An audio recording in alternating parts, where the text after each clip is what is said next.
sound the same. We be, mama got game. We be hot, mama got game. Check my team, we like the flame. We be bougie, y'all sound the same. We be, mama got game, yeah.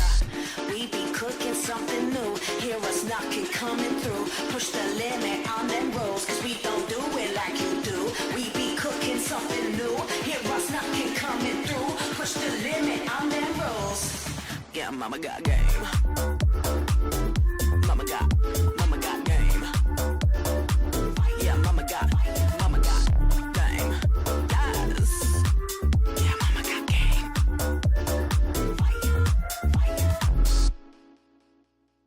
Rockin' be rockin' the game. Hear them screaming, they screaming my name. We be up on the fame. We be all of the power, we reign.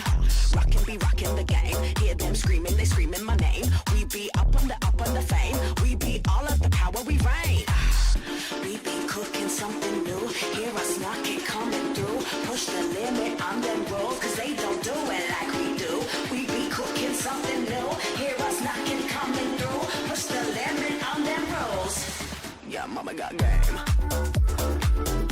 Mama got game. Yeah, mama got game. Yes. Yeah, mama got game.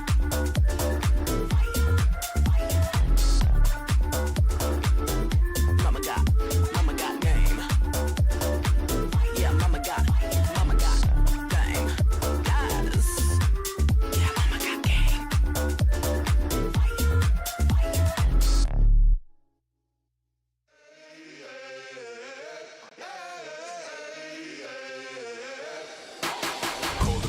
Call the priest, back to life, I'm undeceased. Breaking the chain, unleashed, my true power released. Reached my hand into the sky and made the stars align. Cause when I left it down to fate, it was taking up too much time. It's a miracle, it's a curse, I will not be deterred. If you predicted the worst, bon appetit, eat your words.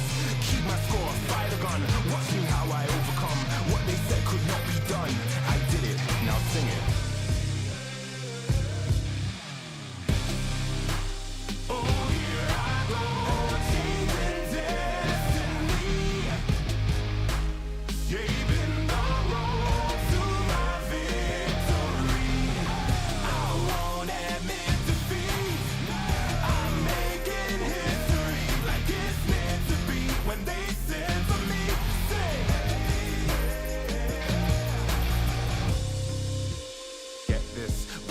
The birth of a legend, the past tried to trap me too bad. My future beckoned, I crashed, and yes, I burned. Hardest lesson that I learned was how to take a fall and crawl back out the dirt. Now I'm back from the grave, revived. Time after time, they tried to take my life, and still I wouldn't die. Survive, now come salute him. No man can dispute him. Back and I am biting, street fighting, Ryu Hadouken. What they said could not be done, I did it. Now sing it. Oh, here I go, changing destiny,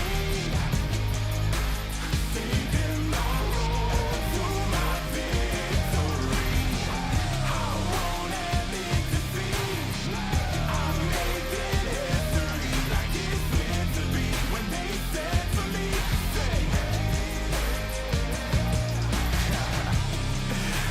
no man can dispute him. Might as well salute him. What is written isn't done. Watch me how I overcome.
together, it feel easier.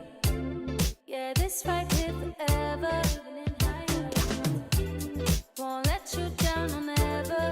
Won't let you down. I think I found my treasure. Oh yeah. Always get the feeling that you feel the same way. No, you're never gonna leave my side. Doing this together and ain't nobody better. Yeah, I really wanna get this right. I'm taller. You make me love harder. You make it all easier. You know that I need you here. Always gonna be on top.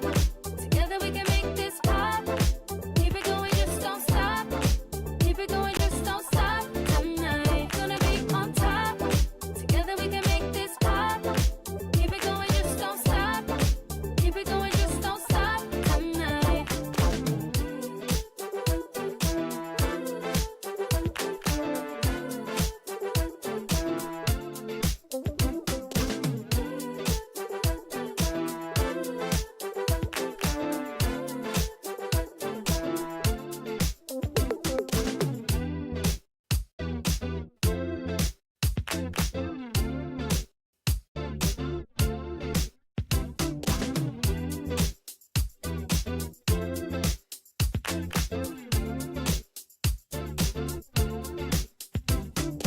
Always get the feeling that you feel the same way. No, you're never gonna leave my side. Doing this together and ain't nobody better. Yeah, I really wanna get this right. I'm taller. You make me love harder. You make it all easier. You know that I need you here. Always gonna be on top. Together we can make this pop. Keep it going, just don't stop. Keep it going, just don't stop. Tonight, gonna be on top. Together we can make this pop. Keep it going, just don't stop. Keep it going, just don't stop. Tonight.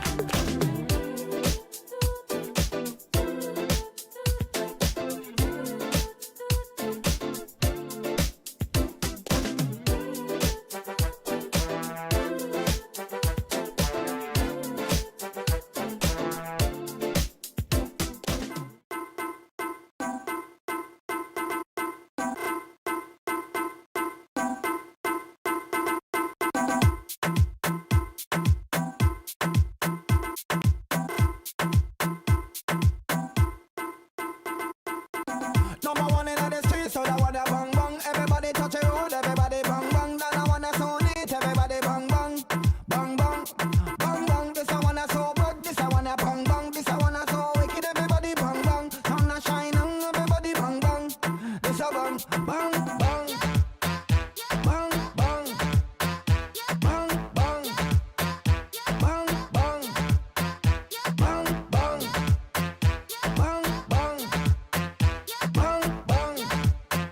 bang, bang, bang, bang, bang, bang. Number one in the streets, so that wanna bang bang. Everybody touch a road, everybody bang bang. Then I wanna so neat, everybody bang bang, bang bang, bang bang. This I wanna so good, this I wanna bang bang. This I wanna so wicked, everybody bang bang. Sun a shining, everybody bang bang. This a bang, bang, bang.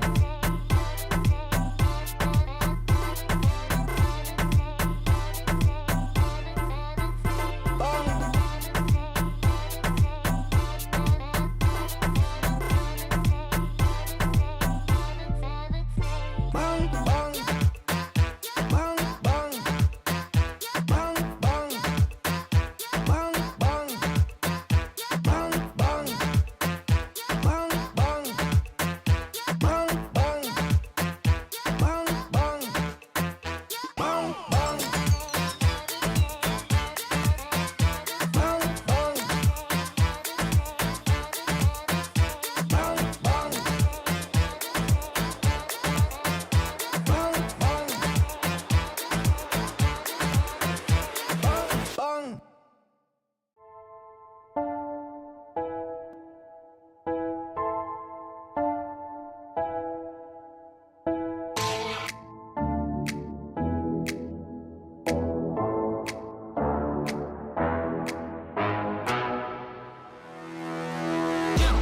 and I'm up the beat. When it all look, everything on fleek. Word on the street, got my sound on repeat. Do it all day, every day of the week. Getting turned up, we feeling lively. On the dance floor, where you gonna find me?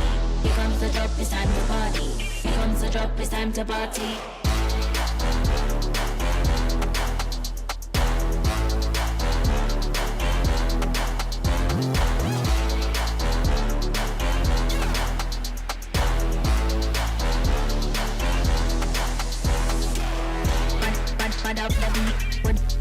all look. Yeah, everything on fleek. Do it all day, every day. Mad up the beat. When they all look. Yeah, everything on fleek. Do it all day, every day.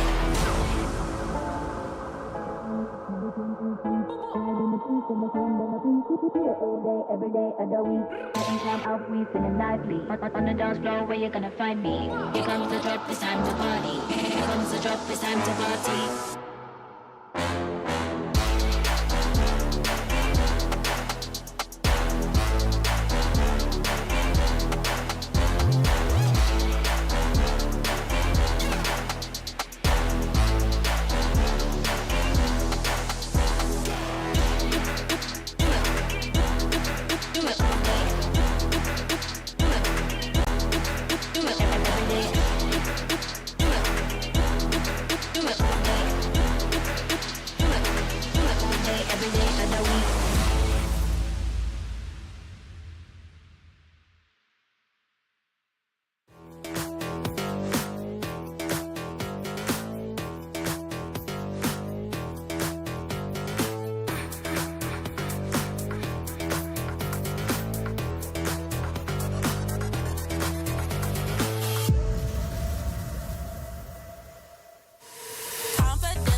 Don't give him any sugar, he suckers me all his money. Wanna live lavish, you need a clue. Then look to me, I'll tell you what to do. Repeat after me. Confidence is key, and my keys all jingling. I can open any door, serving body, face, and more. Confidence is key, and my keys all jingling. I can open any safe, serving body, hair, and face. Now bring it out, it's your time to glow. You all the baddest, put on a show. Don't be afraid, let everyone know. Don't be shy, just lose all control and work it. Go hit a full split, tear up the floor. Go ahead, snatch those whips. Repeat after me. I am the vixen, I am the stallion. I don't need vixen, but I do need all your attention. All these diamonds.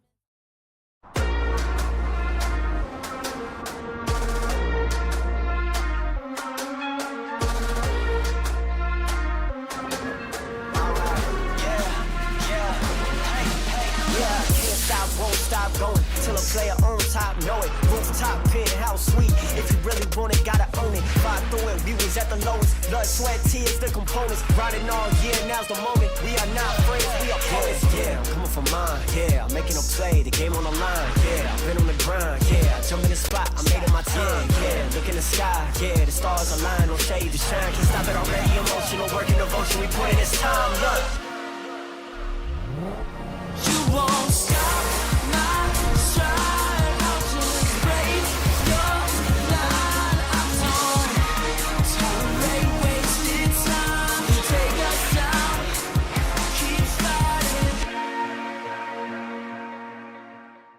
The Snapdragon Pro Series powered by Samsung Galaxy is brought to you by Snapdragon Elite Gaming, Samsung Galaxy S23 Ultra, Monster Energy, and DHL.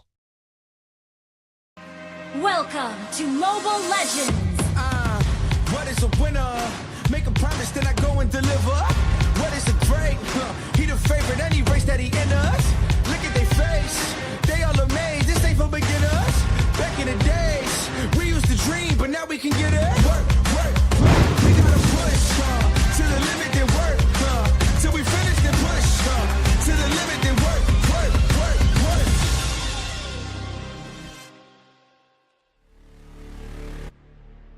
Welcome to Mobile Legends!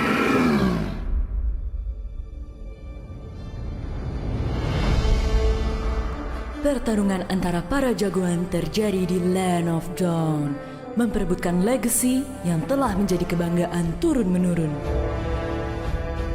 Setiap jagoan masing-masing tidak mau menyerah dan berusaha untuk tidak melakukan kesalahan. Karena siapapun yang berhasil memenangkan peperangan ini adalah mereka yang akan melanjutkan tradisi kehormatan dan kebanggaan.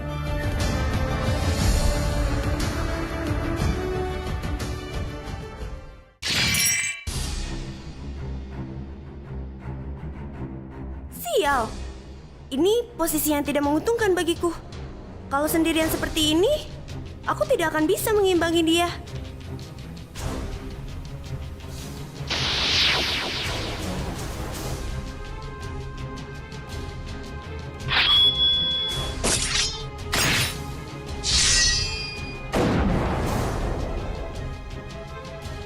Sudahlah, menyerah saja.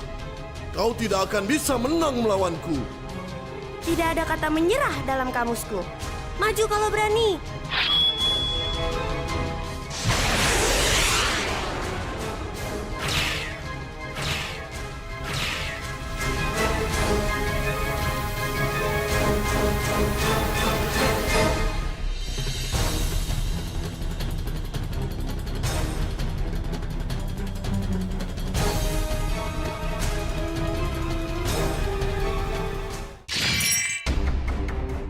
Saber, kau kejarlah lawan yang lain. Biar aku yang mengurus Layla. Cih, baiklah kalau itu maumu. Jangan sampai kalah. Percayalah padaku. Akan kubuktikan siapa marksman terbaik di kelasnya.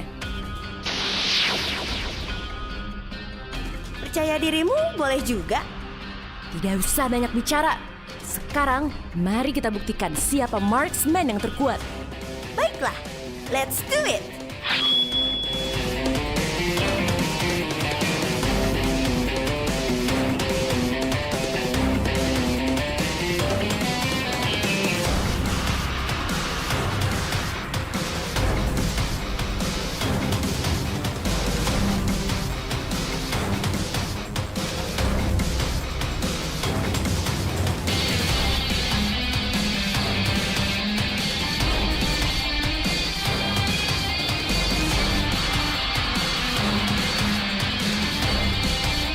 Menyerahlah, kau sudah tidak bisa lari lagi.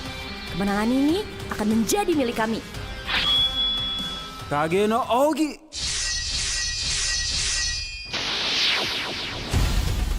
Menyerahlah, kau sudah tidak dapat bergerak lagi. Enak saja, aku tidak akan memaafkan dirimu yang telah mengganggu pertarunganku.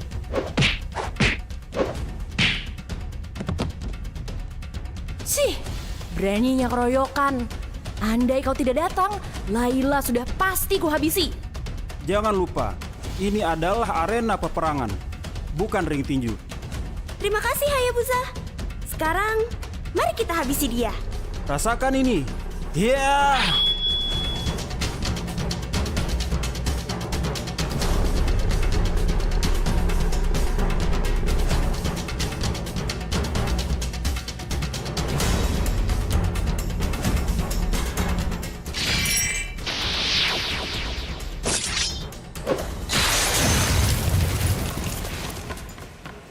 Hah? Alucard? Beatrix, recall dulu untuk saat ini. Biarkan aku yang menghadapinya. Baik, kuserahkan padamu ya. Oh, begitu ya. Layla, kau juga recall saja dulu. Biarkan ini menjadi pertarungan kami. Oke, kupercayakan padamu ya. Good luck. Sudah lama aku menantikan momen ini. Segalanya pasti akan berakhir. Bayanganku akan menghabisimu. Yeah!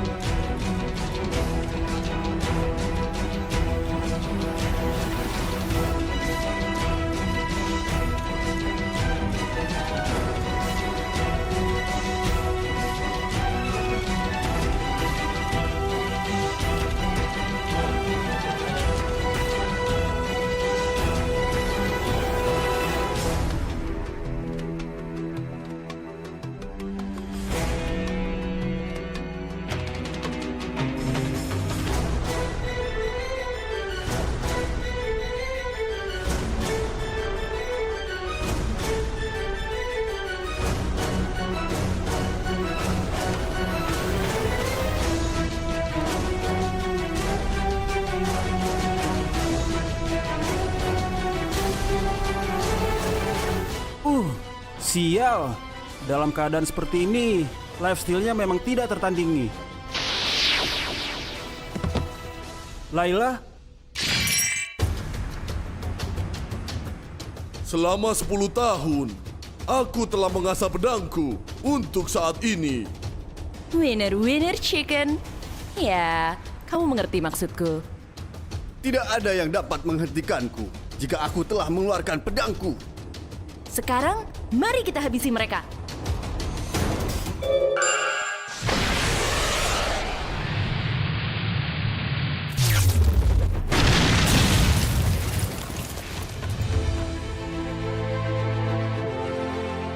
Jangan lupakan aku. Gatot kaca? kemana saja kau? Akhirnya datang juga. Hampir saja kita kalah. Legenda tidak pernah menyerah. Yeah!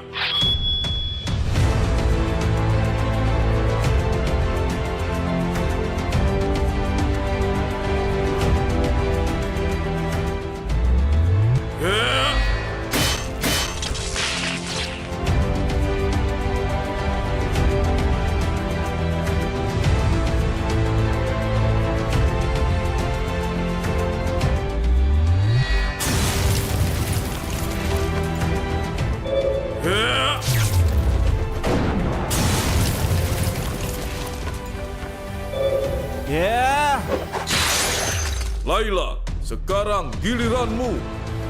Waktunya bersinar.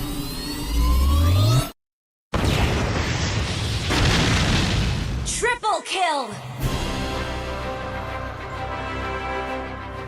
Mantap. Mereka tidak akan bangkit dalam waktu yang cukup lama. Kalau begitu, inilah saatnya kita menghancurkan markas mereka. Ayo, kita segera ke sana dan meraih kemenangan.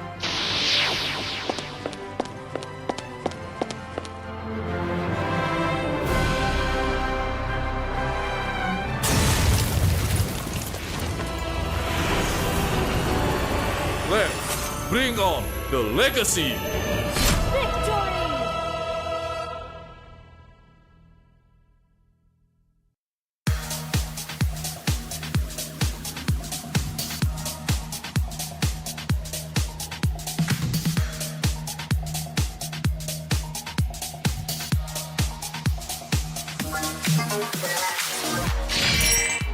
Alucard.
catcher.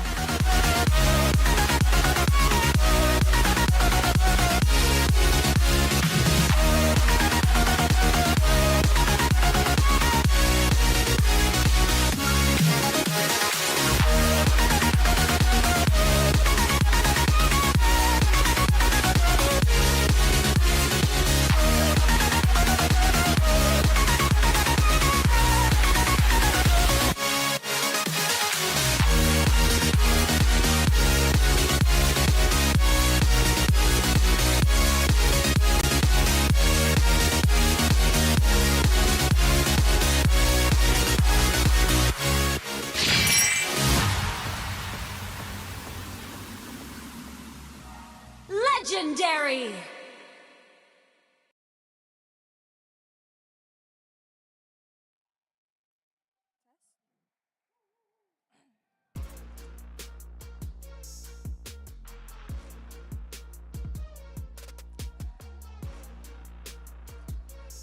Two teams advances to the final upper bracket, while 4 teams are now battling it out in the lower brackets. Welcome back to the Snapdragon Pro Series Challenge Finals Playoffs. This is Rose and Clara as your host for today, and we are live from Istora Senayan, Jakarta. Masih berada dari Istora Senayan, Jakarta. Bude Kramostar dan juga Rose turut mengundang semuanya untuk hadir di sini. Tentu saja di Snapdragon Pro Series Final babak playoff. Di mana kita sudah melihat akan ada 2 tim yang beradu di final upper bracket dan tim Indonesia berada di sana bersama dengan tim Philippines. Dan di lower bracket masih ada 4 tim yang berjuang untuk nyawa terakhir mereka untuk bisa bertahan dan mungkin bisa lanjut untuk esok hari. Yes, exactly like what Clara said. In the upper bracket, we have AP Bren as well as Onyx. Meanwhile, in the lower brackets, we still have RSG Philippines. We still have Yoodo Red Giants, Bigatron Alpha, as well as Echo. Yes, 3 countries still here. 3 negara masih berada di sini dan mereka masih berjuang dalam best of 3 series tentunya untuk lower bracket. Dan lagi, jika mereka kalah di lower bracket, nggak akan ada lagi nyawa tambahan untuk mereka. Ini adalah kesempatan satu-satunya untuk mereka untuk membalaskan dendam dan mengejar ketertinggalan dari upper bracket. Now, personally, I am really excited for our upper bracket final match because it's gonna be a revenge from the side of Onyx. But AP Brand said they're not gonna allow Onyx to take that win. Betul, dari Onyx dan juga AP Brand mereka punya histori yang menarik karena dari Onyx mereka akan membalaskan dendam saat group stage dan AP Brand mereka nggak akan membiarkan hal itu. Jadi dalam best of 5 series tentu saja upper bracket akan semakin menarik. Yes, but for our first match of the day, it will be against Echo and Yoodo Red Giants. Oh, this one makes me conflicted because it's a Malaysian team and a Philippine team. Ya, ada tim Filipina dan juga Malaysia. Kita melihat bagaimana performa dari tim Malaysia pada saat group stage. Mereka berhasil untuk masuk ke babak playoff ini bukan untuk kalah. Pastinya mereka ingin menang dan begitu pula dengan tim Philippines yang sudah kita tahu dengan permainan makro mereka yang begitu luar biasa. Now, I agree. So how about we throw it over to our panelists so that they could break down what's going to be happening in the first match. So panelists, kindly take it away and break it down for us. Silakan panelists. Thank you very much, Rose, as well as Clara. First of all, before we even begin, I just gotta say that cosplay performance was heartwarming. It was cute, it was wholesome. Welcome to the second day of the Snapdragon Pro Series Final Playoffs. My name is Afel, and alongside with me are these guys. And again, welcome to the Snapdragon Pro Series powered by Samsung Galaxy. Guys, how are you guys feeling today? How did you guys enjoy the show? I enjoyed that show. Well, of course, we are enjoying the show because we are excited. We already see the cosplay, and later we're gonna have a hot match, 4 match today. Yeah, yesterday was a day of introductions. It was a day of getting to know our playoffs teams, but it's bittersweet because today is going to be a day of goodbyes. Lower bracket matches, of course, we know that's it for them if they lose it. Yeah, and here's the thing, starting off with Yoodo Red Giants going up against Echo, it's gonna be same, different coming in from yesterday, right? Yeah. Because this is instantly revenge match again. Yeah, from their meeting in their groups as well. Yeah. So Yoodo, Red Giants, and Echo. If I believe the last time these two saw each other was a 2-1 victory for Echo. Yeah. Yep. And I think what we're going to be seeing is still pretty much the same of what they've shown so far. But the question of who's going to be playing for Yoodo. Yeah, in fact, right now, we got to remind ourselves what happened yesterday.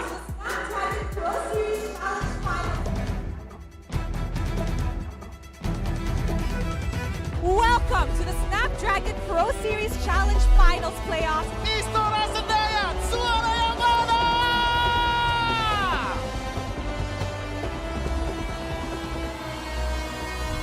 Kyrie bebas, belum bernyanyi. Oh, final slash dan bakal diacak-acak. Kyrie baik time dilakukan. Mencoba untuk HK. Fokus ke base-nya. Tapi terlalu sakit. Untuk practice dan Onyx are absolute titans. Mereka juga terbilang tim baru tapi mainnya bagus. Supposedly I should feel sad, right? But I feel like satisfied because we give them at the second game hard games. We give them a hard time. So yeah. Onyx is most likely going to make it to the grand finals.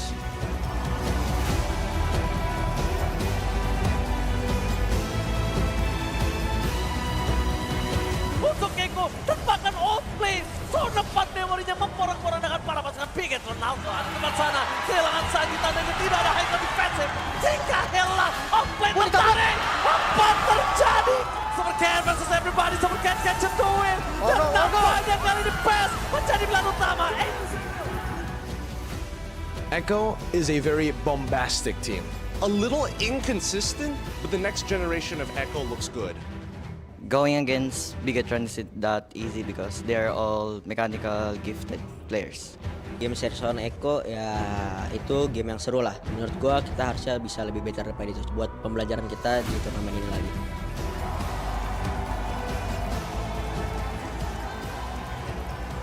Menarik satu target cewek dengan blessing buatnya yang masih bisa di-cancel nampaknya dengan final slash. Namun fight-nya agak sedikit berat karena RSG PH karena 3 member yang harus hilang. Dan bahkan satu pemain dan 2 pemain down dari RSG PH, double kill. Russell disekros oleh Kyril. Belum ada wave minion yang ternyata langsung dimaksimalkan oleh Onyx Esports from Indonesia.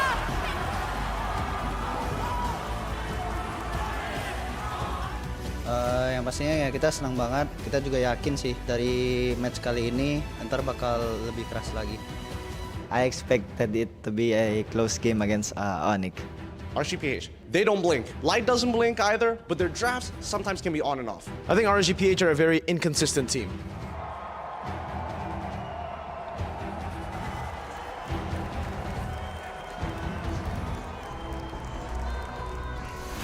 Apa brand masih bisa bertahan tapi World Charge dikeluarkan oleh seorang JP yang harus terkikis dan tereliminasi. Tapi lihat sudah ada Dragon yang dikeluarkan di outplay dengan damage yang diberikan oleh Super Marco. Harus tumbal kali ini. Best targetnya mulai terbuka dan AP Brand.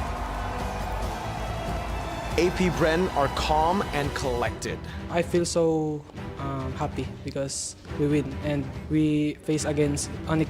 I think it's a draft problem, so we will just adjust our draft so we can bounce back. Definitely gonna be champions, so I don't have to wax my legs. Plan kita kalau buat ketemu AP Brand lagi ya kita mau revenge sih. Jadi kita mau balas dendam kekalahan kita di group stage kemarin di playoff kali ini. Well, based on what happened yesterday, I can't wait what's going to happen today. And what you guys are looking at right now are the top 3 plays from yesterday. And it looks like the biggest play was from Ogwen on that Minotaur. Yeah, Bren really showed they know how to play around this Minotaur, how well they're comfortable with this pick. Personally, I kind of wish the Lord won the vote, but Ogwen had a really sick play. Yeah, I thought Lord gonna win this vote. But yeah, we already see how Ogwen play, how Suns play, but we're gonna see it again on today. What kind of gameplay that they gonna show us? Yeah, there's gonna be match 3. That third match between Onyx and AP Bren, gonna be watching out for it. But yeah, Echo versus Yoodo Red Giants first. Again, this is gonna be a meetup from a matchup that we already saw in the group stage. See, here's the thing, Remar, I do have to ask you because watching Echo play yesterday, even I have some questions. Like, why does it seem like they're not playing their normal Echo self? Like, what's going on? Was it really the draft, or is it like weird movements coming in from the team. Yeah, I have to agree here with what Yaoi mentioned. Although in game number 2, we saw a much more competitive Echo there. But then AP Bren was able to just find a sudden snap. Something about AP Bren and finding it. Echo, on the other hand, yeah, I feel like they're a team that if they don't get the draft that will really help them shine, that will really unlock their players, they're going to struggle. There's going to be a hint of doubt in their movements, not that confident in terms of getting the pickoffs that they want to get. Yeah, in fact, right now we're going to take a quick look at the bracket just to see where we're at the moment. Yeah, for now, again, Onyx is looking very good. AP Bren is looking amazing, so they're going to be playing at the upper bracket finals. But now, Yoodo Red Giants against Echo. Winner goes on, losers go home. Same with BTR and RSG PH. Yep, it's a best of 3 series game, and I think it's a revenge match for both of them. Are Yoodo Red Giant gonna improve, gonna adapt with what kind of gameplay that Echo gonna use? Maybe they are already watching yesterday how the Echo gonna lose from Bigatron. Yeah, meantime, BTR versus RSG PH is a matchup we didn't get to see. BTR, they lost against Echo. Echo and RSG PH are two teams who are very similar in terms of what they want to achieve in drafting and in their gameplay. So there shouldn't be too much of a massive shift or a sudden surprise from BTR to face up against a team like RSG PH. I just noted there's a color code here where the winners overall are yellow, and then top red, and then like bluish blue. Right? Yeah, bluish, purplish, white, right? Yeah. Right? And they have 3 main color. There's a color code here. I mean, like, I'm colorblind. I could be wrong. But you're correct. No, but okay. You called the colors correctly. Ah, yeah. Thanks. And now let's call the prize pool correctly. Because now, again, top 6 teams, whoever gets eliminated will be 6th and 5th.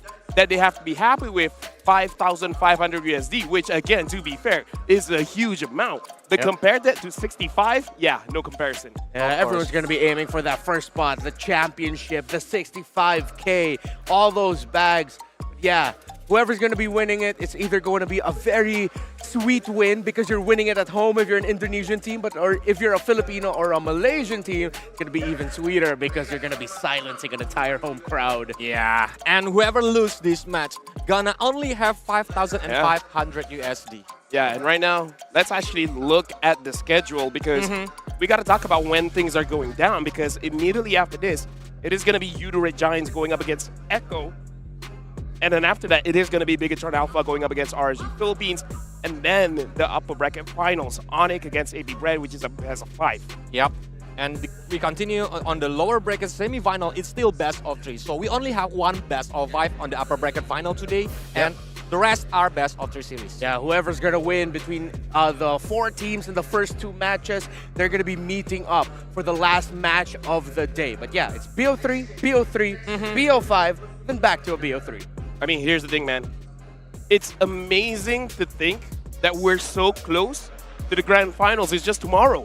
Yeah. Wow. Right? Everything that's happening today is just to set up for tomorrow. And it's been such a long journey, especially for some of the teams here that went all the way from like open qualifiers. So it's a crazy journey, man. Yeah, from the open qualifiers where they were all in just their specific boot camps, to the challenge season in Malaysia. It was different open qualifiers as well. Now here in Jakarta, second to the last day. Again, it's bittersweet, but it's sweeter than it is bitter because it's been a great journey. Because in a tournament, there must be a loser or the winner, right? So we gonna see, is it gonna be sweet or bitter for you? Oh.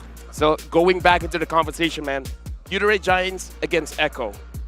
I like that Gojes, he himself said, it's like, we're not that sad. We should be sad, but we're not that sad because despite everything, new team, new coach coming in, few new players, and Super Red being sick, they were still able to do very, very well, gave a very hard game to Onyx. So now, let's introduce both teams.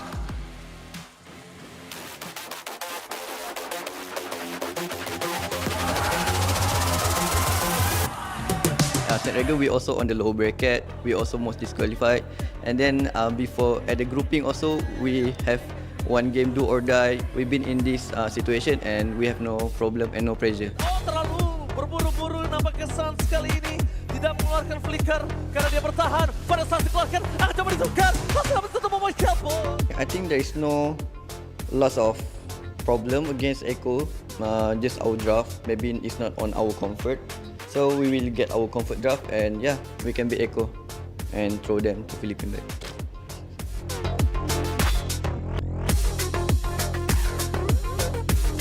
We're gonna be prepared for them, and our plan on Yoodo Red Giants is just the same on how we defeated them on group stage. You talk about the problem, but now this problem is on your doorstep. They've got to divine judgment, pulls back Sanji, and it looks like Pancake, he's going to be killed. Zach is going to be killed as well. Zach is going in for this one. Going the way, Seki's no way to slow this down. We will have our revenge against Echo.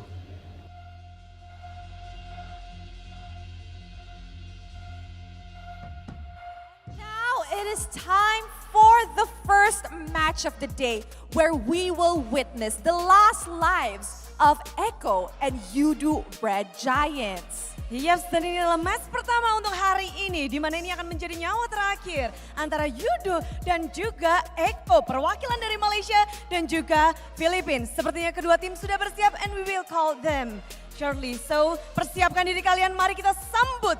Inilah dia, tim perwakilan dari Philippines, Echo!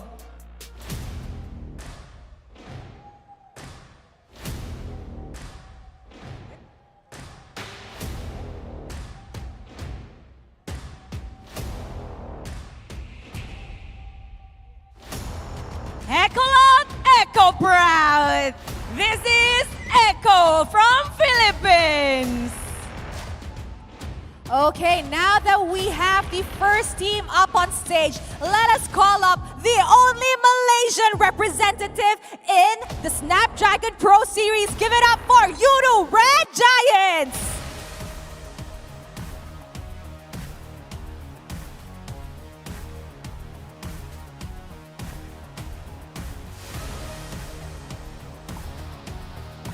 Waving the Malaysia flag, loud and pride. Here you go, Yoodo Red Giants. Give it up for them, everybody.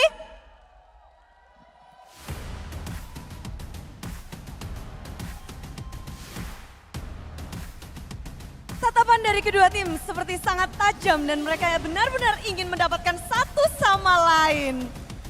This best of 3 series will determine who will be moving on to the next round and who will be going home. So this will mean a lot for both teams. Ya, satu di antara mereka harus berakhir perjalanannya dan yang satu akan melanjutkan tentu saja. Tapi perjalanan mereka masih cukup berat dan best of 3 series ini akan menentukan siapakah yang layak lanjut dan siapakah yang harus terhenti perjalanannya. Now it looks like both teams are actually ready to kickstart the first match of the day. So how about we throw it over to the panelists to break down the first match. Panelists, take it away. Thank you very much, Rose and Clara, and thank you very much, Reptar, for cheering for Red Giants for me because of... I got you. You're I got bro, you, man. I got you. You a bro. I really appreciate it. So now we're diving straight into it because I really want to get your thoughts. We talked a little bit about Red Giants, but now let's talk about Echo. It looks like they have a pretty solid game plan. They're just like, we're using the same strategy and we just got to work on our drafts. Yeah, pretty sure they're going to be putting a little bit more focus here on terms of their XP lane and their jungle picks as well. Just to make sure that they have Sanford and Zyda in their most comfortable elements here to be able to bring it to the team because Red Giants are the same. They put a lot of focus on a really good XP pick and a really good jungle pick for their team. But for the Yoodo Red Giant, I think there will be the audience who are like doubting them.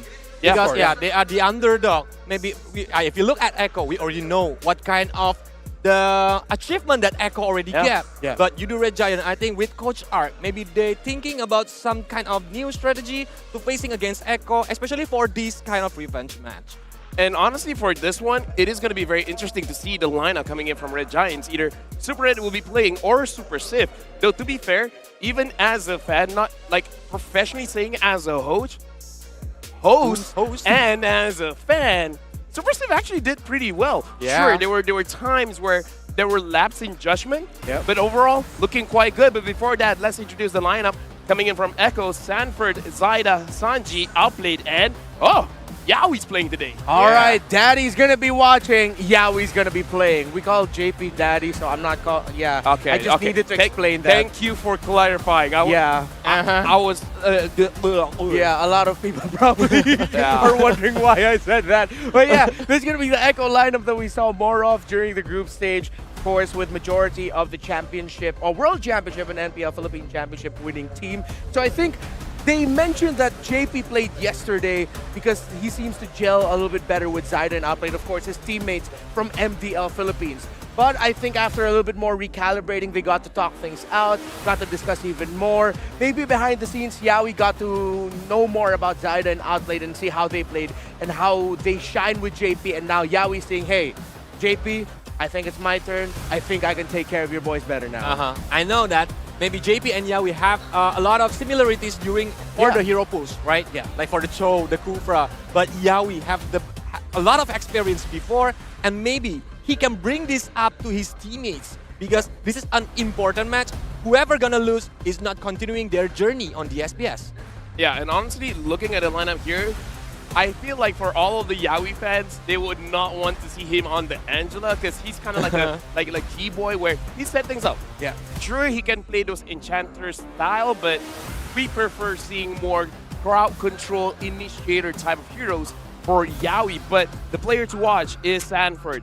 40% win rate on the Uranus is surprisingly low, seeing how good he is on the Uranus. 67 for both Terizla as well as Fredrin. But I gotta say, really got to be careful of what Sanford can bring to the table, especially I kind of feel like Sanford can be more patient than Goges. Yeah, especially when Sanford is thinking about the momentum, when he will come in, especially when he's using like the Terizla or even the Fredrin. The initiator hero is very, very good. Yeah, along with those Fredrins and the Terizlas, we haven't seen a lot of it, but the Yuzong pick is a great one for Echo. It's usually their trump card. Actually, there was a phase during MPL Philippines Season 11 where teams that were going up against Echo pretty much just took out the Yuzong in the first phase. I don't think we're going to get back to that style of drafting, but that's something Red Giants has to watch out for. You mentioned it perfectly, Colius. The initiation timing of Sanford is definitely going to be key. I mean, if that's the situation, then I definitely see Echo just banning out the Claude as matter who's playing. But now we gotta introduce it, and it's Gorgeous, Sakai, Zacuity, Super Red will be playing, and Pancake. All right, Super Red is back. It seems like he's playing better, and I think he saw Super Stiff, and he's like, that was a little bit too good, Super Stiff. I don't want to lose my job. All right, coach, I'm ready. Bring me in. I'm feeling better. But yeah, Super Red, of course, has to play the game of his life here if Yoodo Red Giants wants to go forward. Echo love focusing and playing against teams that put a lot of eggs onto the basket of their gold laner. They love to pressure the gold lane. Super Red has to watch out. But the question right now is, are Super Red gonna use Cloud? Or the enemy's gonna give Cloud to Super Red? Or is it gonna be banned? Yeah, I will be so surprised if Echo doesn't ban it. So surprised. You know, I wouldn't be surprised. You wouldn't be surprised? Yeah, because if they give the Claude to Super Red, that means they set up a lineup that is very pick-off heavy and will be disruptive against the Claude in the early game. Again, it's so interesting that Super Red, most played hero, Claude, who's the most iconic hero right now, have outplayed at the side of Echo, also the Claude. So both of them can use Claude. Even if we're looking at the heroes pool, I think the Pancake have the similar hero pool too with Yaoi. Yeah, that's why we gonna see, is there any contest on picking on the heroes for the draft pick later? We were talking about Sanford, now we gotta talk about Gorgeous here. 67-67, same numbers, different heroes. Arlet as well as Edith, and having a higher one, 70-something for the Fredrin. Yeah, 75% on that Fredrin. And it's interesting to see the difference in the hero pool for the top priorities for Sanford and Gorgeous, because earlier you mentioned LaFell. Sanford just seems to be a little bit more patient than Gorgeous at times. The initiation timing that Colius brought up. Gorgeous just wants to fight, man. He'll find those setups out of nowhere. Even though it looks like, hey, Gorgeous, what are you doing? It's the right play. There's something about Gorgeous and his understanding of the game that Echo needs to watch out for. Yeah, he's a typical brawl man who just got into the team fight. And if I'm not wrong, correct me if I'm wrong, that Edith, Gorgeous is the only player who used Edith during this SPS. He is. And the only one who can really shine with it. So really looking at the heroes, you got Uranus, Fredrin, Terizla. For Gojis, you've got Arlott, Fredrin, and the Edith. They have the Fredrin shared, but then the two other heroes, I think, paints the perfect picture in terms of how different these two players are. You know what I'm worried about? I'm worried that Gojis has very selective listening. How come? Imagine this. Super Red is telling the team, I'm 500 gold from completing my Demon Hunter sword. And he's like, did someone say go? It's like, no, I said gold. You go. And then he goes, like, and then someone says like, hey, I'm gonna gank. Go, just be careful. What? Did you say go? Did you say go? And he's like, all right, I'm gonna go. Yeah. It will be funny, yeah. So now looking at the team head-to-head here, actually, damage per minute is more towards Red Giants. Surprised about that. Well, I mean, we've talked about Red Giants a lot. They love to fight. I'm pretty sure a good amount of that damage per minute, that's from Gojis. Yeah, Gojis and Super Red, I think, if he's using the cloud, right? Yeah. So a lot of damage gonna be coming from both of them. Because they love to fight, they love to initiate, even they don't care. If the enemy started first, we just gonna fight it back. Yeah. The most picked heroes for these two teams are what I find interesting. They both have the Claude as their most picked, but then in the mid-mage, it's a little bit different. On Echo, you've got the Eve. Meanwhile, for Red Giants, you've got the Valentina. Yeah. And I think that's why we ended up focusing on the EXP lane. Because when you have those heroes constantly getting picked up, then the XP lane changes the picture of your draft. If ever your XP lane has control or more sustainability or more damage. I mean, here's the thing. I gotta say, I hope that Red Giants, if they are first pick, either first pick the Claude or just first pick the Valentina, because we're talking about how everyone can contribute. But I gotta say, Zach Cutie, if he gets the Valentina, it almost doesn't matter if any lane gets pressured. He will find a way for him to deal out ridiculous amount of damage. Yeah, Zekete is very comfortable with his Valentina, especially when he's want to choosing like what kind of ultimate that he wants to copy with IMU. A lot of TikTok clips already. Yeah, that's something Echo needs to consider, what kind of ultimates they're going to be leaving available if ever Zacuity does get the Valentina on Red Giants. And for you guys at home, especially watching at Twitch, make sure you guys tell us your prediction. Who do you guys think is going to win? Because on paper, we should be seeing a lot going on the side of Echo, but if any of you are Yoodo Red Giant fans, we want to hear it as well. So write down your predictions down in the comments, and we'll be seeing our prediction as well. Here's the thing. Okay. I'm just gonna be very honest. Throughout this entire day, I'm gonna try to curse the entire prediction, but at the same time, less likely to happen today. All right, so disclaimer for LaFell's predictions. But hey, 2-1 from me. I'm giving Red Giants a shot. You think this is going to be a straight up 2-0 for Echo? Yeah, because I'm thinking is about the experience gap between Echo and Yoodo Red Giant. But I'm still respecting Yoodo Red Giant. That's why I said that maybe Coach Art thinking about new things or new strategy to facing against Echo. But still, you cannot lie to experience. Yeah. And that experience that Echo brings to the table isn't just like MDL, MPL in recency. Zyda and Outplayed, they've had their fair share of experience as well in the MPL. More outplayed than Zyda from other teams. JP, the experience he brings to the table, he's one of the first ever two-time MPL Philippines champions during the old Sun Sparks era. He's also a world champion because he was part of the roster with Echo. So, yeah, experience, I agree with you on there. That's what Echo trumps our Red Giant in. I mean, here's the thing. What Red Giants lack in experience is the eagerness to learn. Because I've seen a lot of teams, especially fresh teams, after doing one mistake, after suffering one loss, all of a sudden, they just learn very, very fast. Even Onyx yesterday, game number 1, they were completely stomped. Game number 2, they almost won that one. Yeah. So they learn very quickly. Yeah, that's true. I'm not discounting Red Giants here, man. They've shown all throughout SPS so far that, they learn very quickly and they adapt really quickly. But the problem is, if they get pressured by Echo, is it gonna be domino effect where they are thinking just keep going down for all of the game? Yeah, and that's what hurts about being in a lower bracket and it's not a best of 5. Yeah. It's a best of 3. You lose the first game and immediately you're already, oh my goodness, what are we going to do No here? more life. Yeah, no more life. Like, no more second chances there. Hey, you know what? That's very depressing. You know, that's very sad. So let's give a little bit of spice of cheerfulness. We're going to bring up and see, in terms of the casters being right, you and Leo Koya's at 10. Yo, Leo's watching from home right now. Look at us, bro. Look at us, bro. 11 and 11. But yeah, yo, Kohli, you're 10. close. You're close. Yeah, we only have one difference in points. Yeah. Dude, I'm so good, I'm not even on the leaderboard. No, I think we need to have a reverse talent prediction leaderboard. That's where you're going to win. Dude, Mirko's been trying to be wrong the entire time. And he almost is at the same pace as you and Leo. Yeah, man. Feels good. Mirko, step down. I mean, He lost his curse. Step up if you want him to do better. Oh, I'm at 7. Okay, so you're almost there. No, I don't Almost want there, to be pal. there. Oh, you don't? Okay, here's the thing. Imagine, right? I want to be wrong. I'm so wrong, I'm not even on the leaderboard. That shows how smart I am. Yeah. I'm second. Who's the last?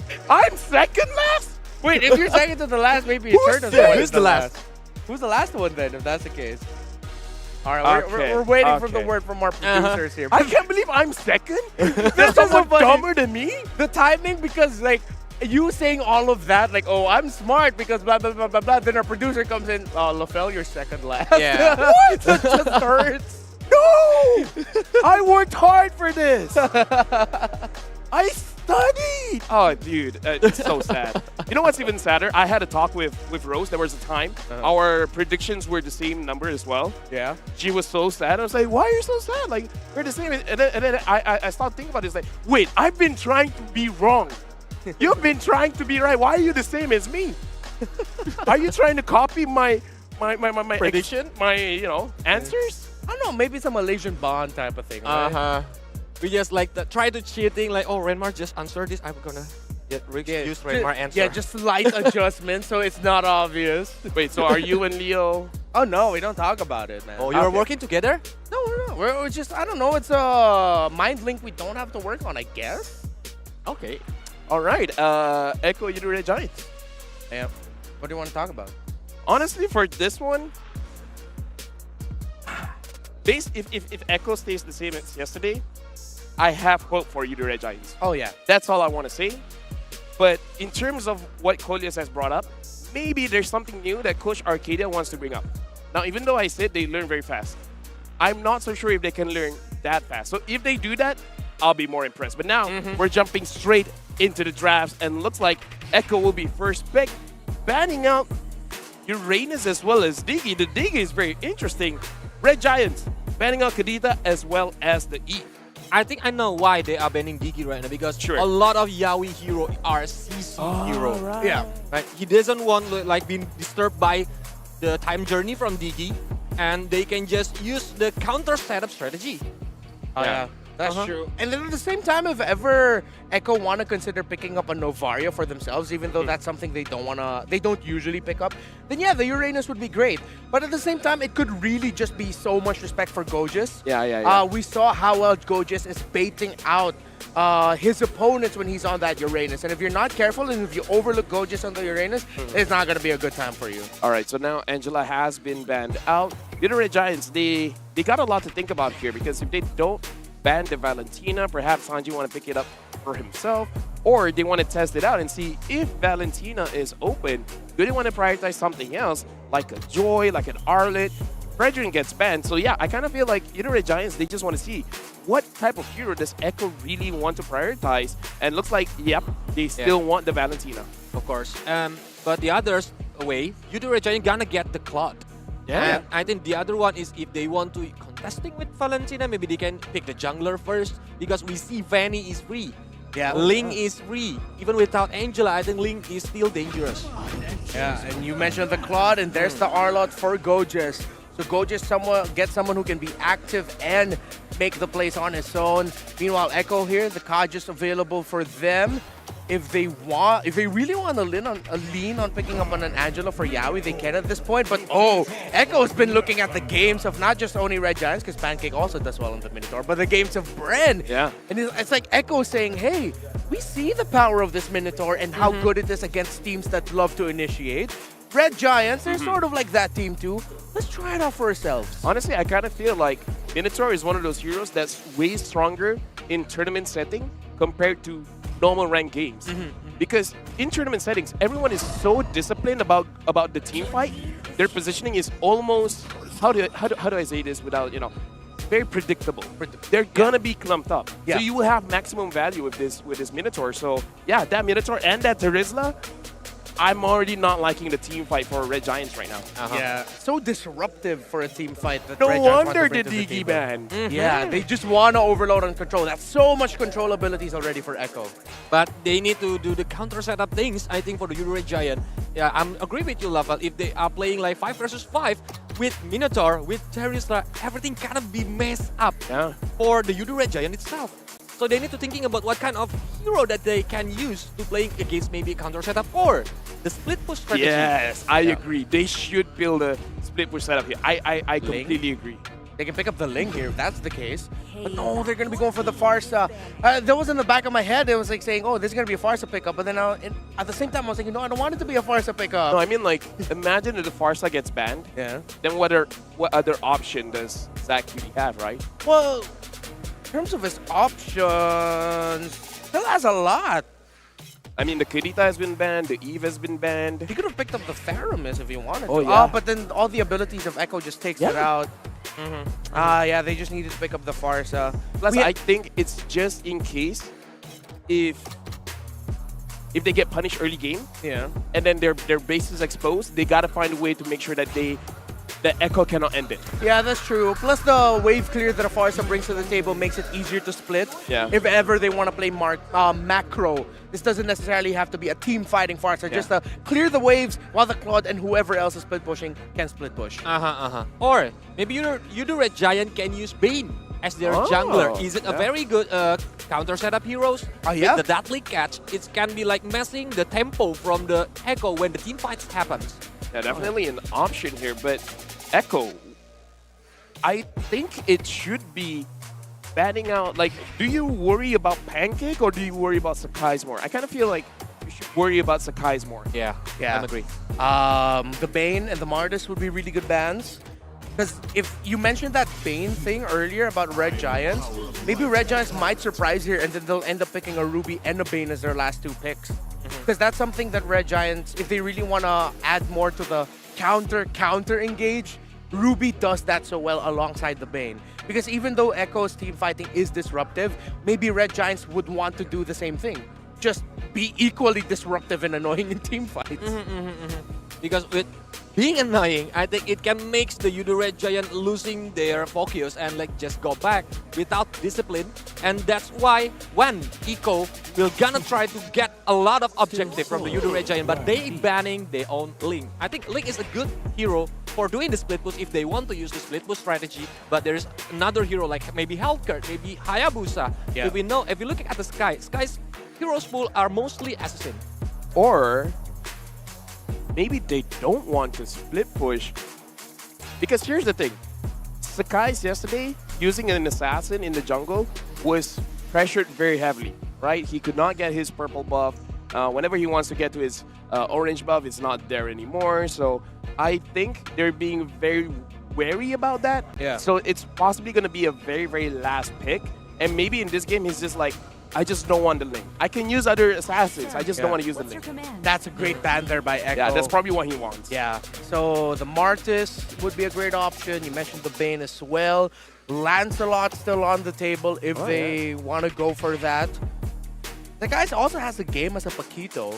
But right now, up against all of that, I don't want to play a Paquito. Yeah, I don't want to play So Martis? Martis probably might be what they're leaning into. With the anti-CC from the Mortal Coil, I think Martis is good, especially when during the contest. Yeah. On the Lord or even the Yeah, Turtle. exactly. With all that control abilities, having the Mortal Coil would be a great utility for Red Giants to have in their jungle.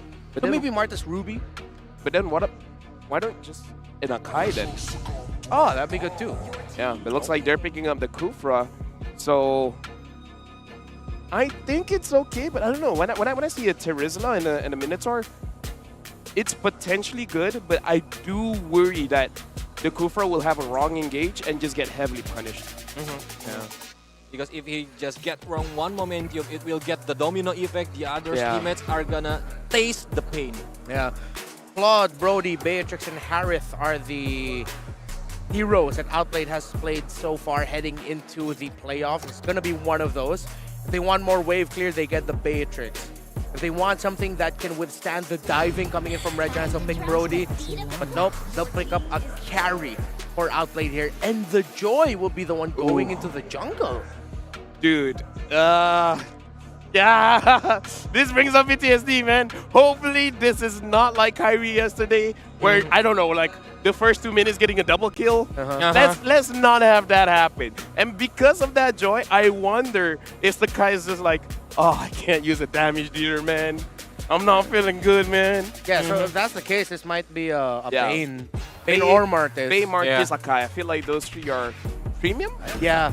Oh, Hayabusa. Well, wow. Never mind. I guess he's just like, yesterday was a fluke. Yesterday, it was just Kyrie. Yeah, this is confidence by Red Giants because that is not a lineup that a Hayabusa usually thrives against. You know what? I don't know what to say. I'm throwing it over to the casters. You guys can have fun.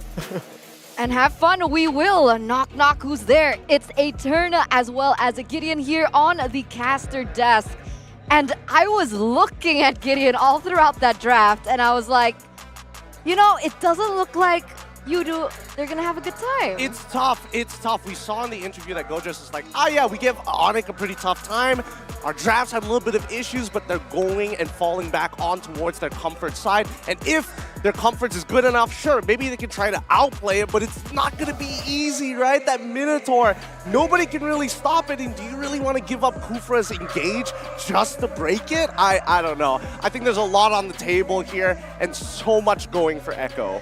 Well, we've seen a lot of weird things happening, right? Like on paper, in theory, sometimes things just shouldn't work. But when the players get their comfort heroes, then sometimes they prove us wrong. Sometimes there's surprise there. It's true. It's true. Maybe the surprise could come into the X factor of Gojus, but even then, it's a highly mechanical game for the side of Yoodo Red Giants. That's why I'm leaning more towards Echo, because there's such a large margin of error for this composition from Yoodo Red Giants. Unless they're playing a perfect game, well, I think Echo's going to take it. We'll see, ladies and gentlemen, welcome to the Land of Dawn for game number 1 between Echo as well as the Yoodo Red Giants. And like the casters and the panelists have mentioned before, this is going to be their last tournament live. So this best of 3, it's even more important than ever here. They want to continue their journey at SPS.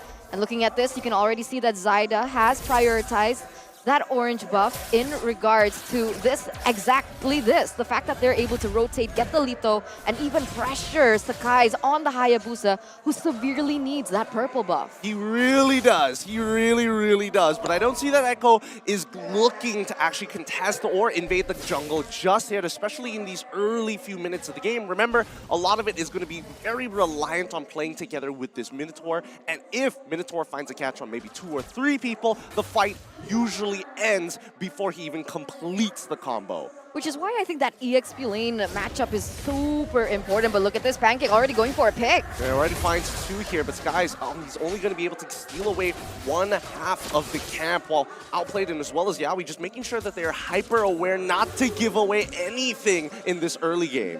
Yeah, we need to note the fact that Outplayed actually picked up the Purify, right? So they're really respecting the, I would say, just lockdown coming in from the Yoodo Red Giants, especially for Pancake in particular. In terms of the emblems as well as talents, things look quite standard, but it looks like here that the Valentina is going to be prioritizing that Impure Rage a little bit more in order to do exactly this, to be able to rotate a lot quicker. They can spam that abilities a lot more as well because of that extra mana that the Impure Rage does give. Yeah, and it's a little different because ZachQT opted to go for Weapon Master. He also opted to go for Rupture as well, just to make sure that he scales a little harder towards the later stages of the game when he gets that extra bit of stats, the more items that he builds. Now, if you see the rotations across the map, it seems very passive from both sides. They're not really interacting with each other, and they all know that, especially for Yoodo Red Giants, they're going to need some gold before they make the hard decisions. Definitely. There's definitely a mid-game power spike coming in from the Yoodo Red Giants that they're waiting for. They don't want to be a little over aggressive. They don't want to make mistakes. They don't want to get punished here. And you can see Echo now with the fact that they kind of banked on the early game with Sanji's choice of emblems as well as talents, and the fact that, yeah, we already level 4 as well. So in case Yoodo Red Giants wants to go for a big engage, they already have tools to dance around it. But all right, that's actually going to be still Zyda picking up that Lethal Wanderer. Skies, he's trying with everything he has to try and get ahead in the EXP. And that's the important part, right? When you have that EXP lead over someone like the Joy, you can start contesting for these neutral objectives. It's very easy for Hayabusa to get in and out of fights. You don't really have to throw your body in there just yet. Let's see what happens here. You can see that both teams, they're starting to collide. Nothing too fancy just yet. You're right. Like, they're playing it really passive. I mean, on the other side, Outplay definitely needs those items, but for the side of Super Red, the same can go. I can see that. Oh, wait a minute. Oh, Gojess ends up finding it. I was expecting Zach QT to use his ult or something, but the solo kill is great. Now the return coming in from Zyda as he gets locked down. The Feathered Airstrike as well being committed. That was an interesting turn of events. Sanford was already in the lead in terms of EXP against Gojess, and yet he took a terrible trade. Still XP over for EXP, right? So a really good trade at that moment, but for Yoodo Red Giants, honestly, very interesting rotations there coming in from Sanford. But despite that, it's still earlier on in the game, and both of these teams can collapse on this next neutral objective. Now, the thing is, we gotta mention that Echo has a really, really good composition for team fights. So when things get clumped up, it should favor them, and it doesn't look like Yoodo Red Giants want to go for a contest. That's going to be another free turtle for Echo in the first 4 minutes of the game. I think Yoodo Red Giants is going to basically give up a majority of these turtles in this game, right? Now, look at them. Yoodo Red Giants, they're starting to move down towards that bottom side to try and steal some camps away. Yaoi's going to get on top of Super Red, but they know for a fact that Outplayed is not nearby. Flicker as well committed just to make sure that Outplay is put really, really low. Yaoi keeps him topped up, luckily. If not, that burn probably might have gotten him killed. Yeah, that was so close, and that would have been a really good pick on it to carry just to stop her from snowballing. And it's crazy, right? Because I would have thought that this gold lane matchup would have favored on the top side here. That's what? That's a tier 1. That's a free turret for Echo. Yeah, I don't know. All right. It looks like a lot of things are being missed here by the EXP side with so much focus down by bot, I suppose. Somehow, wait, hold on. The OK Shadow Kill has been committed onto Sanji's side. Can he actually get back out? Yeah, Sanji didn't have to do too much there, but that means that any kind of initiation from the side of Yoodo Red Giants, they're not going to go for it any longer. No, they're waiting. They're waiting right now, even for Yoodo Red Giants. And what I really wanted to talk about earlier on was that gold lane matchup. The fact that Super Red was given a really good lane against Outplayed, but even then, they're so equal in terms of gold. There's barely a difference here. All right. So Super Red is ahead by just a little bit, 400 gold. 400 gold? Okay, that's not too bad. So it does mean that the pressure applied by Yoodo Red Giants has actually gotten some form of profit. But with that move down towards that bottom side, look at Zyda. He's level 10 compared to Skies, who's currently at level 9. It's about the movements across the map, the small little details here that Echo is really taking advantage of. Which is hard.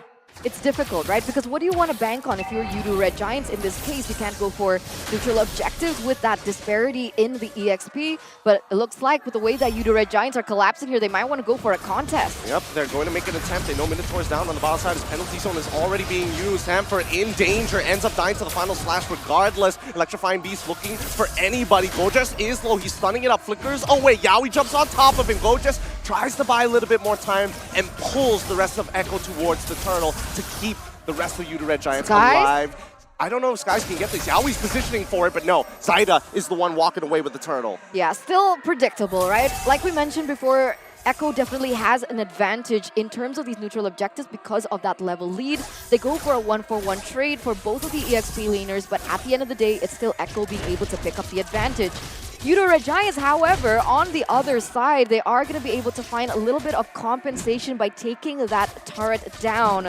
So they're trying their best to be like, okay, so we haven't reached our power spikes just yet, but wait a minute. They've already found two. The Minoan Fury catches Pancake, and as well as Gojas, who's trying to actually extend this fight. The final slash to keep them up together. Penalty zone as well from Sanford as he makes an attempt. They find one. Gojas goes down. The Oki Shadow kill was good, but they don't find anything else. A 2-for-1 trade in favor of Echo. Yeah, that was a little difficult because we talked about this, right? If Yoodo Red Giants want to be extremely aggressive and go for the initiation in these team fights, then there's always going to be that lingering presence of Yaoi to go for that counter setup. And you can see that starting to show. Pancake goes in, does his combo out, and then Yaoi just jumps in afterwards, and then what? Yeah, the counter engage, as you mentioned, is very strong from Echo's side, but let's not forget the main targets from both Echo as well as Yoodo Red Giants are the gold laners, right? And both of them have Purify. So there's no catch. I mean, they can try, but it gives them a window, right? I mean, unless Yoodo Red Giants can somehow catch outplay in the next 29 seconds or so, then I guess it's profit, but let's look at the items. Okay, we can see here for both of the gold laners, like even that 400 gold lead was, it's completely gone. Only 100. You can see that the Claude already picking up the DHS as well as that golden staff. So he's nearing that power spike. Meanwhile, I think it's going to take a little longer for Outplayed to be online. Yeah, let's look at the coverage here, right? Because Yoodo Red Giants want to find some compensation on that top side. They're willing to sacrifice these tier 1s. Like, both of these teams have very similar ideas, but a fight breaks out in towards that mid lane. Sanji finds the kill on towards his Gojas' side, but Sky is able to not only clear the way, but manages to save the tier 1. But look how this all just collapses, right? Because they picked Gojas out right before that Lord take, and it feels like, oh, wait a minute, okay. Well, back to that point, is like Echo is planning it really well. They're calculating it really well. It may look passive, but everything is just down to the T. They take someone down, and now they're going to be able to collapse on the neutral objective with one man above Yoodo Red Giants. Yep, Gojas is going to come out from his death as Super Red is able to break the tier 1 in the meantime. Sanford actually gets caught on, but cancels out Pancake's ult with a jump in from it. Yaoi, good knockup. Very least, Pancake gets to save his cooldown, but at the very least, Echo, they're very wary of this.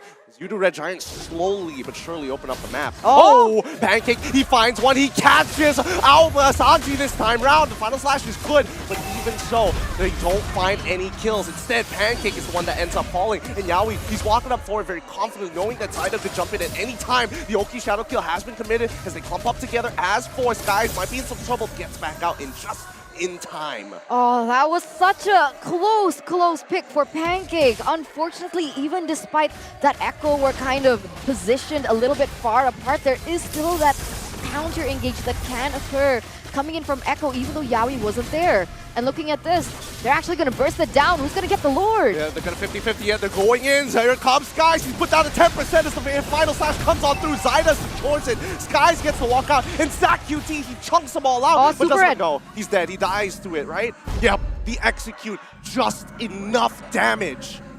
How on earth do Echo do this, man? Like, that was a close 50-50. Right, with Zyda. Okay, Zyda is in an EXP lead at that moment in time, but they were able to dish out that much damage to deny Sakai's from even looking for that 50-50 play. It's so brilliant. But looking at this, right, they still need to be wary of Super Red. He's #1 on the charts right now, so when they go in for these team fights, they need to be able to pick him off. But the problem is, we were talking about that Purify, right? The thing is, Echo has a lot of resources that they can utilize to trigger the Purify. Meanwhile, Yoodo Red Giants, they only have one. They only have Pancake and perhaps even Gojas at times. But even then, it's not a sure take. Yeah, it usually isn't going to be a sure take, right? And most people are going to neglect the fact that ZachQT actually has a stun, but most of the time it's more of a combo starter rather than a combo ender. So at least you can kind of like preemptively make moves, get your team to actually go for big cancels. You can actually play around it. Now, see the Yoodo Red Giants looking for an opportunity but finds nothing. Echo does not bite. Not yet, not yet. They're waiting. They don't want to overcommit into this. They don't have the vision so far to be able to figure out where all these players are. And this is exactly what Sanford is trying to do. Opening up the map, trying to figure out where Super Red is, Pancake, and even Gojess. But I'm pretty sure things are going to get a little bit more intricate for Yoodo Red Giants if they keep clumping up as 5. And how poetic is it that in this match, Yawi comes back as a big brother on the Minotaur to cover for his team. And there you go. Yeah, as you can tell, Yawi, he's showing a lot of experience here, opening up the right parts of the map, canceling the correct abilities at the right time. I think that's, you know, the big difference here. At least he's giving some very clear directions for the side of Echo. With his experience, he's telling them, hey, let's take what we can. We don't want to overextend here. We know that Yoodo Red Giants need to slip up before we can punish them, not the other way around. Oh, but it looks like Carrie's ready for a fight. Look at all those items. Yoodo Red Giants, they need to be careful. If I was Pancake, I'd be frustrated, right? Already with the corrosion slide, even the wind of nature, DHS, as well as that golden staff. She's ready. We say that, but we look on back to Super Red. He also is stacking up his items, right? Pretty much the exact same build. The only thing he's missing out on is the pants, because really, he's not afraid of dying. He just needs to dish out enough damage so that Skies or maybe even Gojess can finish them off. The difference is now, if they go for a 1v1 team fight, he can't won out of the damage coming in from Carrie. Well, that's true. That is true. The 1v1s might be hard, but I think they play very different roles, right? Yoodo Red Giants, they want to go in, go out really quick. Echo, they want to drag it out as long as they possibly can so that they can get the actual benefits from their marksman. In the meantime, now this is a very important neutral objective. Luminous Lord is available for Echo, and I don't think Yoodo Red Giants want to live under this oppressive state any longer. And now we're finally at the point where both of these junglers are on an equal EXP level. So the 50-50 is real. This can go either way, and all resources are up. You just need that trigger, that final decision-making coming in. And you can already see here, Sakai is getting ready with that Lord already at half health, Gideon. It's getting tough. Skies and as well as Super Red already revealed themselves in that mid lane, and Zyda is positioning himself pretty far. They're going to try and reset this Lord, bring it back down to 75% as Yawi jumps on in, terrifies, and Pancake now out of position here. They have no means of engage other than Gojess. Echo now retake control over the Lord once more and start posturing for it. Oh, Pancake is there, but he's really low. So is Yawi. Sakai goes in. He's trying to break the immortality. He's already using the Oki Shell kill to try to make that happen. He's already chunked out, outplayed to at least 40% of his HP. Now Gojess goes back in. Pancake misses the engage, but the final slash looks to be good, but the Minotaur is able to get Minot Fury off just in time. They cancel out a majority of the abilities. Yoodo are left scrambling as the Lord has been secured by Echo once again. That's a 2-4-0 trade. Make it even a 3 if you include that Lord marching down in the bottom lane, and things couldn't go even more wrong for Yoodo Red Giants up until this point. Luckily, ZachQT is still up and available as their source of artillery. They should be able to clear, especially now that we see that Super Red is here as well. I don't think they're going to lose most of their inhibitor turrets. One goes down though. All right. That's the Luminous Lord side, so that's to be expected. Skies is trying to clear up this top side, but neither does he want to be put in a position where he dies off early on into the fight, right? Super Red, he's got plenty of damage, but it's very hard for him to get these free hits. Sanford and as well as Yawi have been gunning for him every single team fight.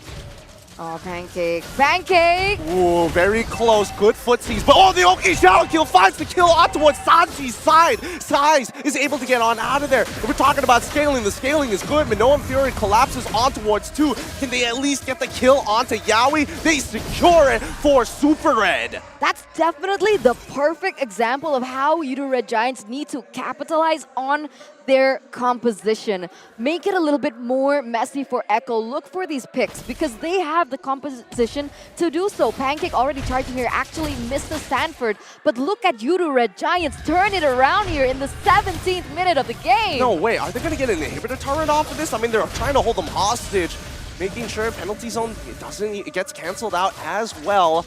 Good final slash coming in from Gojess's side. His reaction time is extremely key in this matchup, but man, Yoodo, they are scaling fast. They are scaling very, very hard. And this is where things get interesting for the Yoodo Red Giants, right? You mentioned earlier on Weapon Master on ZaQT as well, so even more damage is to be expected.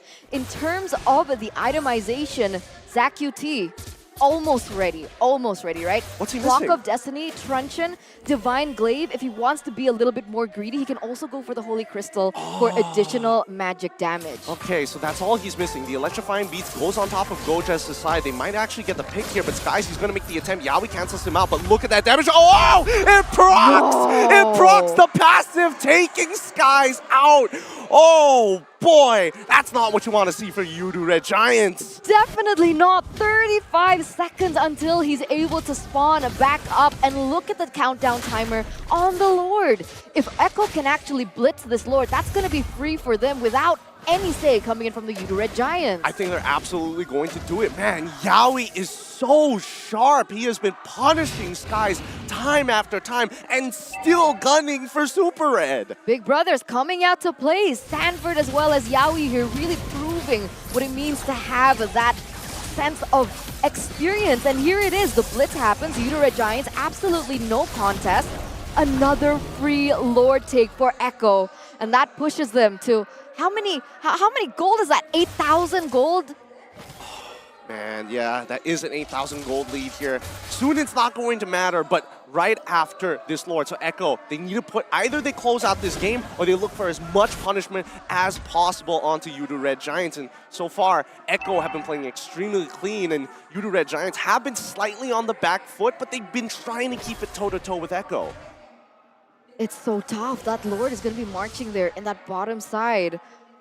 Well, I guess, again, they do still have wave clear, right? Oh. They do... He finds outplayed! He finds outplayed, takes his purple, and now he's on the run. He has to commit to this. Skies, he's doing everything that he possibly can without a marksman and no jungler. Now it's up to the 4v4 by Yoodo Red Giants. They have to clear the waves. The Feathered Airstrike will protect that top side, but however, they're taking their time with the Lord down bot. They know they can stall it for a good amount of time.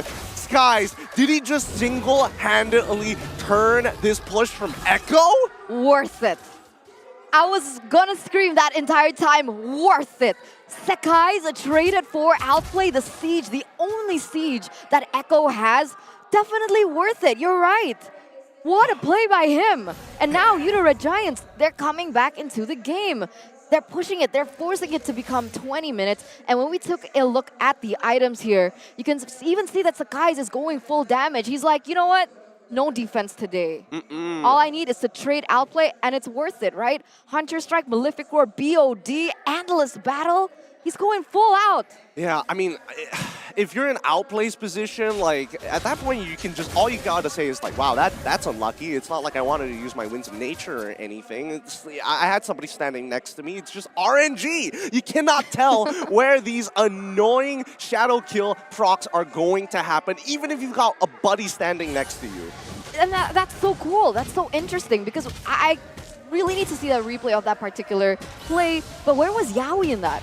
Yeah, I mean, he was a little further off. It was Sanjin as well as Outplay just standing, wait, actually no, Sanford as well as Outplay just standing side by side at that point in time. They saw the engage actually happen. They got close together, but at a certain point, it's just, what can you really do about it but hope not to die, or maybe you have to use a resource in that particular situation. And even with that, it feels like Echo, they're still going to play riskily. Is that a word? Riskily? It's okay. We'll make it a word for Eterna. Yeah. No, I get where you're coming from. I think that Yoodo Red Giants need to roll the dice if they're going to get any leeway against Echo, because their macro movements across the map, they've been able to sift gold in so many different places, and Echo can't really do too much about it because, again, it's a push and pull, a give and take. That and the fact that with Yoodo Red Giants having the Claude on Super Red, they have a lot of leeway and mobility to play this map around, right? Just an instant free tower that... No! Oh, no, we didn't see that. He absolutely whiffed it. And now the penalty zone comes in from Stanford. But no, look, the Winter Truncheon coming in from Sanji. He ends up dying regardless. They still get a pick despite it all. And now Zaida, he's thinking about it. He's looking for the initial back line. But no, he is not able to find it. The Winter Truncheon protects that QT. The Minoan Fury almost good with a final slash. Even better. Super Red gets the free hit. Every single target. Winds of Nature's being traded, but the stats have been stolen. Art of Thievery fully stacked by Super Red. No way. 4 members traded for 2. This is it. This is Super Red at his prime. And look at the damage coming out from Zach QT as well to facilitate this play. They have to go to the end.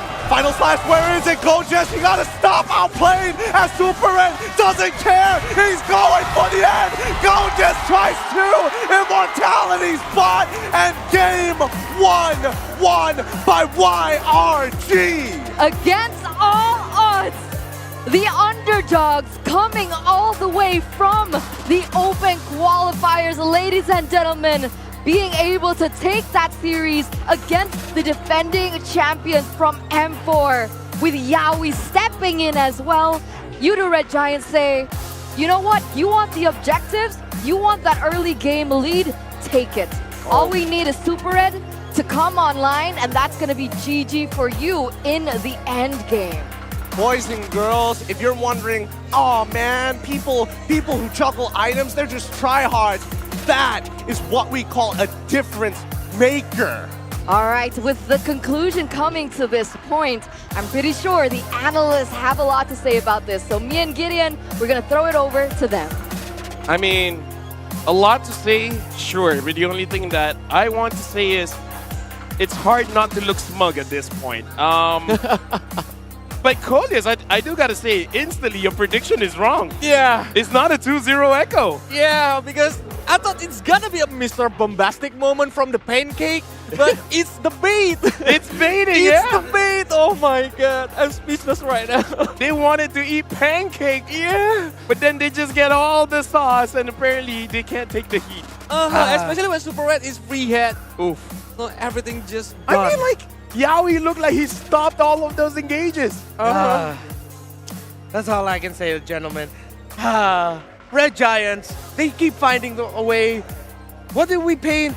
The picture we painted about Red Giants yesterday. They are a team so good at baiting out those 50-50s that look like 50-50s, but turns out it's just a Red Giants fight to win. Yeah.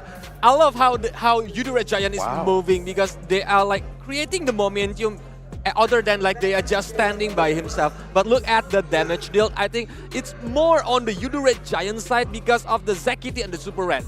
Can I just say, Reptar even said, if Sakai has a good Hayabusa game, your kid's name will be Sakai's Annihilator.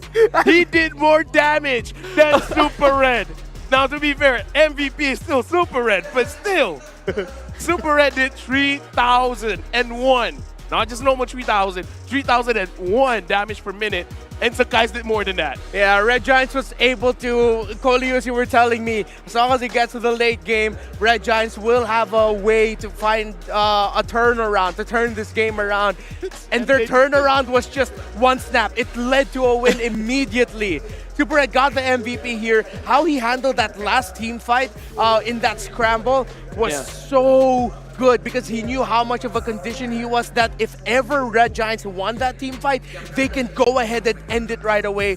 He knew he needed to stay alive. But Sakai's, I made that joke behind the scenes that if Sakai's had a great game, I'm gonna name my first child after him.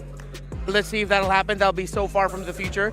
But Sakai's, going from that saga of him getting punished, him finding the kill onto outplayed, him to getting taken down again, to him being able to do well in that last team fight.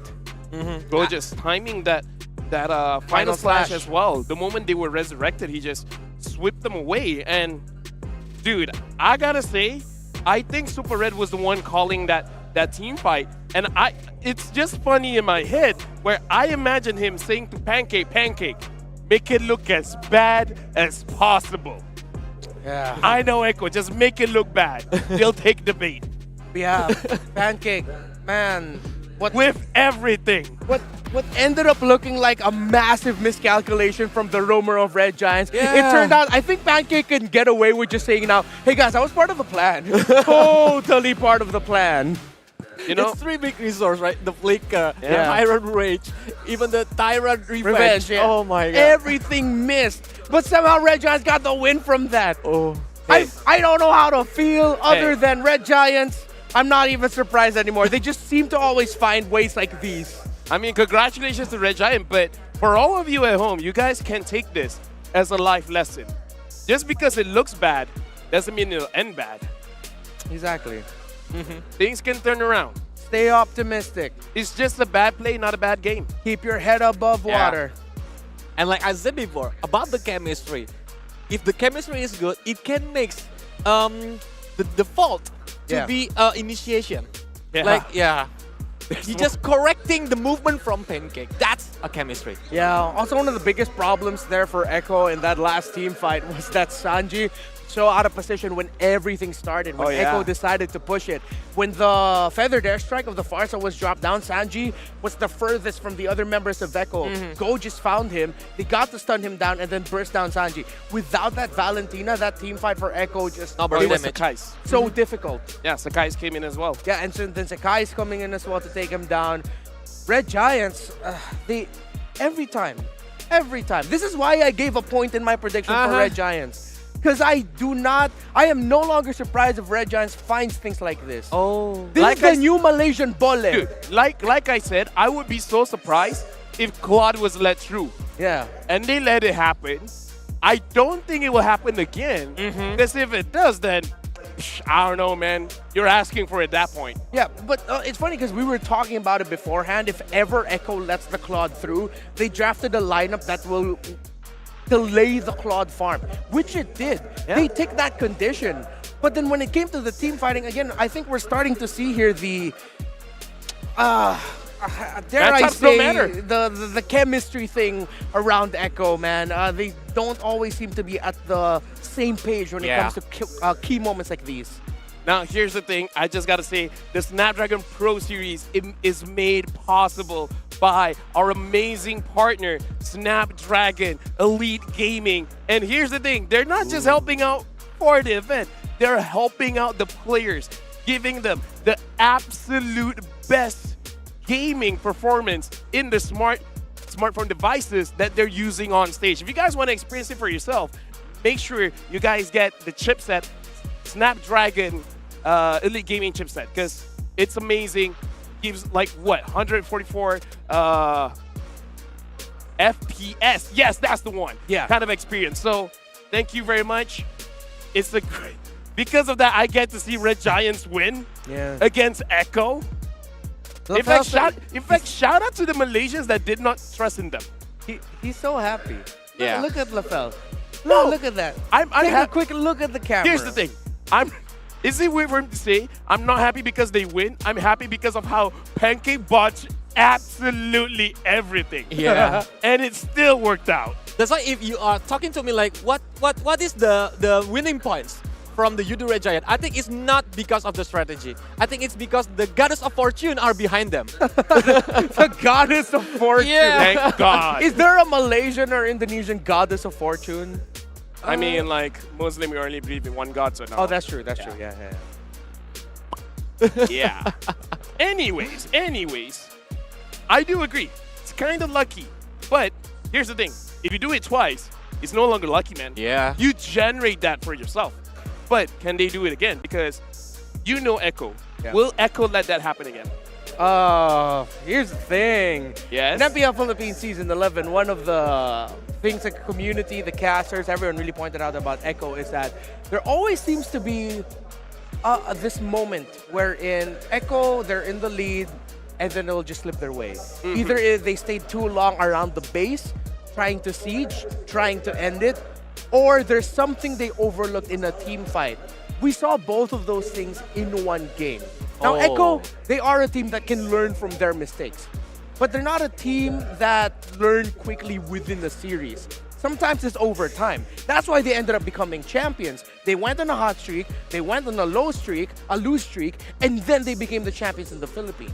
So now this is going to be pulling out a side from Echo that needs to bring out their alertness. Wherein, yes, we'll definitely adjust mid-series. Yes, we will definitely find a way to take a win and then force this game number 3 that we so desperately need. I don't count out Echo from finding that. Yeah, so the virus is overextend. Yeah. For the Echo. Yeah, overextension and not finding... Because honestly, looking back at that sequence, Uplane could have also gone to the top lane. And if he threatened that, the rest of Red Giants would have been forced back. I kind of feel like Echo should give a little bit of respect as well, because Sakai's was able to do quite a lot. Yeah. Right? Because we got to think about it. Even though, here's the thing about Hayabusa. There will come a point when Hayabusa has 4 items, even if you're clumped as 5, if he gets like 2 marks from his shuriken or basic attack onto you, even just hitting that extra 2 onto one person, that person is going to get executed. Yeah. And that's the thing about Hayabusa is some people feel like later in the game, he will fall off. No, absolutely not. He will get stronger, just like naturally all of the other heroes, more items, more damage, more defense, more tankiness, right? So they got to be like, okay, we really should be careful. If we have the Wind of Nature, use it. Because I kind of feel like there are times they're just like, pish posh, it's just Hayabusa, no big deal. Especially with the burn effect coming from the emblems. Gotta be careful of that. The Lethal Ignition one. Yeah. Yeah. Because of the mark from the Phantom Shuriken, so most of the damage from the Shadow Kill, you mean, right? Yeah, Shadow Kill. It would be like good to be aiming at the backline. So Hayabusa is still a good hero to pick up. Yeah, but now we're going into the draft, and I kind of want Super Red on the quad again, but I don't know. Logically speaking, it should get banned out. Yeah. Yeah. And it does. If ever, Echo might open up the Angela this time around, if ever they're going to be the first pick. But no, the first pick is actually going to the side of Red Giants. All right. Okay. They did change that Angela ban, and yeah, they banned the Claude, they banned the Faramis and the Diggy. Valentina is now going to be the first pick, and Zach Cutie is going to get a hero that he is very comfortable in. I think Echo wants to play Cash because they banned out the Faramis. Oh, yeah. Yeah.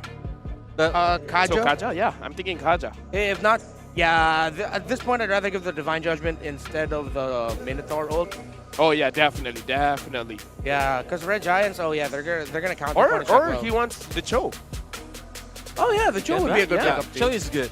But as an early pickup right now, maybe not. So this might either be an Arlot this time around, so take it out from the hands of Gojis. Fredrin is there as well if they want it. Fredrin. Oh. Oh, this time they're getting the Farsa. Farsa and Kaja. And with Kaja has been picked from Echo, I think there's possibilities that they want to play with 1-1. Because 1-1 and Kaja is a good combo. Ah, yeah, 1-1, Kaja. Along with Farsa would be really good too. Oh yeah, 1-1 might be the third pickup here for Echo. Because yeah, honestly, Super Red so far, if he doesn't get the Claude, he uses the Beatrix. Or Brody. Or Brody. I kind of feel like Brody won't do that well against a Farsa, same as a Beatrix. So that is going to be very, very difficult because one of the only marksmen that's good is there. And Fanny gets picked up, and the Terizla. I actually like this. I like the pickups. Yeah. This Fanny especially. Usually when you see an Eve or a Farsa and then the Fanny's open, bam, the Fanny would be like the perfect pickup there. So Echo, whoever they're going to pick up here has to be something that can mess up the tempo of the Fanny. I'm okay with them picking up a Brody in this scenario already, just so that you can get that stun coming in to keep the Brody safe. And then not even just the Brody, you can also keep the Farsa safe. If Outplay gets to time the stun well and the Fanny swooping in, the Fanny might actually be at risk of taking in a lot of damage from the Farsa and the Brody. All right, so now the first 3 picks have been shown. I feel like Echo, they kind of more or less solidified what their win condition is. So now we really got to look at the junglers. Are they looking for another damaged jungler? Because I kind of feel like going utility here might be for the best. Yeah. They might even consider picking up an Akai later on for Zyda. Akai or Fredrin? Yeah, Akai or Fredrin. Akai or Fredrin jungler, or if they want to like fight rock with rocks, that maybe the assassin's gonna come out from Echo. But I think it's gonna be a small probability since if you look at the Kaja or Brody or even the Kaja, Parsia, Kaja, and Brody is like not a sustainable hero. It can be bad when facing against Vanny if they want to use another assassin jungler. Yeah. So if ever the lineup here for Echo will have an XP laner, that's gonna be high damage, not high damage, or high control, high sustainability, and then the jungler will be the same. Because this Kaja can't just be the only frontline option. You're gonna need more options here that can hold the front line and also dish out a lot of crowd control abilities. I wonder here, is Paquito okay? For which team? Echo. As their XP laner? Jungler, you mean, right, Rafael? Honestly, either, because I kind of feel like if the Fanny goes in and then the knockout strike can interrupt the steel cables, I think it's gonna be good enough. Because other than that, what do you want going up against a Terizla? Because if you want to win the lane, Dairoff, but if you have Dairoff, you're not solving your team's problem. Yeah. You need someone to open up the map. So yeah, I don't know. What do you want to go for? Oh. Is it possible heal the EXP? No. Right? No, right? No. That's why Paquito and Akai seems like it's a very good option for Echo right now. But it depends on their strategy. Maybe they want to fight rock with rocks. So they want to play the quick early game since they have Kaja and Parsia who can use the mobility on the early game very well. Yeah.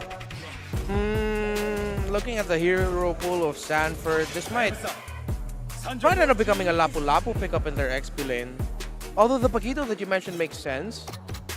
You can dish out the control abilities a little bit more. Yeah, because that's kind of what they need. They don't only need a frontline tank, but you also kind of need a little bit of crowd control there because you want to open up the map for Kaja. Yeah, if ever they can go Grok. But okay, Fredrin. I think this Fredrin jungle. Honestly, even Fredrin EXP might not be bad. On the hands of Sanford, not that I don't trust his ability, just more of I don't. XP Fredrin has not had the best time recently. I mean, he has 71% win rate. Oh yeah, on Sanford. Wait, 71, 75, around there. Oh, they make it work. If that's the case, then yeah. You know what? Yeah, I won't turn off the idea of an XP lane Fred. They can choose it later because they need to see the two heroes that Yoodo Red Giant gonna pick right now. Yeah. Oh, it's Carry. Oh, that's very brave.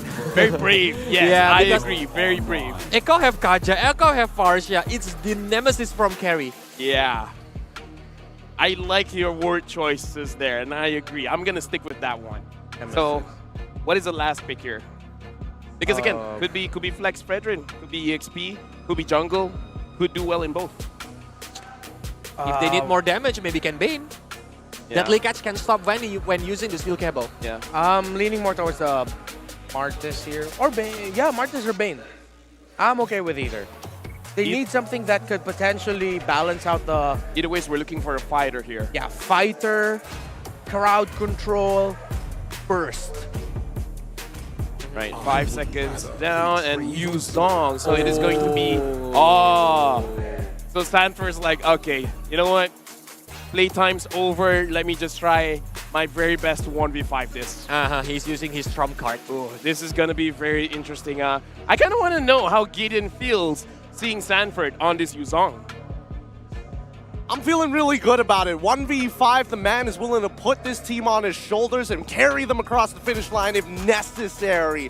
I don't know how Super Red's going to play this game, I'll be honest with you.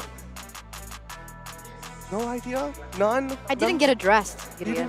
Okay, So all right. This is a Gideon solo cast now. Fine, no problem. Welcome everybody. Me as well as Eterna. We'll be taking care of you guys here on the desk for the second match of Echo versus Yoodo Red Giants. Now, may I have your opinion, please? I'm mad at LaFell. Oh, okay, sure. All right. Now it's a LaFell problem. Okay, one Malaysian to another. I get it. But it's tough. I think that Echo has a really good draft here, and I think it's very targeted and very focused on making sure that Super Red is going to have a tough time. If not Super Red, at the very least Zach QT.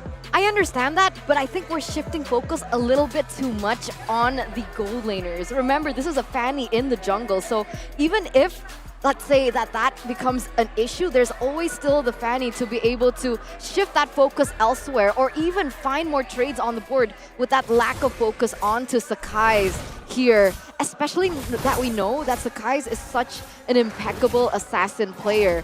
I'm actually quite curious because technically Echo only has Yaoi to be able to lock down the Fanny and nothing else. I mean, there is Zyda to try and get the taunt off, but that's assuming that the steel cables haven't been thrown out towards wall and connects. But in the meantime, at the very least, hopefully Pancake's performance will improve in this game number 2, because if he blunders hard on this Grok, there's no saving him this time. You know what? It might work.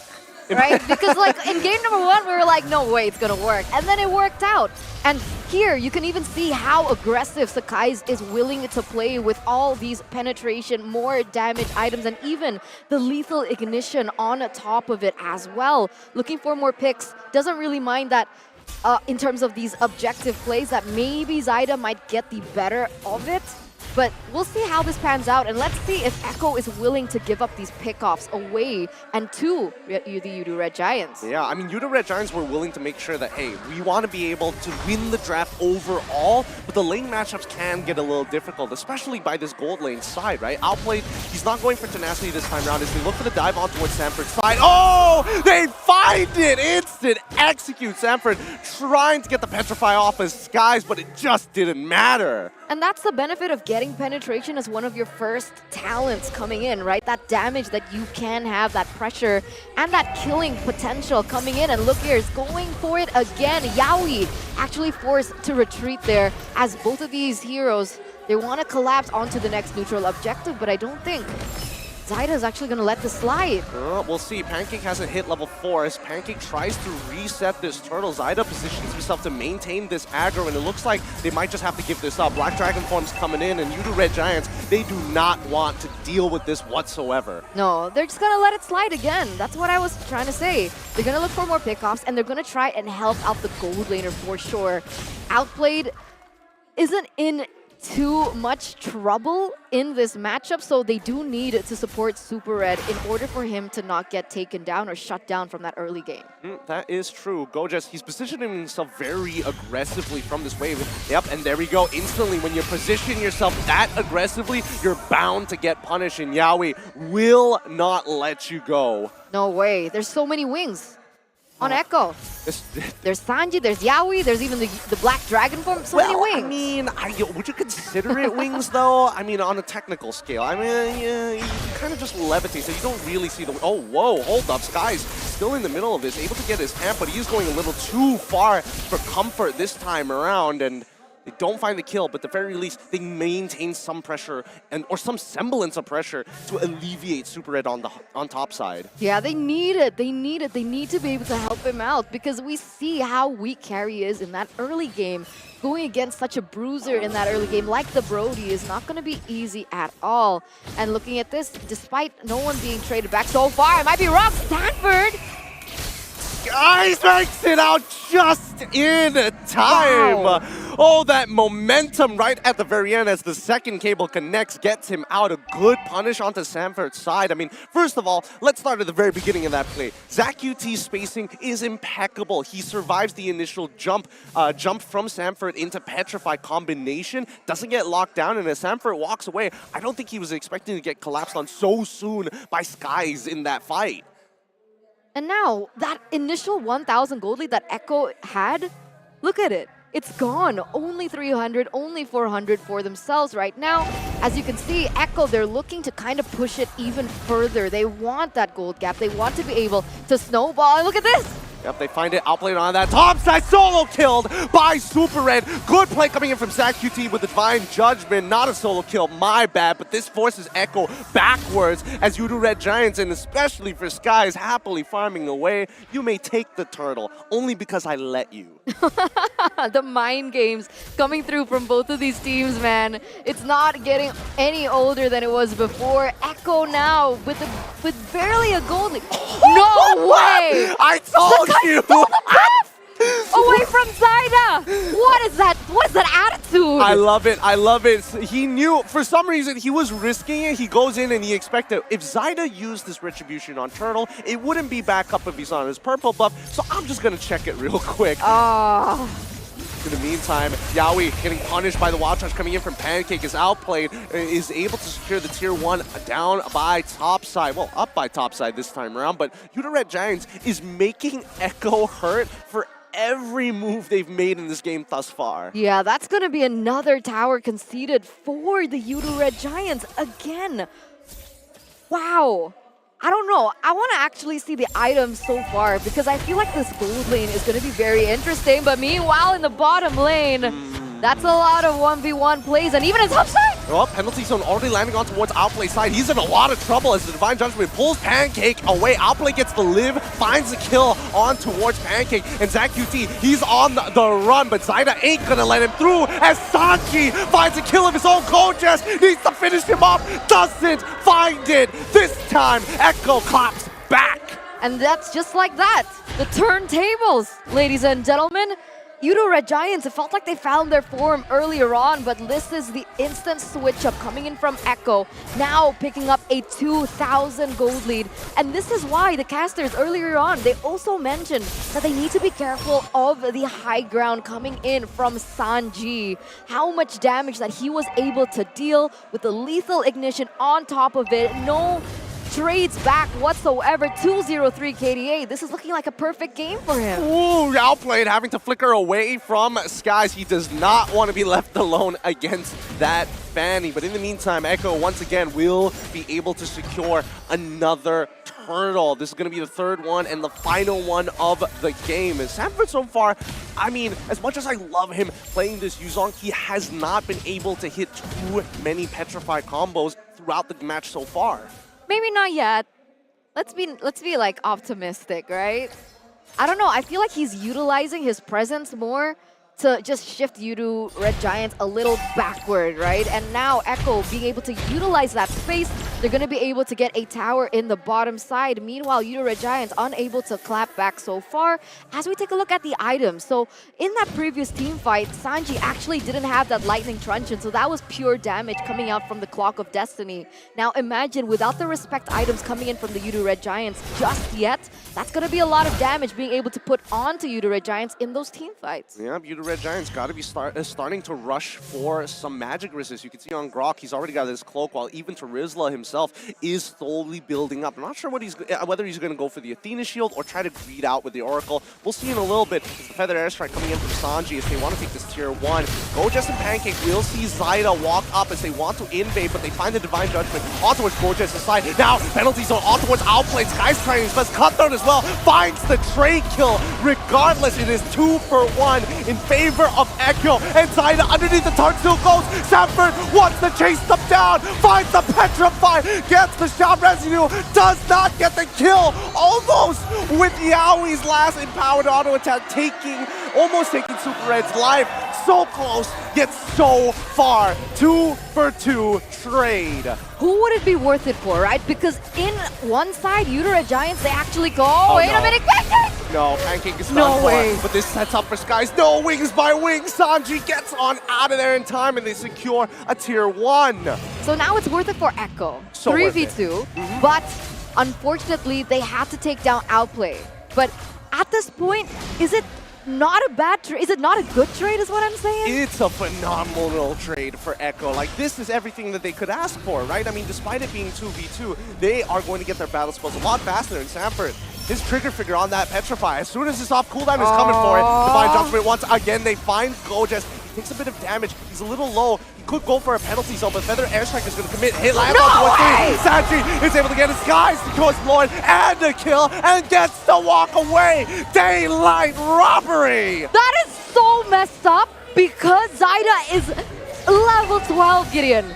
Level 12. He was 2 levels above of Skies earlier on. Skies was level 10. That shouldn't have been possible. How are Yoodo Red Giants coming back all the time? I mean, it's the burst damage, right? You saw Super Red, he wanted to walk up, couldn't go too far. Pancake goes in for the wild charge, but not only does it... Wait, hold on. Whoa, Skies, now he's just flexing. Now he's just flexing. But yes, Pancake with a wild charge, and even with Skies looking, because so many people were so close to the Lord, the collateral damage really starts to build up, and Zyda didn't get his retribution off in time. And I think one of the best adaptations coming in from Sakai is the fact that he went in towards the team fight after everyone from Echo wasted their resources, because that kill onto him earlier on was him just going in and getting punched out and kissed out by the Brody, and then he was kind of stuck in place. You know, kissed out? his Wait, skill what? too is kissing. Oh, okay. All right, It's like, sure. mwah. Maybe Like, until what? he gets a Valentine skin, then I'll believe you. If he gets a Valentine skin, that confirms our suspicion. Well, my suspicion at the very least. But I think, in this case, you're absolutely right. Because Echo, if they're going to continue this on with that momentum, they're going to need a spearhead. And if it's not through Lord, these fights are starting to become really clear that both sides kind of want to do the same thing. I agree. And it's getting a little bit scarier now for Echo, because that gold lead shifted. Super Red, look at him on the gold earned leaderboard, #1 at 8,800 on a carry. And that's not exactly the picture that you would want to be able to portray if you were Echo. I think worst of all is for Outplay, who was like, guys, I was winning my lane. Come on, work with me here. Give me something. Daddy needs his milk too. Oh, man. And the frustration just must be building on, because Super Red already has the corrosion scythe. He has even legs, like, oh, okay, pants is what Leo likes to say. He has pants on, so a little bit more sustain. Golden Staff, DHS as well. So he's down, he's ready to tango. Let's see how this dance is going to go, right? Because in the next 36 seconds, let's see the setup from both sides. Echo need to start getting some pushing waves, but it's like Super Red and as well as Pancake posturing themselves to punish anybody who dares check or walk up to the bottom side. Yeah, and they do have the lockdown to go for it, right? Skies just needs to go in, put that damage in, and it could even be finished off with anybody else. At this point, Skies 3-1-2, really good KDA so far, and Gojas has been just popping off on the Terizla too. This is a really interesting movement. Usually teams would actually care more about the long lane, but instead, they send 2 members down, posture themselves closely around this Lord, and allows that top side to get pushed initially. So the fact that they don't see anybody bot side, they don't see anybody actually taking priority over the Lord, gives them an idea that the majority of Echo, at least 2-3 members are on that top side. They see Sanford and Zyda, so process of elimination, right? That was so smart. Like, I didn't even notice that. I mean, I'm just trying to figure it out, right? It's a weird movement to see at this level of play, because so many people understand the fundamentals of the Lord dance. Push out that long lane so you don't have to keep sending people there, and then you have to go at a disadvantage in terms of the team fights 4v5. I mean, me being simple-brained, I was just like, okay, they're gonna prioritize the bottom lane because Sakai's can just goes up and he can like slow push that top lane. Oh, to be fair, that's actually a much better explanation. You say smooth brain, but that is a good explanation. Yaoi and Outplayed have not moved for the past minute or so. Their patience is waning in Outplay. You can see his fingers are getting itchy, but he also recognizes that they need to wait for the right opportunity. Man, that top side is building up really, really quick. Skies, he's going to respond to it. Even on bottom side, somebody's got to deal with these side waves. If not, Echo is going to get this Lord for free. Oh, look at this. Conceal play. They find Super Red, and they take him out. Sorry, Zach QT, and they take him out instantaneously. Now Super Red gets to reveal himself. He's looking to get the kill off towards Yaoi side. Sanford with the Black Dragon Form will chase him down. Petrified, but the Winds of Nature protects him. No shot residue, nothing left. Appraises Ram barely tickles Super Red as he gets his 3 hits in. Outplayed is going to posture himself, and now that's going to be it. It's going to be a 2-for-1 trade in favor of Yoodo Red Giants. Still Yoodo Red Giants. You would have thought that, all right, a good pick onto Zach QT. That's one problem solved, but Super Red was just free hitting from the back, being able to just push these members down in terms of that HP, and now with 2 members gone, this should be a win for Yoodo Red Giants. We'll see. It's a 50-50, level 15, penalty zone onto Zyda. They're going to commit on towards this kill, but Super Red, oh wait, those guys, he's in trouble. Outplay manages to get the flag. Yaoi is down. Outplay needs to be able to clean these up. He flickers forward. Oh my goodness, almost gets the triple. He tried 8,800 damage, but still, wait, no, go, just don't die here. Okay, 8,800 damage and almost turning the fight a triple for Yoodo Red Giants. The idea was there from Echo. It truly was, and Yaoi was able to secure the Lord, so both of the junglers actually missed there with so much CC happening. But it does give Echo a little bit more breathing room, despite that they had to lose 3 members in the process. But what a team fight.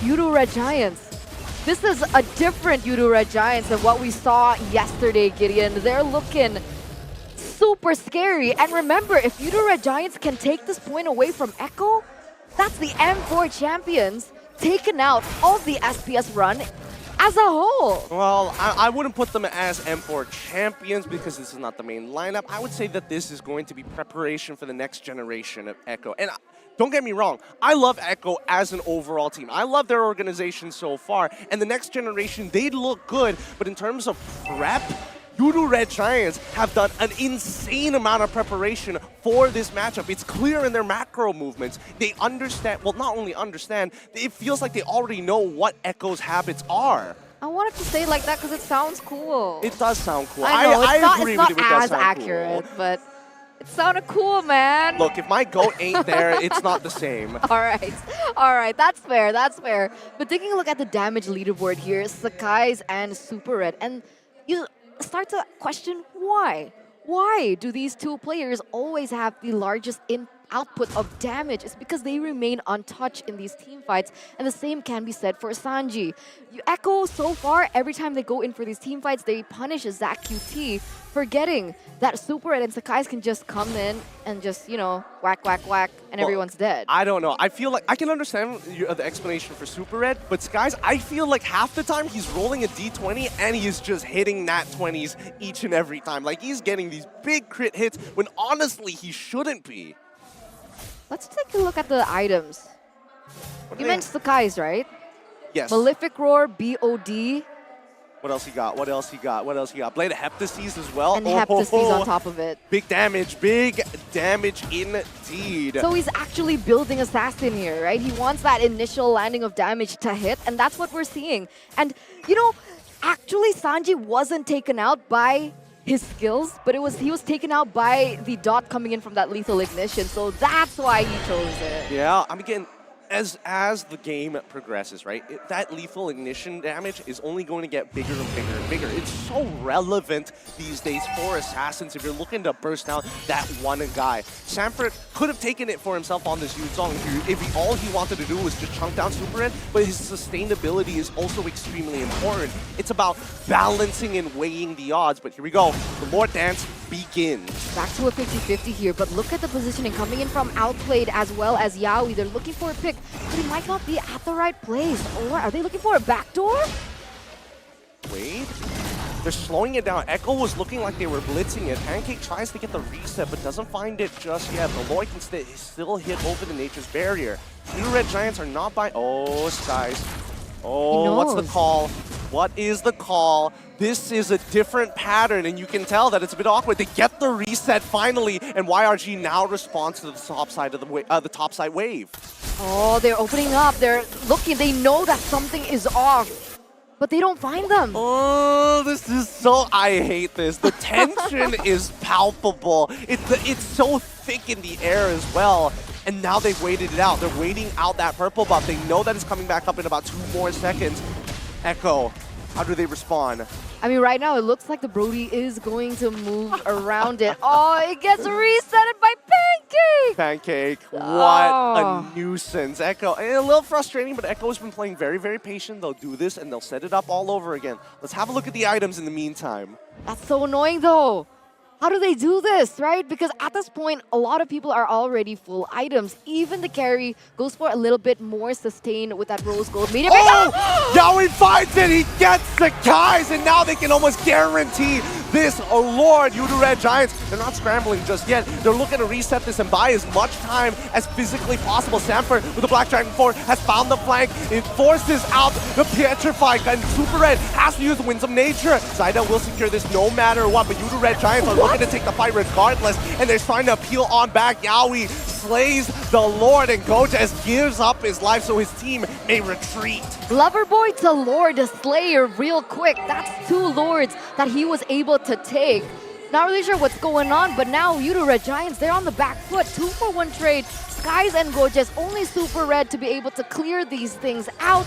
But once again, oh! Divine Retribution on towards Pancake. They're going to break his immortality. Feathered airstrike. He wants Super Red. Don't find it. Pancake flickers out there, but uses the wall charge. Skies comes back in time to break Yowie's immortality, but that's going to be one inhibitor already down. Wait, Skies, he wants more. He's looking for it. Winner, Truncheon saves his life, but Skies takes him regardless. One head on a spike, can't finish off the rest. Oh man, he only takes Sanji down in the process. Super Red trying his best to clear out that lane in that mid, but remember, a Lord is still marching there in the top side. Meanwhile, Echo, they're gonna use this time to be able to take that buff away, but this is 30 seconds left for Sakai's to come in and break the bounds. Can Yoodo Red Giants defend? They're just gonna have to let this inhibitor go, right? They don't have a choice. Super Red can't just walk up. He used his Wind of Some Nature earlier, and now Echo trying to force a play. Continue coming through. Yaoi flickers forward. He wants Super Red. He finds Super Red. Penalty zone to buy a little bit of time. Super Red is alive. Wind of Nature is back up in time, and now they're looking for the 1v1. Outplay has his Wind of Nature. He's got to get on out of here. Super Red clears it out, and they manage to defend in time. A 4-for-2 trade. Yoodo Red Giants with staggered death timers make it to the next phase. The underdogs climb back up on top again. How was that defendable at that point? The way Super Red utilized that wave, the way he was able to proc that wand at the right time, at the right place. No! Oh my god! Sanji gets taken out! This is a disaster for Echo! Tier 2 is going to collapse. Bottom side is starting to crash. Red Giants, hey yo, are you trying to end this game? They're going to make an attempt to. Mid inhibitor's already down. Zaida's in trouble. He can't take this damage. Skies, everybody throwing their bodies at the wall. Nobody is going to fix that bottom side, but they will try to take as many kills as possible. What? Super Red, oh, they need to go forward. back. Gojes, he's back in the base, finally. Oh my goodness. What a series of events. Oh, okay, let's give some breathing time here because what the heck happened in that last 2 minutes? Yoodo Red Giants were so close to end as well, but luckily Yaoi was able to come back on time, and without any minions, Yoodo Red Giants, if they committed onto that, that would have been one straight push coming in from Echo. Oh, dear Lord. What a series of events. Like, it was already unlucky enough that Sanji had one more tick to wait. Yaoi, Divine Retribution. It lands perfectly onto Super Red. Stanford takes him out. The backline gets attacked, but the Winter Truncheon has already been popped by Sanji's side. Skies, he's got no more energy to work with. He's trying to get on out of here, and Stanford chases him. Gojes breaks the immortality as Zach UT loses his own. Outplay finds the kill. That's 3 for nothing, and this might just be GG unless Gojes can do something about it. Solo, no more. He has no more resources. He heals himself up, but he's only buying time for the inevitable. Skies finds the kill onto Outplay's side. And wait, can he make it a double? No. The Shao Residue keeps Sanford alive. 4-for-1 trade. Echo and Yoodo Red Giants in the octagon, ready to duke it out. Bare knuckles. Sakai's trying to do his best, man. He's trying to clear that lane in that mid side, but with him only standing with 10 seconds, he can buy some time. 6 seconds for Super Red. Will he be able to make it? No, the waves are too big. If Super Red comes back up, there's just too many things that he needs to do. Divine Retribution is already out. Skies manages to pull through. Super Red is back in, and Echo respected. They're walking away. They're not gonna commit. That's another defense taken. Successful by Yoodo Red Giants.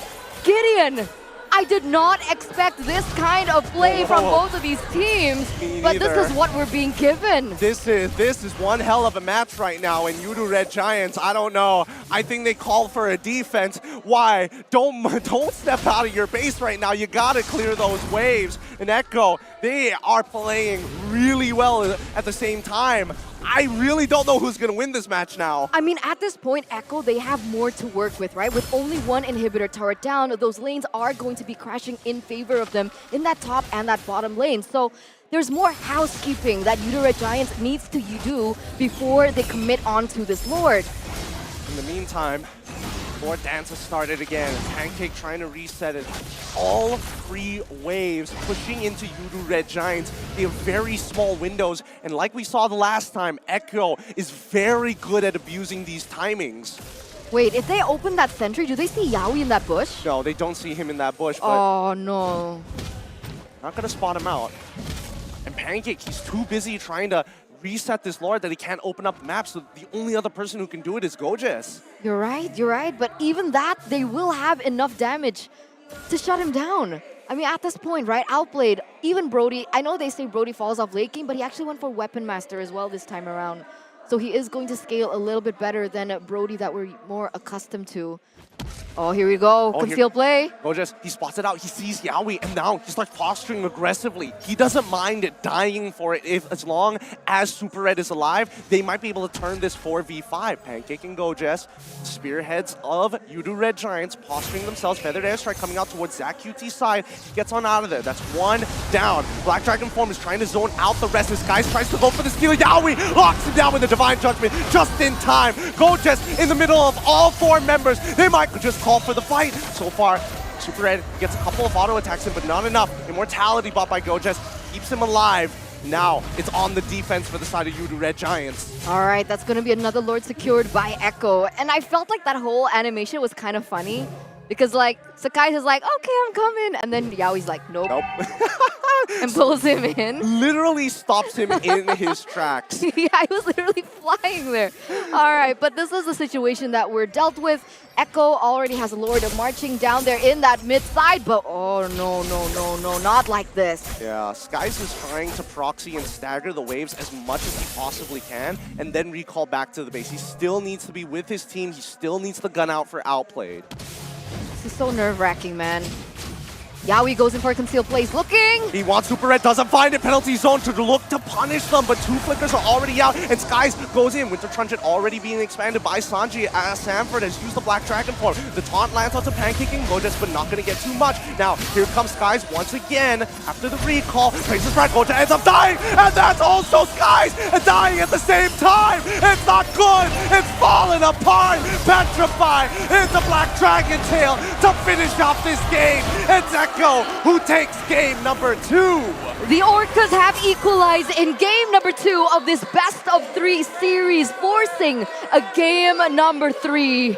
That was a long drawn 27-minute game of full action going back and forth. And I would say that that was a valiant effort for Yoodo. Truly a valiant effort, but you can see the experience, the patience, which is a little again, I wouldn't even say against their beliefs, but just not very Echo like with this particular Echo squad, because they love to fight, they love to get under your skin, but it looks that they have mastered both sides of getting under your skin, the patient way and the aggressive way. And really, Yoodo Red Giants just received the worst end of the stick there. And with that game, let's go and head over to the analysts. What do you got?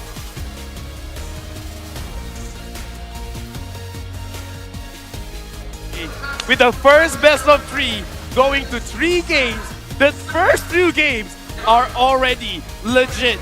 Seal of legendary status, man. Yeah, what a series so far Red Giants and Echo have been showing. And Red Giants, yeah, they're the underdogs going to this. They're the ones on the Cinderella run. But they are standing toe-to-toe with Echo, and it has been a fantastic series so far. It's a really tight net because both of them, they don't want to lose. Because lose means they go home. They cannot continue in their journey, and look at that series, man. That's what's happened when you have the spirit. Dude, honestly, like, there's a lot of players to highlight, man. Gojes on this Terizla. Wow. Sakai's, it doesn't even look like he's using cables. He's just legit flying. Yeah. And then Yawi. Yawi as well, taking the Lord twice. Twice. 2 Lord secures by Yawi, because Zaida was put under an intense amount of pressure every Lord fight. And somehow, whether it would be the enhanced basic attack or the first skill, Yawi would help secure Lords, but his pickoffs with the Divine Judgments have been on point. His synergy with Sanji and Outplayed or Sanji, Zaida, or whoever in Echo to set them up to get the target down would be great. And Red Giants, you see them buying Winter Truncheons, getting immortalities, knowing that they had to watch out here for Yawi's Kaja. What a game! But the question for the second game is, are Yawi too good? That makes Yawi got 2 Lord, or the Zaida didn't do his job? Yeah. I mean, like, it could go either ways, right? Especially, because come on, Yawi is using Kaja. Kaja is the short name of it. Do you know that there's a full name for the Kaja? Oh, what is it? Ka, just follow me, I'll get you a kill. Ka, just follow me and I'll get you a kill. I like that. The Ka is just the bird.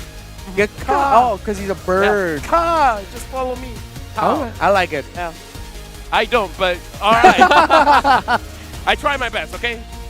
Yeah, no wonder why Yawi is our MVP of the game. He was the man of the hour here for Echo. This Kaja performance. Half an hour. The man of half an hour. This is an almost 30-minute game that we saw. And considering it was so difficult for him to find Zach Yoodo or Super Red at times, Super Red's positioning, he is showcasing his peak. Why he is now one of the highly touted marksmen in the world because of his performance here in the Snapdragon Pro Series for Yoodo Red Giants. Super Red, a fantastic performance there. And Echo, yeah, there's so many times, so many fights Echo could have won, but since Super Red just stayed alive, and this is another collection of Yawi getting Lords, Echo, they were brought to the limit. I think it's tough to be Yawi because the focus on Yawi is like not just on Super Red, but it's for Skies too. He needs to cover the Vanny when they finally came in.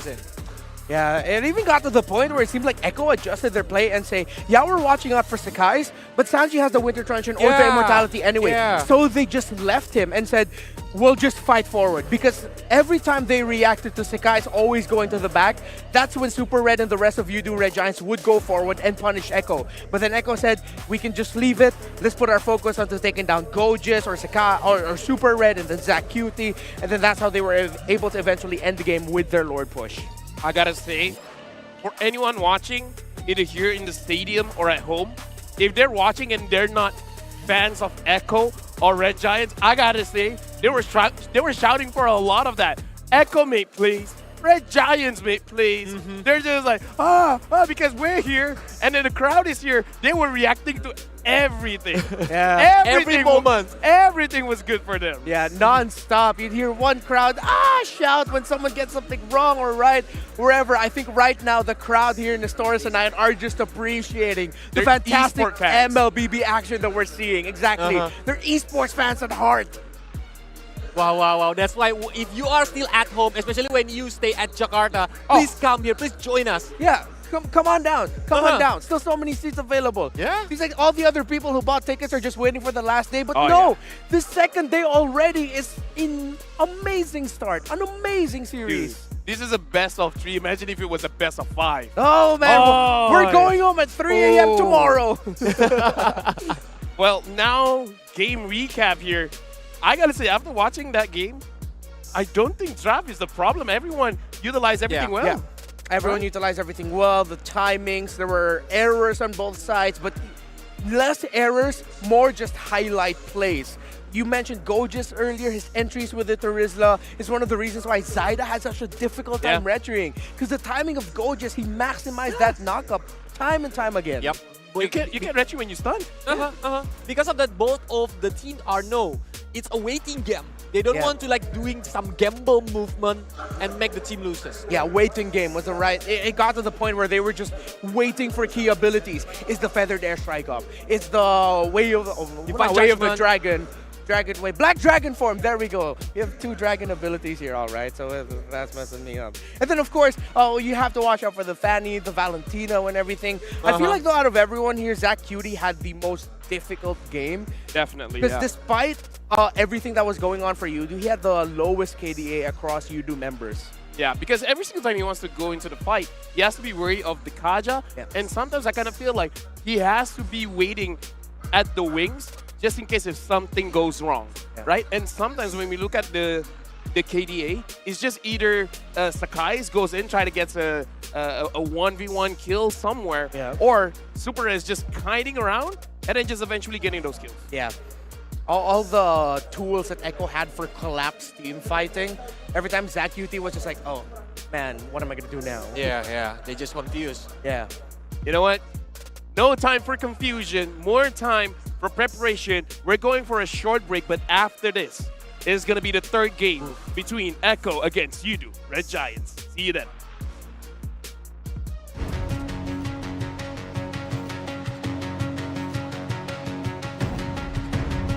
I think AP Brain will reach the final round. Pastinya juara sih. Gue berharap kita bisa ngeluarin potensi maksimal kita lah. Tentu target kita juara. Right now we're just trying to like experiment and stuff, but we will still do our best. No expectation, just we will just try to do our best. I want to be champion with EVOS Icon. To be a dominant player again. Yang pasti juara lah, karena juga tim di sini kan juga kuat-kuat semua. I really don't hold much high expectation. Just come here, have a good time, and just have fun lah. Yeah. Expectation saya is kita orang harap kita orang dapat pengalaman yang banyak lah. My expectation in SPS is that we're gonna win 100%. I think my team gonna be champion. For at first, I didn't really think that our team could make it until Jakarta, but yeah, we made it.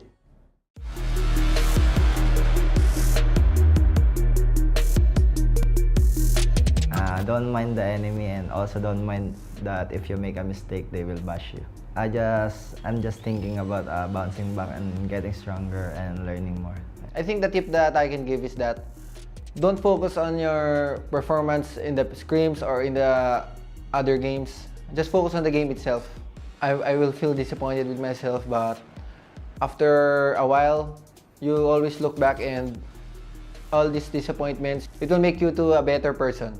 You should never stay in the past, but you should learn from it. Always know that there's always a next game. Selalu ingat aja tujuan kita buat main turnamen itu apa. Jadi kayak nggak terdistract hal-hal lain. Jadi fokus ke in-game, tujuan kita buat menang. Jadi selalu tanemin mindset itu aja sih. I think for me, just love the game, because if you love the game and whenever you're playing, you just like, you won't think of anything else but play. That's my number one tip.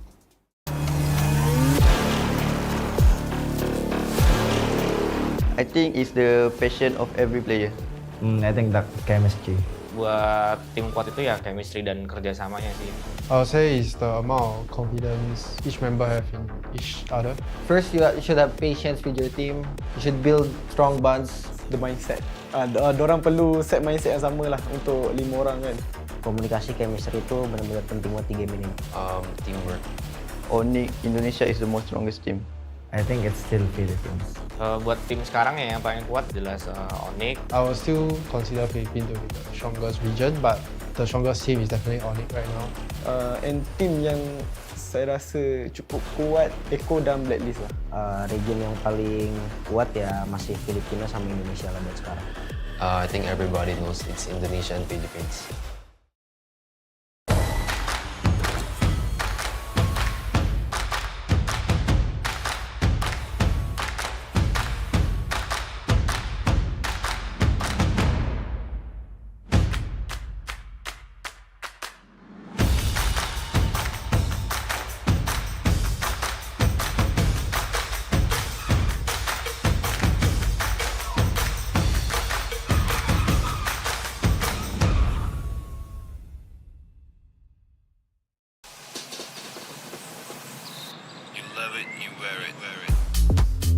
Wear your passion.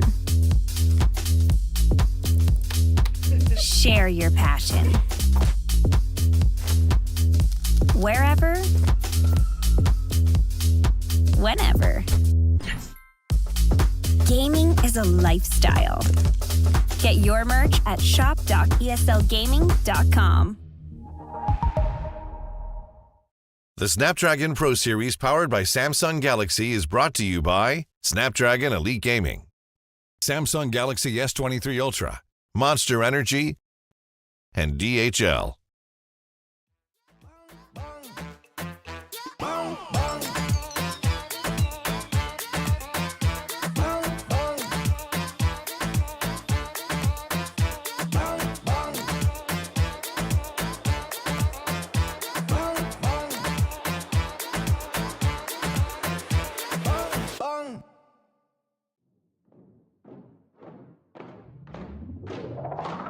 Lace up my shoes, time to get it. Put in the work, I'm with it. Paying my dues with sweat and tears. There is no weakness here. I ain't new to this, I'm a veteran. Wear my battle scars like a letterman's. I done crawled through the mud full speed, so I wouldn't underestimate me. That's a rookie move. Homeboy, I got nothing to prove. Team player, but I'm still self-made. I'm in it for the passion, not the parade. I don't don't need the lights or the cameras, just me and my opponent. All the work that I put in has led up to this moment. Let's go. You go hard, I go harder. You beat, I beat farther.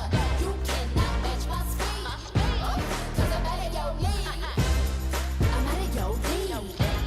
I'm out of your league. Everybody wanna get like me, better reach for the stars, cause I'm out of your league. Game time, let's go. I hit that mark weeks ago. I'm about to laugh you up. Tell me, have you had enough? You would think I had a PhD in psychology. The way I get in your head, there is no escape. Like I said, I'm out of your league. I play fair, but show no mercy. Only give my time if it's worthy. Cause I keep my mind. We gotta push to the limit and work till we finish then push to the limit and work.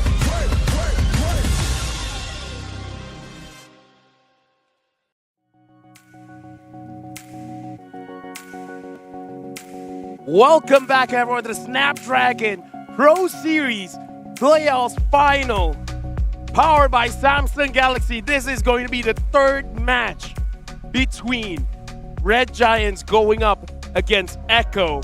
And I gotta say, the tension, it's high because neither game number 1 or number 2 were stumps. Yeah, man. I was talking to Coach Theo of RSG during the break. I was talking to Simon. Yeah, you were talking to Simon. Yeah. Even Coach Theo was like, wow. He told me, grabe yung laban. He's like, this fight is intense, so unexpected, how competitive it is, how close it is, and how long the games are. No one expected it to go this way, but I'm glad it's going this way. Yeah, and it turns to be best of one right now. Yep. It will be their last game for one of them. Oh, who is it gonna be? I managed, like you managed to meet the coach. I managed to meet the owner of Yoodo Red Giants, and even he was like, "Dude, what are these games?" And he was also, talking on Sakai's. Is like, what? How can that kid play like that? Yeah. How is that possible? Yeah, he looks so comfortable on the fanny, but I wonder if that's gonna be we'll get to see that again, or we're gonna see a completely different draft picture. So many questions up in the air right now based on what we've seen so far, Kolios. Especially the pressure too. I think it's the best option right now is let them play their most comfortable meta, their most comfortable heroes, because it's the last game. Yeah. If they are playing like too many strategy on their head, it can be messed up during this third game. I mean, like, one thing can be said. No matter how strong Super Red looks on different marksmen, like the carry, he's not getting those wins like the Claude. Right? So that I feel like that's going to be a constant here, because doesn't matter what part of the tournament, as long as he doesn't get the Claude, no matter how good the KDA is, for some reason, they just can't get the win. Claude is the key. Yeah, Claude is the key. I wonder if Echo are going to ban it out again. That game number 2, they went on the red side and they took it out. I wouldn't be so remiss if they took it out again. And it looks like even though Zach Yoodo, we've talked him up and how comfortable he is with this Valentina, it seems like Echo know or already have prepared a strategy to minimize this impact as a Valentina. So I wouldn't be surprised if Echo actually let it through again. They continue the same banning pattern, the Faramis, not the Claude, the Diggy. Maybe they might change up the Faramis ban if ever they're going to be on the red side. And for the Yoodo Red Giant side, maybe they need to ban Valentina. Oh yeah. It's a really important heroes for Echo. I kind of feel like the reason why Zach Yoodo wasn't able to do well with the Valentina is legit because Sanji was on the far side. Exactly. So it really does seem like even though the Valentina would be available for YRG, Echo already have something prepared. They're ready and they know how to handle that Valentina. Game number 3, the draft is up. And there is a draft adjustment here for Echo, who are looking to be playing on the blue side this time. They still ban out the Diggy, but they ban out the Claude, and now they're banning out the Fanny. Yep. So Valentina is getting banned too by the Yoodo Red Giant. I think the first pick, Fredrin is still free if they want to use it. I wonder if they want to first pick the far side because not a lot of options open anymore. Oh yeah, for the mid lane. Yeah. The mid lane meta hero is like left are Parsha, so maybe they need to pick the Uranus Parsha is open. Oh yeah, Uranus is open over the XP lane. It's a sustainable hero. It can proxy the minion, so it will be a good heroes for Echo. But It's like a keyboy playing with the Angela things because Sanford have a good mechanics, have a good momentum to do the setup, to initiate the team fight. If he used the Uranus, he cannot do it. Yeah, but now looks like they want to pick up the far side because not a lot of good mages are up here. And I have a feeling Coach Arcadia saw this happening. Yeah. He forced out all of the other mages, led the far side through, but that means you have an answer. So that becomes the question. What's the answer? And at this point, does Gojis wants to pick up the Uranus? The Uranus would be great, but I'd want to see Yoodo Red Giants consider the Edith later on in this game. There is no Diggy to worry about. No, Gojis knows how to pop off with that hero. But if ever... Wait, Ling Angela? Yep. Ling Angela. Uranus Ling Angela. I want to talk about Angela. it. Yeah, the Ling would be a great pickup too. Because Farsha can easily get killed by Ling, and see, it's Ling and Kaja. Yeah. To take it away from the hands of Yaoi. They are anticipating like what kind of any gold laner that Echo gonna use. With Kaja, at least they need to think about the positioning twice. Yeah. On the team fights. I'd want to see Echo consider picking up the Arlot now. Actually, I kind of feel like Terizla too. Oh yeah, that makes sense. The entries. If ever that's gonna make it make the life of the Farsa a bit easier. They can save the EXP laner later on. They can pick up a jungler right now. Martis, Fredrin might still be available here for Echo. There could be a Fredrin and a marksman. If ever. Okay. Oh, they're going in with the Kufra first. If they want to use Angela, it's the time to pick it. Because if not, I think Echo gonna ban it on the second banning phase. Yeah. Yeah, it's gonna be very interesting if Zach does use the Angela in the mid. Uh-huh. But then, I mean, yeah, I'm thinking they need a very tanky EXP. Yeah. I wonder if Edith really can be that. Can be. Oh no, it's still gonna be the Terizla though. Gojis has been tremendous on it so far. That's gonna be the pickup. At the same time, it could mess up the entries of the Kufra. It could give Zyda a difficult time I mean, to be fair, being able to retry. Already quite a beefy front line. Maybe not the best for the Edith. Yeah. Because if you go in and then you don't finish them off by the time your ult finishes, kind of a sitting duck. Yeah. Even considering the Farsa too. Yeah. Because sometimes there would be Farsa players who really save their ultimates just for when the Edith comes out of the mech. The Primal Rat. But yeah, so it's the Fredrin is still versatile. It can be on the XP lane or even the jungler. It depends on Echo what kind of gameplay that they want to use. If they want to fight rocks with rocks, maybe assassins like Lancelot can do, because Lancelot is a good hero to dive into the back line. So the Yoodo Red Giant later, the mid lane or even the gold laner need to think about it. Again, I'm just looking at this Farsa. This Farsa is a very, very big problem. I just don't know. Like, we've seen in game number 2 just now, Sakai's was on Farsa duty, right? Make sure that the Farsa doesn't have a free time. Looks good, sounds good. But sometimes, like, the fact that once Winter Truncheon has been built, there is going to be a factor of you wasting the time of Sakai's. And Sakai's would just be waiting there, really wanting that kill, and then all of a sudden, he gets surrounded by Orcas. So I kind of feel like the idea, maybe they still want to keep up with it, but perhaps it's good if they have a plan B as well. Looking at the Kaja, I don't know if the Kaja will be the plan B. Yeah, the front line here of Yoodo might struggle, honestly. Unless Yoodo wanna... I don't think Super Red or Yoodo have it prepared, though, to give Super Red a non-marksman hero. And I'm not even talking mage. Like, I'm guessing 1-3-1 would be a great response here to Something Echo. like a Esme side lane. Yeah, Esme side lane, Yeah. Bane side lane, but I'm not sure if Red Giants have that prepared for them. Because if ever that does happen, I mean, again, with lineups where you have Ling as your jungle, and then you have 2 fighters in both side lanes, that just makes the Ling your quote-unquote marksman, because it is like basic attack-based anyway, and you'll have someone to break it. So no DPS at all. And with Kaja and Ling, I think Yoodo Red Giant gonna play very aggressively during the in-game. They try to do the pick-off game. Yeah. It can be that they do the mirroring movement from the Echo. Like, if Echo just started to do the turtle, they will aim for the gold lane. I think that's the best option, using the Ling and Kaja ability. Oh, good read here by Echo to take out the 1-1. But the Angela that you guys have been mentioning is very open here.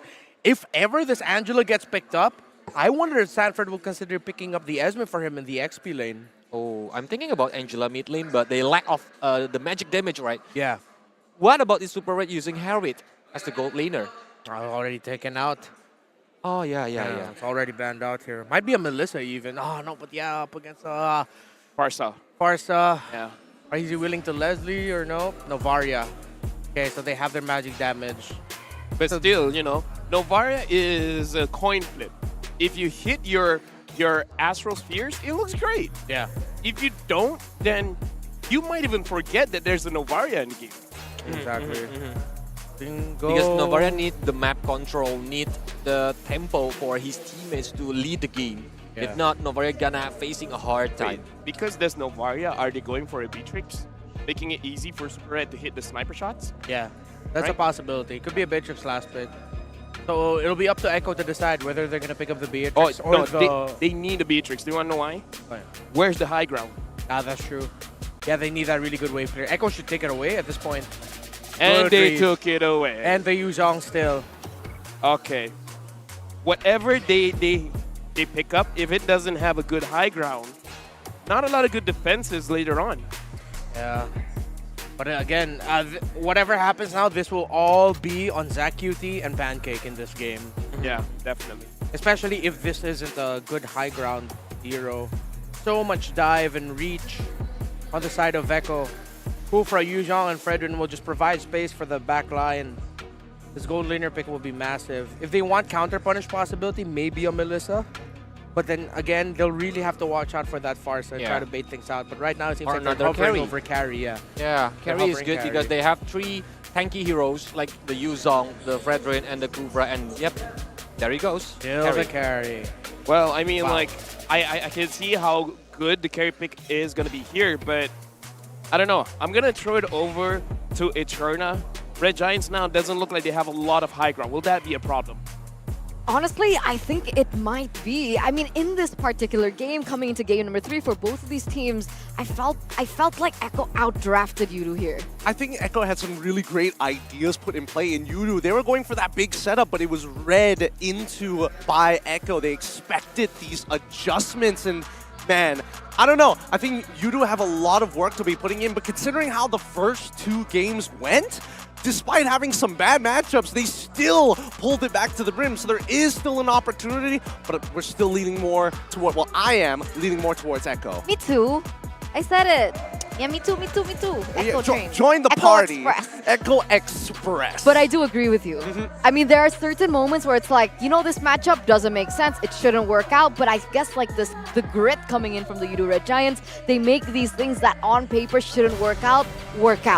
But ladies and gentlemen, remember the stakes are super, super duper high, if not the final boss fight here for both of these teams, because whoever loses this one is going to have to go home and their tournament lives end here. And with that, let's welcome you to the 3rd game of this best of 3, back to a best of 1, Echo and the Yoodo Red Giants. Get ready for the death match here between these 2 teams. Only one of them is going to make it through and the other goes home.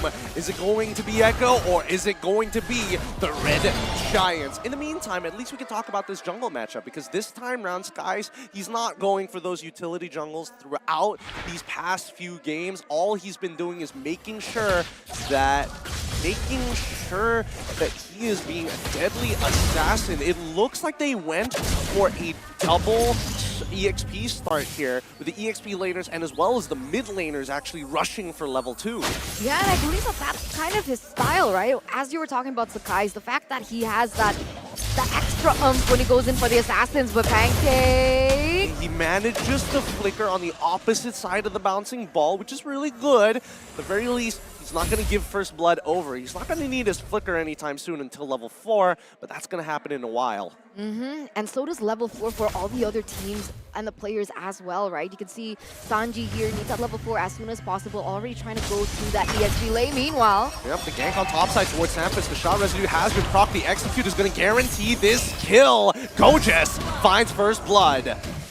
So in this instant, now we already see a shift in focus coming in from the Yoodo Red Giants. They understood that Sanford was a huge issue in game number 2, and so they're trying to prioritize that lane definitely for Gojes to pop off. And, you know, the gold lane, they're just having their good time, you know, that 1v1 situation going through, especially now that the turtle is going to spawn top side. Not too much focus on them just yet. Yep, both supports are trying to rush their level 4 as well. It's really important that they actually hit it this time, but I don't think Yoodo Red Giants really want to posture themselves for this first turtle. Maybe in the coming times, sure, but for now, it doesn't really matter. Echo's level 4 is way stronger, and it looks like he gets on top of ZachQT. He might actually guarantee the kill with a shot. Residue, Sanford finds it. That's what I was so concerned about for the Yoodo Red Giants, the fact that they went for a really strong backline in ZachQT.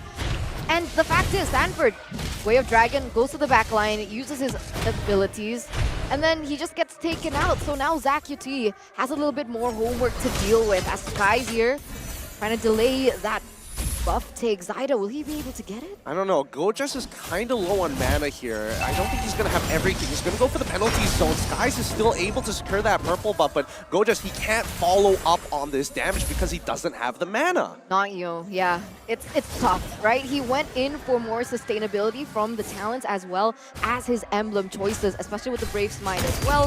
So of course that is going to be a little bit more difficult when he loses that mana up. But meanwhile here in the bottom lane, now there's focus. Now Super Red is caught in a tough position as Yawi already looking to get that trade on. Yeah, they're posturing for the dive. They want to see if Super Red is going to get caught lacking here. Top side, however, once again, Jungler is nearby, but Gojes, he's got to be extremely careful. If he gives any more kills over to Sanford, he might not be able to play the game for at least 8 minutes or so. But for now, we're seeing that the map is being opened up by ZachQT. They don't want to sacrifice members. They'd rather cooldowns for the time being.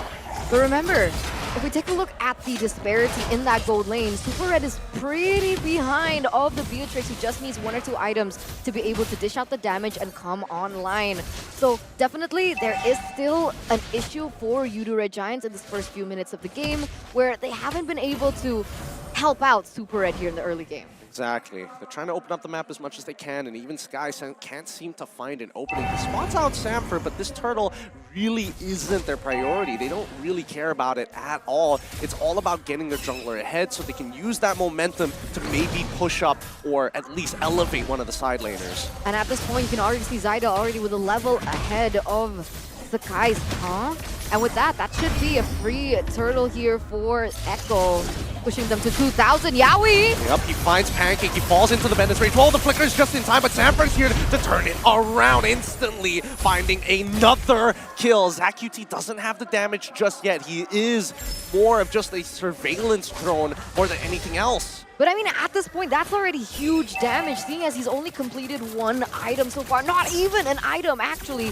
Only the Elegant Gem. And with this, Echo, they're still going to be able to take that turret. Oh, Gojes says otherwise. Oh, he gets 2 flickers out of it as he tries to protect this tier 1. It should fall regardless to outplay when he switches back over to Renner. But in the meantime, look at Skies as he is in the middle of that purple buff. Blade of Tempest is already out. Is he going to try and outplay? He tries, but he's able to posture himself in a way to get himself out of there, minimizing his damage. 2,400 gold lead for the Orcas for now. Zyda, though, 3v1. Well, Divine Judgment on towards Zyda's side. Feathered Airstrike is out of range, and ZachQT finds the Astrosphere to take him out. That's a good trade here for the Yoodo Red Giants. Oh, no! Oh, no! Pancake, he's locked down. No means of escape. Yawi finding the trade kill back. Just I was about to say that would have been a good trade for Yoodo Red Giants. Here comes Yawi saying, no, Eterna, be quiet. Let me do my thing. And there he gets a pick on to Pancake. So, man, it looks like Echo looking for more here in this mid side. Oh, the timing could not have been worse. Yawi was charging up. Skies put low. Is he going down? Sanford tries. Skies able to get his ult off to dodge it. Oh my goodness. Too close for comfort. Feathered Airstrike onto Pancake's side again, forcing out the conceal. Man, Echo, the Express is here. Tickets, please. Yeah, the ticking time bomb as well for the side of Yoodo Red Giants. They're eels for now, but will they be able to slither their way out? Especially now that Echo, they're building onto their items a lot more. That damage possibility that I would say that lock coming in, it's not gonna go as well coming into the 7th minute of the game. Sanford just opening up that ultimate to open up vision. And that's it, another turtle for Echo in the 7th minute of the game. This is rough because Outplayed is 2 levels ahead of Super Red, and the gold lead is actually quite substantial here. 3K as they continue to start pressing their advantages. Sanford, he's looking to get as much damage on that top side and break this tier 1, and Gojas, he's trying his best, but he's getting locked down time after time. Skies tries his absolute best. He manages to find 1 kill and protect the tier 1. Sorry, it was Skies, not Gojas. All right, but here we go. Yaoi already going for a charge. ZaQT sees him in that bush, denies that away. But despite that 3,000 gold coming in from Echo, look at the level difference between the junglers. Barely nothing. Barely nothing. So at least somebody's having a good time for the side of Yoodo Red Giants. I can't say for everybody, but they open up the map once again. Astral Echo spots out both Outplayed and as well as Yaoi. Echo is playing very much 3 and 2, right? They have the death trap of Outplayed and as well as Yaoi hiding in bushes, playing guerrilla warfare. But at the same time, if anybody gets locked down by Zaida, Sanji is ready to respond. And this is what makes ZaQT even more valuable here. Sure, a very vulnerable target towards the dive coming in from Echo, but if they're able to time it properly, the fact that ZaQT can actually see these plays coming in from Echo is huge. They will be able to take this tier 1. Smart ideas from the side of Yoodo Red Giants, who can play 4 and 1 with the high mobility of this lane. I thought Outplay was going to go for a steal over there on towards the buff. I was like waiting for it. Yaoi even charging there, just giving his cup of tea.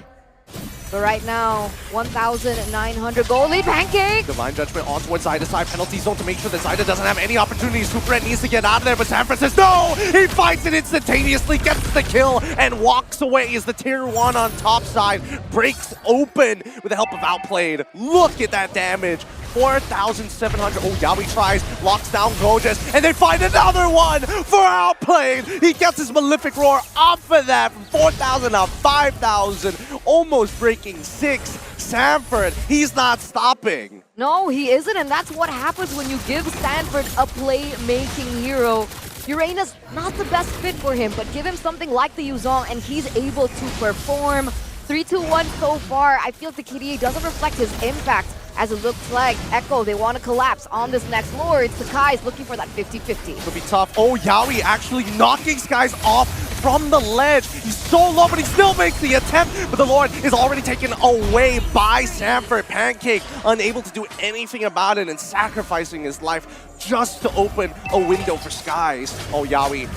Don't do it to him. He finds 2, locks down 2, Sanford pins them down and gets finished off. Skies is dead, and Sanford flies away in his Black Dragon form. This is so brutal on so many different levels, and this is the level of Echo that we've been waiting for, but Gojas! He gets cancelled out. The bouncing ball doesn't let him use the penalty zone. And now even Sanji won't let him go through. Flickering for this kill. This is just a statement piece for the Echo Express. All I'm thinking about is the ticket please guy when he rips his shirt and he's just got abs. That's Echo right now. I understand that reference. But this is a 5,000 gold lead now for Echo with all these turrets falling down like flies, crumbling like ashes. It looks like the next thing that's going to be crumbling is the dreams of the Yoodo Red Giants. I mean, how do they come back? You know, Super Red is so far behind. Gideon, he only has the Corrosion and the Golden Staff. I mean, they're going to have to try. Pancake is going to pull one in, and they find Sanji. It's a good target. They trade it, and it's trading upwards. Very, very nice catch there by Gojas and as well as Pancake. But Yaoi finds Pancake and replies instantaneously. You don't get to take one for free. Oh, but ZaQT won't let him go either. And that's a 2-for-2 trade. A mid laner for the EXP laner, however, that's the main difference. But Sanford, no way, come on, that's a Ling. You're a Yuzong. That's not supposed to be possible. But here we are in the 11th minute of the game. It seems like Echo still has more of the pressure, but finally Super Red picks up that DHS. And we're going to see a little bit more impact from this man. Yeah, oh my God. But look at the comparison.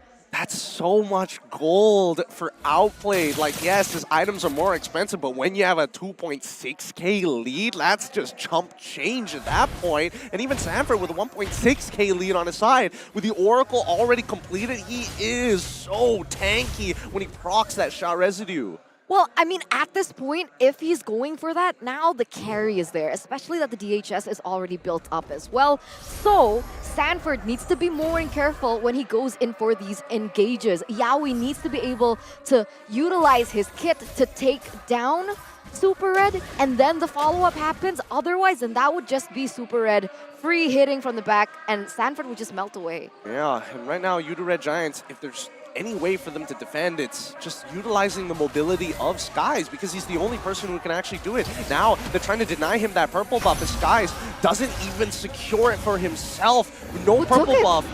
With no purple. Zyda, yeah. Wait, did he use Retribution for that? Yes, he did use Retribution for that. So now they're just going to wait it out, right? 25 seconds, hold on to the Lord. No big deal. Or Yoodo Red Giants goes for the Lord. Let's find out, because Echo, they're all positioning around that purple buff. They expect Skies to show up. This could be a death trap. Oh no, they're reading his rotations. Look at them collapsing there in the mid. Yeah. Oh, Skies gets out. I mean, the Divine Judgment has been used. Sanford was in the Black Dragon, channeled his Black Dragon form just in time. When you're in the Black Dragon form, it's not like you can move around while you are CC, but still, at the very least, you close the distance. That's going to be a free Lord for the side of Echo, and that's going to be a Winter Truncheon for Sanji. So there's a little bit more outplay that Sanji can utilize in these team fights, which makes their just attack and their aggression a lot more scarier. We saw in that previous game what the Winter Truncheon was able to buy a lot of outplays and as well as a lot of miscalculations. Sakai's at least is able to secure that orange buff away, but look at Yawi charging again. No, not like this. Yoodo Red Giants are starting to pick up on the habits of how fast Echo is willing to play and how aggressively they're willing to play. They use the Magic Sentry to open up the map down by bot side just to get a rough idea of what is safe and what is not. So what can the Yoodo Red Giants do at this point? Utilize the lane to go for... Whoa. Man, Yawi already looking for the next victim here. That Feather Airstrike is good, but look at Pancake right now. Look at where he's positioning himself. Gojas, he could look to turn. The mid inhibitor is already down. They find the initial suppression on towards Sanford's side. They're trying to take him out before he even has the opportunity. Super Red gets pulled back into Nibiru's passion. The penalty zone, not good enough. And this might just be it as Outplay tries his best. Maniac, make it a savage. No, he's so close to it. Outplayed, he wants it. He's sniping for him, but it's too late. GG, well played. 2-1, Echo, move on. Take in the situation, ladies and gentlemen. This just in, the Yoodo Red Giants have officially been eliminated from the Snapdragon Pro Series.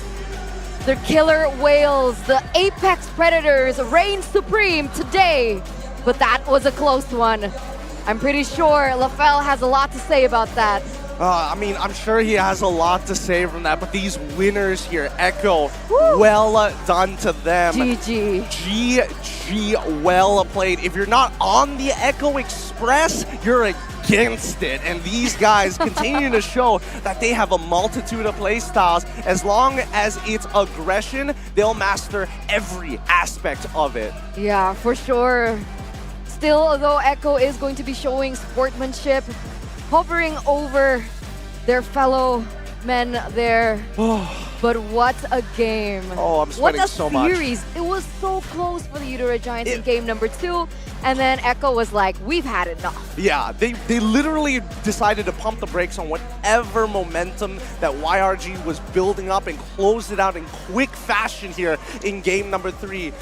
I mean, Echo, they look great. YRG, they've had an impressive run, an almost Cinderella performance. Once again, our respects go out to the Malaysian representatives. But well done once again to Echo as they continue to move on. And let's see how far they make it throughout this tournament. I'm very happy. You know what?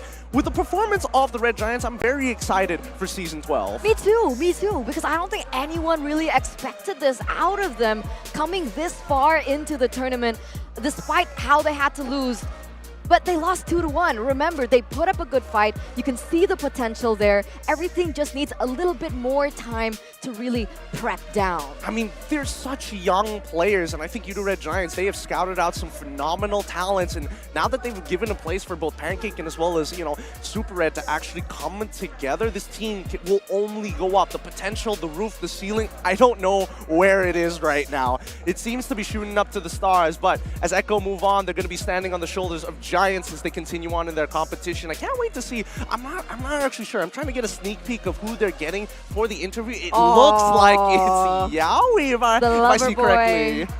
The Lord Boy. The Lord Boy.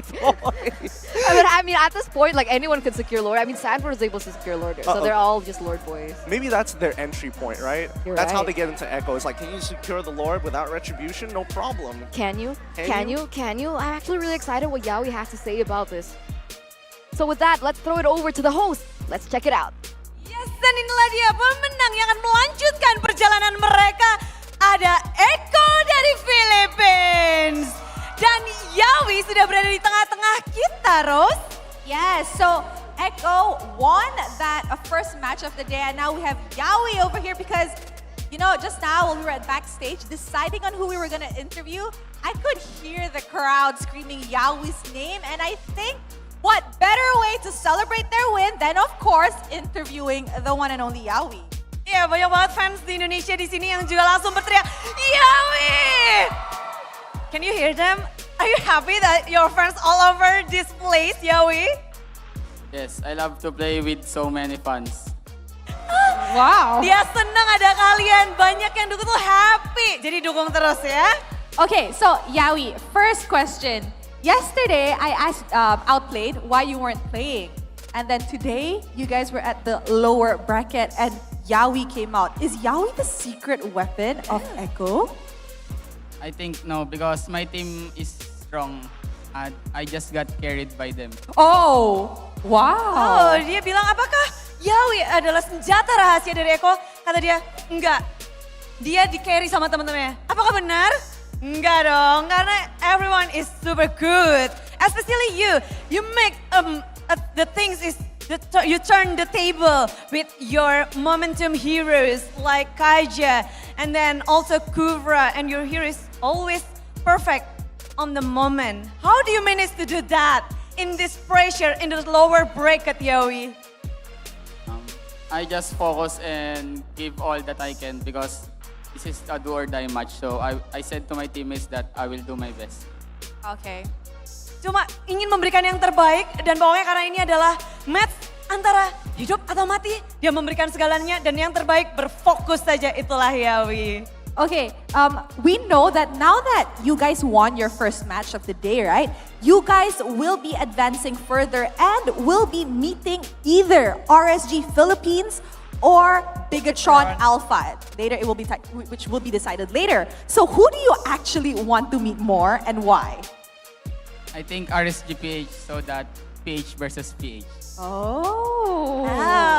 Dia lebih memilih Filipin lawan Filipin untuk nanti. Jadi dia berpikir RSG PH bakal dia lawan. Best of the series. Yes. Okay, I actually have one more question for Yowie.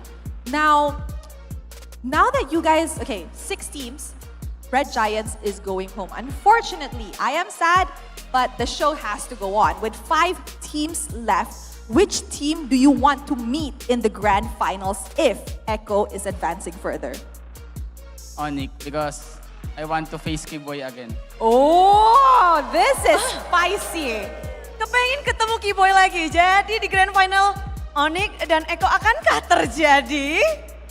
That's gonna be very interesting and very spicy. It's like the battle of the roamers. Betul. Ini akan menjadi pertarungan dua roam yang suka memberikan momentum mereka. Dan satu momen aja bisa membalikan keadaan. And you got a lot of fans here. Do you have any words maybe in Indonesia for your fans over here, Yowie? Oh, they scream already. Okay, Yowie, please. Terima kasih to all of you. Terima kasih. Alright, how about to the Filipino fans that are watching back home? Sa mga fans namin sa Pinas, patuloy nyo lang kami supportahan. Gagawin namin best namin. He said to all the fans that are supporting back home and technically everywhere around the world, just continue supporting Echo and they will do their best. Oke, ingin memberikan yang terbaik pokoknya dari Philippines juga dukungannya begitu luar biasa. Pokoknya di sini Eko ingin memberikan yang terbaik. Yes, okay, so we are gonna let Yawi go and have a short break because they have another match later on. So let us throw it to our panelists to break down what happened in this best of 3. Panelists, take it away. Thank you very much. And honestly, if he gets his wish, G-Boy Yawi again, I want to complain, but we got to talk about this game first. Echo against Yoodo Red Giants. This time, it is more of a stomp. It's more one-sided. But, analysts, what's the reason? Well, for me, it was just the roaming three. Yawi, Sanji, and Zaida took control of this map and took control of the river really well. Since the early game, they control the tempo. Even, like I said before, Novaria is a good hero when they have the map control, when they have the tempo for their own team. But Novaria is not too good hero when he's got pressure. Yeah. I kind of feel like it's two things. Number one is the draft, because if they picked up the Beatrix earlier on, then perhaps they could do something. Because again, at least you have a way to clear the waves. Exactly. And number two, just like basically what both of you said, map control. Reptar, you were talking about how Zaida, Sanji, and Yawi, they were active around the map, trying to get that map control, and how they establish that is by punishing Pancake.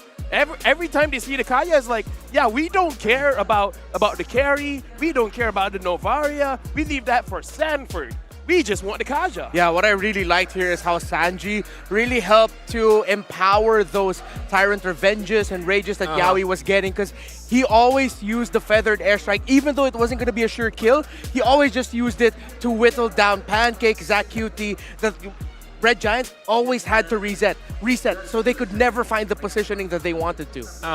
That's why Yawi is the first initiator, and then follow up by the Sanji or even the Sanford is always standby to using the Black Dragon farm during the critical moment, like on the Lord or even the Turtle. Yeah, and this is the classic Echo Express that we're talking about. Being able to snowball really quickly, finding the setups, the engagements, playing in your tempo, and not giving any room for your opponent to thrive and move around the map.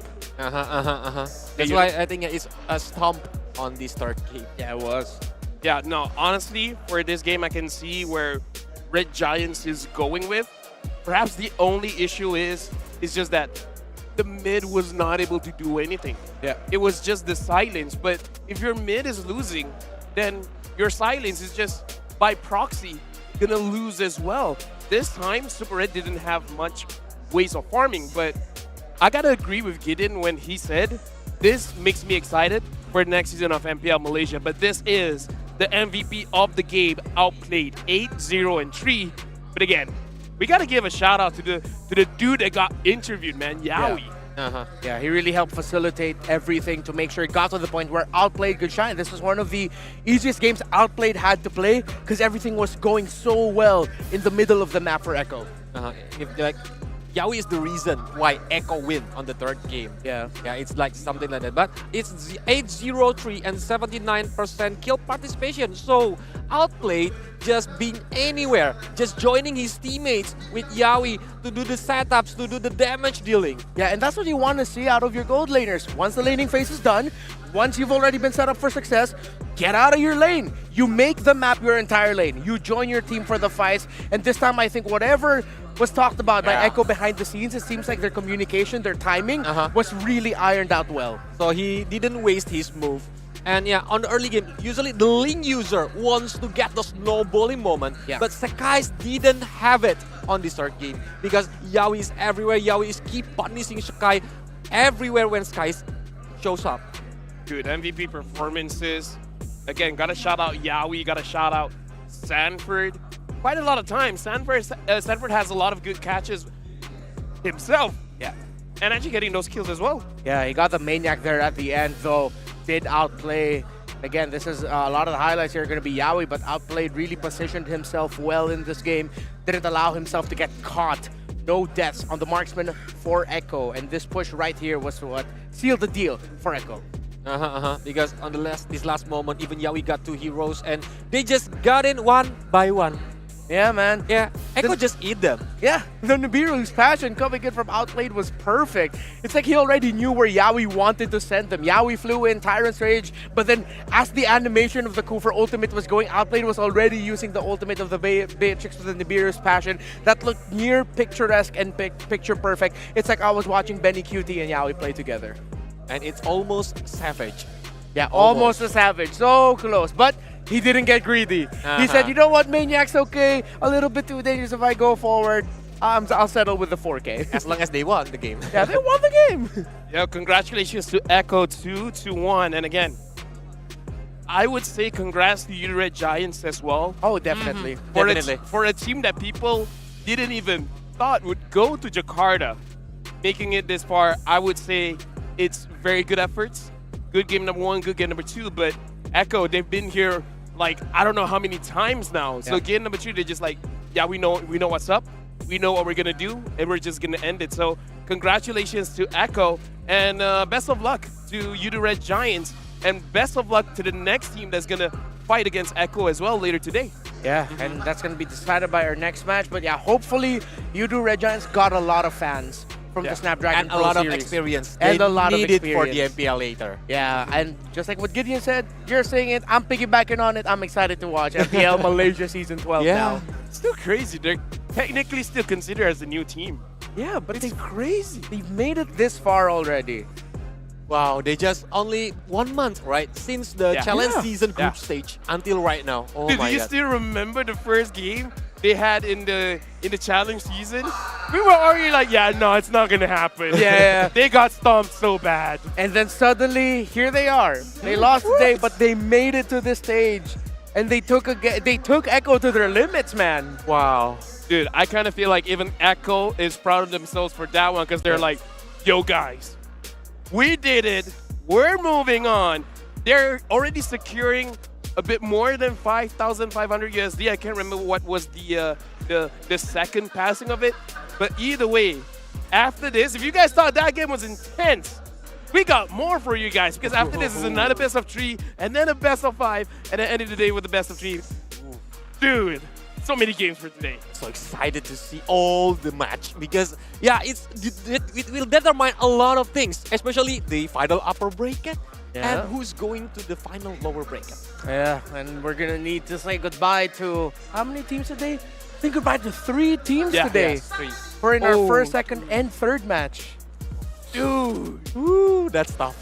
Really tough. It's just surreal, you know, because again, it's like we work with each other for how many weeks now? I can't even count, right? But a lot. And it's just gonna end by tomorrow. So for all of you guys watching, especially if you're in Jakarta, make sure you come here and enjoy the show, because there's not a lot of time for you guys left. Speaking of time, we need some time. We're going for a short break, because after this, it's gonna get sweatier. See you guys.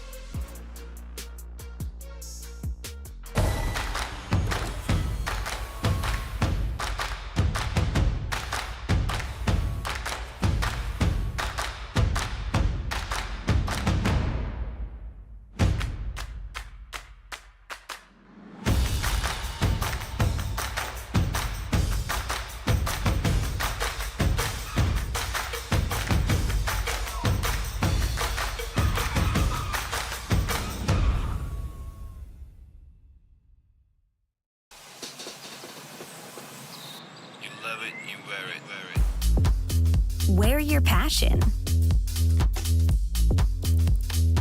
Share your passion. Wherever, whenever. Gaming is a lifestyle. Get your merch at shop.eslgaming.com. The Snapdragon Pro Series powered by Samsung Galaxy is brought to you by Snapdragon Elite Gaming, Samsung Galaxy S23 Ultra, Monster Energy, and DHL.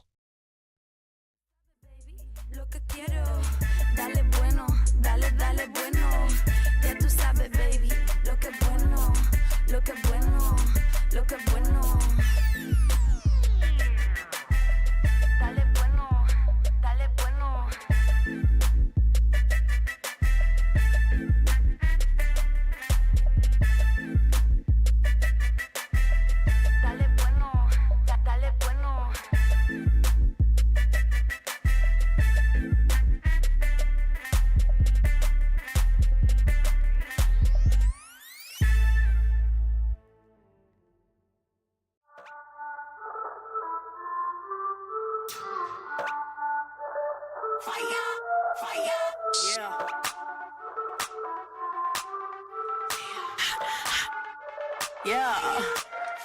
We be hot, mama got game. Check my team, we like the flame. We be bougie, y'all sound the same. We be mama got game. We be hot, mama got game. Check my team, we like the flame. We be bougie, y'all sound the same. We be mama got game. Yeah. We be cooking something new. Hear us knocking, coming through. Push the limit on them rolls, cause we don't do it like you do. We be cooking something new. Hear us knocking, coming through. Push the limit on them rolls. Yeah, mama got game. Mama got game. Yeah, mama got game. Yes. Yeah, mama got game.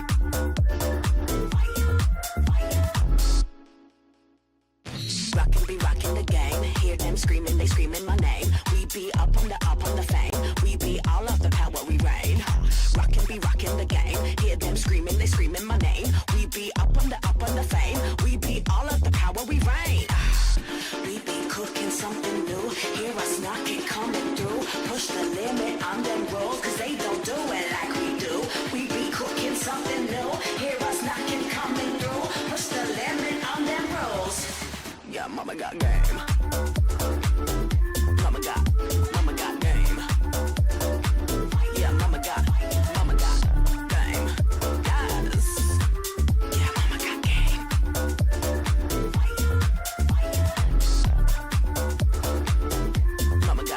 Mama got game. Yeah, mama got game. Yes. Yeah, mama got game.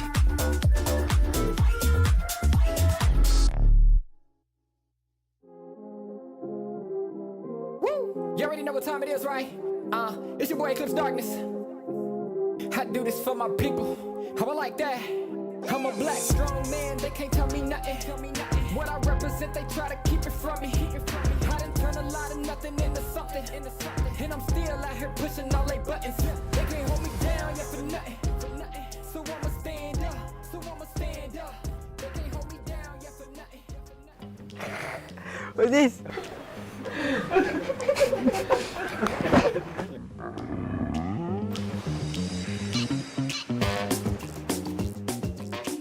Balik dulu nak ganyan. Balik ka tumingin.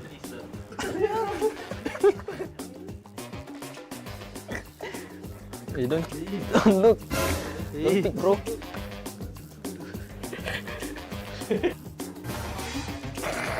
What's this? Nah.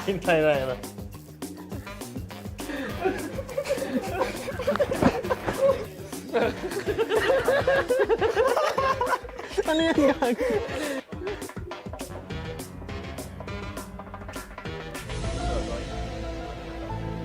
Bro, paling si bro. Isuan bakya.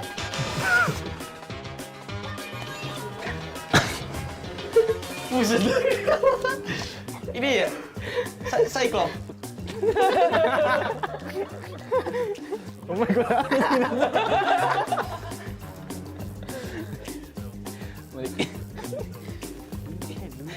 I don't know. Luna? Wow, it's correct. Lunok sa mga Lunok ba yan? Gimana yung drawing na Lunok eh? Ano ba yung Lunok? We gotta push to the limit and work till we finish then push to the limit and work.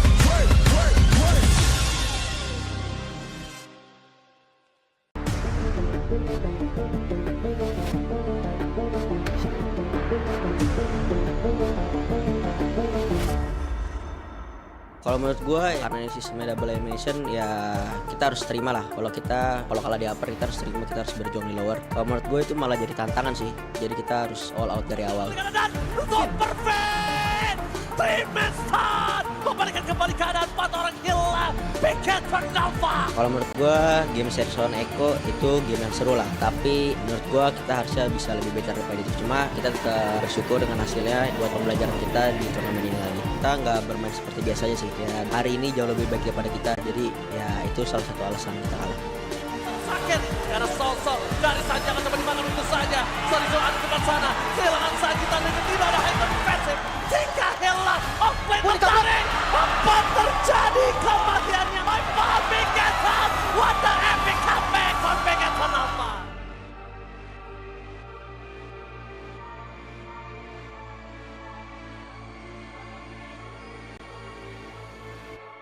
I expected it to be a close game against Onyx. I think the problem is our first turtle. We got demolished so hard, especially in the early game when we died against Kyrie. Ada seorang Kyrie, satu pemain down, dan bahkan Blessing juga dibuka begitu saja. Ada seorang cewek mengarah ke arah backline yang dimiliki oleh RSG PH. Dan lihat dua pemain dari RSG PH harus tewas ketika dengan ada divine judgment yang on point coming from Keyboy. Looking for more karena lihat pembalasan setup dari RSG 3. Siap nampaknya cewek masih bisa terkena stun juga dan Nuts yang I think just 6 early game decision and just the turtle communication. And I think we'll be good to fight against Bigetron Alpha. Yang pastinya kita bakal kasih yang terbaik juga lah.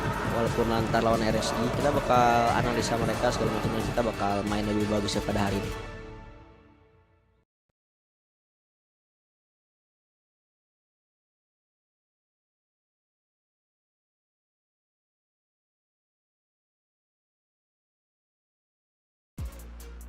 Halo semuanya, selamat datang kembali. Tentunya masih di Snapdragon Pro Series Challenge Finals babak playoff.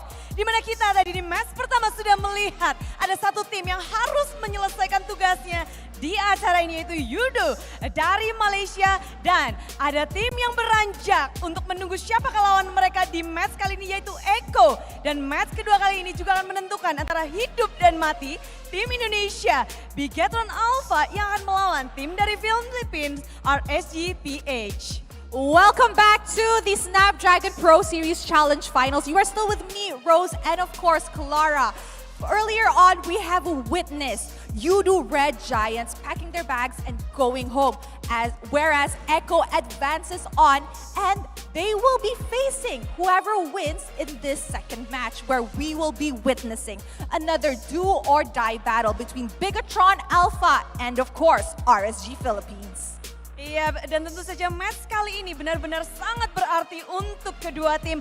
Best of 3 series, siapapun yang menang akan berlanjut, tapi siapapun yang kalah tidak bisa lagi. Jadi kita mau coba cek suaranya ya. Karena tadi Budi udah ngedenger semangat sorak-sorai dari Istora Senayan. Kita kasih suaranya, semangatnya Istora Senayan! I love this energy. I love this energy, but could we please do it one more time? More energy, okay? 1, 2, 3, Istora Senayan! Oh, nice one! Nice Keren, one. memang luar I biasa. love it. Pencinta Mobile Legends, pasti kalian udah nggak sabar untuk melihat match kedua. Match penentuan di lower bracket. Yes, the second match of the day is about to begin. So how about let's kickstart it with inviting the team from the Philippines, RSG Philippines.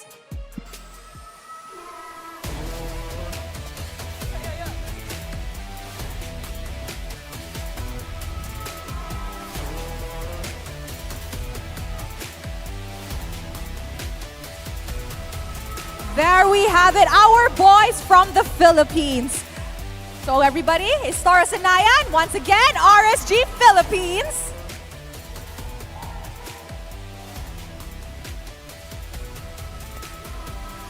Dan tentu saja RSG Philippines sudah bersiap di atas panggung. Istora Senayan bersiaplah untuk menjadi lautan merah.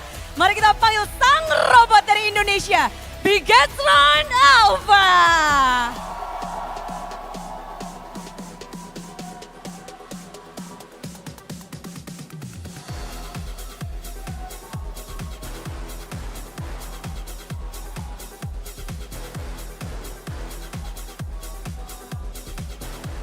Program to win, Bigetron Alpha. Tim Super sudah hadir, inilah dia. Bigetron Alpha dan juga RSG PH yang sudah bersiap di tempatnya masing-masing akan seperti apa? Karena mereka memiliki banyak sekali yang harus ditunjukkan di babak playoff ini. Tentu ini akan berbeda dari match-match sebelumnya. I can feel the home ground buff from the stage because Bigetron Alpha's fans are here filled with energy. I personally love it, but I think RSG PH still has that fire and that fight all the way from the Philippines. Oke, semangat dari Big Troopers juga pastinya sampai ke Big Alpha begitu semangat pula dari international fans, dari mungkin dari Indonesia yang mendukung RSG PH, mereka masih punya semangat juang yang tinggi walaupun jauh dari rumah mereka. Yes, far, but it can be felt from Istora Senayan. All right, so I think Istora Senayan and everybody watching is ready to witness the second match of the day. So how about let us throw it over to our panels to kickstart the second match. Panels, let us hear you. Let's go. Here's the thing, we're not asking for a match. Just 3 over 20-minute matches. It's not that hard. Welcome to the Snapdragon Pro Series powered by Samsung Galaxy. My name is Ophel. Alongside with me, still Colius. But now, Gani, you're entering the fray. How are you feeling, Bigatron, going up against RSG Philippines? You know what, first of all, I gotta say, what a crazy first match. But we are going to enter to another exciting match here. Bigatron as well as RSG. One more team will go home. Yep, but both of them are keep going crazy because we know the capability between the RSG and the Bigatron itself. Dude, I mean, like, Light doesn't need to blink. Bigatron as robots don't need to blink. So I'm looking at both teams. They are full at attention. Now, speaking of full at attention, it's not that both teams have been flawless yesterday. We've seen mistakes coming in from both of them. Now we have to see whether today either they fixed the mistakes or was it really just them saying it yesterday was kind of a fluke. Because backstage, I don't know, man. RSG looks like they're having fun, but sometimes on stage they look a bit nervous. I don't know why. You know what, especially if we're talking about the roamer Light. Yeah. It seems like his performance yesterday wasn't enough here, Colios, to grab that win going up against Onyx. Again, Onyx, a #1 contender. But is the same mistake will happen again today? Will Bigatron Alpha exploit the same mistake? I think it's because of the pressure of the audience here in Istora Senayan are really crazy. That's why they are feeling nervous, but look at this. Yeah, now we gotta introduce the lineup. Nats, Dimankite, Aqua, Eman, as well as Light. Now here's the thing. This roster is stacked. But again, I agree with what Cody is saying. Perhaps the pressure coming in from the audience is starting to get to them just a little bit. But again, we got to see today because this is the second time they're on stage. Maybe now they're just like, yeah, legit, we don't care anymore. Yeah, they are already adapting with the audience in here. But Bigatron Alpha, I can say that there are several cards that maybe the coach Aldo didn't use it yesterday because it's their last option to be staying on the SPS Challenge Vinyl. I think they need to use all they have. You know what, I think you're right, Colius. Looking at Bigatron's crowd, it's very, very interesting to see what will they bring to the table because, again, pressure is going to be on their side. And looking at the heroes here, carry. What do you think? The carry itself, it depends on what kind of heroes that Bigatron want to use. If we see on the first match, there's a lot of sustainable heroes that maybe carry can be shining. But looking at the drop itself, carry must be careful if they use the pick off hero. And now looking at Nats, 100% win rate on the Uranus, 50 on the Masha, 67 on the Rizla. So far, we've seen a lot of plays coming in from a lot of different EXP laners throughout this entire tournament. And Nats is definitely one of those EXP laners that can really control the map, especially with the Uranus. He just makes it wide open for RSG. I mean, to add to that, right, what I really like about Nats is he can play the Uranus and as well as the Terizla. So he can initiate or he can hold off his lane, but this is a very looking scary Bigatron Alpha. Yeah, this is it. Rizzo, Super Ken, Moreno, Saken, and Supervin. So today, Moreno is going to be the one playing. Not key. Not key because I think they need to some kind of high ground hero that Moreno is always using, like maybe Yif, maybe Farsha, or even Valentina. Yeah, I think that was going to be the approach for Aldo here. Do note though, the last time Moreno played was in the group stage going up against EVOS Legends. And they lose. And they lost. Yeah. So perhaps, again, preparations must be evident here after that loss. Moreno, sure, you have a high ground hero, but is it effective? Well, now we got to look at the team statistics here. I'm glad that Supervin is not showing the Atlas here. I kind of feel like a lot of people that were watching yesterday is like, we want to erase that from our memory. So it's definitely going to be interesting because Light likes to use the Franco, and you know, usually people want to counter the Franco with the Atlas, but I don't know. Not going to talk too much more about that, but looking at how BTR has been playing, it is going to be quite interesting that now Moreno is coming back, and if he is using those high ground heroes, what heroes are they going to let through? Because even looking at the top bands by the opponents, they don't usually target the mid. Now let's look at Sorizo, not 100% on Uranus. Yep, 25. yep. Even though it's his power hero, the Uranus, but it's only 25%. That's why we gonna see our Sorizo gonna play using that 25%, or he gonna use the Paquito, because Paquito is one of his power hero too. Yeah, I really like the head here, Paquito and Uranus. Why? If you're on the Paquito going up against Uranus, you just want to clear your lane. You don't want to trade your damage, trade your skill. And then, clear wave, you rotate. Find what is going on in the map. Invade jungles, go gank mid. And I feel like that might happen in this first game. I mean, like, we hear some advice coming from people, right? The best way to fight against Uranus is don't touch Uranus. Yeah. Right? Just go somewhere else. Do other things. But the problem is if Uranus proxy the minion on the base, it's gonna be the problem if you just ignore the Uranus. True. Because all your turrets gonna be gone.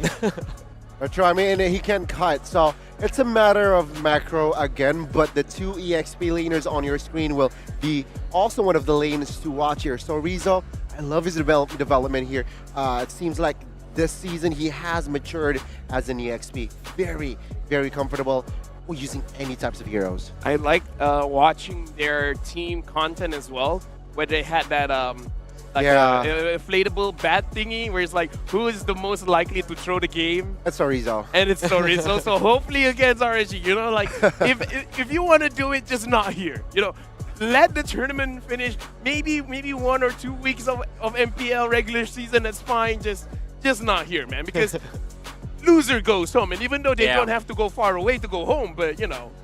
True.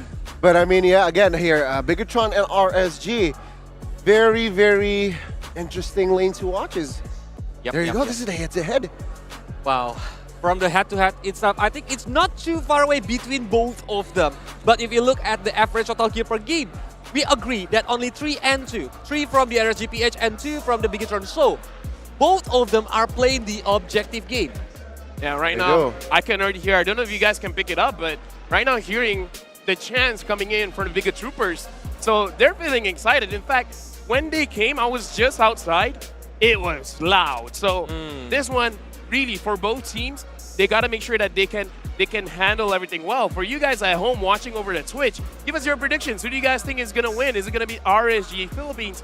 Is it going to be Bigatron Alpha? Because again, on the line here is whether you get to play another game after this or you're just going to go home. So pick your choices. I'm not going to say poison. Pick your choices. Pick your choices, indeed. I mean, again, it's going to be a very do-or-die match here. And I guess what else can we highlight from this match is the junglers, right, Coleos? Super Ken going up against Demon Kai. Yep. It's mechanics, old mechanic going up against a new young blood. But this is going to be our prediction here. Whoa, okay. Here's the thing, right? Here's the thing. I've been trying to curse it. So far, it's been completely accurate because the production team told me I have 7 right. You know what's insane? What? 2 days ago, I only had 3 right. Okay, so you gained 4 in 1 day. In a day. And I got the other one correct as well, even the score. So you just lost your curse on the playoff. No, it's just... let's just go to the draft. I don't like talking about this, you know? Oh, no. That's bad. I mean, like, to be fair, it's not an educated choice. It's me trying to curse it. It's just that, yeah, there's no way. Just by your hunch, right? Who's gonna win or who's gonna lose? But we are going into the draft and we're gonna see what kind of hero that they gonna pick or ban. Well, let's see here, right? I mean, RSG on the blue side, what usually they like is perhaps they can pick up the Valentina, right? Securing a hero for Aqua, taking it away from the hands of Moreno as well. But it's just Ling here. Perhaps another Assassin Fanny might come through. Ling, Fanny, Lancelot, maybe. 3 of that are the Super Ken most favorite hero. That maybe if they want to just shut down the Super Ken. But so far, Lancelot has been led through and no one wants to pick it up anymore. Why? I'm kind of sad. You know what? I think Lancelot is a hero that is tier is a hero. A. All right. True. I think tier A here, right? I mean, sure, it's reliable, but it's very situational. Because nowadays, a lot of heroes can really catch that Lancelot, i.e. Cho, i.e. Kufra. So a lot of counters towards his mobility, and I feel like that is why teams or players does not really prioritize that Lancelot. But there you go, the Uranus ban comes through from the side of Bigatron Alpha. They didn't want to give the Uranus freely for the RSG PH, but we gonna see. Are Fanny gonna be close from the RSG PH, or they gonna open it and use Fanny on the first pick? Wow. I mean, let me think about it. If Saken so far, we've only seen him using a Bruiser Gold lane is Bane, right? Because if RSG they pick out the Fanny first pick, then they could do a EX fighter. Yeah, basically double fighter side lane, right? So I kind of feel like that is an option that makes it so that even if they do want the Fanny, it might be the 3rd pick or just the 4th pick. But Super Ken, he should be comfortable on the Fanny too, right? Okay. That's why both of them can use Fanny. Yeah. It's gotta be a contest if, like, looking at the draft, at the first pick draft, especially on the first pick and the first and second pick for the Bigatron Alpha. And here's the thing: if they don't ban the Valentina, they ban out the Martis, so perhaps it's gonna be a Valentina. And if they want the the Fanny, maybe secure something else like Arlet. Arlet, I really like that. I really like that approach if Bigatron does really commit that. Because again, Aqua plays really well the Valentina here. Perhaps if not the Valentina, there is a Joy, but then again, there's Kaja to respond. Very risky. And so I guess Valentina is just a solid pick here. But RSG, what I really love from their first phase ban is that Melissa ban, right? Really understands that Saken is a very, very good Melissa player. But no, they didn't not went for the Valentina. I guess they're just really confident with the Joy. But with Joy, I think Kaja is still open. Are Bigatron Alpha gonna pick Kaja and Fredrin maybe? The question is, well, where is this Joy gonna go? Right? Is it going to go to the jungle? Is it going to go to the EXP? Either way, I think RSG they're trying to bait something out. Do you guys want the Valentina now? Because you guys can pick it up. Because as we saw from the previous series, Farsa can handle the Valentina very, very well. But if Bigatron Alpha, they themselves pick up the Farsa, they're going to have problems with the Joy. For sure. So again, RSG understood what you said, Lafel. So this is a very good chess game here from side of RSG, but it's not going to be Valentina nor Arlet here. It's going to be two physical heroes, Claude, AoE, DPS, and a burst physical from side of Paquito. I think it's a wise option from Bigatron Alpha since Cloud playstyle is just diving into the team fight itself. So it doesn't make Joy any space to go into the back line. And Paquito is one of the counter of Joy. And because of the burst damage. I gotta say, worst comes to worst, the Claw can split as well. He clears the lane very, very fast. He goes around the map very, very fast. So it's gonna be pretty safe for him to maneuver. So now, RSG, a lot of the power picks that we were talking about, they could even probably get the Kaja here if they want. And they did get the Kaja and the Beatrix. Okay. So it's still a flex here for the Joy, right? Jungler or EXP. But then again, on the other side, you have the Paquito that can also be flex, Jungler or EXP. So I think both teams, what they're trying to do is just taking their time. A good third pick here is, I feel like, a mage here. Again, Valentina is still open. Farsa is still open as well. They can limit that. Kadita is still open. Kadita also is still open. Very interesting. Even Kadita can aim for the Beatrix on the back line, but Valentina can stealing the IMU from the Divine Judgment, but Franco, they want the secure one. They want like having a suppress ability to stop Joy wherever come. It's Super Vince Franco as well. Yeah. So we can expect quite a lot here. So it looks like game number 1, they really just want to use their best heroes and then try to finish off the draft as nicely as possible. So I kind of feel like both coaches are having the same kind of mindset. Yeah, it's both of the coaches here having a straightforward kind of draft, where it's somehow pick-offy, but from the side of Bigatron, it has more EOE, it has more mobility as well if you really compare it towards the side of RSG, where I feel like they will fix that in that second phase. Let's see, Arlet ban here, a very good ban, I suppose, so will they commit to another EXP potentially to force this Joy on that EXP? Maybe for the Terizla. Maybe. Yeah, Terizla, the penalty zone, it can cancel Cloud Blessing Duet since it's a knock-up effect. And when facing against Paquito, on the early game, I think Paquito gonna have waiting for all of the skill resource from Terizla got out.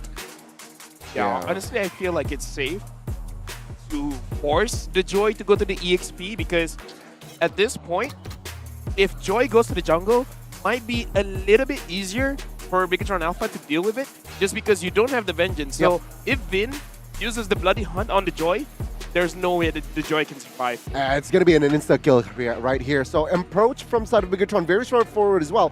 4 heroes towards the side of Nats, right? Uranus, Martis, Arlet, and as well as Esmeralda. So they're targeting Nats here in this first game. Will it work or not? Because Nats, what is left? Terizla. They can pick it up because they have the first pick in that second phase. Yep. Because if they pick Terizla, I think it will be a good AoE hero too to stop the RSG PH from the team fight. But we gonna see our Terizla are their option right now. Oh, it's Valentina.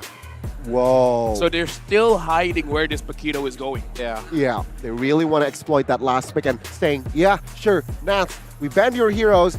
We're going to force you into that Terizla pick because what else hero is there on the table? And they're opening Joy, up, maybe, yeah. They're opening up Farsa still here. True. Right, because they don't ban any mages. RSG themselves banned out the Kadita. So what else? What else? What else here, right? The best option right now. Because to be fair, Farsa is not happy going up against the Claude. So that's the reason why they don't ban out the Farsa. Paramis? Oh, it was banned out. Yeah. It's best banned out. Oh. I think the last option, if they want to play the high ground defense with Cyclops. No, I'm Farsha. just kidding. No.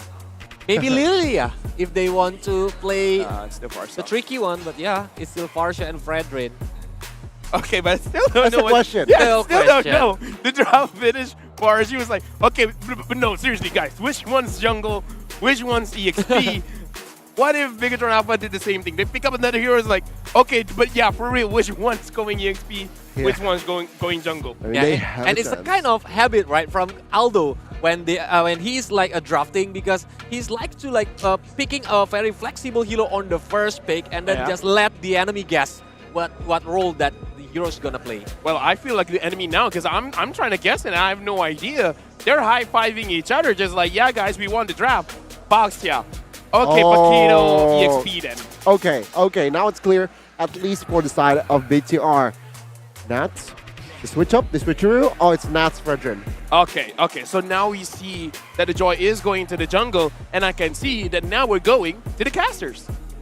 Thank you so much, LaFell, and to our panel, here we go. The second elimination match of the day, RSG Philippines versus Bigatron Alpha. Gideon, I gotta be honest, I'm excited to see the rematch. It's Light versus Supervin.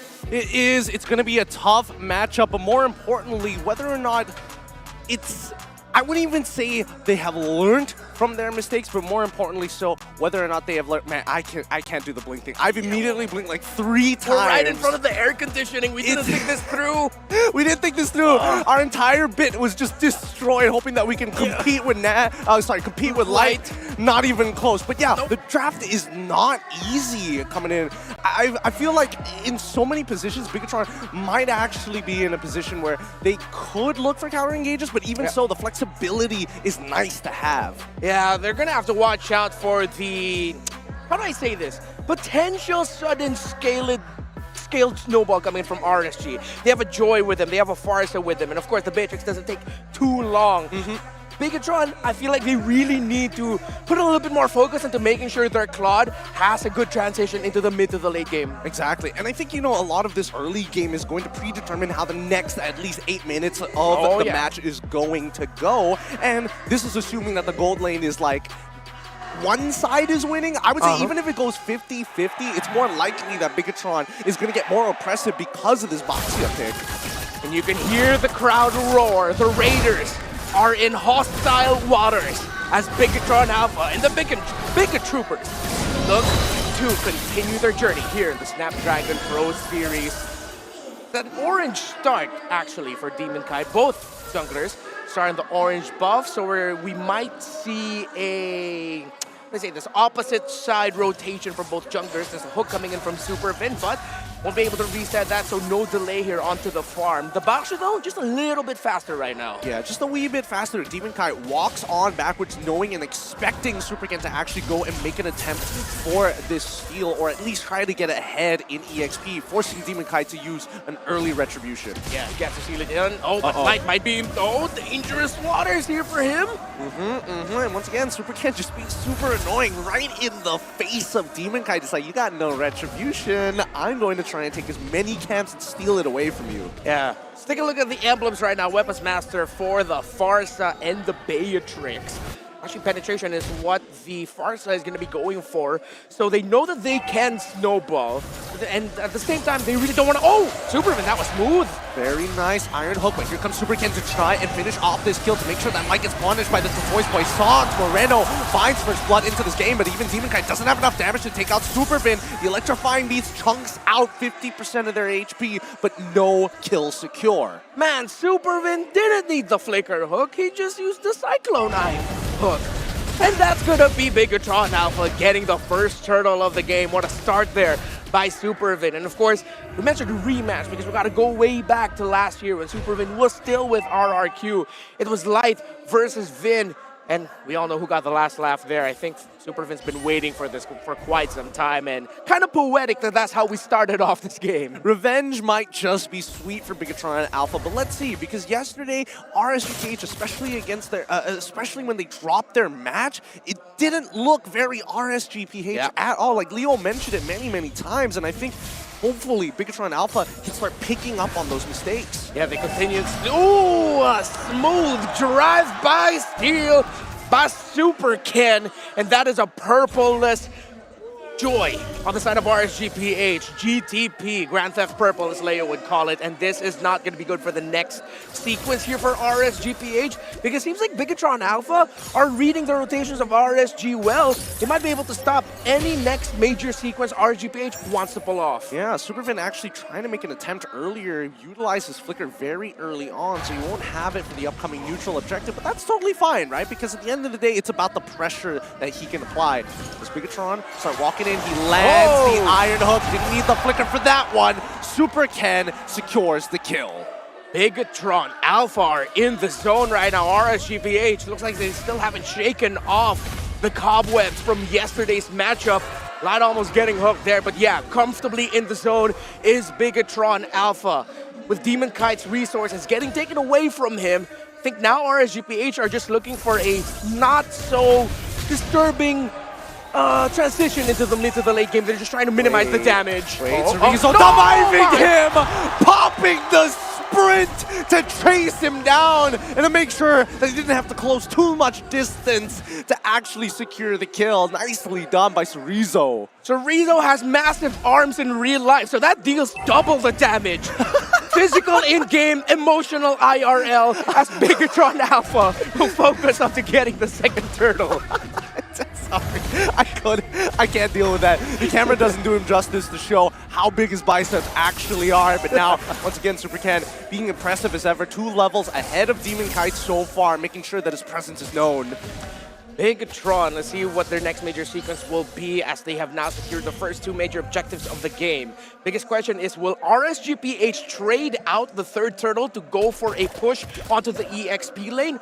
Or will they just try to, how do I say this? Brute force it into potentially taking that turtle, because I feel like if they heavily contest the third turtle, it might not go well for RSG PH. I suppose, but then, like, when is the drop-off point for Bigatron Alpha? Because the way that I look at it, I'm looking at Saken, the fact that he's going for Brave's Might, he wants to live. But wait, hold on. Let's see how the interaction up top side is. The Electrifying Beats is going to chunk down Cerezo. Nat's trying to go for the kill, but Cerezo using the knockout strike, actually, instead of the second jab. He's going to get punished for that. Nat's not going to let him go away. Bigatron Alpha will lose their EXP laner, but in the bottom lane, Saken is going to be able to finish off that tower. Oh, just one more hit, Saken. It's like he was just like, you know what, it's fine. I want that one more minion wave. But yeah, third turtle scenario doesn't look that great here for RSG PH, but they are still trying to find wins elsewhere. That was a great play by Nats and Demon Kite to take down Chorizo. Purple buff going to be spawning in 13, and I think they're going to do everything they can to make sure Demon Kite gets that. Yeah, they're trying to slow down up on that top side of the map, but RSG PH are now starting to clump together, expecting Superkin to actually go for the invade. If they can punish this, that would be ideal. Superman gets forward, locks down Aqua. He's gone. He's done for. The Blazing Duet to follow it up. Nats down past 50% of his HP, and even the purple buff being taken away by Demon Kite, but now at least with the Divine Judgment pulling Superfin out of the way, and Mon able to secure the kill as well. Superfin as well. Again, Superfin is taking a little too many kills here as he finds it on Aqua and as well as Nats. Oh, Vince been waiting for this, man, with a flick of the wrist, that flicker, and that hook. But RSG PH got to turn it around. Great call by Light to go for that Divine Judgment, and that's going to be Chorizo going straight to the back. RSG PH heavy contest for this third turtle. Chorizo can secure this kill on towards Demon Kite side. That champion stance, don't disrespect it in the early game as top tier 1 breaks under the weight of Saken. Bigatron Alpha right now just look way too heavy for RSG PH. They lose towers on the sides. They lose the third turtle. The Bigot Troopers' coding of non-stop aggression continues. RSG PH, what else can they find in a game where little by little they're running out of options? Again, they're just trying to starve out Demon Kite right now, making sure that his jungle is not his own. With the tier 1s already broken on all sides for the side of RSG PH, they have full access to the enemy jungle.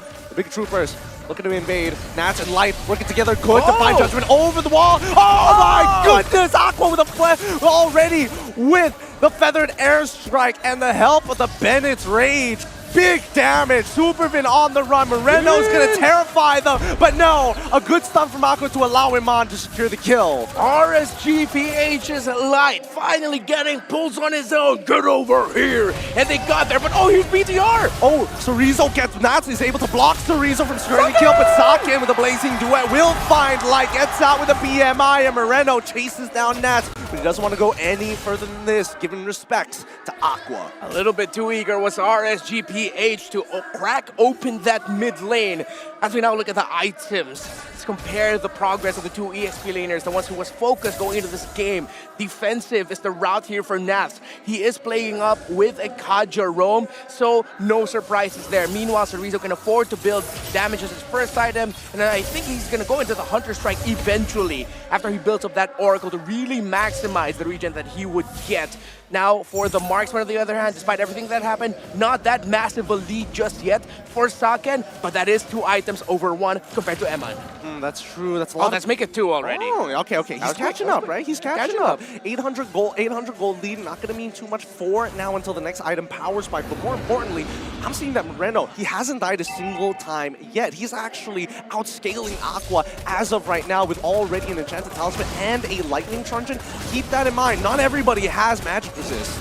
Yep, and RSG PH know that they cannot contest this Lord. A free one for the Bigot Troopers, but RSG PH will crack open the top unless BTR, can they smell something here? Oh, Demon Kite so close to Vin, but Demon Kite said, no, I'm getting out of here. Man, Bigatron Alpha rotates so very fast, but at least with RSG PH, they are making sure that they're not wasting time. Wait, hold on, the hook is good. They find Nats, he's gone. Chorizo finds the kill. They contest for that purple buff side, and Bigatron Alpha will take it away.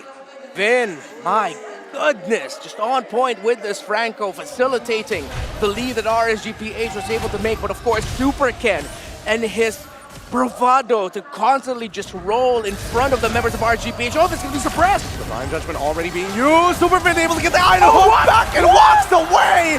Saken says hello. Moreno finishes off Iman. Superfin not even breaking a sweat. What the heck? Bigatron Alpha surviving all of that. RSG PH, I thought that was going to be the Basha gun for good, but Bigatron got the last laugh, and they get all the inner turrets, base turrets are the only ones remaining right now. Oh my goodness, Bigatron Alpha playing at a high octane tempo right now. And Cerezo finally finishing off his Hunter's Strike. He's feeling himself. He's like, no, I don't need to get any other items. I just need damage. Good Iron Hook for Supervin. His accuracy has been pretty high this game, but man, how does RSG actually bounce back from this? They have great high ground defense. They have to punish a Bigatron Alpha getting too eager to end the game, getting too eager to get those pickoffs. Oh, that was close. I felt that in my bones. RSG PH, they're going to be waiting for that defense. Unless Light can get a really good pickoff onto that Kaja, but even more so, they're going to look to get those pickoffs closer to their base than being so far from out of it. Way too risky right now for RSG PH to even get out of safety of turret range. Oh man, Supervin has been trying many times. I mean, it has been successful in the past, but so far, with these flicker Iron Hooks, RSG PH are starting to adjust from it. Yeah. RSG PH now just gonna turtle it out. Defend. Well, Bigatron Alpha will just continue to get all the resources they can while still managing the minion waves that they have. Socket has been set up for success. A 2-level lead over Emma and already has the Wind of Nature. Emma not close to that yet. So the marksman of RSG PH will have to watch out for Ken, for Cerezo, and even Socket when they all decide to go in. Well, I think for Bigatron Alpha, I mean, with the 5K to 6K gold lead that they have right now, ideally they would want to be closer to 10K just to make sure that they can close out the game with the next upcoming Lord. But with Lord turning luminous here, this is where RSG PH, do they 50-50 this? Are they willing to walk out of the base, or are they just going to continue with their high ground? It seems like high ground is going to be the play. They might try to get a pick off. Not a heavy contest. Just maybe if they can find Vin or maybe Cerezo, but the positioning of Bigatron Alpha are way too good right now, and Bigatron senses it. They know RSG PH is just going to focus on the high ground, will focus on the defense. You mentioned something earlier, closer to 10K of a gold lead for Bigatron Alpha would be great. Because even though this lead of Bigatron Alpha is getting close to around 7,000 gold lead, there is still a chance, potentially. What? Aqua. There's still a chance, potentially, for RSG PH to hold on here. Without that feathered airstrike, they might lose some base turrets now. Well, let's see. Let's double check the items. How much cooldown does he actually working with? Oh man, he's only got 2 items as of yet. The classic Clock of Destiny's into Lightning Truncheon, so not a lot. Only 10% cooldown reduction on him right now. Yeah, he's not gonna have that feathered airstrike up in time as the first inhibitor turret will fall to this Luminous Lord. Let's see how much else are they going to get. Okay, they're able to use the feather airstrike to clear up that bot side, losing 50% HP. Moreno, he gets pulled in! Iman is down! And Bigatron Alpha, they've got a window! He's trying to go for it, but Socket is getting to free hit every single time. Live tries with the Divine Judgment, with the Winter Truncheon outplay. Socket takes out Demon Kite, takes out Light. Moreno secures it, and that's already GG, well played. Game number 1 going over to Bigatron Alpha. Thundering is their performance as the drums here in Esports and beat to the tune of Bigatron Alpha. RSG PH can just sit and watch as they get deathballed by the Bigatroopers. I can't believe it, man. Super Ken is feeling super comfortable, and not to mention even Cerezo finding some good trades in the earlier stages. That was an oppressive early game. Oppressive is the theme of that game number 1. What a performance by Bigatron, but I'm sure there's a lot more details that the panel will be ready to discuss. Hey, LaFell, how are you guys doing down there? Oh, we're doing great, and that game was great, but I gotta say, that was a quick one. Yeah. Bigatron Alpha, man. Man, it seems like we gotta start from the drafts, right, LaFell? Oh, yeah. It seems like targeting Nats in that first and second, it worked for them. Nats doesn't seem comfortable on that Fredrin. And with one winning lane for sure, they were able to focus on the mid and the gold. 13 minutes is all it took for Bigatron to end the base. Especially with Baxia and Franco, they successfully playing very aggressively on the early game. And I'm talking to you guys behind the scene that They have two high ground defensive, which is it's Farsha and Beatrix. It's gonna be hard for Bigatron Alpha to end the game very quickly. But when they want to end the game, they just aim the Beatrix and Farsha. Dude. Wow, that's a very good target selection. Superfin makes it not fair. That was not fair. I mean, like, ending the game, you were still able to get Iman. Yeah. Let's face it, Team Mankai can't do anything. This is what I said. Like, if you put Joy in the jungle with no vengeance, if you're gonna get caught by the Franco, what are you gonna do? Yeah. I mean, we saw Kyrie also struggled on a Joy, remember? Yesterday, where he got solo kid practically and invaded. So, Demonkai here, Joy, that Joy first pick, they weren't able to find the success here, it seems like. Can I call the first pick of Joy is too greedy for this first game? I agree. Because would say it's too they greedy. don't have any anticipation after the Joy pick. Yeah. I mean, might as well banning out the suppression heroes, right? If they really want to go the Joy approach. And it seems like Bigatron here with Moreno, that IMU was, he was so effective taking the Kaja's ult and finding that the divine judgment towards Eman and whatnot. There's two suppress. Two suppression. Kaja and Franco, you're right, technically. Even no tower damage from the RSG PH. They didn't even touch the turret from Bigatron. I mean, everyone from Bigatron did well. Sorizo on this Paquito, amazing. You know, the Claude from Saken, not getting touched. In fact, there were quite a few moments where Amon changed to the shotgun, waiting in the bush, and no one went inside that bush. It's just like, yeah, no, we feel like it's not safe there. We're not going to go through. Very good game sense. And it was a very good game sense here. I mean, Bigatron, they were able to find that win, and the sub, Moreno, claiming MVP. Yep. With 608 KDA and 93% kill participation. So it's just literally Valentina is everywhere during the team fight. Yeah, I mean, he was everywhere. And again, he was able to find the right ult to take away, right? The Divine Judgments here, as you see from the highlight. It was Bigatron controlling, dictating the fight. And that's why I say that Paquito is the counter of Joy, especially on the early game that Paquito have the burst damage. It makes the Joy cannot do anything. Even this with Saken when he just come in using the blasting duet is very nicely done. Dude, I mean, like, look at this situation, man. Like, Amon, he wants to do a lot for the team, but when his front lines are getting dropped one at a time, it's not gonna be a good day for him, because again, you get terrified from the Valentina, you're gonna get knocked up by the Paquito, suppressed by the Franco.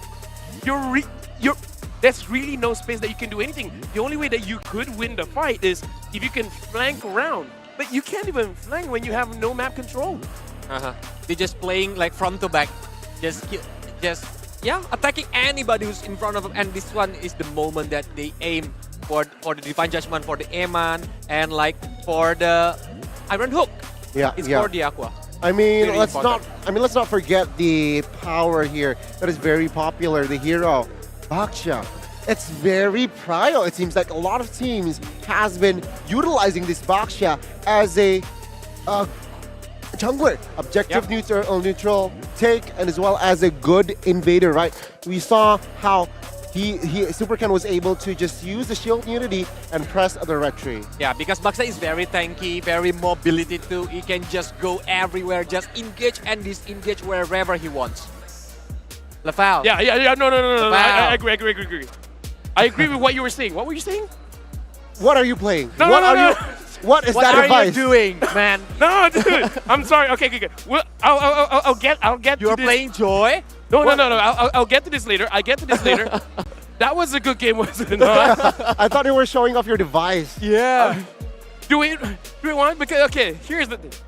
Here's the thing. I want to say thank you very much to our presenting partner, Samsung, because these guys, man, they're not gonna give me the chance of day. But honestly, watching Sorizo play, I am on that. See, like I almost killed the dude, and you guys just had to interrupt it, and I got the first blood. All right. Oh, I don't know if you guys can catch it, but dude, honestly, the great thing about using the S23 Ultra here, unmatched speed from the newest, fastest Snapdragon platform ever, available only on Samsung Galaxy devices. And here's the thing, I can play everything Yep. on ultra settings. Here's the Wow. thing, like That's smooth. even professional players using other devices, they have to drop it down a little bit to make sure their phone doesn't stutter. Not on this one, my friends. I'm playing on ultra. That's crazy, right? Usually when your phone is on the Refresh rate ultra, graphics. Everything You're ultra. right. Like you guys can't see it, but everything's on max. Yeah, I don't know if you Yeah. guys can see it. Everything is on max. Yep. On the right side. yeah, far right. And usually Oh, I when- died? What? Okay, that's not the phone's fault, Lefel. That's your fault. Yeah. Now because I'm talking to you guys. Okay. That's Thanks. fair. Okay, fine. That's fair. Going back into the game though, what can RSG do? Because it does feel like a draft diff kind of situation. I think first of all is about the draft. They need to think about it very carefully to like facing against Bigatron. They are very tricky for the draft itself because we know Aldo is the mad scientist. He have a lot of cards to be played on this match, especially it's a lower bracket match. And then secondly, I think you need to make a lot of comfort hero comes out for the RSG PH because you know it's their last life. If they lose on the second game, they're gonna go home. Yeah, I mean, it's just Bigatron match point. And again, from the drafts, what do they need to do? I expected not the Fredrin last pick earlier. I feel Charisla maybe is the hero that can be an impact, especially in the hands of Nats. Sure, right? Going up against a hero that is as tanky. You said it yourself, Golios, penalty zone can cancel the Blazing Duet. So I feel like that Fredrin pick was kind of iffy, and it was towards that late stage of the draft. So they weren't able to exploit that fact. And also, the Baxia pick. I just hate seeing a Baxia nowadays. Why? It's so good. It's so hard to counter. Yeah. It's so hard to counter. I like because when Baxia just came out, for me it does really feel good. And honestly, yeah, I've been looking at the draft for way too long, and honestly, I think the best way to describe it is very, very greedy because everyone is very squishy, including the Kaja. The only one that is tanky is the Fredrin. So we saw in the early stages of the game, they made sure that the Fredrin does not have a good day. Does not have a good day. So once the Fredrin cannot do much, everyone will get melted so fast, especially when Sorizo, first item, sure, being a little bit sustainability, but if he built more damage, Moreno as well could deal quite a lot of damage. I feel they need to make sure that their draft doesn't have a very big point of weakness that Bigatron can exploit. Because I feel like that Franco really disrupted them way too much. The Joy could not be played at all. Yeah, I mean, it's evident, right? And to add to that, you mentioned the Valentina can take the Divine Judgment, so that's two suppression that the Joy needs to hinder. And in fact, in that game, it was very hard for Joy to find his rhythm. So no rhythm I of see Joy. what you did there, yeah. But yeah, and Joy jungler, usually he's not building the tanky items, right? All out damage that makes the Joy easily get captured by the enemies. Dude, like, oh my god. Losing that way, game number 1, that should really impact their morale, their momentum, because again, we were talking about how the crowd can really impact how the players feel on stage. Now here's the thing, ladies and gentlemen. Whenever we interview the players, we ask, they're just like, yeah, it doesn't impact us at all, blah, blah, blah. But here's the thing. When the cameras are off and you ask the players honestly, they be like, yeah, no, actually it does do quite a bit. Especially it's the Bigatron home base, right? Yeah. The venue is on Jakarta, so there's a lot of Bigatroopers here. Yeah, I mean, you can see the stadium. It's really packed. And you saw how the game, the momentum that was built by the side of Bigatron in that game, it was very fast tempo, right? Boom, boom, boom, boom. And suddenly, you're at the base defending. And I feel like that is what Bigatron should do second game here without being overzealous. But then again, RSG, they need, I guess maybe, they need to find a hero for Nats in the first pick to withstand. Is that the right approach? Oh, no, I really feel like that is the right approach because they need the playmakers to do well, right? That's the most important thing. And now we're going into the draft where, again, we got to see if RSG Philippines, they're able to draft their playmakers, heroes that can actually make a play. Yep. because all of the playmakers things they really need to do on this second game, especially against Bigatron. The one who are like always creating the momentum, and when they got the aggressiveness in the early game, they successfully get the snowballing point. It's gonna be dangerous for the opponent. It is going to be very interesting indeed here. What is going to be the draft? So it seems like, wait. Oh, they're going to switch side. Bigatron will have the blue side. Yeah, and let's Oh, see. never mind. RSG blue side. I was Yeah, wrong. there's not a lot of changes here, except that Joy this time has been banned Okay. out. Uranus, Eve, Ling as well as Melissa still off the table. The Paquito are still on if they want to want to use it later, because Arlot now is their target ban on the third ban. Well, asking a big question towards the side of RSG. Are you going to pick up the Paquito?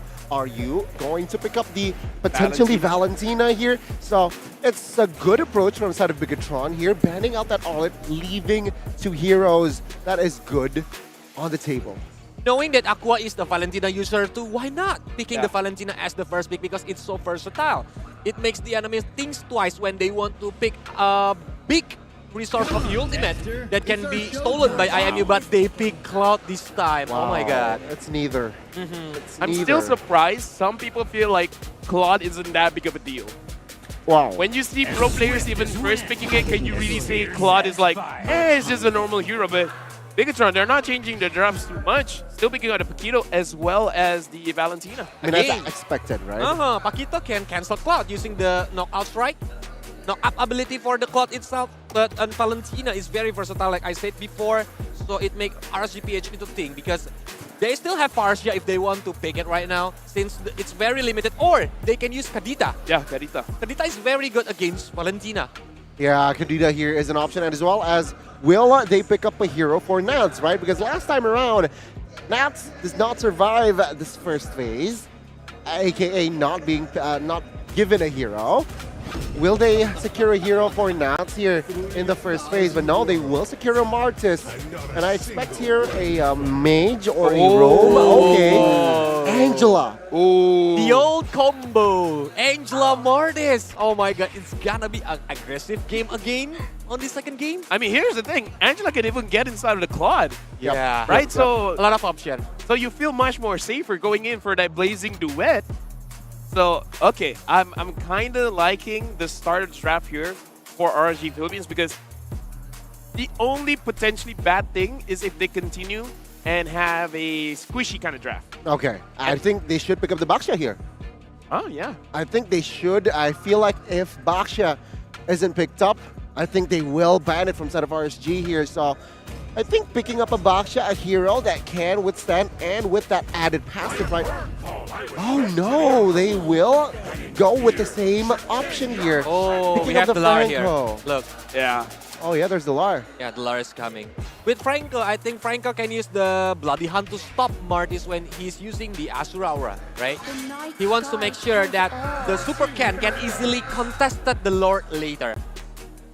Okay. I actually prefer picking up the Franco here, because Finn basically just carried his entire team, and Gani, you were right. The box is instantly banned, so good call out there. But I guess Bigatron Alpha, they just, rock, paper, scissors, and Finn won. Yeah, I think if it ain't broke, don't fix it, right? They picked up the Franco third pick last time, and it worked. So there you go, the same approach here. Bigatron, will they commit to another Nats ban here?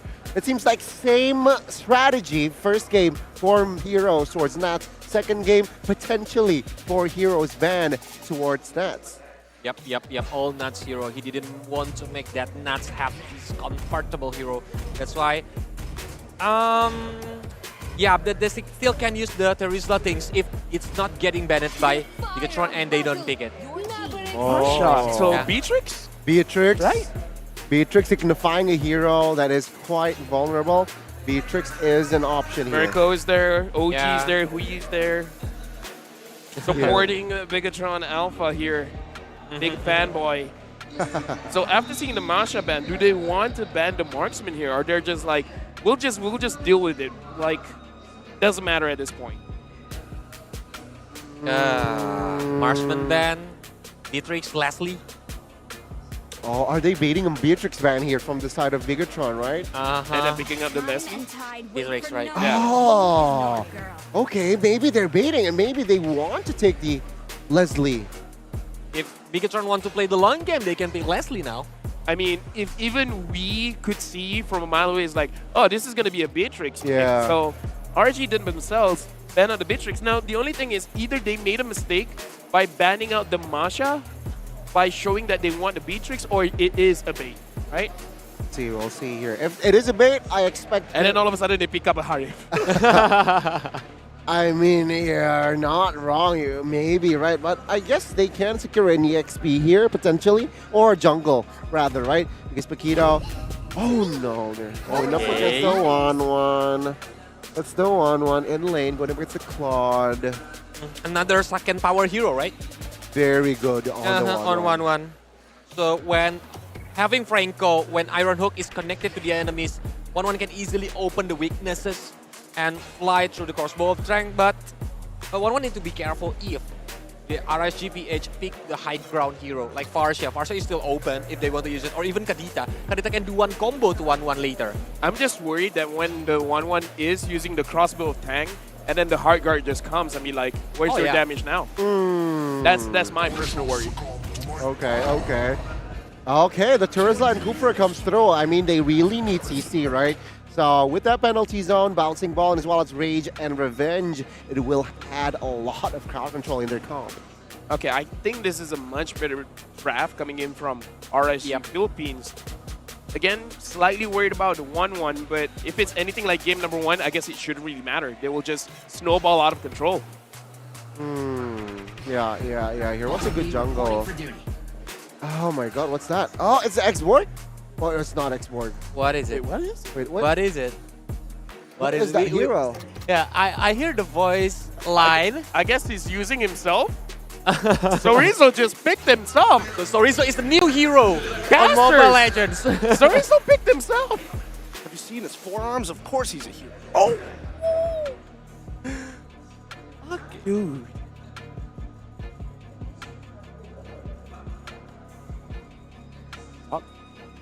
Well, it looks like Sorizo himself is coming into the land of Dawn, but we just want to give you guys some confirmation. It is, and you are right, it is the X-Borg this time round coming in, making a debut at the land of Dawn. It has been quite some time, and you know, I like the X-Borg, but man, after how many patches and nerfs and patches and nerfs, it's kind of bad. So, walk me through this. How exactly is this supposed to be utilized? Well, I think one of the things we're going to watch out for is definitely the objective takes. Now they're going to have to worry about the last insanity. I'm so glad I still remember the name of his ultimate. It's been that long. And again, because it's been so long, I think now we're really going to be learning alongside you just to see how this interaction between the Turizla and the X-Borg will be going on within the laning matchup itself.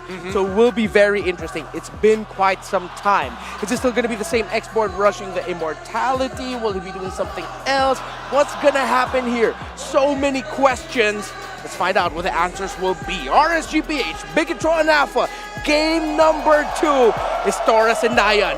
They feel it, but can Bigatron Alpha deliver it? All right, let's jump right in towards this match here as a quick level 2 rush down by the EXP side. Sorizo and as well as Supervin are looking to proxy that wave. However, we do see that D'Angela is actually getting some good damage, and hopefully First Blood doesn't actually walk through, as Nats, he should be topped up with the help of Aqua's side. Sorizo hasn't lost. Oh, the Iron Hook from Supervin is going to be able to save that. Nope, still not able to save the Beetle form. Now, here's the interesting thing. In the EXP lane, as soon as you lose that Firaga armor, there's a lot of problems, because then you have the extra range. That sounds like a good idea, but then you're so susceptible to that because your base health is so low. Yeah, this time around, RSG PH, though, they seem to be a little bit more comfortable with the rotations of Demon Kite. They don't need to worry about being constantly invaded.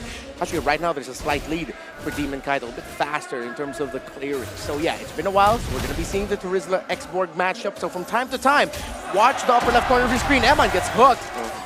a good hook. However, Supercan doesn't actually have any of his abilities back up. Ooh, the bouncing ball is stopping Supercan from actually closing the distance on towards Iman's side. He's forced to move in towards that mid lane, but he still hasn't hit level 4. Demon Kai with a substantial EXP lead.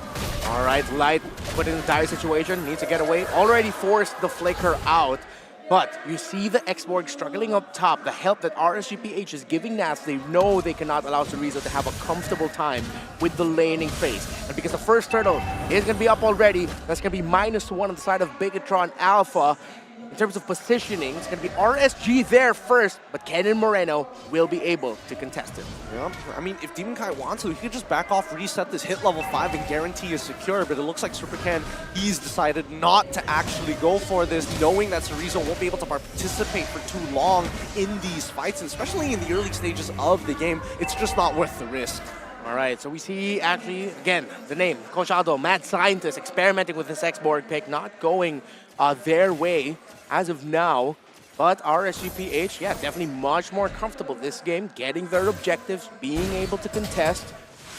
And it's not going to be a repeat of that game number 1. So they're in a much better position to be able to hold this game out, or even, if they can, find a chain of decimations from their Martis. Yeah, but Light missing out, and still everybody has adjusted and started to adapt to how Superfin actually throws out his hooks. He likes to throw it just a little bit more towards the left side, so everyone is kiting towards the right or sidestepping towards the right just to make sure that they don't get hit by those iron hooks. We'll see how those 50-50s go out later on, but right now, look at this matchup, right? I mean, it doesn't feel like he's getting punished at all by this export, so again, we'll see whether or not Cerezo is really going to come online during team fights. Yeah, I have another theory. Maybe Bigatron Alpha drafted this Xborg so that, well, he's not necessarily winning against Nats, but Nats isn't as active in the map. Here's Supercan with a double combo. Yep, he gets hit by the Asura's aura. Demon Kite, you can see that the Heart Guard is being targeted on top of him, but no pull of the trigger just yet. Going back to my thought there, actually, it's Nats having a much better time in the extra lane against Cerezo. But yeah, Nats isn't as active in the map. He's pretty much stuck in lane, just there. I don't think he needs to really do anything at this point because, again, a lot of the spearheading is going to be done by Demon Kai. And pretty much by himself, right? Because no matter who makes a mistake, Aqua can kind of save them with that Heart Guard. My issue is that Cerezo, he's losing this Faraga armor so very often, but at least he's sustaining very, very well off of this lane with the help of the Brave Smite. Oh, no, he's not going for Brave Smite. He went for Impure Rage, but at least he took the Festival of Blood. Yeah. And now Bigatron Alpha, haven't found the hook just yet, but remember, that's something that you have to worry about when you're up against a Franco. One hook can change the picture of an entire game. Purple Buff is still getting focused by Supercan as RSG already started the second turtle of the game. Will Bigatron Alpha be able to contest, or will the Raiders get another one? Yeah, but here comes Last Insanity on top of Nats' side, and even, okay, stolen away, penalty zone, going to be committed as well. Nats really, really low, and Cerezo is still dead despite it all. Demon Kai shows up, but again, man, interesting interactions overall. Yeah, I just realized now they also have another classic combo, Bigatron Alpha. They can have the Angela Xborg for themselves. It's not the full power Angela Xborg, but at least it's an Xborg with an Heart Guard. Yep, here comes the Blazing Duet already. A good attempt coming in from Light's side, but now we see that Sakin goes up in towards the air. They trade 1-for-1 once more. This is looking like to be a very even matchup. Iman to get a couple of shots, but Demon Kai, he's making sure that Supercan, he knows he doesn't have any cooldowns left. Heavy left hand, but still doesn't have it. Penalty zone does not connect from Nats' side. He even expanded the flicker to do so. Flickered into the wall, did Nats. That wall just a little bit too chunky for him. And that's going to be RSG PH missing out on a potential play there. They sent Nats all the way down to that bottom lane to try and get a play, as Aqua is trying to just cover the EXP lane of Nats. Moreno doesn't have an ultimate on him just yet, so that's one thing you watching at home right now can keep continuing, keep having an eye on. What ultimate will the Valentina have? If it's going to be the Heart Guard, or if it's going to be anything else that could turn the tides here. Much different game number 2 here. RSG PH a little bit more in the zone, but Bigatron Alpha, if RSG PH don't get the fights they want to get, Bigatron Alpha have a huge turnaround potential on them. Yeah, but here comes Cerezo once again. Oh, the Faraga armor breaks. He's not going to have the last insanity. He has to flicker out of there before he gets collapsed on by Demon Kite or even getting caught by the penalty zone. Good game sense coming in from Cerezo. Yeah, great game sense. If he got caught there, that would have been it for him. And that would have been an even bigger win for RSG PH. But it looks like they'll be able to get that turret up top. Down bottom, there's action. Blazing to it already. Wait, Superman actually going for the opposite end of that BMI. Moreno shows himself. A little too late there, but yeah, this game is becoming a lot more even. You can see that the gold lead is just bouncing back and forth between RSG and Bigatron Alpha. Demon Kai seeing an opportunity to maybe punish Cerezo here, but guess what? He's got the Ice Queen's wand already built. Look at him just kiting it out, and once those stacks build up, the true damage is relevant. Yeah, and with Demon Kite set back, and here comes BTR, RGPH, will they still contest this? Because that's 4 of Bigatron on the third turtle. They get it. They back away. The Raiders can't do much about this. They just have to let it go to Bigatron Alpha's side. Now with a slight EXP lead, it's not really going to change the state of the game, but more importantly so, I don't know how exactly Bigatron Alpha is supposed to spearhead RSG PH. Yeah, I think Bigatron Alpha are just waiting at this moment. If it's not going to be coming from a Hook or a Bloody Con, coming in from Supervin, it's just going to be them countering an RSG PH engagement. And RSG PH at the same time haven't found a major engagement that they want to go for. These two teams haven't really been clumping up as much as they potentially could have at this point. It's all just been, it feels like an extended laning phase is what we're getting in this game number 2. It really does, because again, both sides need a scale. Like Super again, like yeah, he's got some early game damage, but it's not like he's gonna get any kind of picks, especially if Aqua is attentive to his team members across the map, and more so, the communication has been clean from either side. But here we go, Superman making the attempt. He's now caught out, forced to flicker away. Heart Guard expanded by Demon Kite. He's looking for the destination, but now the Bloody Hunt is going to lock him down light. It picks up the kill onto Superken. Bigatron Alpha forced to back away. Okay, Vin down, Heart Guard gone. Demon Kite couldn't get that decimation onto the roamer of Bigatron Alpha, but look at that, RSG is continuing down here in the bottom lane. Blazing Duet already being expanded, and Saken super low, forced to get out of the lane as Moreno will cover, but in the meantime, they find the initial pick on towards Cerezo, losing the Faraga armor, and as well flickering away to create just enough distance. Nats comes in, he's got no more mana, but it's more than enough for him to pick up the kill onto Cerezo. Okay, and that is RSG PH. Oh, the Iron Hook misses. But RSG have picked up the tempo, but Superken has been split pushing up top. Will he be able to get this inner turret? The fists are strong enough and fast enough for 2 towers up top to go down, while RSG PH gets one down bottom alongside a kill. But despite all of that, Bigatron Alpha still has a bit of a lead. Aqua's items though already has the fleeting time and already has the Ice Queen wand as well. So Bigatron will have to watch out for a Heart Guard empowered member of RSG PH. If they don't get their initiation, similar to what RSG PH wants, RSG PH can also counter themselves. Let's not forget that Saken recently purchasing the Winds of Nature. It's going to help him out for that big burst. Cerezo trying his best, but they found the initial pick that they wanted, and Supervin is already down. Demon Kai wants more, but Nats already finds 2 with the penalty zone. Cerezo trying to run, but it's a little too late. They're all so low! Saken with the Winds of Nature stays alive! A double for Super Ken! A little bit too greedy was RSG PH. Ken wants more. Can he actually get him? No way. He can! He can! And he's got it! 1-2 punch! 4 for 1 in favor of Bigatron Alpha. Ken showing why there's a super to his name. In just like that, we've been talking about it. The counter engage, the counter play. Both these teams have it in their kits, and it's Bigatron Alpha who finds it first, punishing an overextension by RSG PH. I'm now seeing the value of this export. It takes so long to deal with him because he's slowing everybody down, and then you still have to wait for the animation time of his barrel roll after he loses the Faraga armor. That's more than enough time for Bigatron to kind of set this up for the counter engage. Yeah, they set things up for their 1-1. They set things up for Super Ken and for Count Moreno in there as well. Bigatron Alpha with the first Lord of the game, and the map is turning red. Now RSG PH, what can they pull out of the bag here? It has to come from an engagement from Light, a counter play, big play.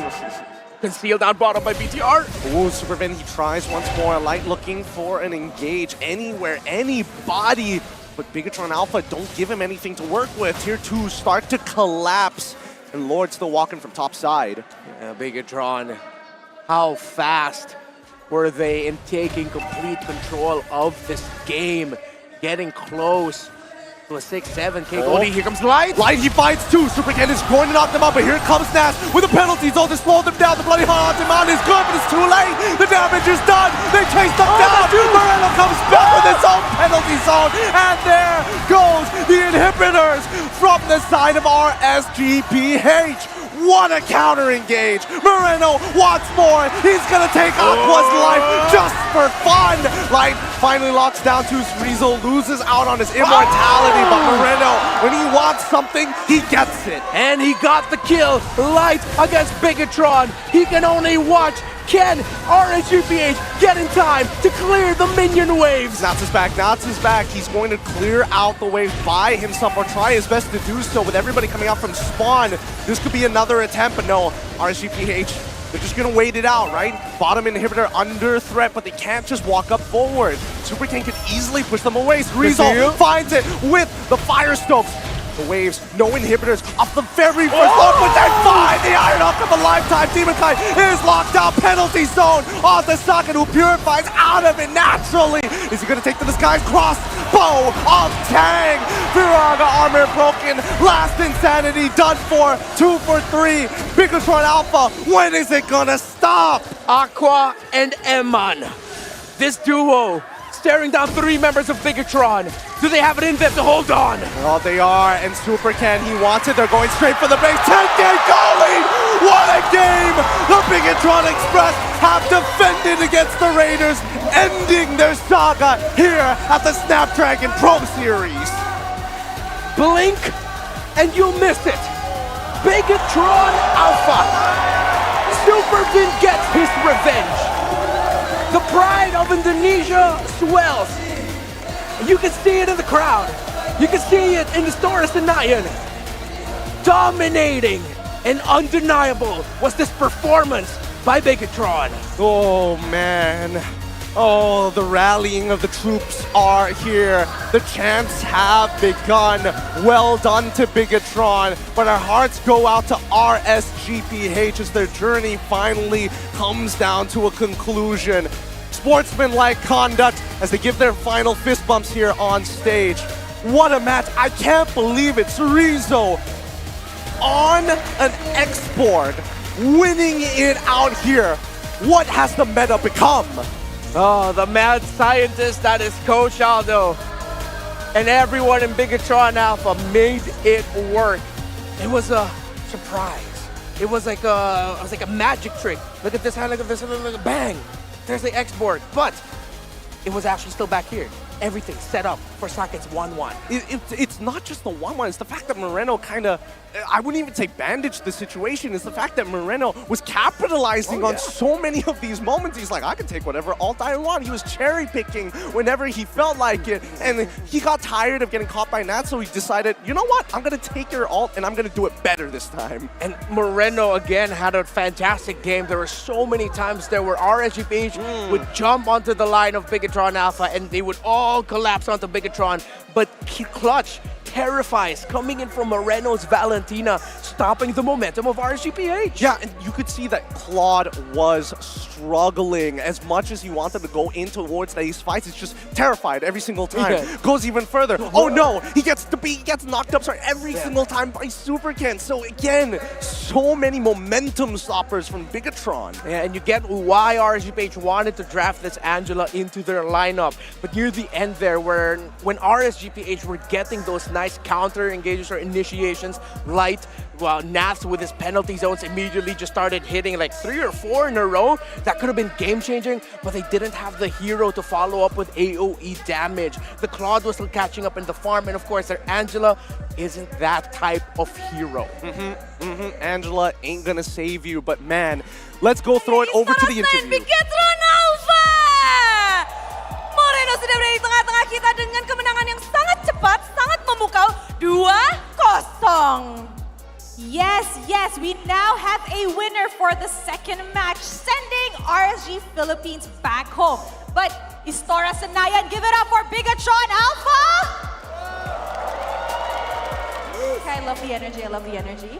Okay, hello. This is actually my first time interviewing Bigatron Alpha because in the group stage, I didn't really get the chance to. Most of their games were in stream B and C. Betul, mereka ada di grup C. Jadi Rose baru bisa untuk menginterview Bigatron Alpha di sini di babak playoff special stage. Special, very, very special stage. Okay, so let me just ask you.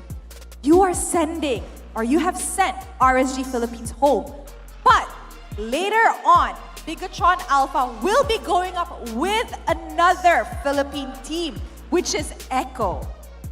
Can they do the same? Oke, kamu baru aja mulain satu tim Philippines, tapi nanti kamu akan bertemu juga dengan tim Philippines saya yaitu Echo. Bisa nggak sih Bigatron ngelakuin hal yang sama seperti match ini? Wait. Bisa sih kayaknya, kan ntar kita lawan Eko, terus pas menang mungkin ntar lawan Brand, pokoknya kita bantai semua PH sih. Wait, I understood that. Soalnya kita udah ada sempet janji gitu sama Onyx, Grand Final full Indo. Okay, can I translate that? You know that? I understood that, so I'm gonna translate that because that's spicy. I like it. Okay, so what he said was, they just sent RSG Philippines home. They said they will be meeting Echo later on. They will be sending Echo home. They will also be sending AP Brand home because they want it to be a Indo Grand Finals against Onyx. Was that correct? That's correct. Suaranya mana dong Indonesia? Oh, luar biasa. Tapi bermain di babak playoff ini, apakah berbeda dengan Bigatron pada saat di grup stage? Karena kelihatan banget di sini kalian bisa cepet banget untuk beradaptasi. Mungkinkah ada sesuatu yang kalian lakukan sebelum babak playoff ini, Moreno? Paling dinasihatin sama kayak staff-staff gitu, kita main lepas aja di playoff ini supaya kita bisa kayak buktiin gitu lah. Oh, so they want to prove it. They have to play with all they have because they have something and they prove it. Yeah, they do have something to prove, and I think they're doing a really good job because there was a clean sweep of 2-0, but we're far from over because they have another game later on. Yes, masih ada game selanjutnya. Dan kalau boleh dilihat, Moreno, apa yang kamu lihat dari tim Philippines di turnamen ini, Moreno? 3 tim Philippines, 2 Indonesia. Bagaimana dengan 3 tim Philippines itu di babak playoff ini?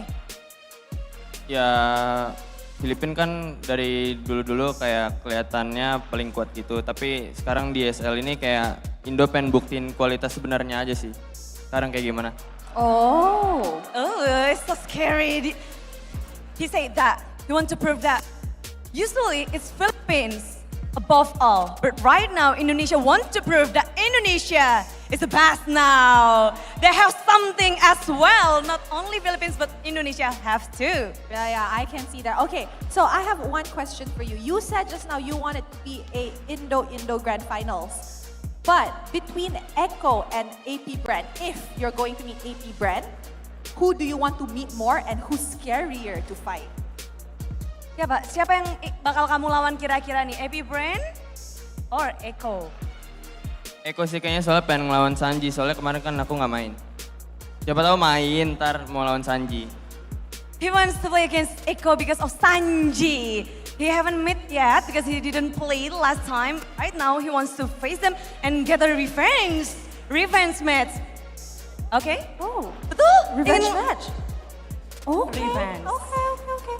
All right, guys. So I think we will be letting Moreno go get some rest because they have another game later on against Echo. Any words to So, say to any your words? friends or your next opponent? Mau ada kata-kata buat lawanmu selanjutnya atau fans Big Troopers yang dari tadi tuh udah woohoo, seru banget. Thank you Big Troopers, pokoknya dukung kita terus aja di SL ini. Semoga kita bisa ngasih yang terbaik, bisa masuk final. Dan buat next opponent, good luck, have fun. Okay. For Echo. Good luck, have fun. Yes, good luck, have fun for Echo. Okay. All right, guys, so we will be throwing it over to the panelists to break down the second game, our best of 3 series, to find out what BTR did right to get that clean sweep. So panelists, kindly take it away. Yay. Well, I gotta say, it's a very quick series. Yeah. Second game, 13 minutes. Barely 13 minutes. I mean, it was a 12-minute or 13-minute in the first game as well. So overall, 26 minutes for both series. RSG PH. What happened there, Colliers? Mid-game, it was actually back and forth, right? We saw a very low kill count, but once Bigatron finds the right team fight, it's just very hard for them to stop. One moment changed it all, I think. RSG PH dived in too deep that Bigatron got a lot of kill points, a lot of objective after that. RSG PH cannot crawl back to wherever they was. I feel like the moment Super Ken, he already got like a double kill and it was like, oh, I see a Claude here. Claude is very hard to catch. I wonder if I can catch him. And the moment he was able to catch him, it's like, okay, you know what, guys? It's over. It's over. We can end it right now. The kill score is 7-13. And we got to talk about Moreno as well. Yep. He did the interview. He was amazing on game. And he's showing up by saying, yesterday I wasn't playing. Today, I want my revenge. Yep. But today I just want to kill. By his performance, I think it's a very good performance by Moreno itself, especially on the Xbox pick on the second game. I think it's a wise pick because they have a lot of stopper. They have Franco, they have Valentina who can steal with IMU to the penalty zone. That's why it's very, very painful less insanity. And I really like this Xbox pick because it somehow equals the level of playing field, right? Aqua can slow you down, but then again, Torizo, Xbox can and will build the Ice Queen 1. So during team fights, both of the teams will have that slow effect to deal. And again, stop giving Moreno Valentina. Yeah, that's all I can say. Just want to add a little bit more on the Xboard. I gotta say, I've been hearing a lot from the community as well. After the changes in the emblem setup, yeah, Xboard becomes very good because it's much more, because the problem with Xboard before is that you do a lot of true damage. The problem is you die as quickly. This time, you're much more tankier, but the MVP for this game is Saket 6, 0, and 4, making sure that he get all those kills before Angela can really do anything about it. Because of the goal difference, I think the crossbow attack is very painful. He can stop anybody. Even he's using the... oh my god, he's almost full build. Almost full build. Yeah. Dude. Windtalker, Corrosion, very nasty indeed. This is the highlights here. Is this the fight where RSG was forcing it? Yeah, this is where they lost their momentum here. They go all out, even Light didn't come back after like he have very low HP. Everyone is like having low, but Super Ken is playing very good to chasing again Eman. Why Eman is attacking the Little Wanderer? Yeah, but I think in his head is like, okay, if this is like in the Philippines, they won't go for me, you know? They won't force the kill, but it's like, oh wait, I'm in Indo. They want kills. He miscalculates the damage here. I believe the Bikido already has the 100 strike at that point, so penetration is there, and this is where it's all a Bigatron.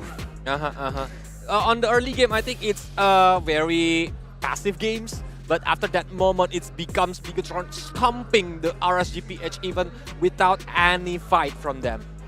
Dude, either way, Bigatron is looking very good. And RSG Philippines, again, we do have to say congratulations to them for making it this far.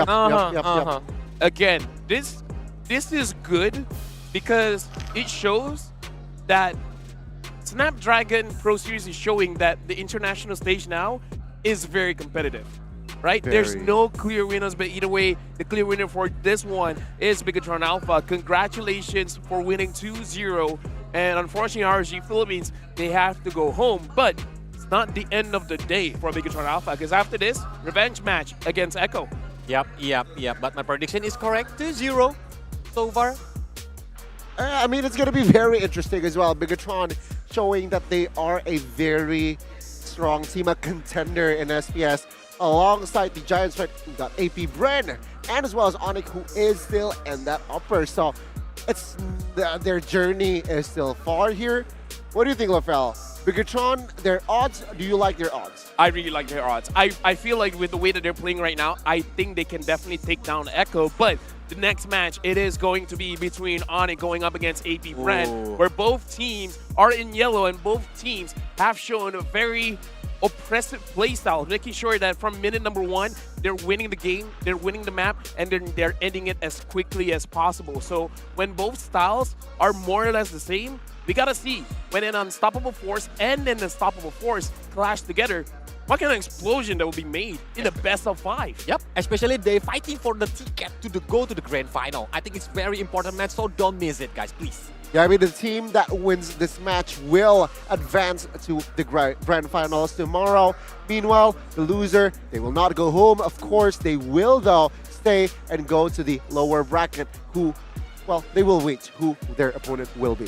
Yeah, because after the best of 5 will be a best of 3 between Bigatron Alpha going up against Echo. So loser goes home, winner fights against the loser of the best of 5. So a lot is going on. It's just that it's incredible to see the best of 5. If it goes all 5 games, that'll be a dream. Especially because I'm not on for that best of 5, baby, so I can rest. I can just chill in the talent room and be like, oh, great game. Yeah, you can be the supporter, right? Yeah, I'm just be like, you know what? I don't have too much emotional attachment to either team, so I'm just like, hey, good play there, good play there. Whoopee! Neutral ground indeed. Meanwhile, it's going to be a tough, well, it's not going to be tough. It's going to be a very interesting match to see here. Golios, Indo, going up against PH. Classic. Because they are monster, Goni, monster. Yeah. Both of them. Speaking of which, you guys want to play as awesome as that Monster Energy drink. Grab more energy. Unleash the beast with Monster Energy. Thank you very much for supporting Snapdragon Pro Series. Because so far, again, the plays have been electrifying. Oh my green. God. Oh my god, that's cool. I love the lighting show, man. Oh yeah, definitely. Yeah. The production team, you guys are on fire. If you guys Not still at literally. home, yeah, please come. See the lighting show, see all the mats, see the vibes in here. Oh my god, it's very good. It is actually very good. And match 1, 2-1. Match 2, the first sweep today. Best of 5, what will happen here? Prediction scorelines, perhaps? Oh, whenever I'm doing predictions, I'm always all the way. 2-1, 3-2, 4-3. Okay. Okay, it's going to be a 3-2 for UFL. Honestly, it really does depend on the first 2 games. In the first 2 games, is a sweep that, oh my god, dude, that doesn't, I don't know. For either team. First 2 games, if it's a sweep, it might be a 3-0. Because I don't know how you're going to recover from getting swept twice in a row. But it's gonna be different story if it's a tight match, right? Oh yeah, definitely. It's gonna be 5-game all game. At that point, it's all about the mental stamina. Oh yeah. Right? I'm agree with you. So now, honestly, we're going to the crowd for the interview. Kita berdeklarasi monster bersama dengan Biget Troopers. Mari kita bersorak bersama Bigetron. It's not win, but well, Rose. I don't know that. Can we do that again? Like this? All right, let's do it again, Clara. Let's go. Bigetron. Okay, that's cute. Hi, everybody. Welcome back. Right now, we are with the Biga Troopers because they were making a lot of noise just now. And you know what? Me and Clara thought we gotta pay them a visit. Yes, karena mereka begitu bersemangat, begitu bersorak-sorak, kita langsung lari ke sini dan langsung nemuin mereka dan menunjukkan ke dunia bagaimana semangat dari Biget Troopers. Kalian tuh semangat banget sih hari ini. Kalian udah mempersiapkan spesial kah? Ini kayaknya lebih banyak daripada pas MPL nih. Ya dong, jelas dong, kita sudah mempersiapkan semuanya kayak dari semangat, juga kita siapin yel-yel semuanya, kumpulin semuanya juga sama. Oh, they gather around and they prepare for the tan and the spirit. They come together here. They seem to be more energetic than MPL. Yeah, right? That's right. The drums here. The drums, the cheers, the chants, just now, it was crazy. I could hear it from the backstage. Heck, I could hear it from outside of the hall. It was that crazy. I love it. Ini sampai kemana-mana tau gak sih suara kalian? Sekeras itu suara kalian. Gimana sih kalian ngelihat Bigetron di turnamen ini? Wah, seneng banget sih, bangga. Apalagi tadi bisa menang, semoga sih bisa lolos grand final ketemu Onyx. Oh, Davis, they gonna meet Onyx in the grand final. They're proud. Okay, wait, hold on. Before anything else, why do we have a bunny? So, why do we have a bunny here who has like makeup? Oh, the iconic here. Can you explain why you're a bunny? Kenapa ada kelinci di sini ya? Ya karena kita kan lagi kan hari ini kita mau bukti itu bukan sekedar percobaan. Yes, they want to prove that they are not at the bunnies that is in the, what is it called? Experiment bunny. Oh, they're not experimental bunnies. Experimental bunnies. They're not. They have something to prove and they're not bunny anymore. Oh, okay. Yeah. That's nice. What someone say something? Oh, okay. Apa dong? Bikin troopers.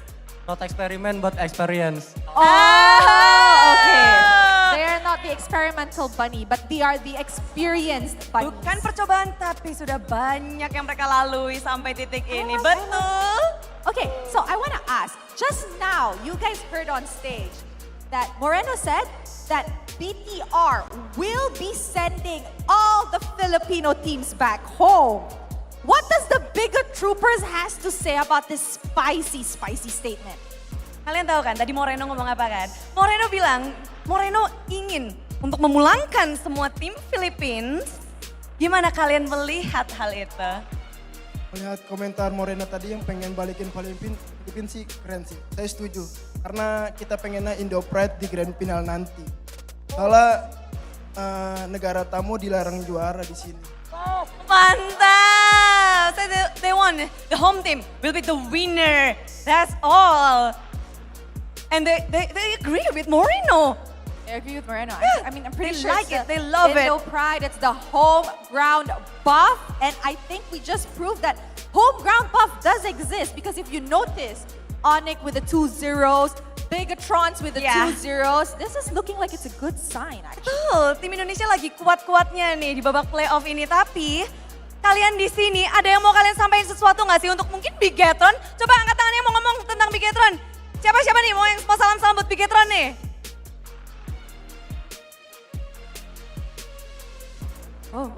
They want to say something to the Bigatron. Buat Bigatron, kalian semangat terus, jangan lupa bantai PH dan finalnya Indo lawan Indo. Jangan sampai PH yang juara. Oh, yeah! She said, if I'm not mistaken, she said they want Bigatron to do their best to ensure that Philippines will not walk home as champions for this ESL Pro Series. They hope it, they want it. Kamu katanya ngeliat Moreno tadi gimana? Something to say to Moreno? Bagus sih, semoga mainnya konsisten terus kayak tadi aja. Jangan under, pokoknya kan kayak tadi, semangat terus, jangan sampai blunder-blunder lagi. Oh, the consistency that they want in Moreno, because Moreno is so shining right now. And we can see Moreno later against Sanji because they're looking forward to the mid lane battle, you know. I think that is really gonna be super duper fun. It's Echo, you know, the world champion going up against Moreno in the mid lane. They're gonna battle it out, see who has better skills, mechanics, micro, macro. I think that's gonna be really fun. Ya, karena apalagi kita melihat bahwa mikro mereka, makro mereka, permainan dari tim play, gameplay, semuanya akan diadu. Dan yang diadu nanti akan jadi rame banget. Yang diadu nggak cuma timnya, tapi fanbase-nya sih. Bude Clara Monster penasaran, kalian pede nggak sih suara kalian terkeras di sini? Pede dong, jelas pede. Is it the best crowd? Jelas. Oh, they believe that they are the best crowd as well with their voice and their chant. Okay, so how about before we go to break, let us hear their chants. Siap untuk ngasih yel-yel kalian? Siap. Okay guys, make it loud, okay? Very loud so that Bigatron can hear it from the back or from outside, okay? All right. 1, 2. Bigatron Esports Jaya, beraksi sampai mati. Oh Bigatron, oh Bigatron,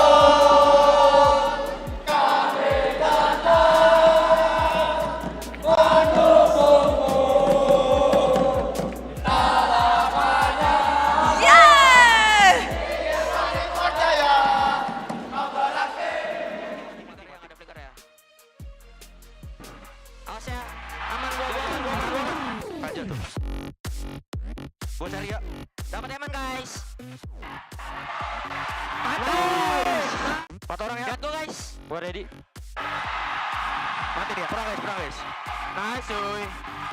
Fokus buff. Buff aman. Bisa saya salah coba bisa try mid. Gua dapat gua. Bawa aja. Dia tarik gua. Gua udah flicker, tarik gua guys. Let's go guys. Gua mati. Apa? Bawa guys. Lihat. Waktunya gua. Sabar. Gua ada flicker. Gua bisa di cancel. Boleh. Dia ulti gua. Lihat Talpin. Ulti. Nice kan. Angela ulti. Flicker ya. Pelan guys. Ini aja Taizal dulu. Mati rata. Nice. Gua kasih kawari. Ini. Mati. Kawari gak ada ulti. Wash. Nice guys. Fokus. Gak ada wave. Sen. Ditupit. Perang natin. Pag na-hook mo sa Tori yan. Mahirap yan sa Red Bull Star. Pwede chill. Ako magdadip na mid. Ako lang mid. Out nga lang. Super Ken. 2 seconds. Super Ken. Ton. Okay lang. Super Ken. Wala ko dito. 4 seconds yung ano. Dito si Soriso sa top. Naistan ko. Nice one. Wala si Soriso dyan. Okay, istan ko. Istan. Mid. Mari dito. Tara ako, salim. Andaway ako. Saka ba? Steady rin ako, pre. Andaway ako bot. Pinagat na ako. Ulti to man ha, ulti. Andaway ako bot ha. Super Ken. Second.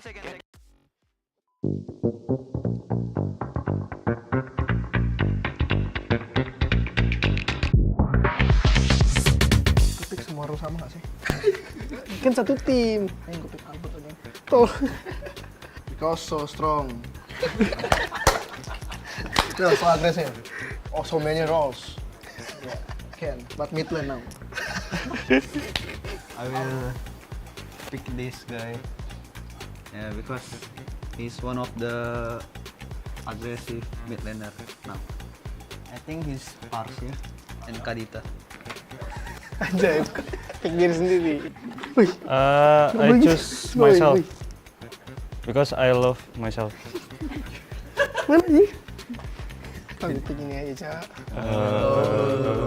I pick this because he's agresif banget. So agresif. Because he's so good roamer. Ya, Chow idol. Ini. Can you explain why you choose? So aggressive in laning, in team fight. Oh my god.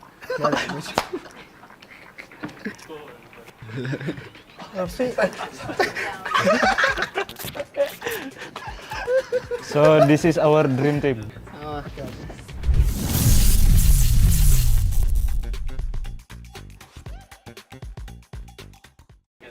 Easy.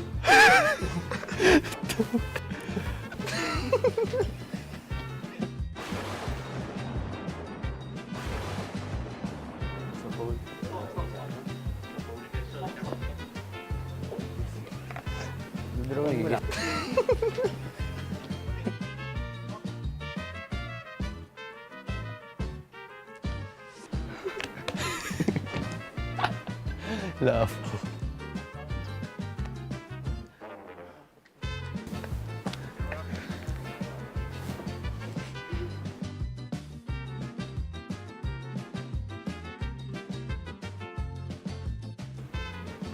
Stop. Easy. What is this? Blue.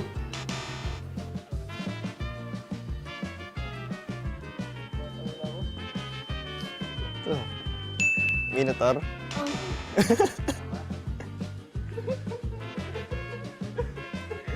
I think he's riding because he's this ahead. And it's like, I think it's Barat.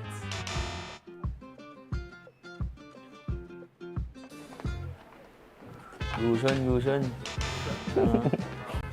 Joehead. Yeah! I got it! Champion! What? Joehead! Hey, is this like Joed?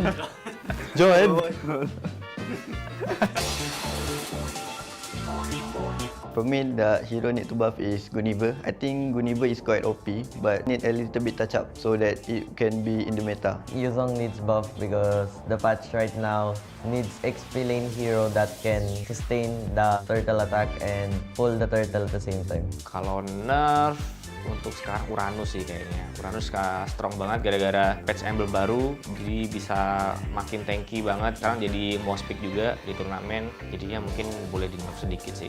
Hero ដែលខ្ញុំគិតថាត្រូវការ buff គឺ Natalia ដែលខ្ញុំលេងជារោមផ្ទាល់ដូចជា patch ចាស់កាលពេលគេអត់ទាន់ nerf វាគឺវាអាចពេលដែលយើងចូល passive ដែលចូលក្នុងស្មៅ passive វាគឺ enemy អាចមើលឃើញបានហ្មងអញ្ចឹងយើងស្រួលក្នុងការ flank ទៅ kill enemy តែឥឡូវ patch ឥឡូវពេលដែលយើងមាន passive ដល់ក៏គេអាចនៅមើលឃើញយើងបាន I think they need hero buff because I like play Faramis.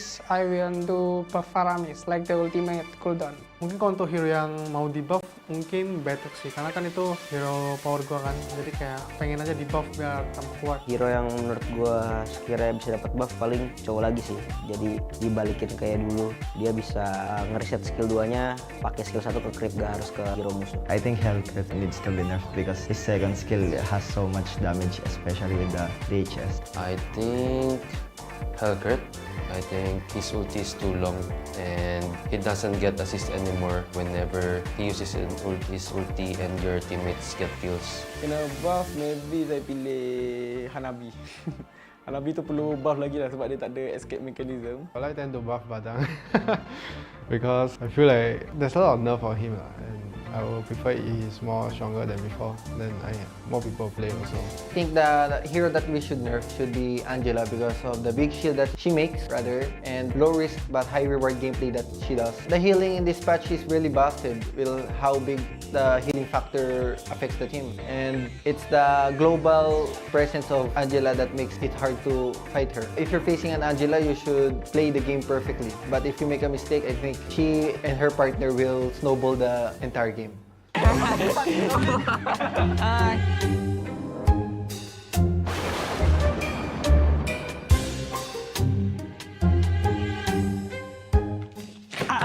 Adi! It's the one, oversleep.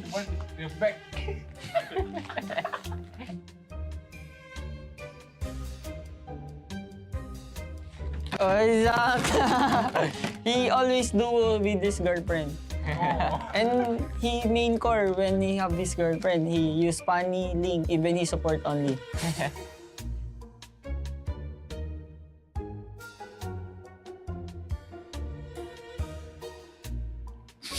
Thank you. Because I'm always go to CR, so I misplace the hero when drafting.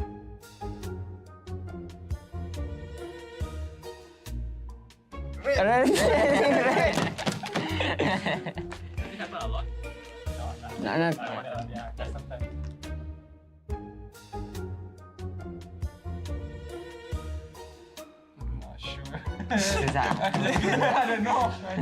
don't know. Because we have a lot of charger in Malaysia. The player is only 6, then our charger is 10.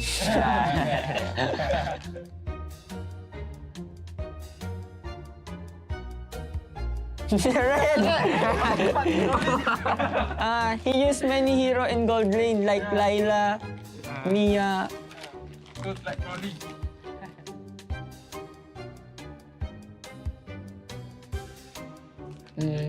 He is. I think the one is in the back. Yeah, I think it's the one. Yeah.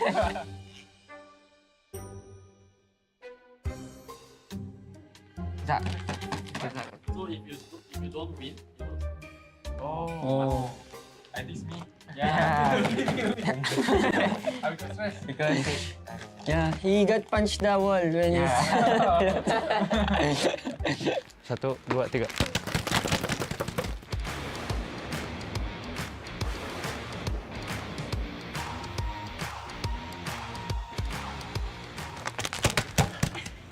So how often does it happen?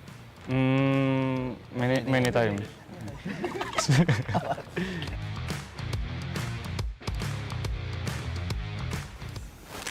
Jangan dia. Oh iya, jangan dia. Gua. Parah. Because I'm the one who call everyone to practice. Then do you have trouble calling people back? Yes, sir. Yes. Of course. Yeah. All the time. All the time.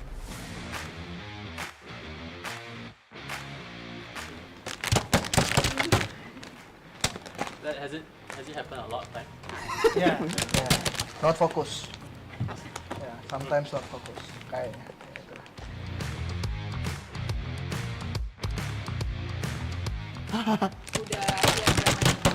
Yeah. When was the last time that happened? When he eat. Yeah. Yeah, it. So he missed the cue. Yeah. Sometimes. Yeah. Not sometimes.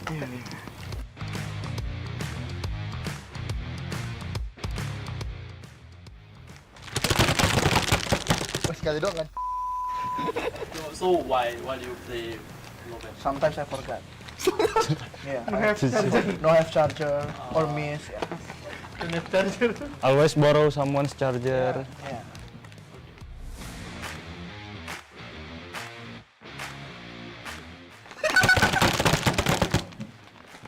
So when's the last time you threw a game? Oh, so many. I forgot. So many. With them as well in the game. Yeah. Sometimes. Sometimes terus.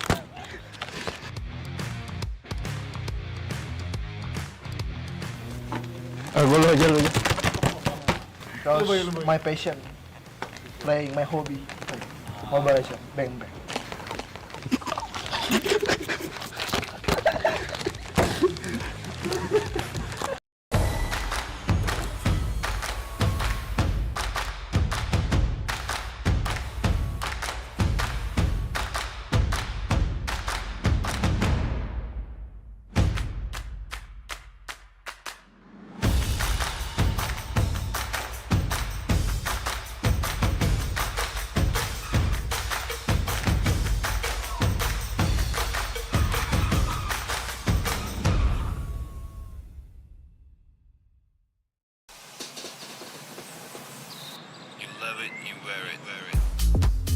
Wear your passion. Share your passion. Wherever, whenever. Gaming is a lifestyle. Get your merch at shop.eslgaming.com. The Snapdragon Pro Series powered by Samsung Galaxy is brought to you by Snapdragon Elite Gaming, Samsung Galaxy S23 Ultra, Monster Energy, and DHL.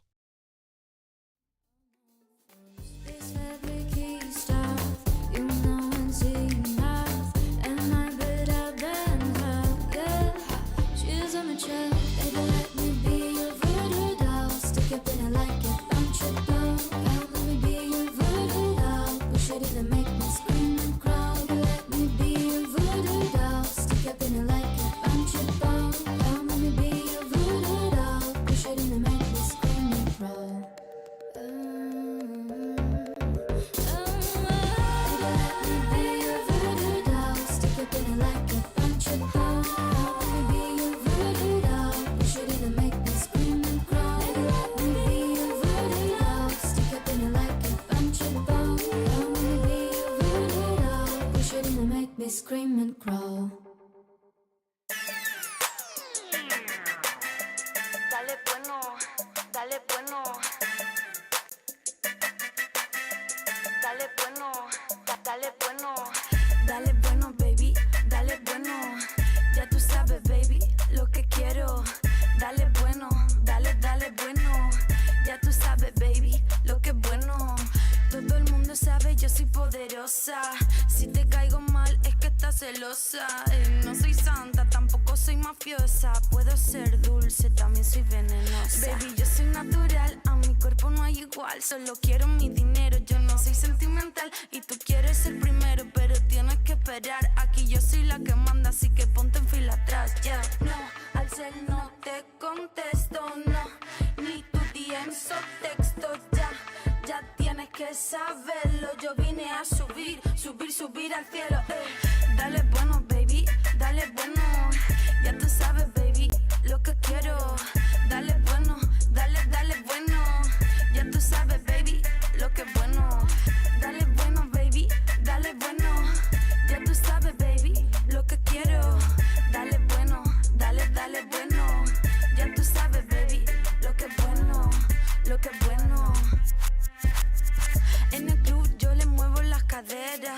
Yo soy reina, mami, tú eres cualquiera. No tienes fuego, salte para afuera. En este juego yo siempre soy la primera. Y los perros tienen sed, los atrapo en mi red. Y me dan todas sus retas cuando juego mi papel. Los enredo en mi dedo y los tengo al revés. Y me baño en la riqueza porque yo soy la mujer. No, al cel no te contesto, no. Ni tu DMs o textos, ya tienes que saberlo. Yo vine a subir, subir, subir al cielo. Dale bueno, baby, dale bueno. Ya tú sabes, baby, lo que quiero. Dale bueno, dale, dale bueno. Ya tú sabes, baby, lo que es bueno. Dale bueno, baby, dale bueno. Ya tú sabes, baby, lo que quiero. Dale bueno, dale, dale bueno. Ya tú sabes, baby, lo que es bueno, lo que es bueno, lo que es bueno. Dale bueno, dale bueno.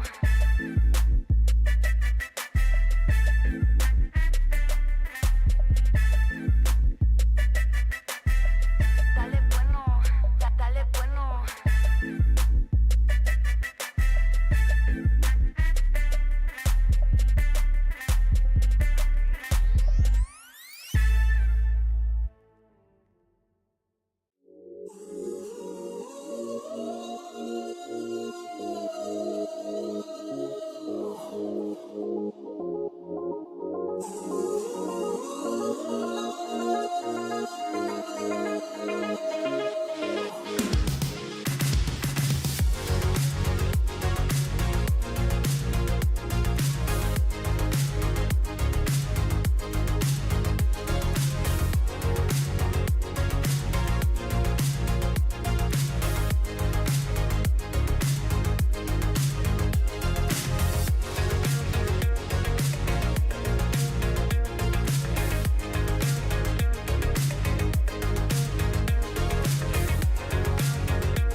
As long as we're together, it feel easier.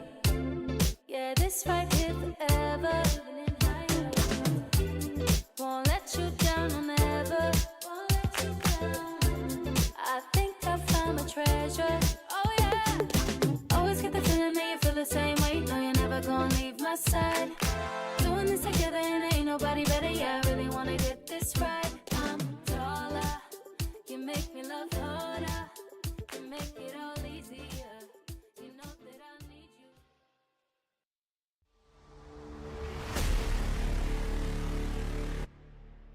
Welcome to Mobile Legends!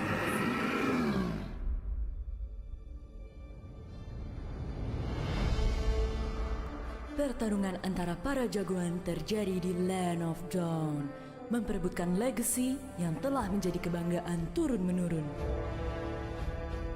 Setiap jagoan masing-masing tidak mau menyerah dan berusaha untuk tidak melakukan kesalahan. Karena siapapun yang berhasil memenangkan peperangan ini adalah mereka yang akan melanjutkan tradisi kehormatan dan kebanggaan.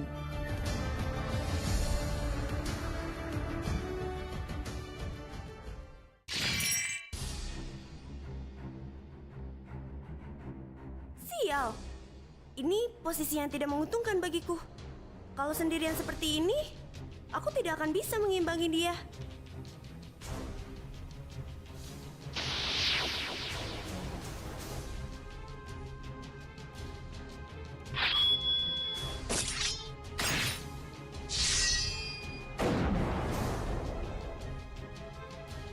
Sudahlah, menyerah saja. Kau tidak akan bisa menang melawanku. Tidak ada kata menyerah dalam kamusku. Maju kalau berani.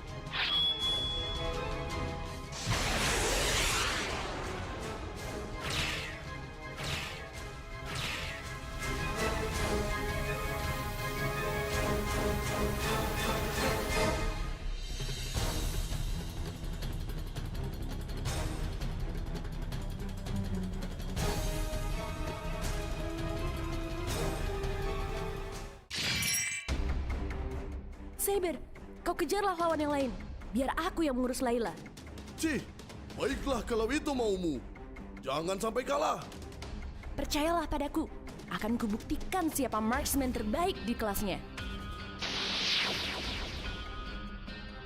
Percaya dirimu boleh juga. Tidak usah banyak bicara. Sekarang, mari kita buktikan siapa marksman yang terkuat. Baiklah, let's do it.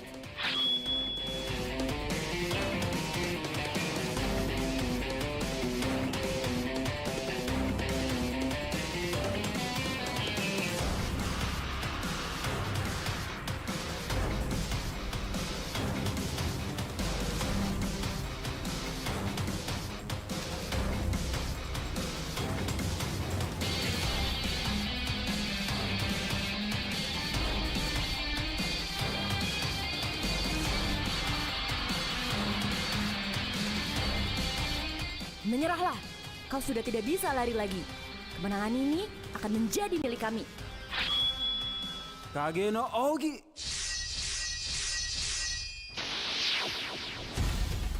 Menyerahlah, kau sudah tidak dapat bergerak lagi. Enak saja, aku tidak akan memaafkan dirimu yang telah mengganggu pertarunganku.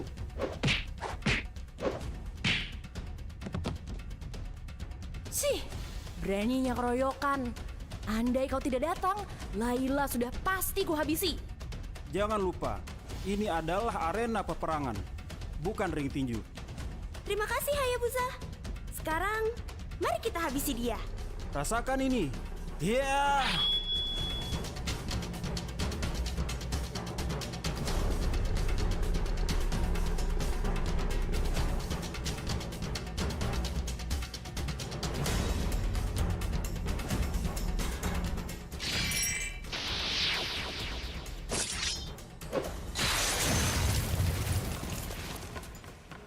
Hah?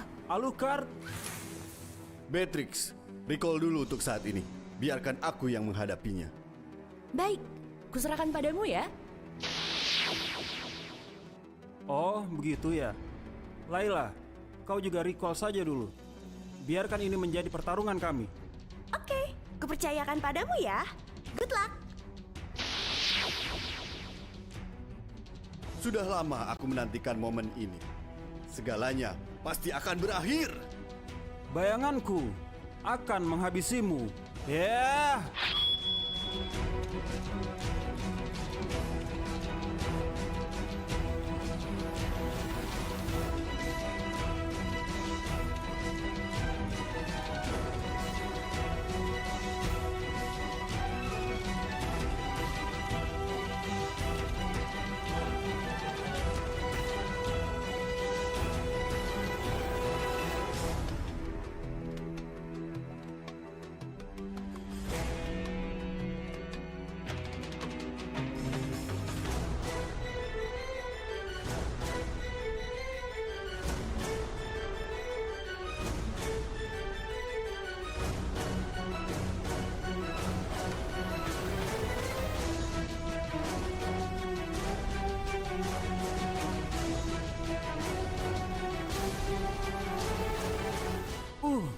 Sial, dalam keadaan seperti ini, lifestyle-nya memang tidak tertandingi.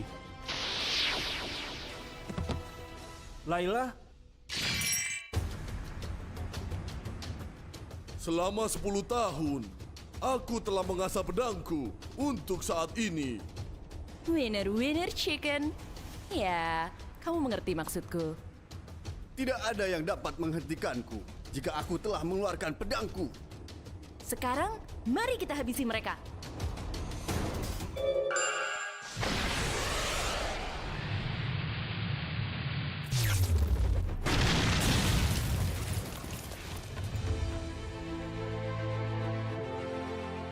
Jangan lupakan aku. Gatot kaca? kemana saja kau? Akhirnya datang juga. Hampir saja kita kalah. Legenda tidak pernah menyerah. Hea!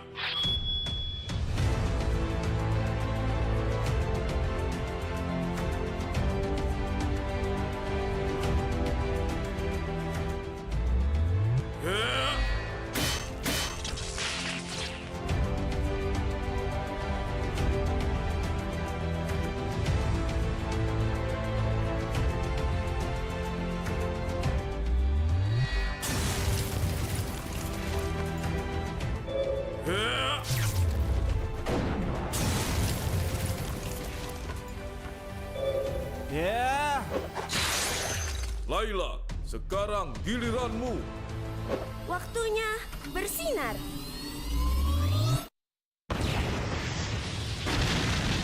Triple kill. Mantap. Mereka tidak akan bangkit dalam waktu yang cukup lama. Kalau begitu, inilah saatnya kita menghancurkan markas mereka. Ayo, kita segera ke sana dan meraih kemenangan.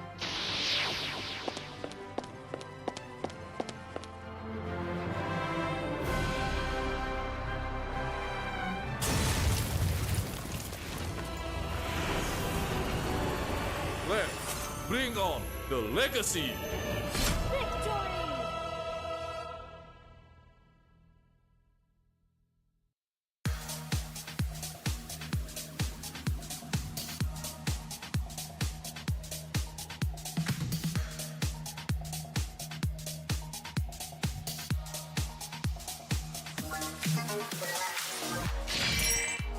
Alucard.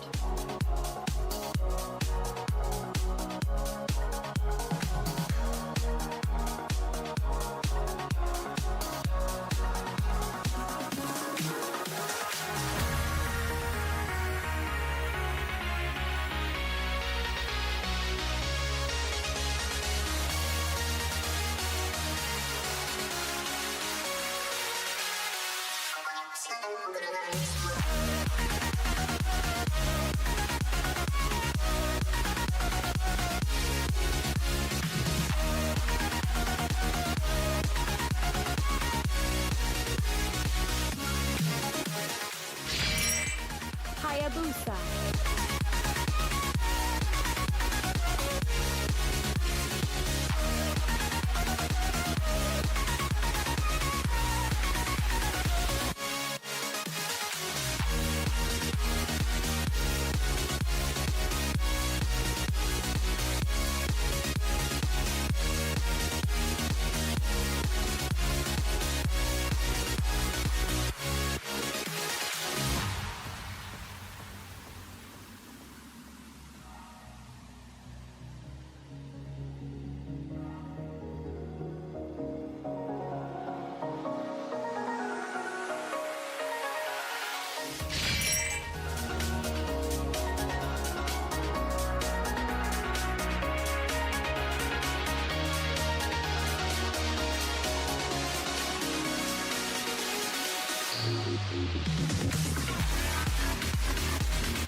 Fiber.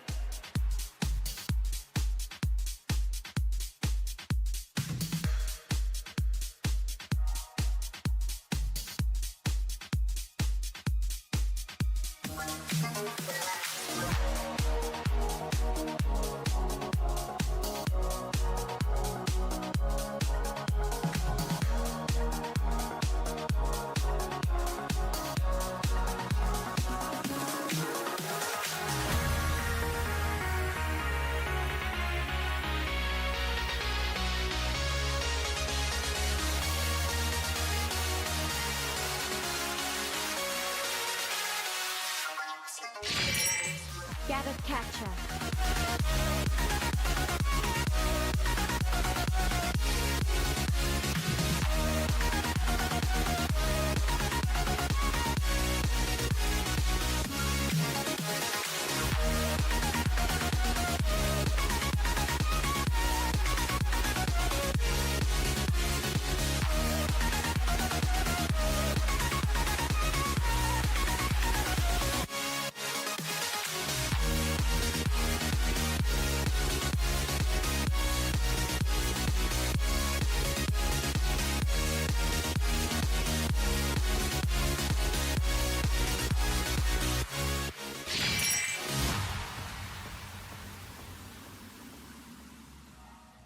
Legendary!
the bar. I go to work, I make it look easy. Play hard, work smart, I busy breezy. Sugar daddy, no, that's honey. Don't give him any sugar, he suckers me all his money. Wanna live lavish, you need a clue. Then look to me, I'll tell you what to do.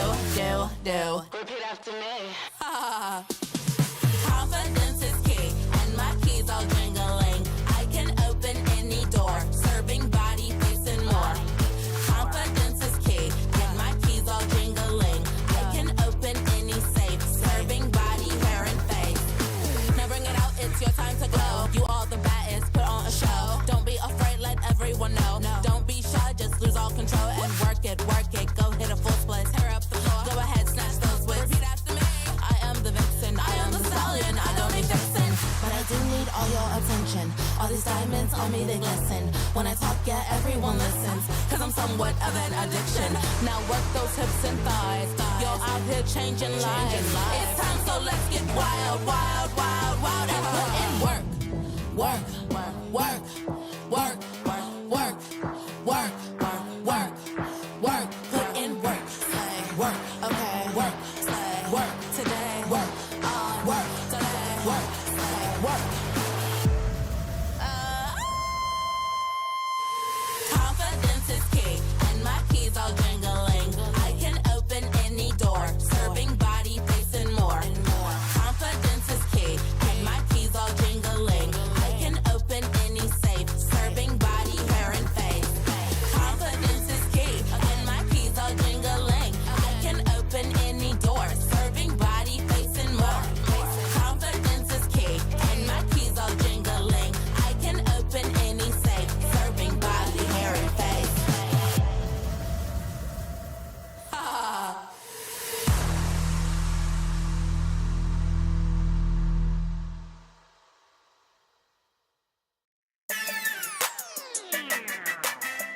Dale bueno, dale bueno. Dale bueno, dale bueno. Dale bueno, baby, dale bueno. Ya tú sabes, baby, lo que quiero. Dale bueno, dale bueno. Ya tú sabes, baby, lo que es bueno. Todo el mundo sabe, yo soy poderosa. Si te caigo mal, es que estás celosa. No soy santa, tampoco soy mafiosa. Puedo ser dulce, también soy venenosa. Baby, yo soy natural, a mi cuerpo no hay igual. Solo quiero mi dinero, yo no soy sentimental. Y tú quieres ser primero, pero tienes que esperar. Aquí yo soy la que manda, así que ponte en fila atrás, yeah. No, al cel no te contesto, no. Ni tu DMs o textos, ya. Ya tienes que saberlo, yo vine a subir, subir al cielo. Dale bueno, baby, dale bueno. Ya tú sabes, baby, lo que quiero. Dale bueno, dale bueno. Ya tú sabes, baby, lo que es bueno. Dale bueno, baby, dale bueno.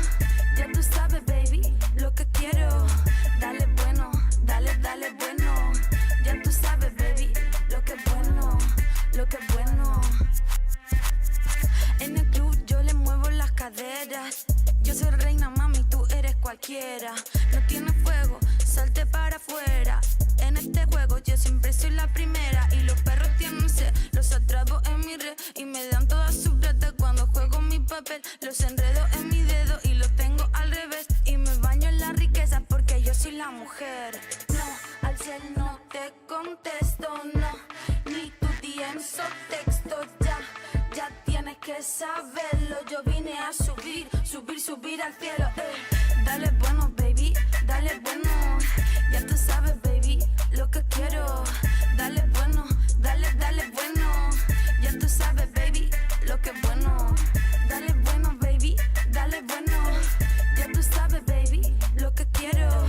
Dale bueno, dale bueno. Ya tú sabes, baby, lo que es bueno, lo que es bueno. Lo que es bueno. Dale bueno, dale bueno.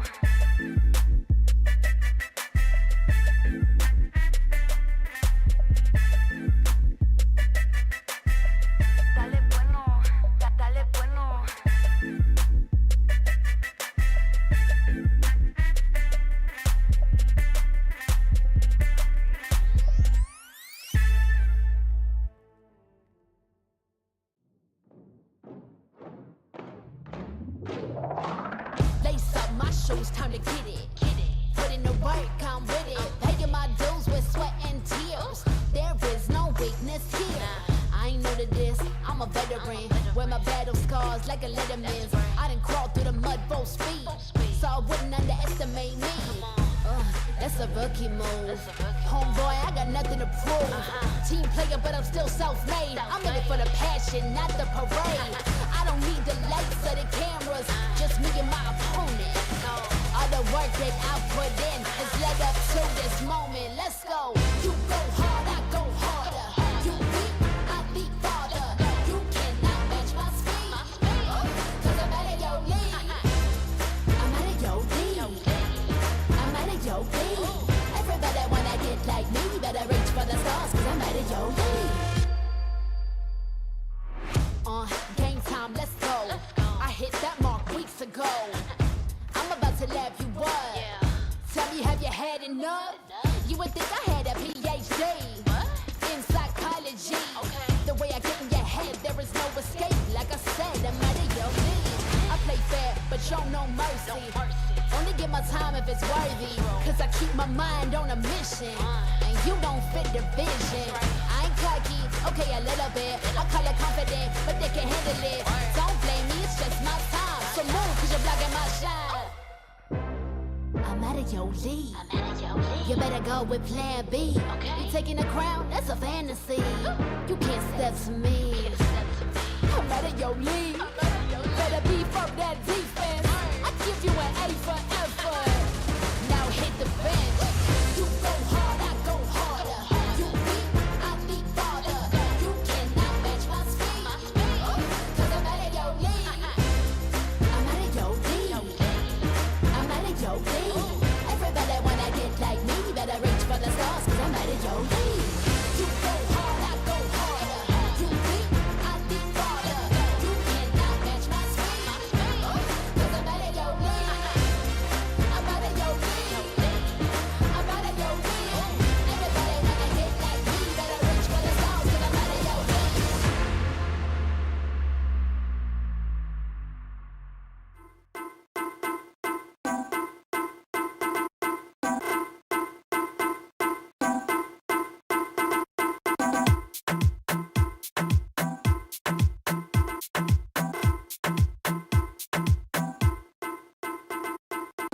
Number one in the street, so that one a bang bang. Everybody touch a road, everybody bang bang. That I wanna so neat, everybody bang bang, bang bang, bang bang. This I wanna so good, this I wanna bang bang. This I wanna so wicked, everybody bang bang. Sun a shining, everybody bang bang.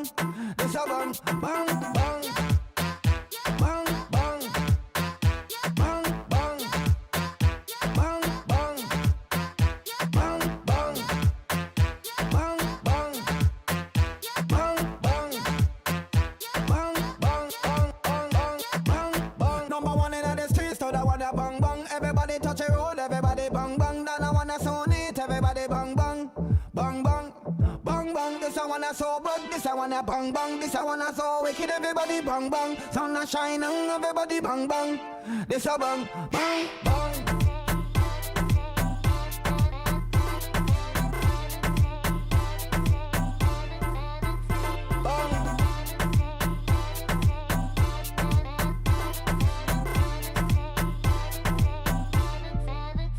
Bang, bang, bang, bang, bang, bang, bang, bang, bang, bang, bang, bang, bang, bang,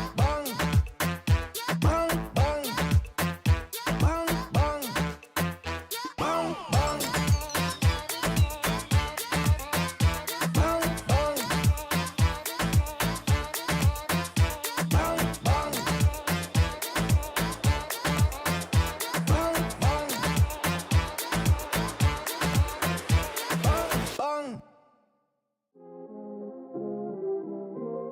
You already know what time it is, right?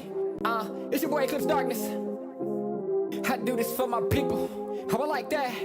I'm a black strong man, they can't tell me nothing. What I represent, they try to keep it from me.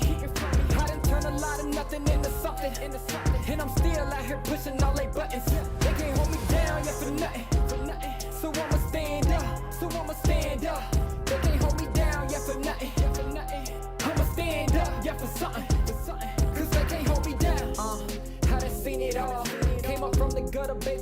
hear the ball. I've been talking in my ear, so now they wanna call. They got my line tap, oh yeah, they tryna take it off. Oh no, here we go again. Pull me over, let me guess, it's cause my melanin. Asking questions, me and you both know irrelevant. But I stay cool and collected cause I'm heaven sent. They hate it, I love it, they know that there's no one above it except for God. Instead of becoming with negative energy, I gotta move and die. Give me that back, can't touch my crown, I'm a king and yeah, you know that. Talk about giving it back, I'ma come and take that. Yeah, I'm a black strong man, they can't tell me nothing. What I represent, they try to keep it from me. I done turn a lot of nothing into something. And I'm still out here pushing all they buttons. They can't hold me down, yeah, for nothing. So I'ma stand up. They can't hold me down, yeah, for nothing. I'ma stand up, yeah, for something. Cause they can't hold me down. Yeah, they know I be about it. I don't do a lot of talking, come and see about it. They gon' try to keep it from you so you don't know about it. I'm a young pharaoh, pick it up and read about it. Here's your opportunity. Telling stories, yeah, to make sure they remember me. Can't hold me down, cause I leave behind a legacy. And don't believe them when they say they who they claim to be. They can't hold me down, yeah, for nothing. Stand tall. They can't hold me down, yeah, for nothing. Stand tall. I'm a black strong man, they can't tell me nothing. What I represent, they try to keep it from me. I done turn a lot of nothing into something. And I'm still out here pushing all they buttons. They can't hold me down, yeah, for nothing. So I'ma stand up. They can't hold me down, yeah, for nothing. I'ma stand up, yeah, for something. Cause they can't hold me down.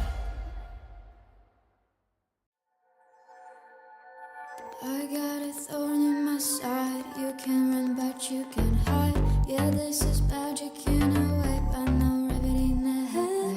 I mean the way it hurts. Hold me tight while you inside. Rip my head for the holiday. We're gonna make it messy. Baby, let me be your voodoo doll. Stick up in it like a bunch of dough. Come let me be your voodoo doll. Push it in and make me scream and cry. Baby, let me be your voodoo doll. Stick up in it like a bunch of bones. Come let me be your voodoo doll. Push it in and make me scream. See me up with your eyes. I got stitches from your lies. Let me lift your spirit if you are for it. Gotta be careful of my heart. It's best you leave that part. Didn't about revenge, cause I'm a good friend. Baby, let me be your voodoo doll. Stick up in it like a bunch of bones. Come let me be your voodoo doll. Push it in and make me scream and cry. Baby, let me be your voodoo doll. Stick up in it like a bunch of bones. Come let me be your voodoo doll. Push it in and make me scream and cry.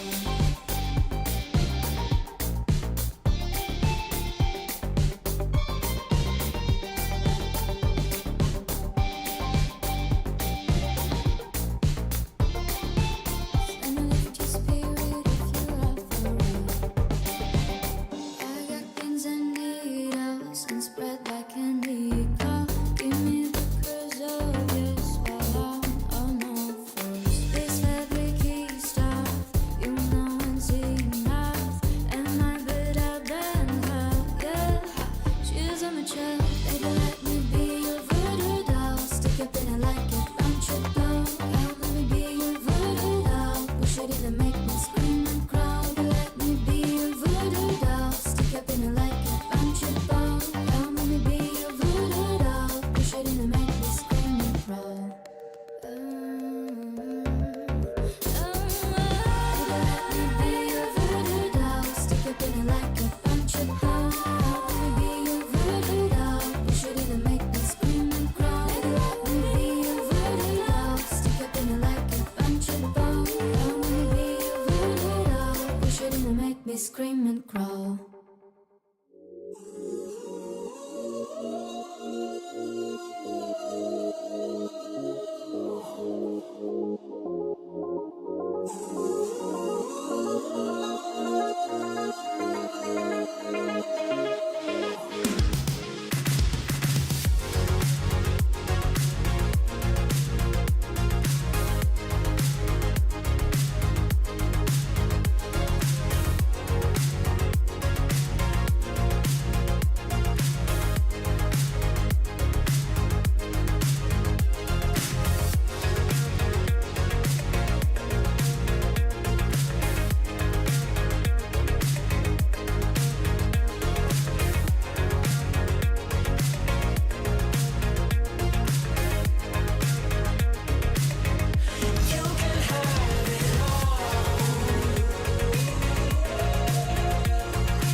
when I'm out the beat. When they all look, everything on fleek. Word on the street, got my sound on repeat. Do it all day, every day of the week. Getting turned up, we feeling lively. On the dance floor, where you gonna find me? Here comes the drop, it's time to party. Here comes the drop, it's time to party.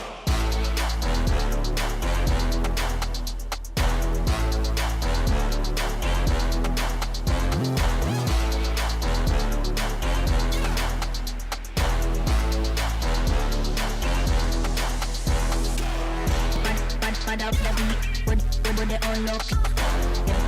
Everything on fleek. Do it all day, every day. Pad up the beat, when they all look. Everything on fleek. Do it all day, every day.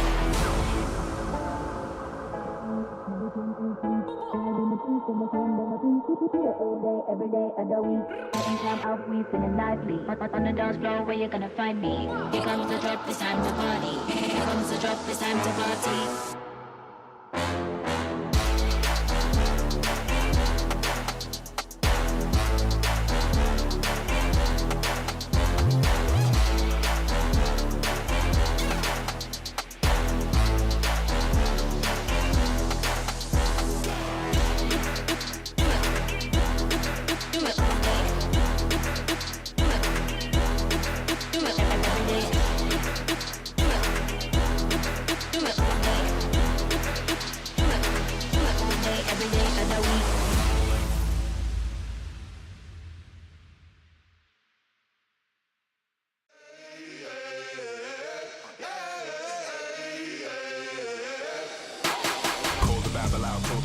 Back to life, I'm under siege. Breaking the chain, unleashed my true power released. Reached my hand into the sky and made the stars align. Cause when I left it down to fate, it was taking up too much time. It's a miracle, it's a curse, I will not be deterred. If you predicted the worst, bon appetit, eat your words.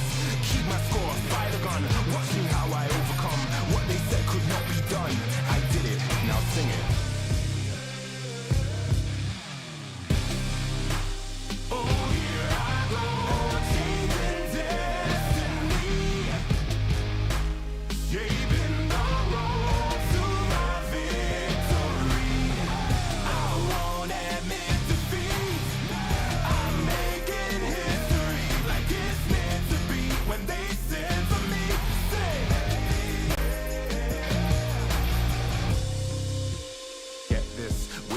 The birth of a legend, the past tried to trap me too bad. My future beckoned, I crashed, and yes, I burned. Hardest lesson that I learned was how to take a fall and crawl back out the dirt. Now I'm back from the grave, revived. Time after time, they tried to take my life, and still I wouldn't die. Survive, now come salute him. No man can dispute him. Back and I am biting, street fighting, Ryu Hadouken.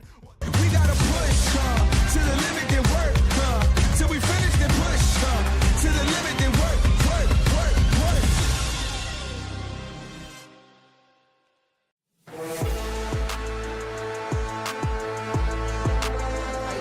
Yang masuk kali ini Kiboy menarik satu target cewek dengan blessing duetnya yang masih bisa di cancel nampaknya dengan final flash, namun fight-nya agak sedikit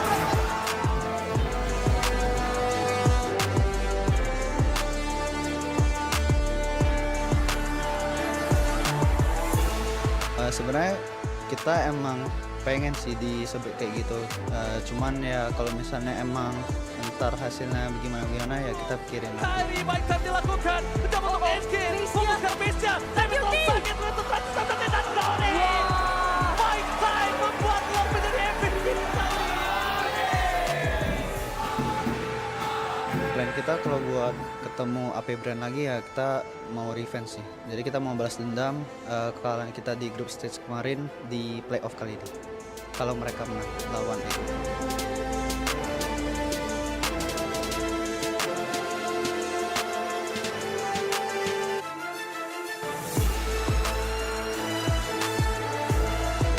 I feel so happy because we win and we face against Onyx.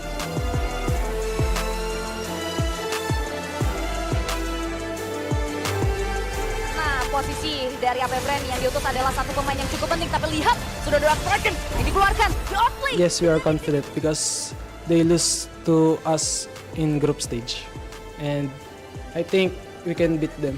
If you win in the early game in Onyx Indo, I think you can win the game. Let's see tomorrow. Bisa bertahan tapi wall charge dikeluarkan oleh seorang JP yang harus terkikis dan tereliminasi. Dan belum berhenti sampai di sana, lihat tujuannya datang dari seorang Malki dan Gabung.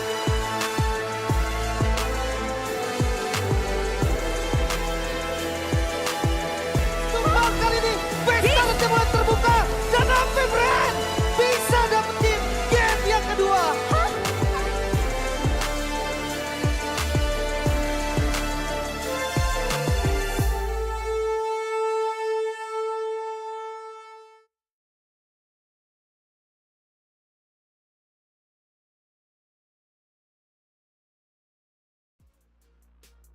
Welcome back to the Snapdragon Pro Series Challenge Finals Playoffs. You are still with me, Rose, as well as Clara.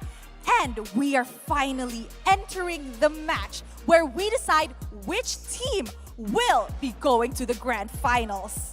Yes, di sini Bude, Clara Mongstar dan juga Rose turut bersama dengan kalian juga untuk menyaksikan babak yang dinanti-nanti Final Upper Bracket. Di mana dua tim akan bersiap, ada tim perwakilan dari Indonesia yaitu Onyx dan juga tim dari Filipina, AP Brand. Yes, yes, yes. We will be witnessing the first team to secure that grand final slot. Will it be Onyx from Indonesia? Will it be AP Brand from the Philippines? I am super duper excited because we will now know who will advance further and who will drop to the lower bracket where they will be facing Bigatron Alpha. Or Onyx, or Echo, sorry. That's right. Jadi memang kita melihat satu slot babak Grand Final akan terisi dari match kali ini. Di Final Upper Bracket Best of 5 Series, siapakah yang akan menempati posisi nyaman dan menantikan siapa lawan mereka untuk esok hari. Dan yang kalah harus turun ke lower bracket dan berhadapan dengan tim yang menang nanti antara Echo dan Bigatron Alpha. I'm excited. Are you excited? Of course, because tim ini sudah bertemu di dalam group stage dan Echo lalu banyak sekali. Kita lihat semua tim sudah berhadapan sama-sama, tapi AP Brand dan juga Onyx mereka punya histori yang sangat menarik dengan sama-sama kemenangan 4 match point, 1 kekalahan, hanya head to headnya saja dan Onyx ingin membalaskan dendam itu. Yes, because if you guys remember from our interview with Onyx, they said that the team they really want to face in this playoffs is AP Brand because they want to get their revenge and I'm pretty sure it's going to be a heated best of 5. Yap, dalam Best of 5 Series akan seperti apa game yang akan diberikan oleh kedua tim ini. So, Istora Senayan, apakah kalian siap untuk Final Upper Bracket? I see a lot of people sitting down, but I don't hear as much energy. One more time, okay? Istora Senayan, are you ready? Ready? Okay, so I think they're ready. How about I call on the first team and you call on the second? Let's go. All right, from the Philippines, can we please have AP Brand up on stage?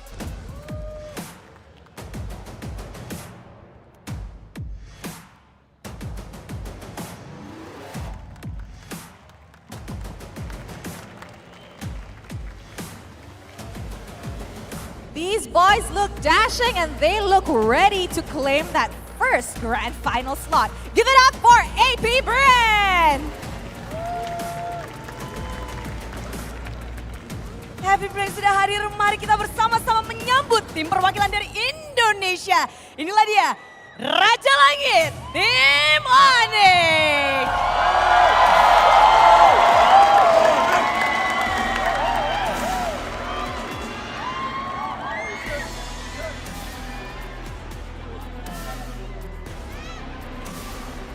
Inilah dia sang Raja Langit. Happy birthday, Sans! Happy birthday, Sans! Yes, hari yang spesial tentunya untuk Sans dan juga untuk Onyx. Mereka bisa saja merayakan ulang tahun Sans dengan satu slot final, the grand final slot. Now this game will technically not be a do or die because the losing team will just drop to the lower bracket. But let's be honest, I don't think anybody wants to face or wants to fight in the lower bracket with a do or die match. So both teams will definitely put out the best for this best of 5 series. Ya, ini adalah best of 5 series. Kita melihat mereka akan memberikan yang mereka punya karena satu slot menjadi taruhannya. Dan walaupun kalah mereka harus ke lower bracket dan menjalani perjalanan yang lebih panjang. Dan boleh diingat, babak playoff ini kedua tim belum kalah sama sekali dalam satu game pun. Perjalanan yang sangat mulus dengan 2-0 sampai titik ini. Both powerhouses from their respective regions are gonna be going on head-to-head right now.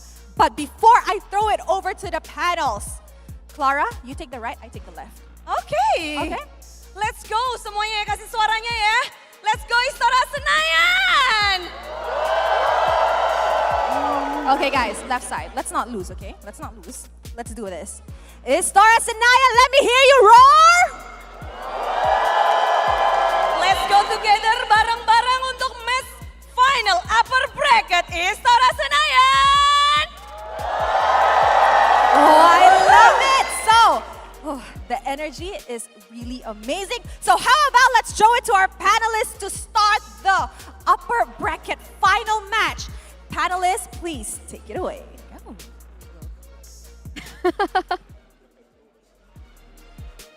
We are steps closer to the end game. Ladies and gentlemen, welcome to the upper bracket finals. Whoever wins this gets that first slot in the grand finals. It's going to be AP Bren as well as Onyx going head to head. Ladies and gentlemen, welcome back to the Snapdragon Pro Series powered by Samsung Galaxy. And here we are on the panel desk. It's me, Eterna. Alongside we have Gideon as well as Kolios. How are we feeling coming to this first best of 5? I'm not gonna lie, kind of nervous here with a full Indonesian crowd surrounding us watching this game, all for that one grand final slot.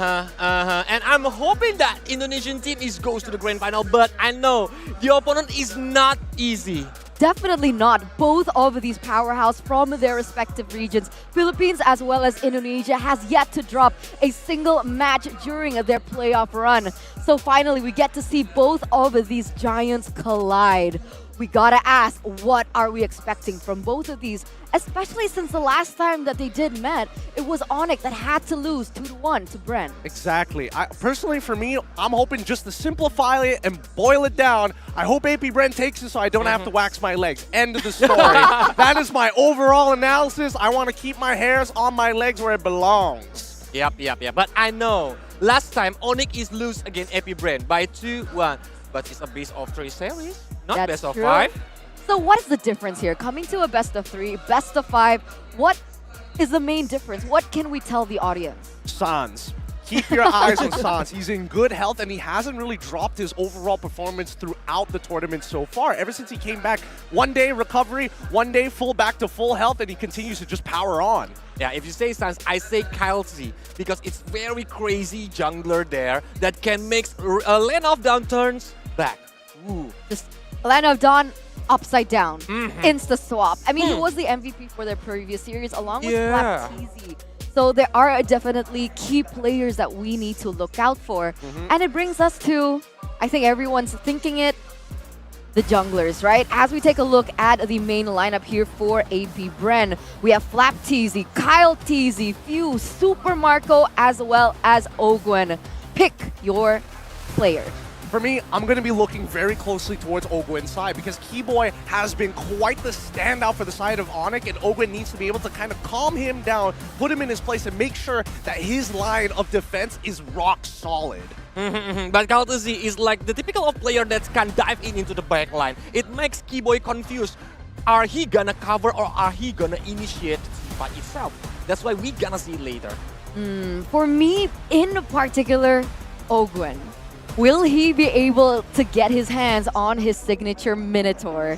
Because, you know, Onyx, they're a team that likes to be super aggressive. They're a team that likes to initiate. And with that Minotaur in the hands of Ogwen, that's going to be disastrous and it's going to be chaos. It could be a lot of chaos, but then again, this is just one side of Bren that we saw yesterday, right? We were expecting the drafts to be a lot more streamlined. We didn't see too many experiments until today, as well as yesterday, where we got a little bit of a taste of what flavor of team fights we were going to get. And if we're looking at the team statistic here, Jidan, I think the Terisla is the favorite hero for FlapZ, right? And it's the favorite hero on this SPS tournament too, because we know how Terisla can make the momentum, how Terisla can initiate the team fight. But we need to be careful against Valentina too. If they pick Terisla, but they only got Valentina by Sans, ooh, it's gonna be nasty. That is, and that's on the hands of Captain Few himself. So definitely a hero that is going to be contested, and seeing their previous, I would say, attributes, it's tough. If we take a look at the roamers here, Ogwen, Minotaur 89%, Grok 100%, and these are just really brutal roamers that can be utilized to create momentum for his team. Yeah, exactly. And it's one of those roles that it's very difficult to flex around, right? We haven't seen teams really take advantage of that. So far, it's only been EXP and as well as jungle. But when you come down, once you show that support, you have a very good idea what type of composition you're walking into.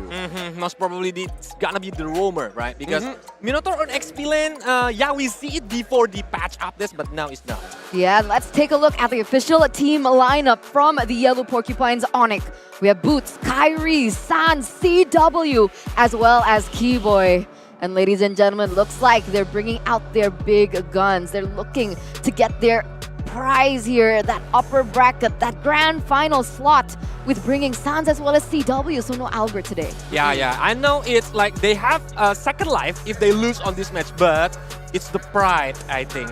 They want to win this game. They want the ticket to the grand final. Yeah, they just want to fast track their way there. Personally, for me, I think in this particular match, this is a very early taste of what the grand finals should and is going to look like by the end of tomorrow. Personally, for me, my eyes immediately go to Boots. Yesterday, when he was playing Arlet, he was on absolute fire here, absolutely not only demolishing his lane, canceling the right abilities, but also an absolute menace as he sneaks out of the fights despite getting caught. That's why a playmaker like Boots, he requires heroes that can facilitate that, right? If he's being placed on a Uranus, like similar to Sanford, it's not much of an impact as you would expect that these players should have. But our main highlight here, comparison, Ogwen, and now we're going to take a look at Keyboy. Already you can see 100% win rates all across the board, and there's a little bit more variety to him. Kaja, Cho, Hilda, 3 of these heroes have different play styles. All very different play styles, and more importantly so, he's one of the few who actually is willing to play a very, I would say it's a very abusive role as the Hilda, because not only are you looking to annoy your opponent, but you're actively telling your teammates, I'm not going to be able to do too much later on into the game. I have a very strong limit. But that data means Keyboy can play any strategy that the coach want to play. They want to like playing the roamer that can invade the enemy's jungle. Hilda it is. They want to play the pick of roamer. Kaja it is. And anything else. Yeah, except Florin. 0% win rate so far. So that is the lackluster coming in from Keyboy. The fact that he cannot utilize the support heroes properly. I guess it just doesn't fit his playstyle. However, what we did see in Onyx is the fact that they can utilize these heroes and flex it over to Sans in that mid lane. But if we look at the team head-to-head, I think we already see that Kyrie with his Joy yesterday, it's not working so well because on the early game, the enemies just keep invading the jungle. Don't make Kyrie feeling more comfortable for his farming phase. Well, that's the thing, right? That's why we saw in the interview that AP Bren is looking to punish them in the earlier stages of the game. I don't know how true that is because we have seen moments even when Onyx wasn't feeling at their 100% during day 1 of the Challenge Finals. The fact is they were able to stretch and drag out games even without their full lineup, so I would expect the same here as well. Yeah, so we've talked a little bit about both of these teams, ladies and gentlemen, and now I'm curious to see, with that in mind, what your prediction is, especially for those over at Twitch. We see you over there. Put in your predictions as soon as possible. Are you team AP Bren or are you team Onyx? And with that, ladies and gentlemen, this is the moment that we've kind of been waiting for, the talent predictions. Let's bring it up. All And here it is. Ooh. All right. Okay, so everyone expects this to go a full best of 5, but there are differences in the prediction. I'm going to call you out right here. Gideon Q, AP Brand. Yep, I'm going for AP Brand. I know for a fact that Onyx can go all the way to the grand finals and is honestly one of the most favorite teams to actually win the whole thing. I think if there's any team out there that might actually go toe-to-toe, it's got to be AP Brand, and I'm willing to bet my leg hairs on it. Okay, I mean, that's true. But what about you, Kolios? Will you went for Onyx? I think, honestly, it's a 50-50 match. Even me, myself, it's very hard to predict who is the winner from this match. But like Lavelle said before on the panelist desk, that it depends on the first game and the second game. If it's a stomp game, I think it's gonna be 3-0. So Whoever the winner. Do you think it's like a mental thing, momentum Yeah. based? All right, all right. It's true because, you know, Onyx, we've seen them once they're fired up, once they're juiced and gassed up, they can take it all the way, and it's very hard to stop them and get out of their pacing. I think that's something that AP Brand needs to be very wary of. If they can get some early momentum for themselves in this game 1 alone, this might just go the full series. All right, so there you go, ladies and gentlemen, the talent predictions right over there as we are going straight into the drafting phase. Drum roll, please. You can see AP Brand here already taking out the Kadita as well as the Ling. Meanwhile, once again here, Onyx going to respect the heck out of AP Brand, taking the Minotaur away. And interestingly enough, the Joy as well. I guess they don't want that option of a potential flex pick coming in for Flap TZ and even giving that over to Kyle TZ to a certain degree, right? Both sides can play the assassin style. Generally, Kyrie is like, I would rather an assassin over a utility style jungler, but that's not the same case for AP Brand. But yeah, don't forget, Kyrie's favorite hero on SPS, Vanny, is still open yet. Are AP Brand gonna ban it on the third ban? Or they just gonna ban the other heroes like Valentina is still open? Yeah, you're right. Oh, yes. I don't know, because they are on blue side and they do have the option of first pick. So maybe just giving the Valentina over and then looking to maybe get the Fanny. But then again, Onyx could respond with Hilda.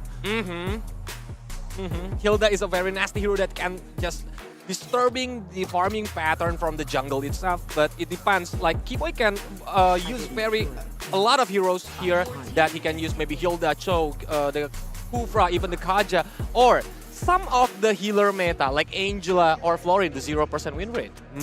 Ooh, this is tough because now the Uranus is also opened up as well. So that's definitely a possibility that AP Brand can go for, unless they want to go for something a little bit more safe, like Fredrin, who can be flex. Arlet is also still available, even the Paquito at this point.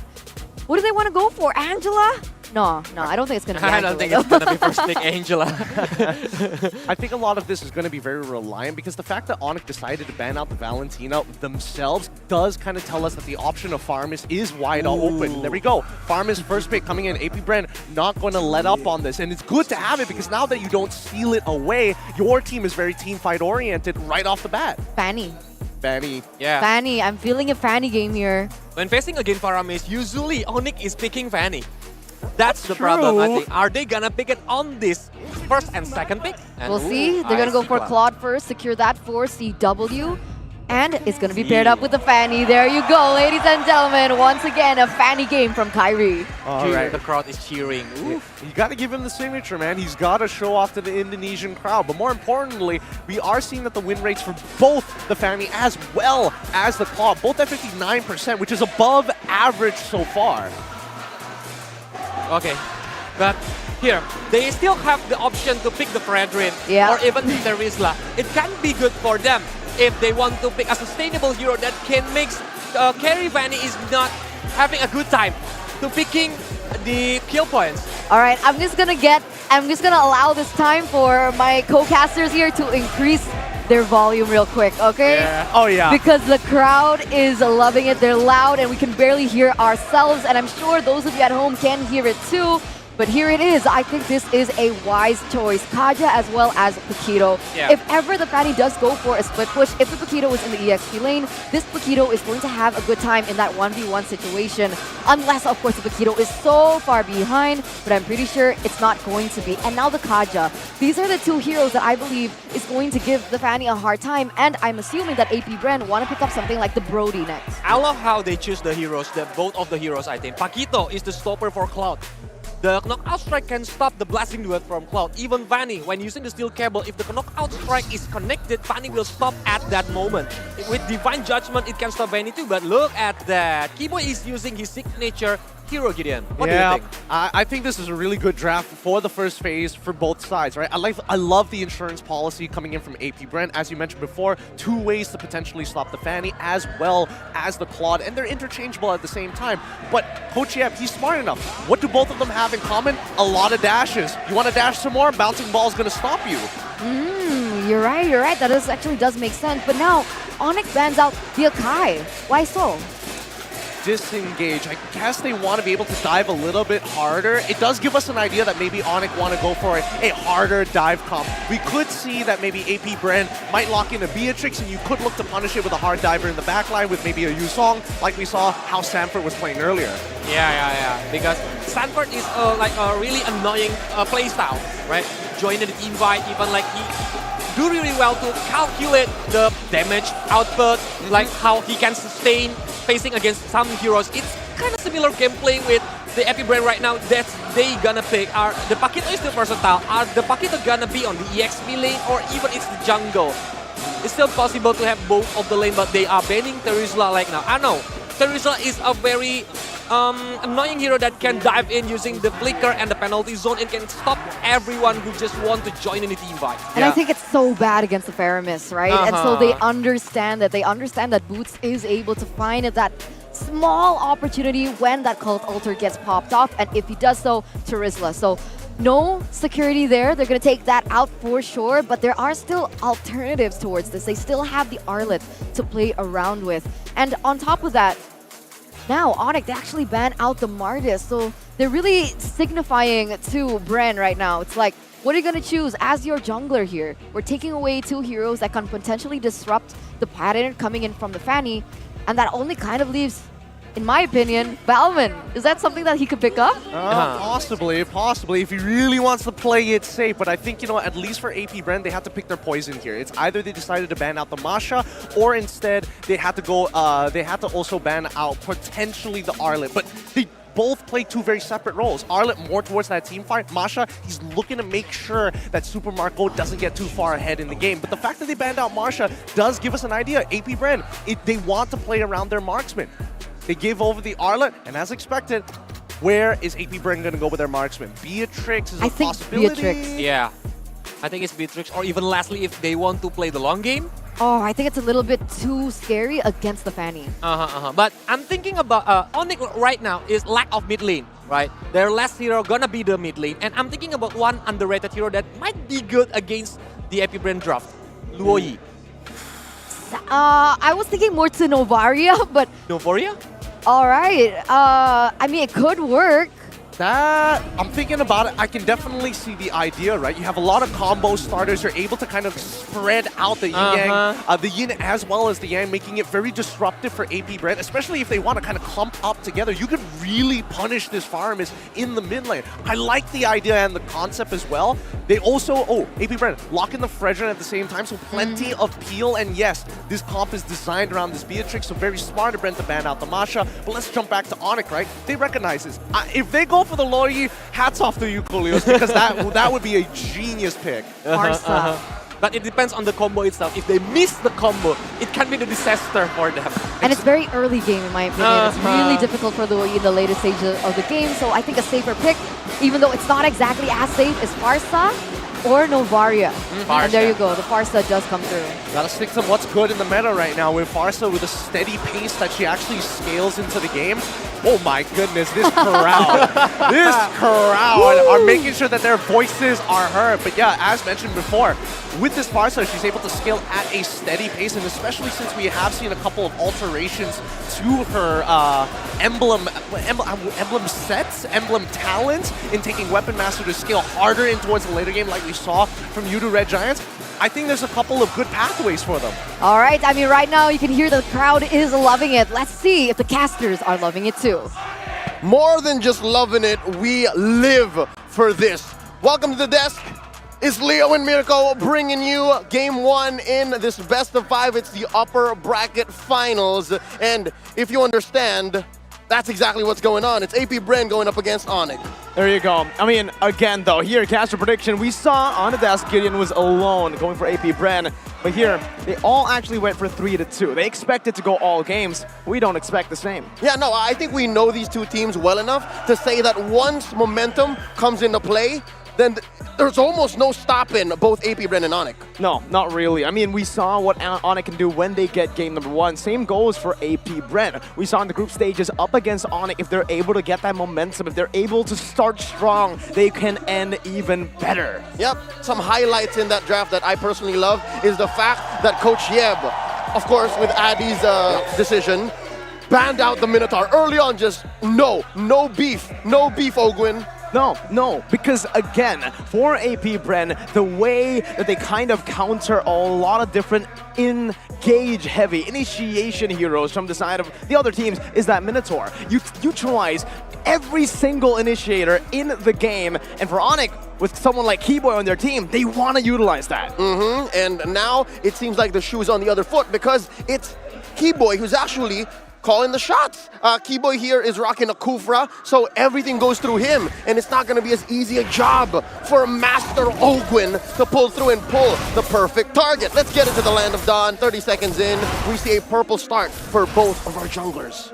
There you go. Interesting start from Kyle TZ here from the purple buff. Usually you would expect the orange buff start, but Keyboy already first on to the orange buff. Kyrie walks in, but Kyle TZ with a beautiful retribution. 50-50, this time won by AP Bren. The young man, Kyle Tyson, so sharp on the retry. Keyboy! He's gonna be caught. First blood over to flat TZ. Man, I don't think Keyboy expected that much of a response. And it was so close, though, that really could have been a coin flip. Onic could have stolen away an orange buff, committing Grand Theft Orange as early as under a minute, and would have put AP Bren down so far. But right now, oh wait, AP Bren crossing the river. Gonna be able to invade, taking a few of the camps away from Kyrie, delaying that level 4. Well, let's take a look at the emblems. Both teams going for practically the same, only the difference in the roamer and the jungler. In the long week that we've had here at SBS Challenge Finals, this is as varied as the emblems get, right? Not much of a homogeneity across our emblems, not for teams, not for roles here so far.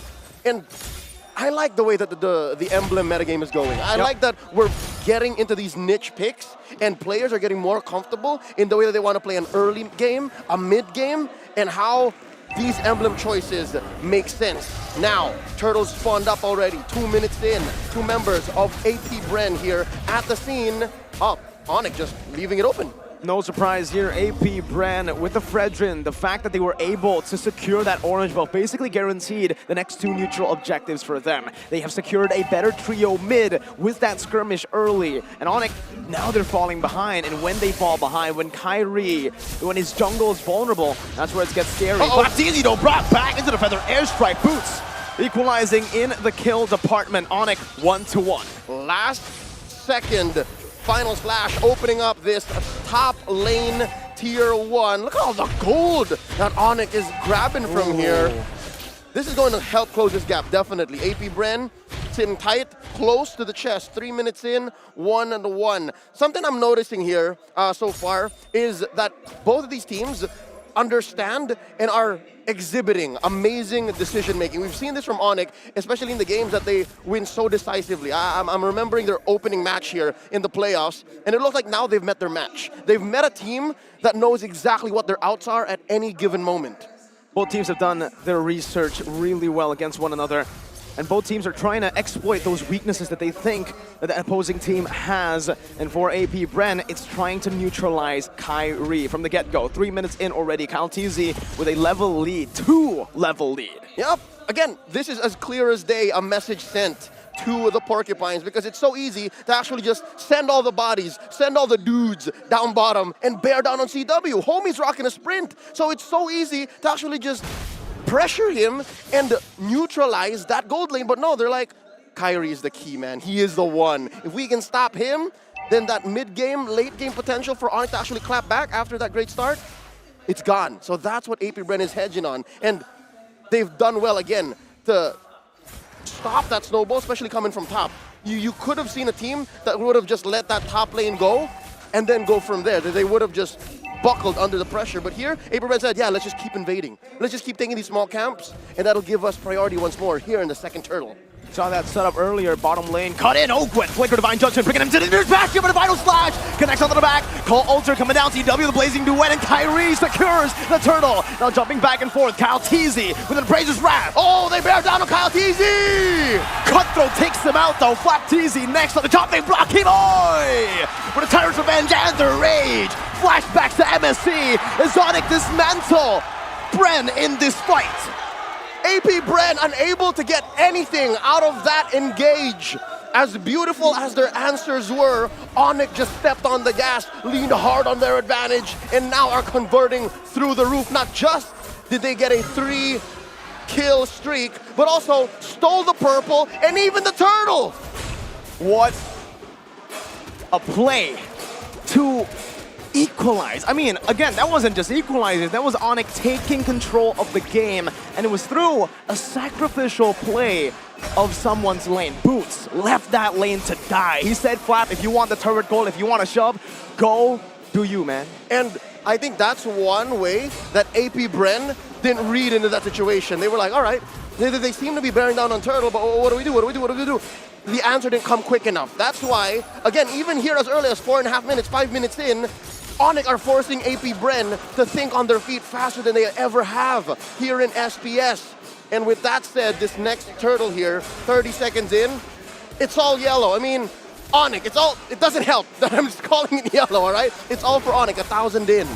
We gotta talk about Kyrie's decision here to go for a very unique emblem set. In a world where Fannies go Lethal Ignition, go Master Assassin, we're seeing Kyrie on a killing spree and a Festival of Blood. Just wanting to out-sustain AP Bren, understanding that that's been the reason that AP Bren has been able to win a lot of these skirmishes against Onyx and almost every other single team in the group stages. Oh, concealed play by Keyboy. Let's see, do they know that Kyrie is in their midst? Oh, wow.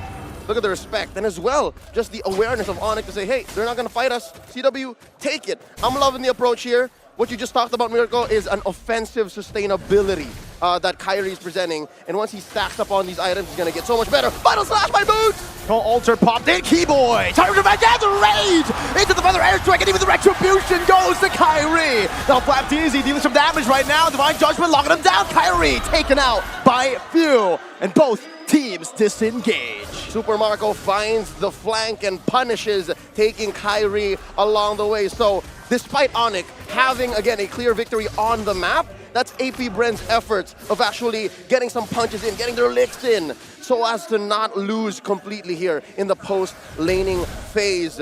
Again, just to quickly check in on the item game, where are our players at exactly? As you can see, CW picks up his golden staff, and that's his second core item. Oh wait, Flap Teasy! Trying to force it out now, jumping back to the BMI, slowing Flap Teasy down.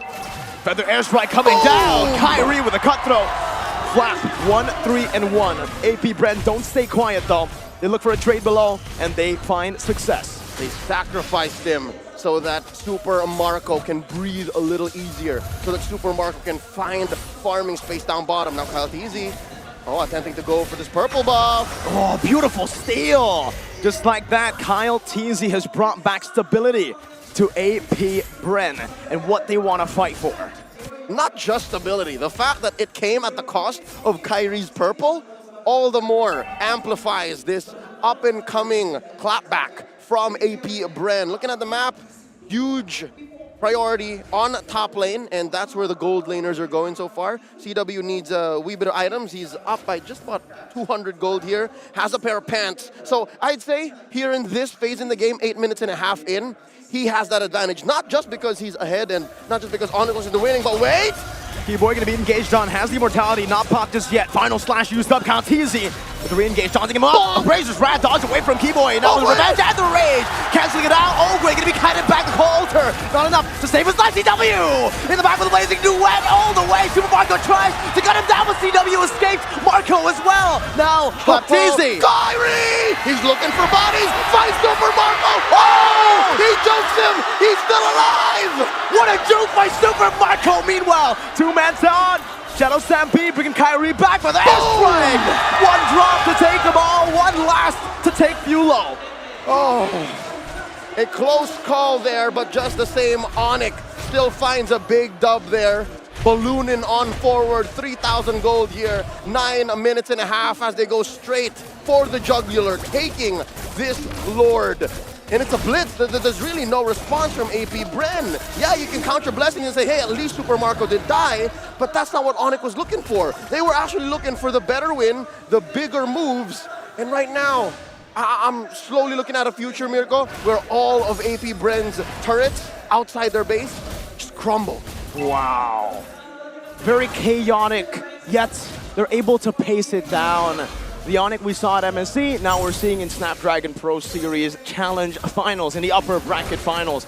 AP Bren, they still have these power spikes that have yet to hit. Super Marco is still waiting. No, he's already gotten the Melphic Roar, and this is the time where that mid-game power spike is going to be massive for AP Bren. They need to try to look for a cheeky little engage, a cheeky little pick-off here in the next siege coming from Onyx. And that's going to come in 2 ways, right? If Ogwin can actually get in there, pull CW, pull Sans, that's a check. Maybe even Kyrie, if he's lucky. Second is Few has to be ultra on point with his Cult Altar, right? If that happens, then maybe. So far, all of the Cult Altars have been maybe a second or two too late. Now, Onyx can't rely on the fact that maybe AP Bren is going to get caught sleeping, but here we go. The Siege and the Feathered Airstrike. Half HP, no, a quarter HP left for Super Marco. They're still able to deal with the Lord. Taken out, no tier 2s other than the top side has been taken down for Onyx. Meanwhile, Flapteezy down below, Kyrie spots him, but will not engage. Both teams taking it real slow. Huge gold lead here for Onyx, looking at about 4,000, 5,000, and that's why AP Bren are actually just clumping up, right? They're moving around as a unit because they're more likely to survive and it's less of a threat.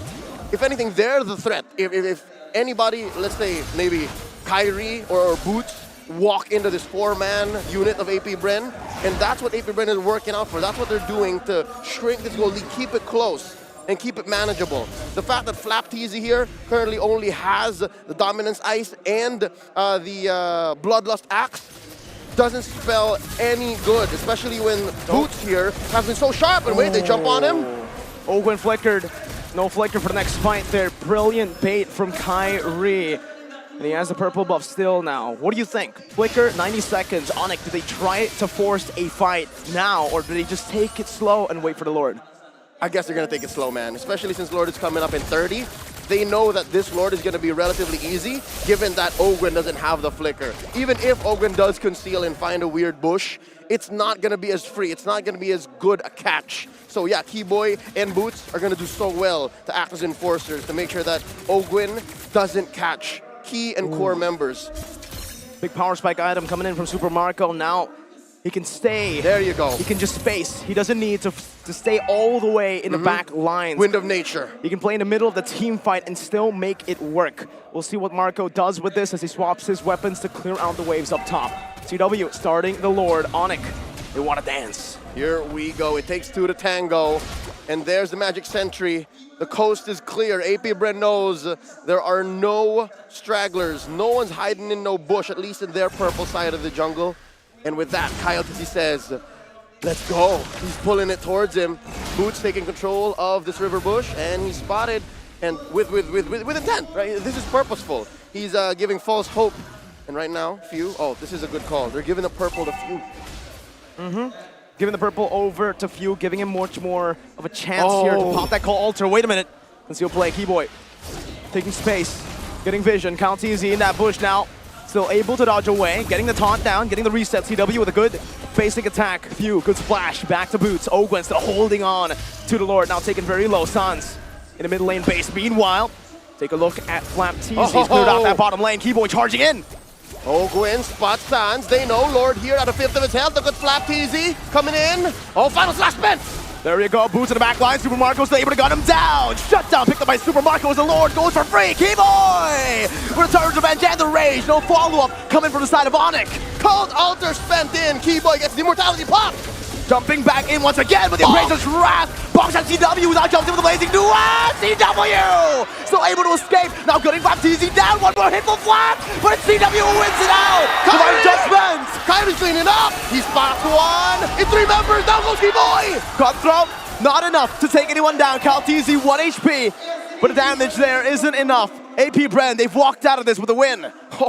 As messy as it is, it looks like AP Brand have read the room and said, all right, if that's the Indo way, if that's how Onyx wants to dance, let's dance. And they won out, but just barely, all right? Just barely. The only other way I could say that Bren won that clean is if CW went down, but no, CW was so aware. CW was just ultra in the zone. He's in a state of flow right now, the young Calvin Winata. As you can see here, just making quick work of the Lord.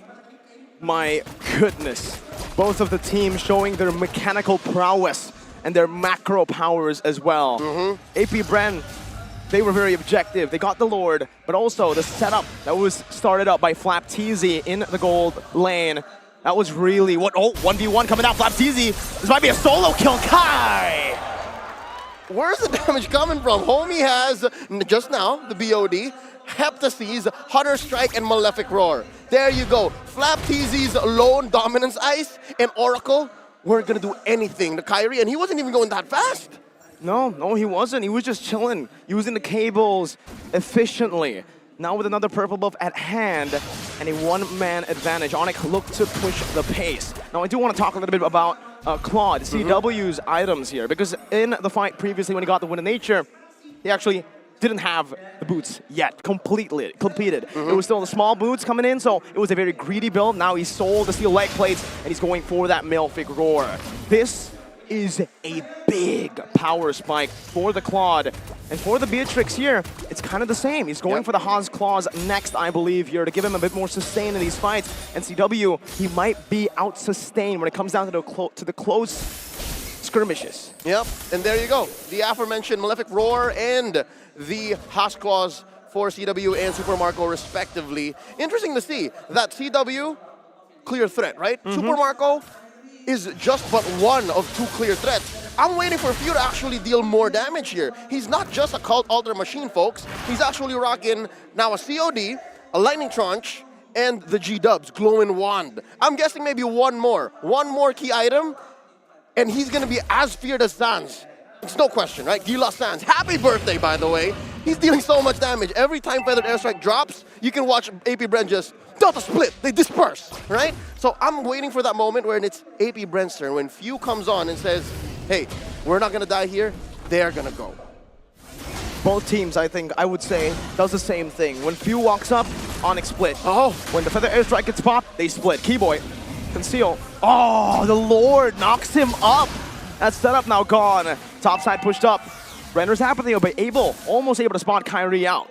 Yep, and I wonder if that was enough information, if there was enough of a map presence. Oh wait, they catch Kyrie! Divine Judgment coming in. That's gonna be the shutdown. Massive, look at the timer, 17 minutes in, 40 seconds. Keyboy with the rage, knocking Few down. And there's a Cult Alter coming in, final splash! Cult Alter gives Super Marco the space to take Boots down. And now Onyx are forced to run back, to fall back. Bren take the lead. 17 minutes, 40 seconds in, the first big win for AP Bren. This whole game 1, everything actually came in messy so far. Prior to this, oh wait, Sans. Super Black Hole! With a snipe from downtown! That bullet had his name on it, wrapped with a bow. Happy birthday, Gila Sans, he says. And all this while, they were pushing, they were taking Lord. 18 minutes in, I wonder if it came in just in time to be evolved, because AP Bren are now in a clear lead for the first time in game 1, seeing at a 2K advantage. And it's a big lead now, Leo. AP Bren, they've taken the enhanced Lord. 18 minutes in, Super Marco selling his boots. That's it. For the Rose Gold Meteor. Now even Sans will struggle to take him out, to poke him down in these team fights. AP Bren with 3 waves. And now it's come to this, Miracle. Even Few deals a lot of damage. He picked up the Divine Glaive. So yeah, here we go. Final slash coming in. Divine Judgment locking him down though. Keyboy now with the Time's Revenge, not able to find that range. Boots is down. Kyrie, no purple buff at hand. CW trying to clear the wave right now. backing up with the BMI. Kyrie on this panning, we've seen him do magical things. Oh, Keyboy coming in with the jump! Revenge and the rage into the back now! It's gonna be Super Marco slain by the Tyrant! Sans in the midst of it all, jumping back, Baptiste gonna be cut down, but he's still able to dodge away from the cables. Now one more shot for the airstrike as Keyboy respawns back with immortality. Now in the midst of it all with a bouncing ball, but Kyle takes him out. 3 for 1 so far, the economy here in casualties as Kyrie clears the wave. All turrets have fallen for Onyx. AP Bren smell blood in the water. Baptiste taken low, taken out, immortality now few going on to the base, but Kyrie refuses to take this all the way. Ogwen going, whipping the base down, now Boots is back, the final slash brings him away. Kai has taken another! How did Onyx do it? Ogwen, the only survivor left, few respawns just in time via his passive. Onyx successfully defends the MSC 2023 champion, still breathing. What the hell is this game? It always happens, Leo. This is what we asked for. This is what the thousands of people here inside Istoras Sanayan have came for. This is what the drums beat for. And now, with a Bren, AP Bren, with a small map advantage given that all the base turrets of Onyx are down, they have to reconsider, they have to contemplate, where did it all go wrong? How did we get that wrong? What do we have to do next? What do they have to do next? I think that question is mostly to Onyx. No base turrets left. They're gonna have to fight. They're going to have to force AP Bren.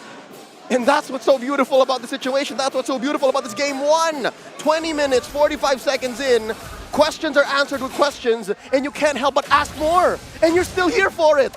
Oh, as you can see, folks, just a few seconds until the next Lord spawns. This is an evolved Lord. It'll continue scaling for just a few more minutes.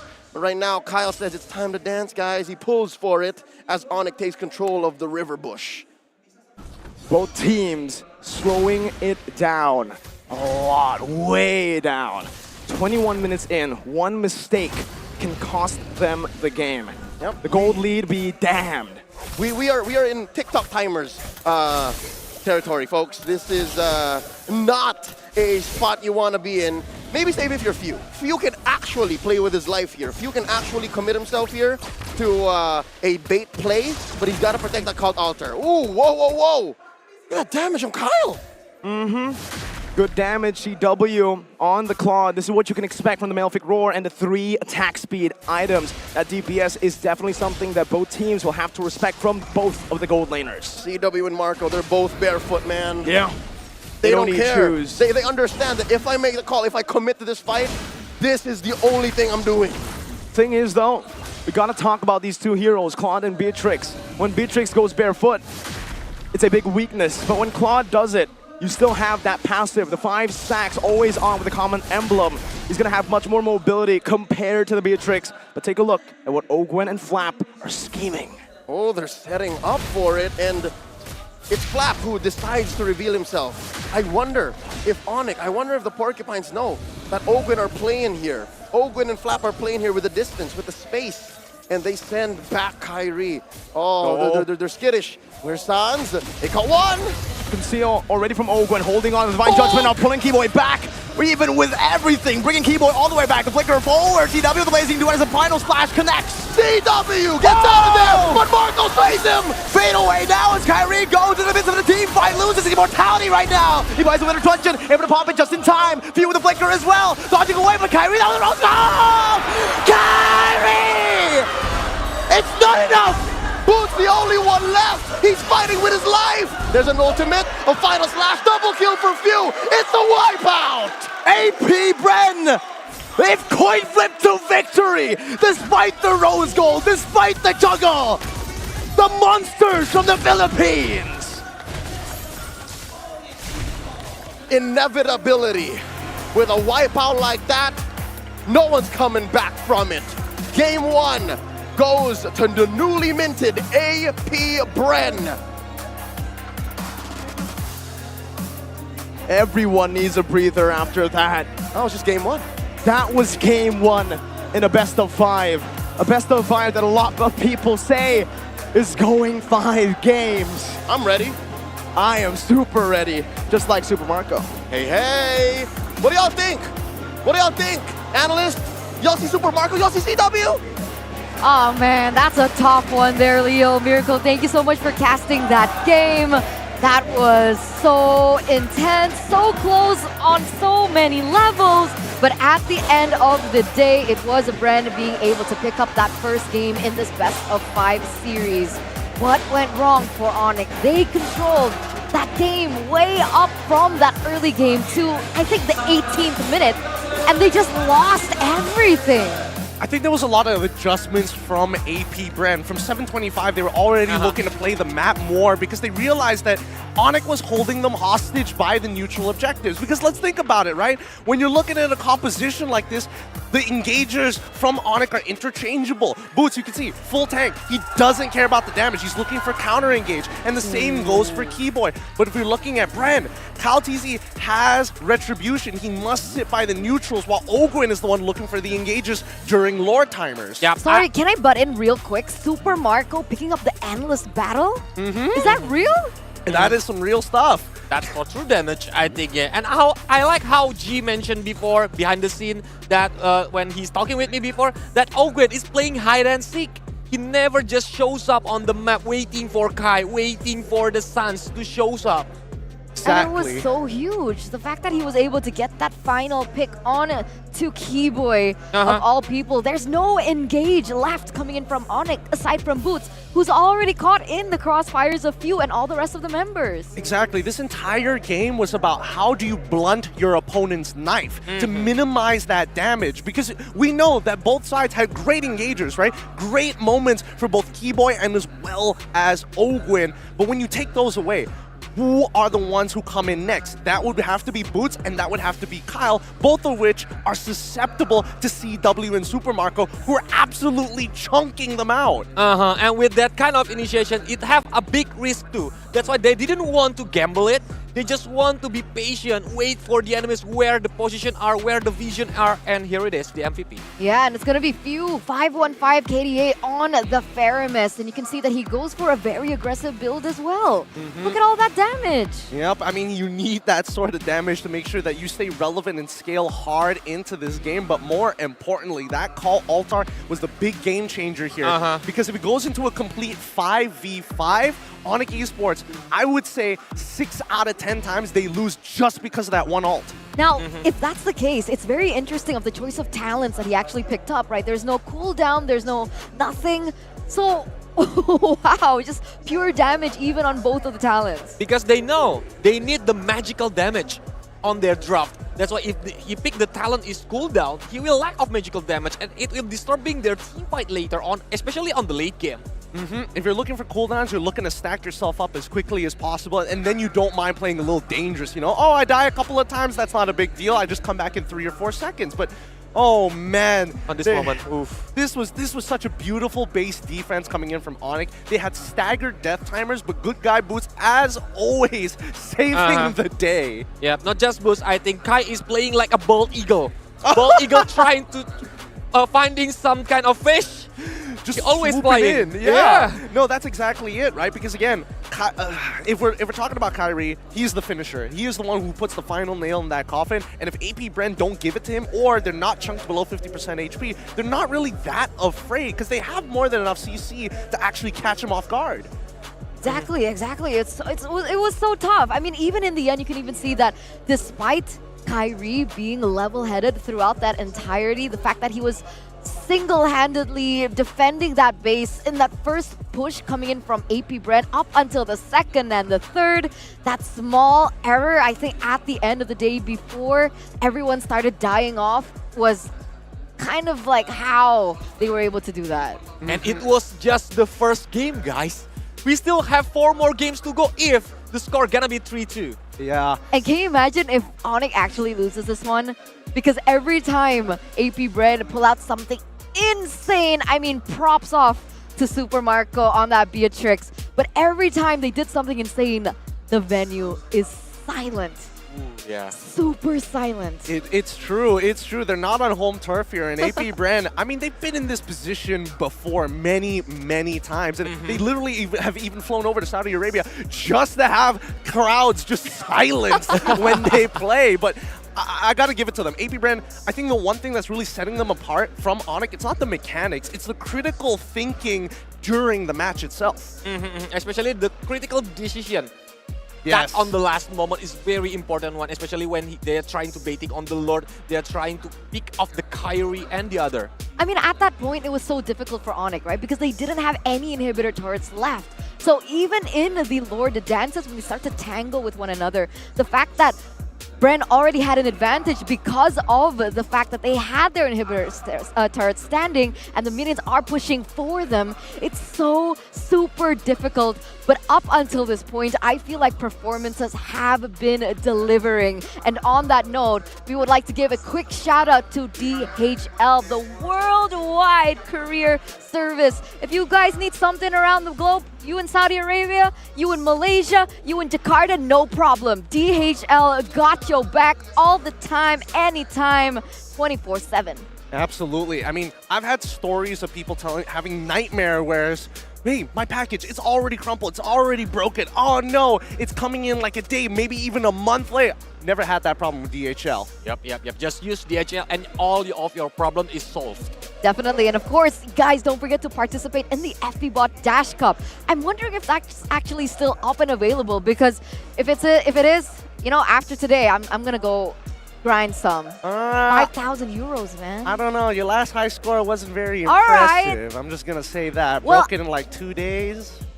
You know, like all the good teams out here, we learn to adapt. We learn from our mistakes and we get better.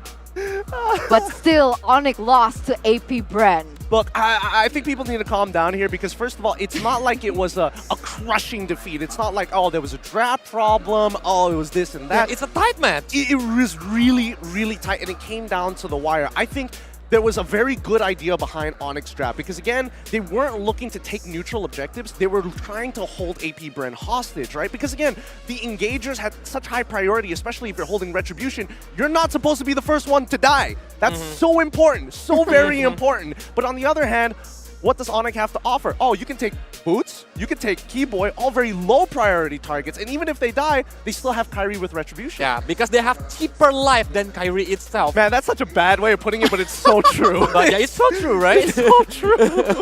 Especially during the middle to late game. Exactly. It's really important when your jungler life is really on danger. You need to cover at all risk. I'm still going over the cheaper thing. I knew it. I can literally That's see why it I across put it your on face. quote. I put it on quote. Please. I'm like, guys, is that okay to say?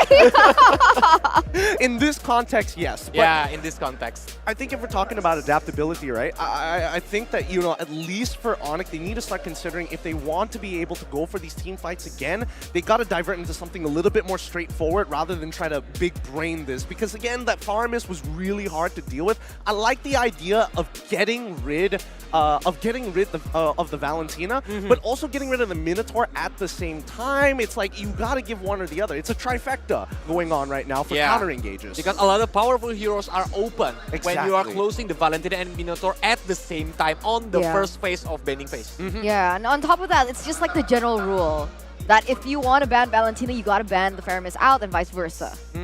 Usually. I don't know, because some teams, they like to go risk it for the biscuit, as they like to say, Oh, right? I like that. Risk it for the biscuit. For the biscuit. Because Making me again, hungry. because it's a gamble. It's a gamble. You don't know where the minds or at least the planning phase is for the coaches, right? The coaches are going to be thinking, okay, I'm going to go for this for my first pick, and then the next 2 picks, I've already got something in mind. And then you throw a wrench into the plan, and it's like, wait a minute, we actually have a lot more open heroes that we can pick up for ourselves, but we'll compromise our overall goals for our composition. So what do you think that Onyx should do?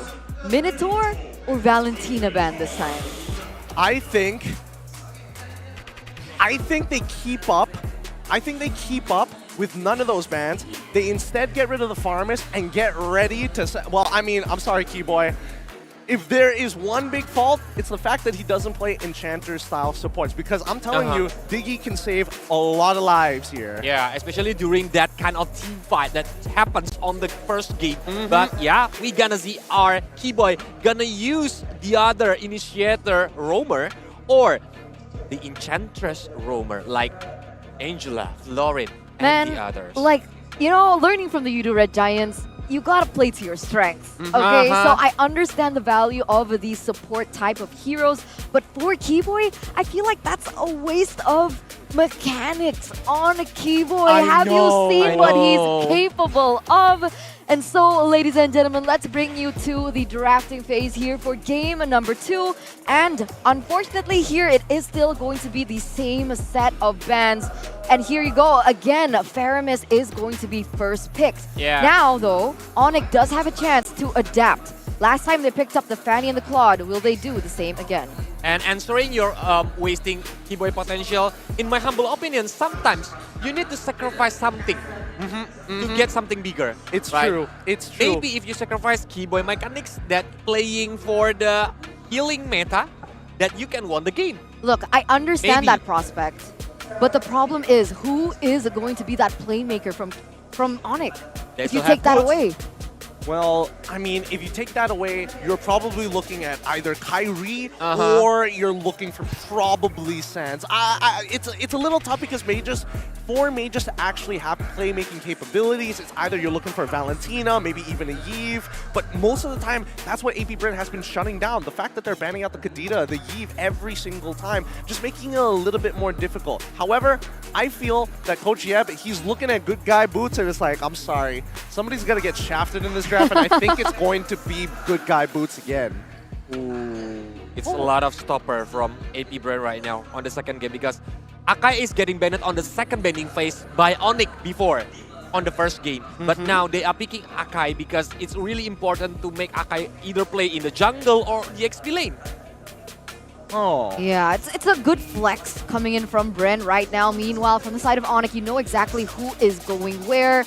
There's a different, I would say, strategy coming out from Yeb here, picking up the Melissa. I think it does do well against the Paquito as well as the Akai. A little bit more cover, especially with the go away. Now coming to the second phase, we can see that Onyx actually opt for an Atlas ban. Atlas ban?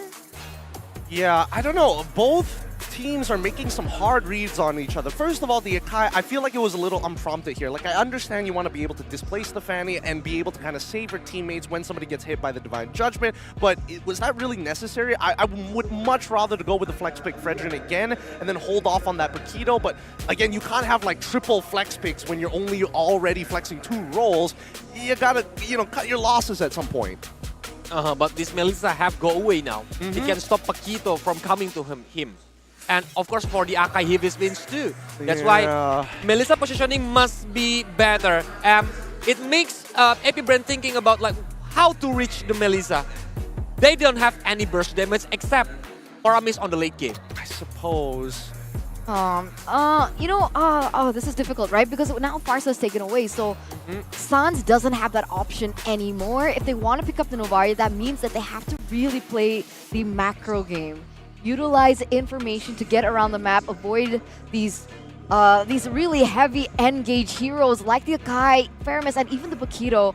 But Onyx, they're gonna go for the Fredrin first. That's definitely an EXP laner. Is that a good matchup against either the Akai or the Paquito? Well, either the Akai or Paquito really doesn't matter because he's not going to lose the lane, but neither is he going to really win the lane at the same time, right? It's about sandbagging your opponent. It's kind of like the Uranus, except without the wave clear. More importantly... By the way, Uranus is still free too. Yeah, they want to use Paquito as the gold laner, maybe? It's so hard against a Melissa, though. It's super risky, though. I personally think that it's extremely risky. My head can't wrap around what exactly was the call for Coach Ducky to go in for the Akai. Are they still thinking that maybe they want to go out of their comfort zone here? Yeah, okay, so EXP Grok, they're going to put the Akai into the roam position to make sure that there is instant impact. I could be wrong about this. They could switch it up at the very end. I think it's Akai jungle. Akai jungle? I understand what you're going for, but I feel like that's a comfort pick. We'll see. We'll see at the very end here, because I want to know where Onyx is leaning towards, because I feel like their comp is already strong enough, but then what does Sans actually play here? Lilia's still there. Oh, Lunox still there if they want to like playing the burst damage, but Lunox is a very dangerous one. If they want to pick, they are very bravely because a lot of people can aim Lunox, but yeah, no Varia for Sans. Okay, They're gonna play the macro game. They are going to play the macro game. There's only one large... I mean, Navari will take some time to scale, but at least with Kyrie on this Fanny, they should be able to make something happen if Keyboy does get that initial pick. Like, for some reason, the composition that Onyx are going for here, it doesn't compute in my brain. I don't know how it works. It doesn't feel like it synergizes as well as what Bren is going for here in the second game. But with that, we are going to throw to our casters real quick. What do you guys think about the drafts? Hit us. Hey, not too quick. We're just about to recover. Again, game one was intense, but with the way that AP Bren here has drafted, I'm expecting for fights to go very, very fast and furious, while for Onyx, they're going to try to play with space and the re-engage. That's where you talk, bro. Oh, dude, I'm sorry. I completely forgot. I was just still mind blown by that item swap. But even the endless battle bought by Super Marco, my goodness. Oh, but he yeah, did that too? Yeah. No, he didn't do it mid-fight, but endless battle to bypass it with the nature. Switched it up. True damage. Absolute genius from the True Damage. Back to the drafts, though, in game number 2, Team Fight. Man, that's the name of the game for AP Bren. For Onyx, it's a bit more macro, like the analyst mentioned, so they want to take it slow. And when you want to go slow against a team that knows the outs to almost every single situation that they find themselves in, or worse, put themselves in, then you're really playing with fire. Let's get into game number 2 here, into the Land of Dawn. It's a counter mirror start here. Kyle TZ on the purple first, while Kyrie goes for the orange. So what this sends is a message that, all right, Kyle TZ, he's going to go into a lane first, and then Kyrie, he's going to go into his purple next, and then play with the turtle. I'm guessing turtle here is going to be more of a priority for AP Bren. I think now as well, this mid-prio. What do you think about this mid-duo? Wait a minute, Flap Teasy very early on, doing damage. Kyrie able to secure the lethal Wanderer, but gets chunked very low. Yep, again, he went for a lane, and that's going to be mid. As for Kyle Teasy, just going to clean up the aforementioned lethal Wanderer claimed by Kyrie. And then, talking about that mid lane duo, AP Bren, it's not going to be worth much unless they're going for fights. Onyx, though, this mid lane duo allows for them to really go slow. Like this is, all right, Astral Echo, we know where they are. All right. Divine Judgment, okay, someone's coming in or not.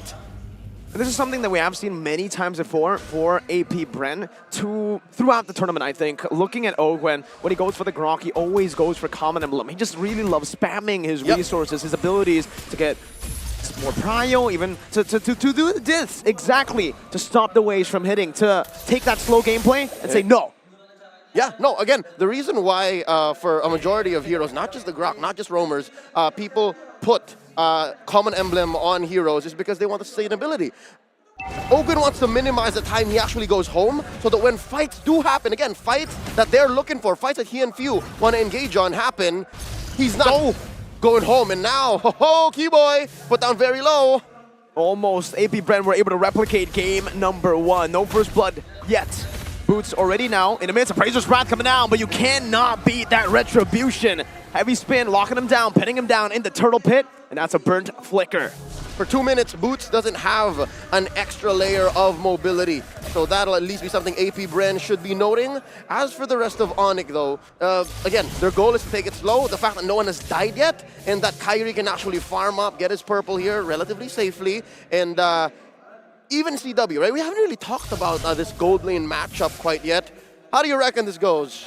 Deputy Miracle, what's this gold lane like between the Brody and the Melissa? Melissa definitely has a big advantage here in this matchup. The Melissa can completely bully the Brody. That's why we're seeing the steel leg plates, I believe. Yep. From the side of Super Marco. No, no, he's not going for the steel leg plates. Greeting out. But he does have the tough boots. Oh, warrior boots. Oh, Divine Judgment coming down. Kyrie with a cut. And that's first blood over to Onyx. Now torn apart memory used up to clear the way. It's beautifully done. Kyrie jumping in, but it gets stunned up. Taking a few turret shots, gets down with the cables. A preemptive cult altar coming in there from a few. Better say the story. And what this sends to Onyx is the fact that, AP Bren won't want to take fights, at least nothing that's free or nothing that's sure. in the next minute or so. Up until Ogun is back, they have better positioning, and they have a cult altar to play with. Looking at the XP lane, though, this time around, again, the flicker off of Boots just coming up in about 30 seconds here, maybe a minute and a quarter. But Flapteezy, he's been planting himself into that lane a little more than usual. Oh, there you go. That's why. That's why. Going for deep cut. I mean, again, for AP Bren, we did see a very early rotation already from Flap. You know, the natural level 2, go into the mid lane, try to force something out of the jungler, maybe even a first blood. That worked in game number 1. Almost worked in this game as well. Remember, Keyboy was taken low, had to burn a flicker. Flap now, ooh, doesn't read out that the orange buff is still there, but still, he is putting down pressure. Yep, and Boots is on him. Boots keeping tabs, saying, hey, Flap is on the way. So am I. This is going to be a big turtle take here. First one went over to AP Bren. Let's see if Onyx can lay their claim on this one this time around. Kyle has that heavy spin. It all comes down to Keyboy if he's able to lock him down with a Divine Judgment. So let's see. What? Kyrie takes it out with Retribution. Boots, though, bringing all the way back in the wall. Beautifully placed. They changed his zip code. He's in way too deep. Wait, but what? wait, he's going to live. Boots. Oh, now Super Marco's in trouble! Oh, no way! Pinning him down with the go away. That's negative synergy right there. It's difficult when you want to get in, but just the same, getting in gets you in trouble. All right, something to note here. Both Boots and Kyrie played the angles of that fight so well. They played the map. They placed themselves near walls that will never get punished. View here, forced to use a cult altar. Used up already, Caltisi, no heavy spin just yet. Kyrie takes it away, but Super Marco now, one more shot in front of our memory. Oh, is it in range? Oh. No, it wasn't in range. Super Marco doesn't find the kill. He was way too far, and Kyrie moved fast enough just to get out of range. And so far, Onyx, they're moving around the map with impunity. They have yet to been punished. Nothing surrendered over to AP Bren, and everything's going well for them. Oh, wait, Looks scary there. Wild charge. Go away, plays down. They're not going to be able to pin him down just yet. But the Throne of our memory has come back from cooldown. And Caltisi, the Panda, has taken the kill back. Now he's going to be taken very low. Sans there, still looking for the Astral Spear. Dodged away. Caltisi, fancy feet. Better than playing the angles, he just moved around very well. There was no interaction between the walls and him. If anything, they put up an extra wall just to make sure that no further aggression from Onyx would come through. But right now, Boots, they're fine. They're good. Okay, so first kill for AP Bren.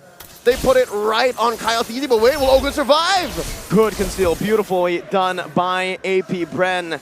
Caltisi picks up the anti-Cuirass. Already the respect given over to Kyrie on this Fanny. And the turtle has spawned in. This is the third turtle of the game, but Kyrie is all the way in the top lane. Yep, again, with this lane switch up, it allows for Super Marco to breathe a wee bit more. Because again, it's clear that CW, as you mentioned, has been bullying him all throughout. So the fact that he needs this space now and is threatening a turret take, all the more allows for the rest of AP Bren to make better moves on the lower quarter of the map. Now Boots been keeping tabs on this turtle, pulling it in and out, in and out. Oh, wait. Kyrie spots Marco. Oh, even with the stun, the targeted stun, Kyrie was able to bait it out, leaving the space, the proper space, the timing necessary to take him out with a cutthroat. That's a Malefic Roar item, first built. Oh. You know what they say about early Malefic Roars, man? The pundits, the analysts, the critics online have done the math. The earlier you build it, the more it allows for a snowball. The damage is there, the math is there, it's sound. I've seen it. So it's great, and now Flapteezy in trouble! Even with the flicker! Keyboy, the timing, the spacing. My goodness, the calculations. But now Caltisi is looking for a steal, looking for a contest. Kyrie versus Kyle. The battle of the K, the junglers, heavy spin coming down. What?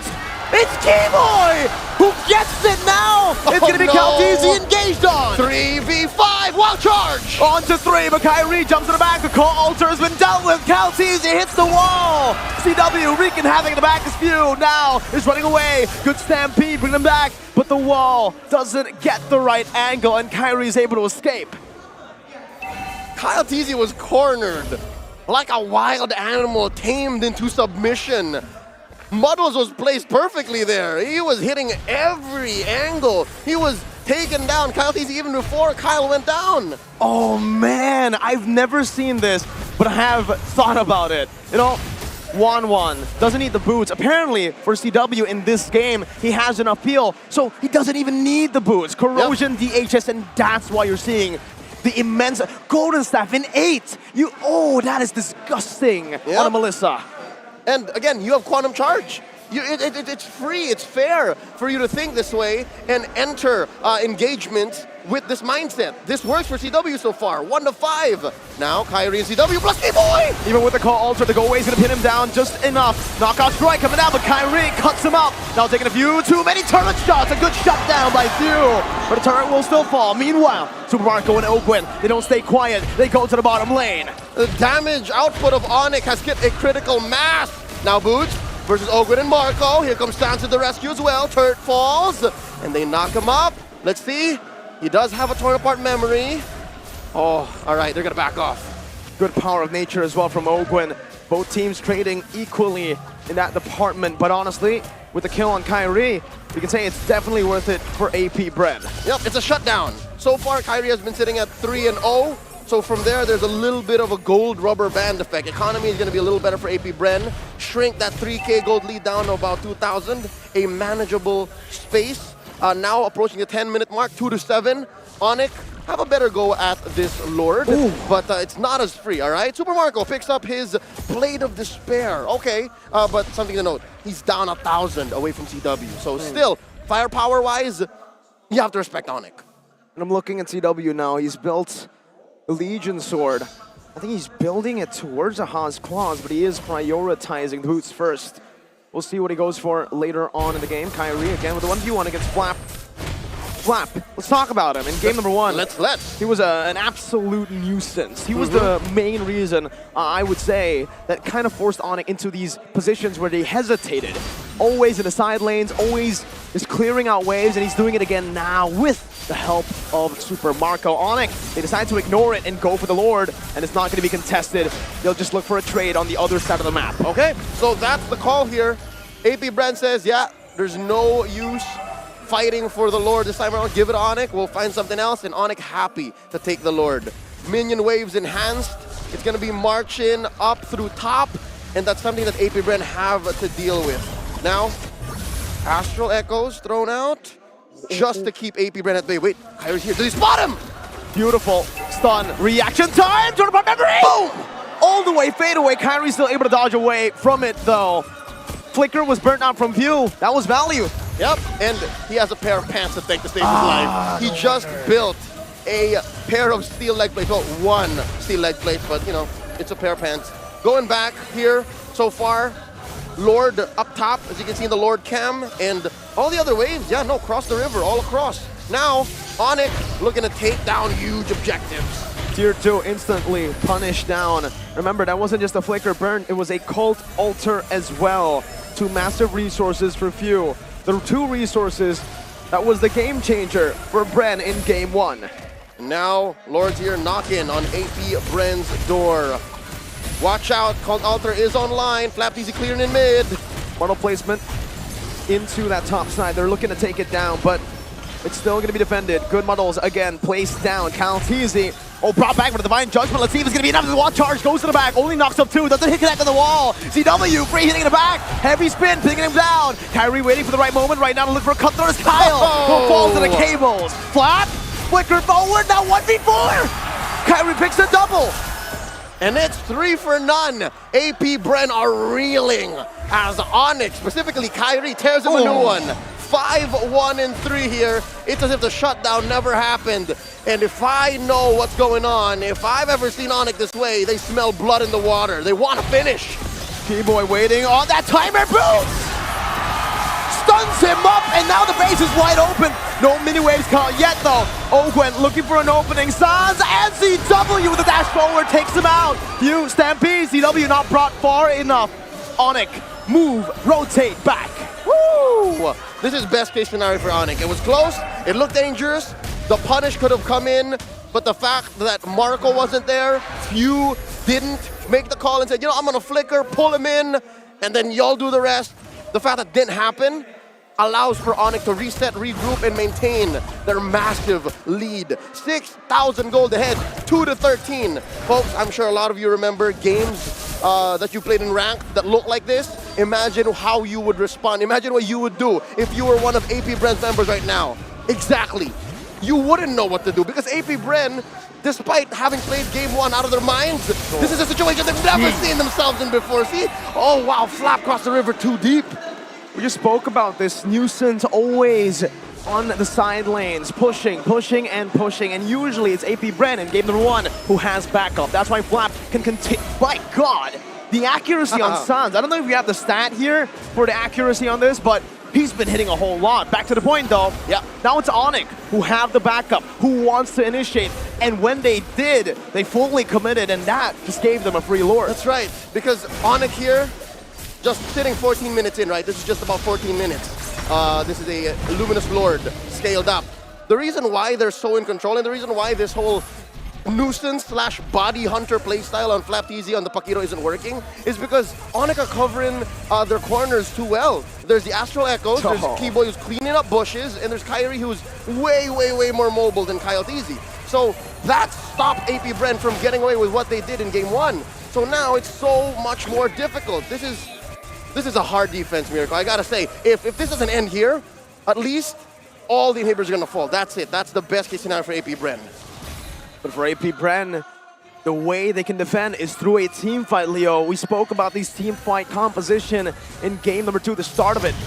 So we'll see if they can do exactly just that. Team fight to victory. Coin flip. They threw out the Astral Echo already, and they do spot 3. It's about the timeout right now. Looking for a pull from Keyboy. Holding on now. They know the Lord is still up and ready. Now it's cleared out. Now they might want to go for a pickoff. Sans in the back with the Astral Meteor spawning few out. Going back. Divine Judgment now locking down onto Ogo. The CW positions himself perfectly onto the back with the goal as well. Perfect peel coming down. With nature used up by Super Marco. Kyrie jumping back and forth. Picks up another. Keyboy is the one who takes the kill now. Astral Spear coming down. Another Astral Echo making their hitboxes a little larger. Flap TZ flickers out. Able to escape with the flicker. Now Boots though chasing him down. Phew! Brings 2 members back. But CW is able to sustain back up. Lord of our memory from Super Marco. Takes Boots down. Kyrie back. Here he comes. Oh, falls out of just the same. Now AP Bren focusing on clearing the ways. Let's see now CW on the base. Equalizer Onyx 1-1. It's the birthday buff. It's the birthday buff. Sans died not once in this game. And he bought so much time and space all throughout mid, early, and late.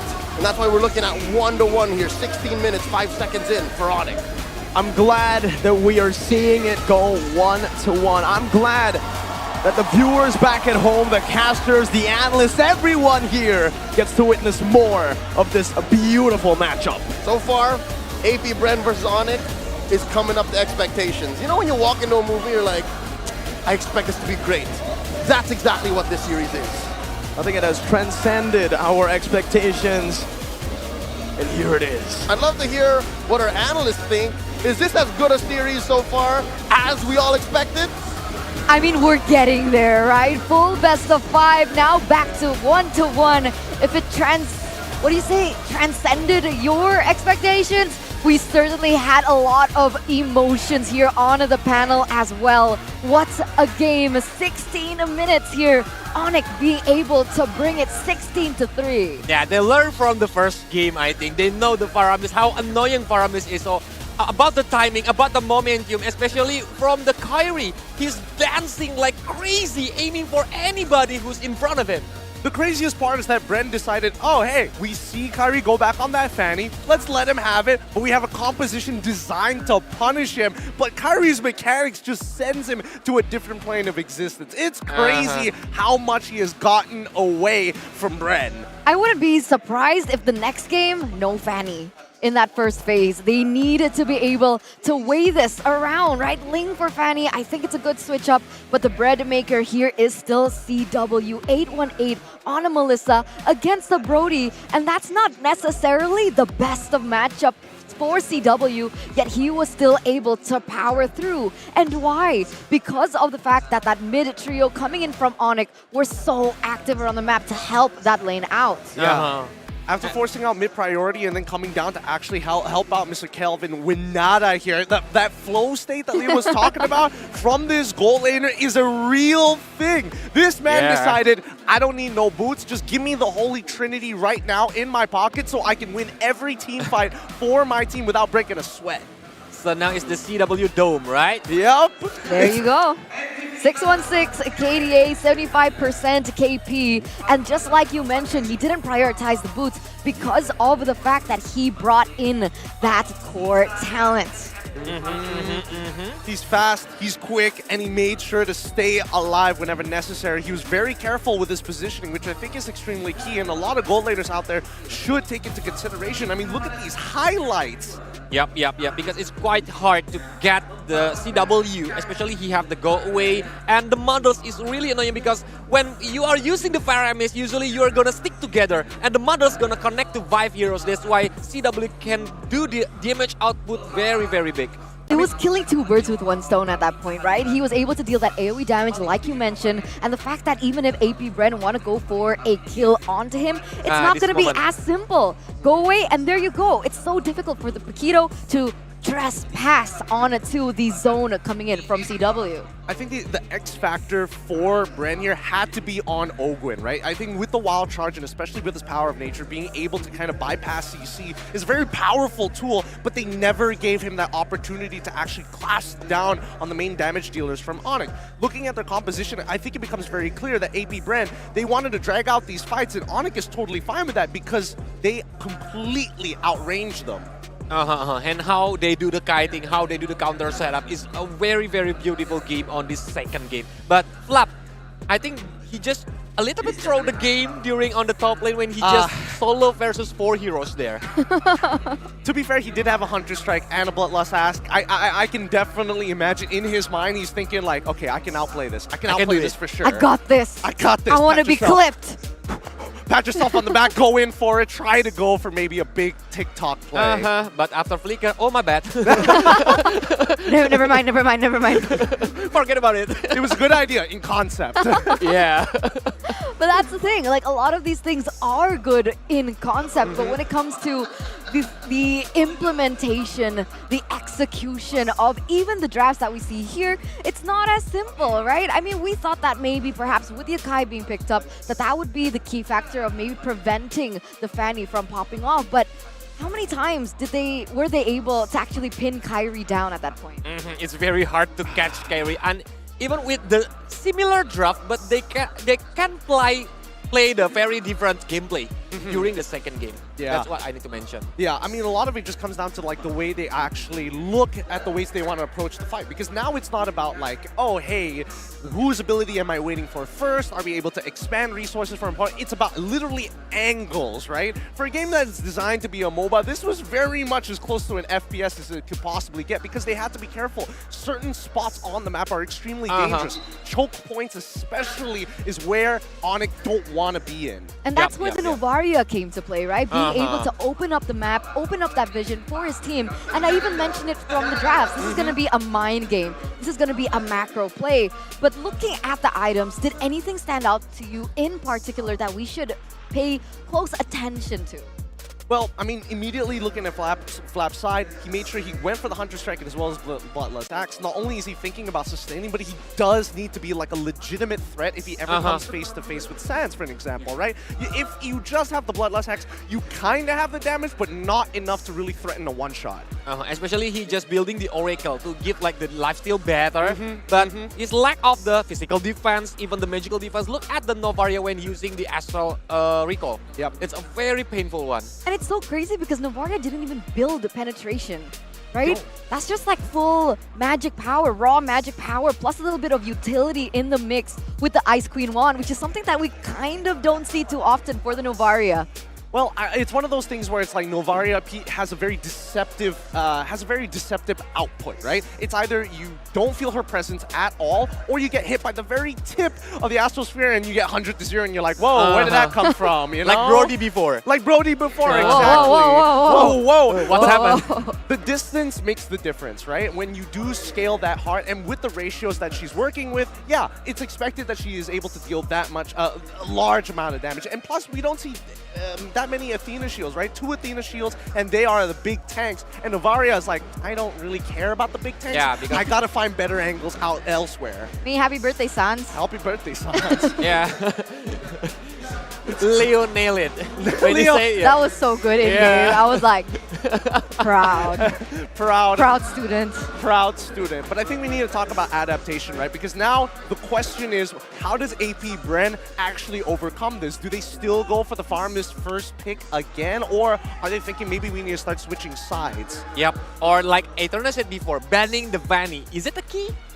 Because, yeah, Kyrie loves Vanny a lot. But let's think about this. Let's think about this. If they ban out the Fanny, who are they willing to let go? Let's take a look back at the drafts. They went for Kadita, Ling, and Yves. They could potentially open up the Yves, maybe. I think at this point, it's a little bit too much for that Fanny to be let go, especially looking at this heat map. He's basically everywhere. That looks like a map of the globe or something. Yeah. What is that? I mean, this is just his overall movement across the map, right? You can definitely see that there is a very clear priority where he wants to be. So, initially showing up onto the EXP side pre-level 4 just to make sure that if he's able to get a quick kill on towards and help Boots out, that's always going to be a great idea. But eventually, once we start getting into the later parts of the game, he is focusing down by the gold side. And by the way, it's not like he's directly going to the gold side. He kind of waits it out a little bit. You can definitely tell like he's hovering around his own jungle a little bit more before diving deep into enemy territory. Yeah, and mostly he plays on the bottom lane because the bottom lane is the gold lane, like where the CW is. So he needs to like helping CW everywhere to get the momentum, to get the items, and after the CW can join the team fight after he gets the 3 items before without the shoes.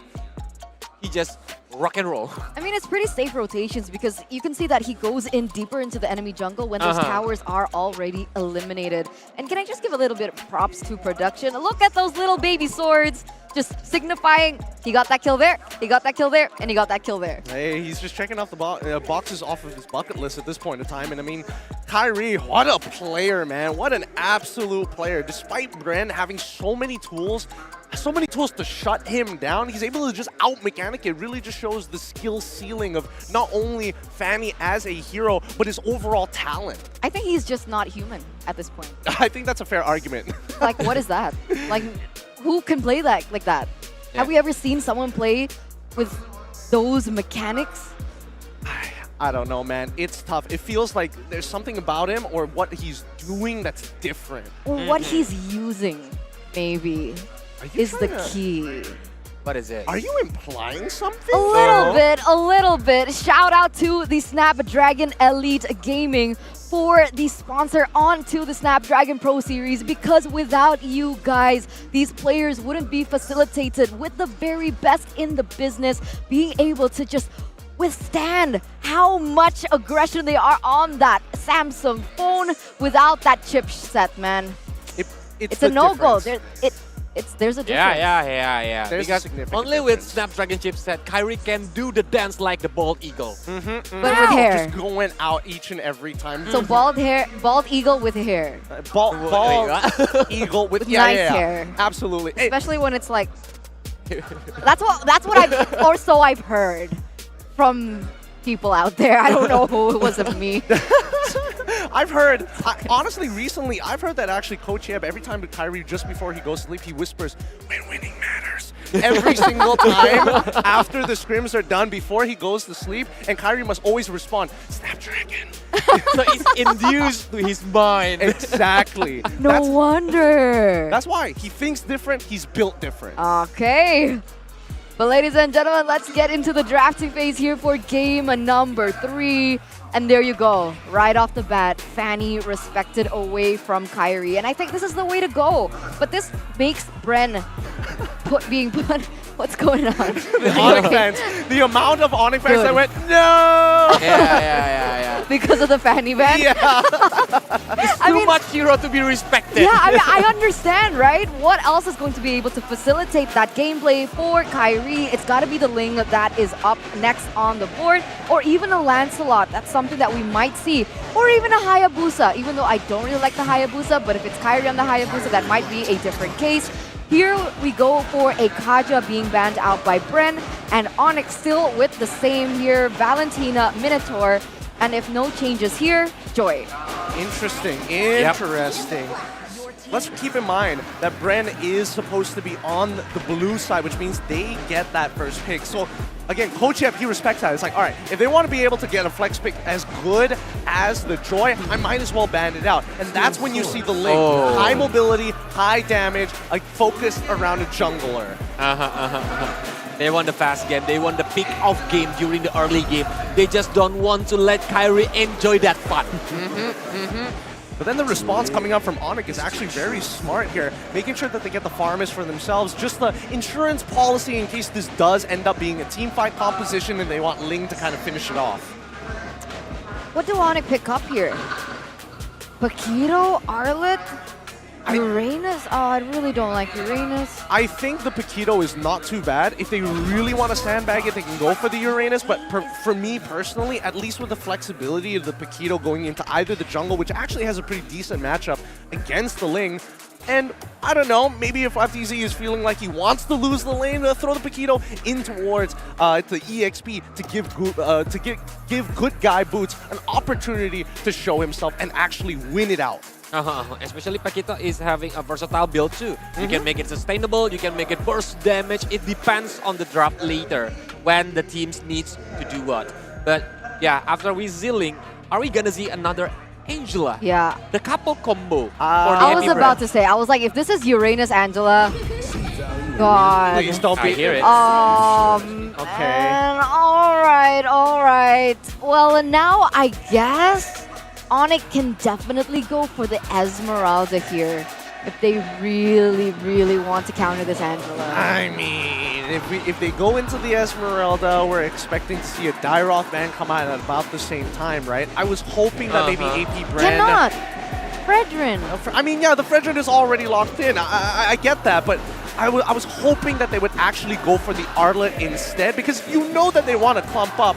Hopefully, they're able to shut them down with this. Oh, the lights are coming out for Onyx. Yeah, it's really beautiful. But yeah, using again Esmeralda right now, maybe quick hasty one. Maybe they can pick it on the 4th pick or even the 5th pick if the Esmeralda's still there. But they need to be wait and look at that. Arlet, as you wish, G. As you wish. I was hoping the Arlet for AP Brand side, but instead Onyx themselves are able to take it up. And I think it's a good idea. It's a good way to kind of disengage the composition and also takes away the opportunity for AP Brand to even try some crazy stuff. But regardless, we start going into the 2nd phase, and I think we still have a number of problems. Number one, I'm expecting Melissa to somewhat get banned for the side of Onyx. We saw Onyx actually pick it up in game number 2 to punish the farmers, so it's only natural that they ban it out. Yeah, and there it is on cue there with the Melissa being taken out. And now it kind of limits the choices here for Onyx. Gold laner, I guess the only hero that they can go for that is reliable in that sense, Brody. If they want to go crazy for CW, even a Moskov can be picked up here. Brody is a good hero since it can stop Ling for a moment when Ling try to aim Brody later. But Moskov is a not bad option if they want to play the long game, because we know how Moskov capable of on the late game. And it's mobile enough to actually get that initial knockback, right? If they wanted to really delay and look for disengages. Oh, so they get rid of the Hilda as well. Respects and actually good research being done by AP Brand. Yeah, next Masha. Next Masha? I mean, they've been banning it out almost pretty much every single game as their final ban. Let's see if that's going to be correct here. Oh wait, they can't. They don't need to. I mean, already an Arlet and a Paquito. I don't know. Masha can be thrown into as a roamer, quote unquote. Yeah, Arlet as... Unless Arlet roam. Yeah, Arlet because I don't think that Kiboy would pick up the Masha. Really? Yeah. I mean, he was willing to pick up the Hilda. Masha's not too far off. I'll do push-ups. I've never seen her be so anime. Keyboy will never. He would never. Not on my watch. But that push-up thing, I didn't see that coming. But so it comes back down to this last final ban coming in from a brand, seeing as Onyx have opted to take the Yves out of the board. And what's it gonna be? Fresh still there, Cho still there if they want like a single target lock hero to stop Ling. I think Cho is not a bad ban in this particular position as Yep. well, right? Because, I mean, if you Kufra. are... Kufra is also not bad, but it's like pick your poison, right? Because at the end of the day, the main combination coming in from AP Brand, which has been revealed, is the Ling as well as the Angela. Oh, they ban out the Beatrix. Okay. Interesting. So, quite the limitation on the marksman side. Does that mean that AP Brand, or at the very least for Super Marco, is looking for Harith? Yeah, I think so, because they're limiting the CW heroes right now, and after all the marksman has been used or the lastly picked by the CW, maybe they gonna pick the magical damage gold laner.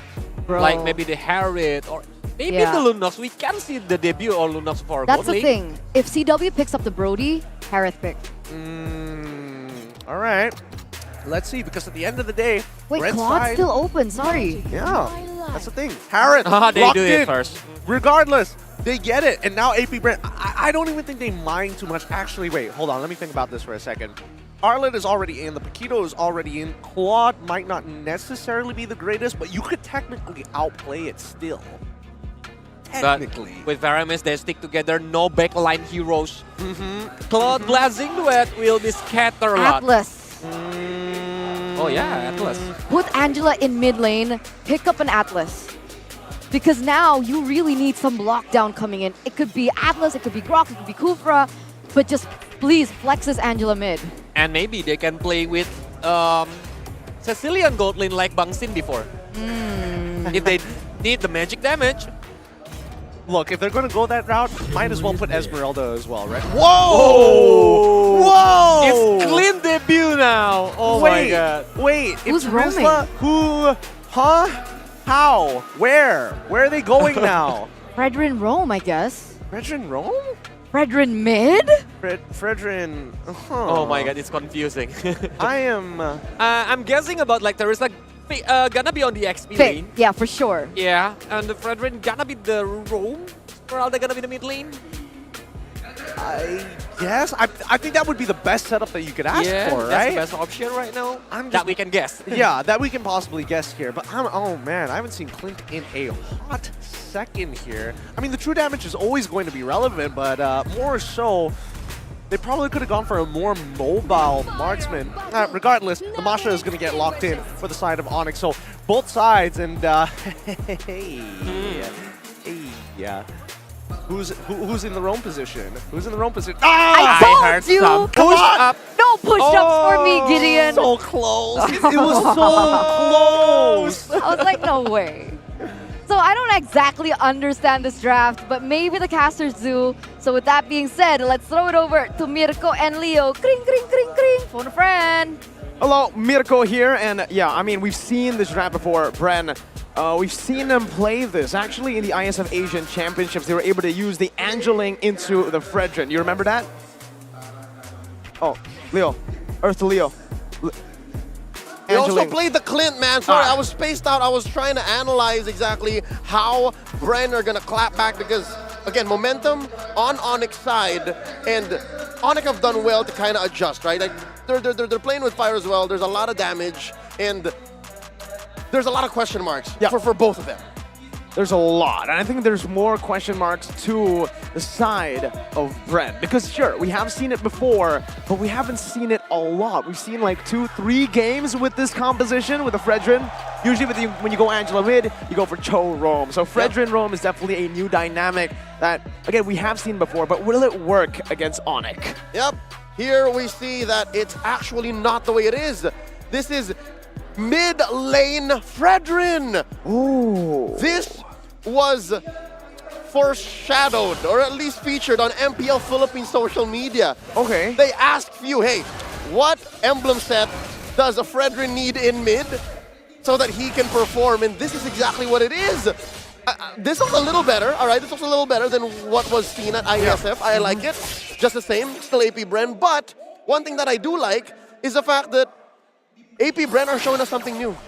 They're showing us something new so that this puts Onyx on a weird footing. But wait, there's a reason why Clint's not part of the metagame. Yeah, that was the big question, right? I mean, there was a big question mark in the mid lane duo. How is it going to be played? Ogwen now, we have seen it. He is in He has a roam boot, so he is going to be roaming. But yeah, I mean, Keyboy stepping in as well in this gold lane. Supermarco's going to lose a whole lot, and CW wants to completely just punish him down. What are your thoughts on this claim? Like, what I understand, they want to create a just solid front-to-back comp, and a lot of these heroes have been already banned out, but yeah, I don't like Clint. It's weird. It's not a clean front to back. It's not the usual Beatrix or Melissa that kind of plumps himself down and, you know, goes ahead and then throws out the auto attack. He's closer to Brody, right? But less engaged or less committed to it. So yeah, in case the whole Angeling or nice one baby, as it's called back in the Philippines, doesn't work out, they have a flick to look out for. They have something on the back foot. Now, if that's the answer that we're looking for here when you're down a game, or at least when you're at 1-1, we're not so sure. Again, one more look at what that mid lane Fredrin is rocking. Phew, come on, man.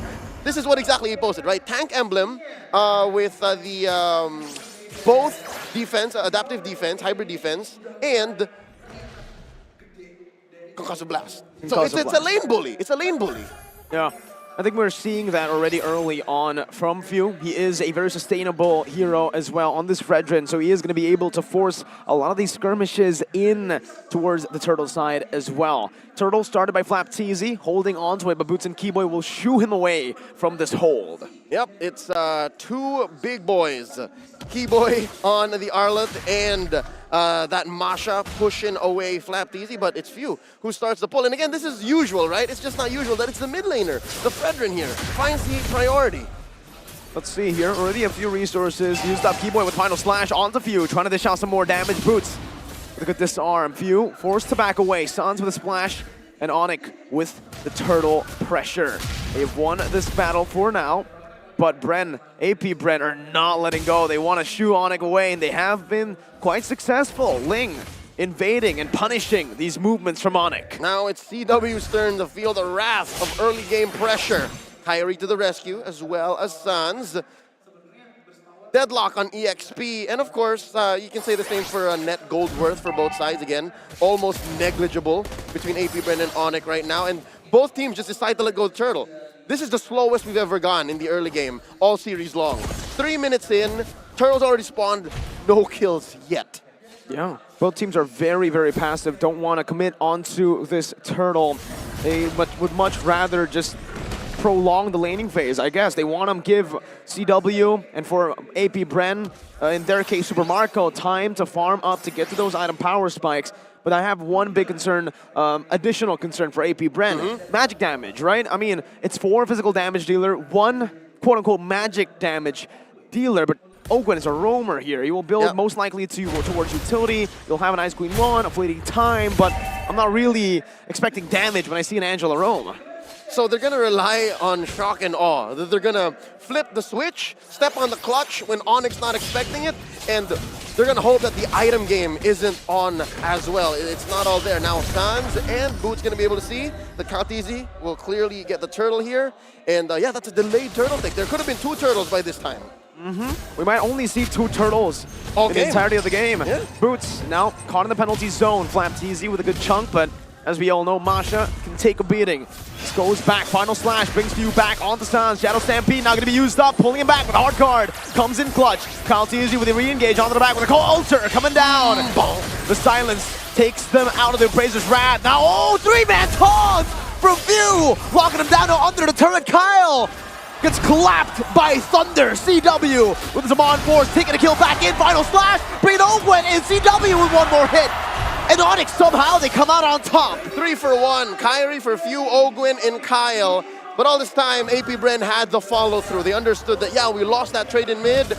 Marco, just hold your ground, push that tier 1 down bottom. And in the end, it's not as evident just yet, but Onyx will come out on top here. They're going to find a way to clap back. And here's that amazing moment. The 3-man taunt, it's just a backup from Onyx, came in so much faster. That rotation, man, from the Harith. This is something that the Clint cannot do, and you're seeing it abused. This is the meta that we've seen in Season 7, MPL ID, MPL PH, Flap. Flicker.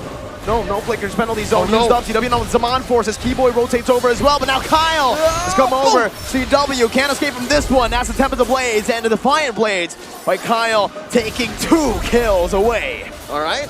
AP Bren here more than made up for that blunder in mid, more than made up for the 3-for-1 trade. And now, a quarter of a minute until this turtle comes up. Can I just say I missed this tempo of fights? Yeah. This is all the way a throwback to 2021, right? Season 7, Season 8, wherein the Angela and the Ling were in demand. Fights don't happen very long, but they do happen often and everywhere across the map. I'm looking to see how Onyx will respond since they really haven't gone to the modus of sending Boots to do the annoying thing. Here's a clear take and a 3-man, 4-man taunt by Few. Beautiful secure Few now jumping in, Boots soaking in the damage right now. Supermarco's able to create this line with the help of the team. Keyboy running away right now, but he goes back in with a vengeance. Now Kyrie on the back, not enough to take anyone down. Call Alter saving his life, but CW in the back will get chunked very low. Gets into the Call Alter in time. Now Boots in the midst of it all, gonna be melted down, and Kyle Teasy with a double kill. They've outplayed Onyx in this skirmish. Shock and awe. Again, they forced Sans to click the called altar. He did get it in, and he was playing with the walls, with the spacing, so that he can provide extra HP to his fallen comrades. But just the same, AP Bren, they have the amount of CC that they need. The taunt, and of course, the heart on a string. I've never seen an Angela do so well, and now another fight breaks out! 2-man final slash, Flapteezy now caught in a 1v4. Kyrie taking low penalty zone! Boom! Locks them down in the Abrasions. Kyle Teasy in the back as Keyboy gets taken out in the front. Sans caught in the knockup. And down goes Sans, 4-for-1. 9-4, just under 8 minutes. And look at the conversion, through the roof. AP Bren now up by 4,000 gold. Mirko, that was the slowest early game, but just the same, the fastest clutch from early to mid we've seen all series long. And you thought we couldn't get any better. No. The reality of things, sometimes it's stranger than fiction, but for AP Bren, it is absolutely wonderful. Let's take a look at the items here. I want to take a look at just the Clint. Yeah, it's just a normal build. There's nothing too special about it. It's just what you build on Clint. BOD into the endless battle. And again, the Clint's been doing work, Leo. The pick that we have been criticizing, that we have been questioning here, like we mentioned earlier, it's back to that old meta where the gold lane is just a side hustle. It's not a full-time job anymore. They don't lane, they just rotate. They clear rotate. It's an XP lane, but different. It's a different take on the 131, right? Because 2021 was the year of the 131. Yep. Here, it's not as clear a 131 because that mid lane, we haven't seen this in a while. It's a mid lane bully. It's, I guess, reminiscent of the mid lane Lapu Lapu. Right, but this time around it's the Fredrin. He wasn't around at the time, but here, AP Bren are making it work. Now they're invading the purple. Not much that Onyx can do. AP Bren just doing exactly what they want, however they want to do it. Boots in the bottom lane, melted down, and this should not do. No. Boots instantly just taken out. They give it over to kill Supermarco, and again, AP Bren are outplaying, are out-rotating, are just doing everything, reading Onyx out. Yep, this is cross-map pressure like we haven't seen in quite a while. Not just that, the whole dynamic of when AP Bren engages on you, it forces a response that the current metagame isn't prepared for, or at least the draft that Onyx brought in isn't prepared for. You're so used to these big 4v5s, 5v5s, and then you have a weird off-kilter hero coming in from a weird angle. But here, oh wait, Kyle Teasy. Nope. All right, see? So you want to be honest, you want to be fair about your engages, but AP Bren doesn't allow for that. Not at all. Look at the turret, base turret chunked that low, and Bren, they're just styling on Onyx right now, utilizing every single bit of that gold lead, of that map pressure that they have, the advantages that they have to completely punish Onyx. Time for the blades. Not used up just yet. Penalty zone though, connects onto the back. The Call Ultra saves CW for a bit of spot. Teasy gets caught in the turret aggro. Meanwhile on the back, Boots unable to melt anyone down, but Supermarco, the complete opposite. CW knocked up. Final slash, and they're still going. Heart guard on, down goes Sans, Keyboy as well. Wipeout, it's a wipeout. 10 minutes in, the only reason Sans is up is because of his passive. And with that, AP Bren are gonna knock down this inhibitor up top. In the end is nigh. Can Sans clear the wave? It should be over. Sans trying desperately to clear out the waves. He doesn't even find a kill. AP Bren, 10 minutes. 10:50 to be exact. If the slobber knockers that were game 1 and 2 took your breath away, then let this be the breather. Wow. The slowest early game to literally the fastest mid game we've ever seen in this patch. Hey, you know what they say, right? Quit while you're ahead. And AP Brand quit with Onyx base crumbling beneath their feet. What a performance, what a showcase of what's possible in the current metagame. I would love to hear what our analysts have to say. They're gonna have a field day breaking down game number 3. Oh, brutality. Yeah. 10 minutes. I thought it's gonna be a really passive game, but it escalated quickly. 10 minutes. What? Oh, why? How?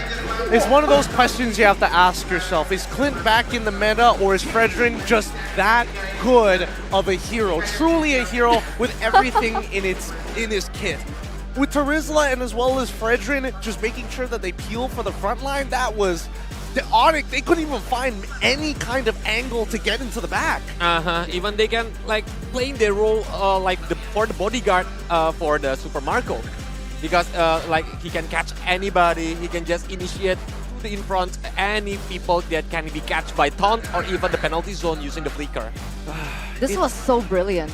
This was so brilliant by Bren, flexing the Fredrin into the mid, picking up the Clint. And I mentioned earlier on that Clint has such high damage in that early game. He only needs just a little bit. You can even see that he built in the Fury Hammer, and he's already dealing that much. Plus the fact that even if CW wants to win it out in shielding, then that's no problem. But I also saw that CW was having a great time rotating and getting kills on other sides of the map as well. So what went wrong? Well, I think a lot of it just comes down to lane priority, right? How can you actually push your advantage and how much can you actually clear your waves effectively? And in this case, with Super Marco playing this Clinton as well as Flaptizi, yes, they sacrifice a little bit of their health, but the fact that they get that first push and first rotation, that's when you see Kaltizi really start to get way ahead of Kyrie in terms of EXP. And I mean, of course, when it's like, oh, 1v1 me, brah. It's never really a 1v1 with Angela. Especially when Kaltizi already get the snowballing moment. It's always like keeping, like upping the tempo, like chasing anybody's, and yeah, no one can catch Kaltizi. That's the problem. There is no single target lock to stop Kaltizi movement. Well, I mean, I think that there's more steps than just that. That's a simplified way of explaining it, because again, Kyrie as well as Keyboy both have good tools to actually not lock down Kaltizi, but enough to disrupt him in these fights. We look at the most valuable player, obviously it's going to go with Kaltizi, and the fact is, he only jumps into the fight when he sees both Kyrie and as well as Keyboy use their big spells. The final slash is down, okay, now I just have to wait, no champion stance, it's my turn to come in. And he went for a very aggressive build as well. He didn't even finish his boots at this point, right? Corrosion, he has a Windtalker, Berserker Fury, as well as the Endless Battle. So you got a little bit of true damage there, you got a little bit of attack speed there, you also have a little bit of crit and a little bit of slow to make it all worse. And every time he goes in for those pickoffs, you don't see anyone escaping, especially when the Heart Guard comes onto him. Look at this. You can't go anywhere. Can't go anywhere. You can't run. You can't hide. And every single time, like, just look at the way these fights are going, right? As soon as Kyle is in that fight, he knows. All right, final slash. Didn't hit me? Perfect. I'm going to keep on going and push the tempo even further. Oh, CW, you're trying to run away? Not going to, especially with Ogren, with Puppet on the string, just making sure that it slows him down just enough to make sure that he catches up. Even the Cult Altar is not enough to stopping the teammates like being annihilated one by one. It's where when the Super Marco got the free position and the Kaltizi always aim for the like the crispy one. Yeah, not the sustainable one. Yeah. I mean, even better yet, notice that all of these fights, right, they're all front to front. Every single time, which allows people like Super Marco, whenever he activates Clint's passive, every single time he uses one of his abilities, man, the piercing damage, the piercing true damage, in matter of fact, is hitting multiple targets almost every single time they get into these fights. The big tanks from the side, or supposed tanks for the side of Onyx, gets melted down so quick. is Coach Ducky, man? Coach What is this? Oh man, we're at match point now, ladies and gentlemen. If Bren is gonna be able to get this next series, Onyx definitely pushed into a corner with such an eye-opening draft. I don't think anyone expected this layer of creativity coming in from Bren. Because we are never seeing this before, except maybe the teams already see it during the stream, but we don't know. And now the thing is, Gideon, as well as Colius, like, respect can only go far. Yeah. If you're respecting banning these heroes out for every single player, there's always just something that Bren has in their pockets to pull out. And let's take a look at the heat map from Kyle TZ, not on the Fanny, but actually on the Ling for the 4th up until that 10th minute mark. I mean, you know, it's been a meme here that, you know, high mobility characters are essentially Fanny at this point because, again, he's literally making the entire map red. He is literally all over the map as if he was a Fanny to begin with. And the way that he's utilizing his Ling, it's very obvious that he's looking to try and punish this Paquito whenever he has the opportunity. But notice that he only does it after. This is between the 4th to 10th minute, after he's already achieved that level 4, and Angela as well hits that level 4. So both of them can use the ultimate, can like annihilating the opponent very, very quickly. That's the combo happens. That's why the couple combo Angela Link is really works during this meta. I like how it used to be a meme. It's like girls can only play Angela and they suck. And then Fuse just like, watch this. Exactly. Oh, how the turntables, right? Because now it's a force to be reckoned with. How are they going to go into this next game realizing that now the Ling and the Angela is a threat? Who do you ban at this point? I don't know, because again, these are one of those drafts where it's like, it feels like you know the direction of where it's going, and then it turns on your head and you're like, what is going on? What is happening, right? Because just look at the draft order. Right at the beginning, nobody would have expected this to actually come out. We knew for a fact that the Ling Angela combo was coming out. I was like, okay, yeah, that's fair. We get it. That's a very straightforward idea. And then Clint shows out of nowhere, and you're like, oh, hold on, but why would you go? You still had many different options. I mean, worst comes to worst, you couldn't even gone for something else like a Moskov. You could even get a carry if you really wanted to. And then it just turns on its head once you see both Rizla and as well as Fredrin show up at the same time. I think the point of this draft is the fact that they really wanted to end it early, which they were able to do, steamroll. Whereas if you pick up something like the Moskov or any other heroes like the carry, they kind of need a little bit more time to scale. And so it kind of delays the amount of damage that you could potentially use coming into the mid-game. I know it's iffy. It's iffy only because I feel inferior when you look at these players, like especially when they play Ling. I don't know, how does he do it? He uses the best phone in the business, ladies and gentlemen. This is a Samsung Galaxy S20 Ultra 5G, not 2G, not 3G, not 4G. It's 5G ready with the AMOLED display as well. The hertz just across the table, it levels up gaming like you've never experienced before. The players are feeling it. We felt it as well. Even though the Felt stole the phone, that's okay. I still dream about it when I sleep at night. So you're telling me that if I get this phone, I'm just as good as Kyle and as well as Kyrie? Is that a guarantee? That's a guarantee, right? Yeah, that's totally a guarantee. Yeah, we got confirmation. That's good. It's like, how do you tell him? How do I, what? Huh? What? Huh? I was talking to the viewer, sorry. I'm just as good as both of those players if I have the phone? All right, let's go. Well, I know exactly what I'm going to do after this, right? But first we need to conclude this matchup, first of all. And foremost, I'm curious to, I wish we could have like a talk with Coach Yeb. Because what is going through his mind when he's seeing something like this? Because the only other time we've seen a draft like this is what Miracle mentioned, during IESF. And other than that, that's a very small pool of information to actually work around. I also want to ask about the Masha last pick. Yeah. Because I understand Colius's point earlier on, there was no lockdown. I know there's like a little bit more layers to it, like you mentioned before, but I feel like if that was a Kufra or even a Cho, maybe it wouldn't have ended as quickly as that, or maybe even a different outcome.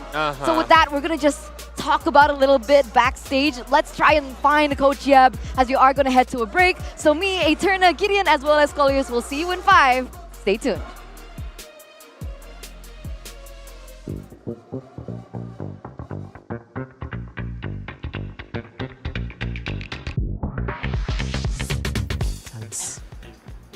We pick Suns because he is so aggressive. MPL Season 11 Final MVP. Yes. Kabuki. I pick Kabuki. We pick Kabuki because he is good at mechanics. I pick Sanford because he has no fear in his body. He likes to gangster all the teams. Yun, because he's handsome. I pick Kyrie because he's the best jungler for me in Indonesia, and he's so aggressive to play, and he is so mechanical player, and he used the assassin. Yawi, because Ogwen idolize him so much. Especially in Chu. Ogwen, idol. He's afraid of Yawi. He is afraid of Yawi.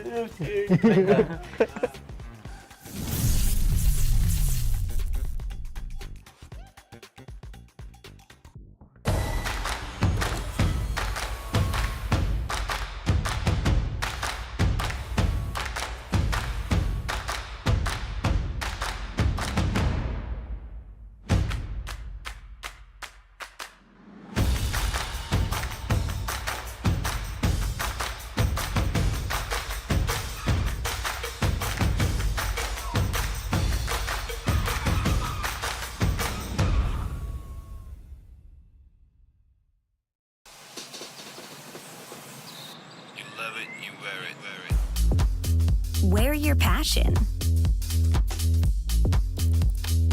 Share your passion. Wherever, whenever. Gaming is a lifestyle. Get your merch at shop.eslgaming.com. The Snapdragon Pro Series powered by Samsung Galaxy is brought to you by Snapdragon Elite Gaming, Samsung Galaxy S23 Ultra, Monster Energy, and DHL.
It's an amazing night here in Jakarta, Indonesia, as we head back from that short break. This is the Snapdragon Pro Series powered by Samsung Galaxy. And for those of you who just tuned in, we are at a 2-1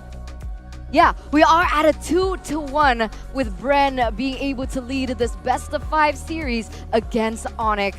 And remember, one more point and that is it for Onyx. Yeah, that's the match point for Brent, but I think Onyx will not give it easily.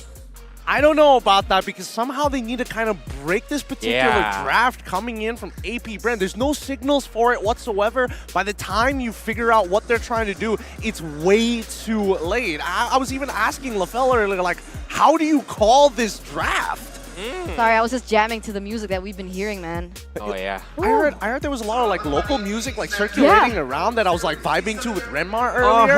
It was It's a good been time. crazy, exactly. Man, Snapdragon Pro Series just keeps on delivering with the fact that these local artists have given us just the best of the best in music. You want a little bit of sappy? We got sappy. You want a little bit of groovy? We got groovy. And so, you know, don't forget these artists, man. I think a lot of them have been credited if you guys take a look at the screen earlier on. But yeah, I love it. I've been jamming. It's keeping me hyped, especially for this full best of 5 series. I even remember that one name, Geeks on Geeks, right? Geeks on Geeks. Because the names are so catchy. You should hear it, guys. I swear I'm not a geek. Sure. Sure. That one. Named by Geeks on Geek. Geeks on Geek. Honestly, like, I mean, throughout the entirety of the SPS, maybe you guys have caught some of the quote-unquote vibes that's been going on. The playlists have been killing it here at the Snapdragon Pro Series. And honestly, sometimes I even forget that it's local sometimes because it's just that groovy. It's super good. And talking about Geeks on Geeks, right? It's like Angela and Ling. Ooh. It's a geek on a geek. I mean, was that weird? Sorry. Oh, I don't know. Even though my prediction was leaning towards AP Brand, I felt that was a little dirty. I don't even know. I mean, as much as I was thinking throughout the break, like how exactly, not only do you call the draft, but how do you even break the draft, right? I was thinking maybe Kyrie was trying to maybe look for a flank angle to get on top of that Clint, but then that doesn't really solve the issue of Ling. That's it. Because this is Mobile Legends. It's not about the gameplay. It's not how about you play on the lane of down. But it's about decode the draft too. Right? How are you thinking like 1 step ahead or even 5 steps ahead from your opponents? What kind of heroes that you want to use? So, here's what I'm making a quick call here. If Coach yet hasn't cracked the code just yet, I think he's going to switch to the opposite side, to blue side instead of red. If he has cracked it, he's going to stay on red. Do you think that that's wiser? I don't know. Because I like being on red side, you get to have that last pick as surprise. And I feel like Onyx have really flourished being on this side. So do you think that there's a value in blue now? Well, it's not that I think that there's value in blue, but I feel like if I was the coach of my players, I would rather my players look at a composition and feel like, oh, this is like the scrimmages. You know, this is something that we're used to playing over and over again, day in, 12 hours every single day. Well, technically 6 out of the 7 days because there's 1 day of break. I would rather them feel comfortable rather than like looking at each other. What are we supposed to do with this? Yep. I know Onyx cannot utilize the surprise pick, the last pick on the 3rd game. But we cannot judge from 1 game only. We need to see on the 4th game what kind of draft that they want to pick, especially if they still on the red side. Yes. And hopefully, you know, considering how AP Brand have been playing, it's all about just making sure map coverage, don't let them get those flank angles, don't give them that information, and then really punish them if it does come to that front to front. And with that, ladies and gentlemen, I don't really know what to say. I usually have like, all right, you know, ban this out. All right, okay, let's ban this out. But this time around, I'm not too sure. And here it is, once again. Wait, does this mean Bren is on blue side or red side? Bren is currently on blue side All right. again. It feels like Coach Yeb might have found a solution for this. Let's hope. With the Kaja, Fanny, and the Kadita being banned out, you can see here, it's going to be the Ling takeaway.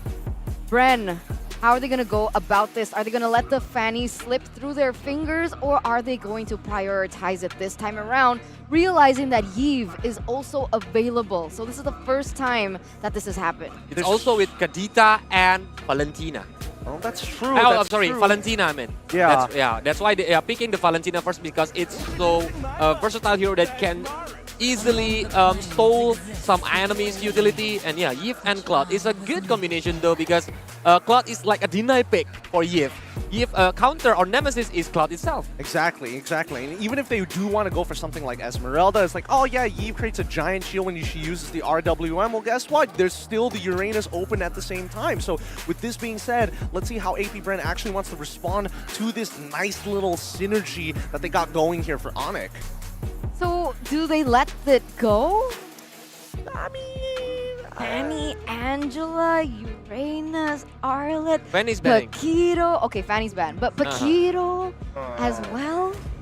I feel like Paquito's a lot more manageable, right? I feel like Paquito for sure is a lot more manageable. We see the Terizla come out again. Do we see the Fredrin coming out from AP Brand this time? I don't think it's going to come out, but yeah, there we go. Something a little bit more standard, something a little bit more comfortable for Onyx to handle. It's a Beatrix. Yeah, Arlott might be good for Onyx side right now, because with the final slash, I think it can mess up some of the formation of the AP Brain later when the team fights happens. Yeah, I agree. Laning phase is not going to be as good for the Arlet, but I understand in these team fights it is going to be extremely valuable.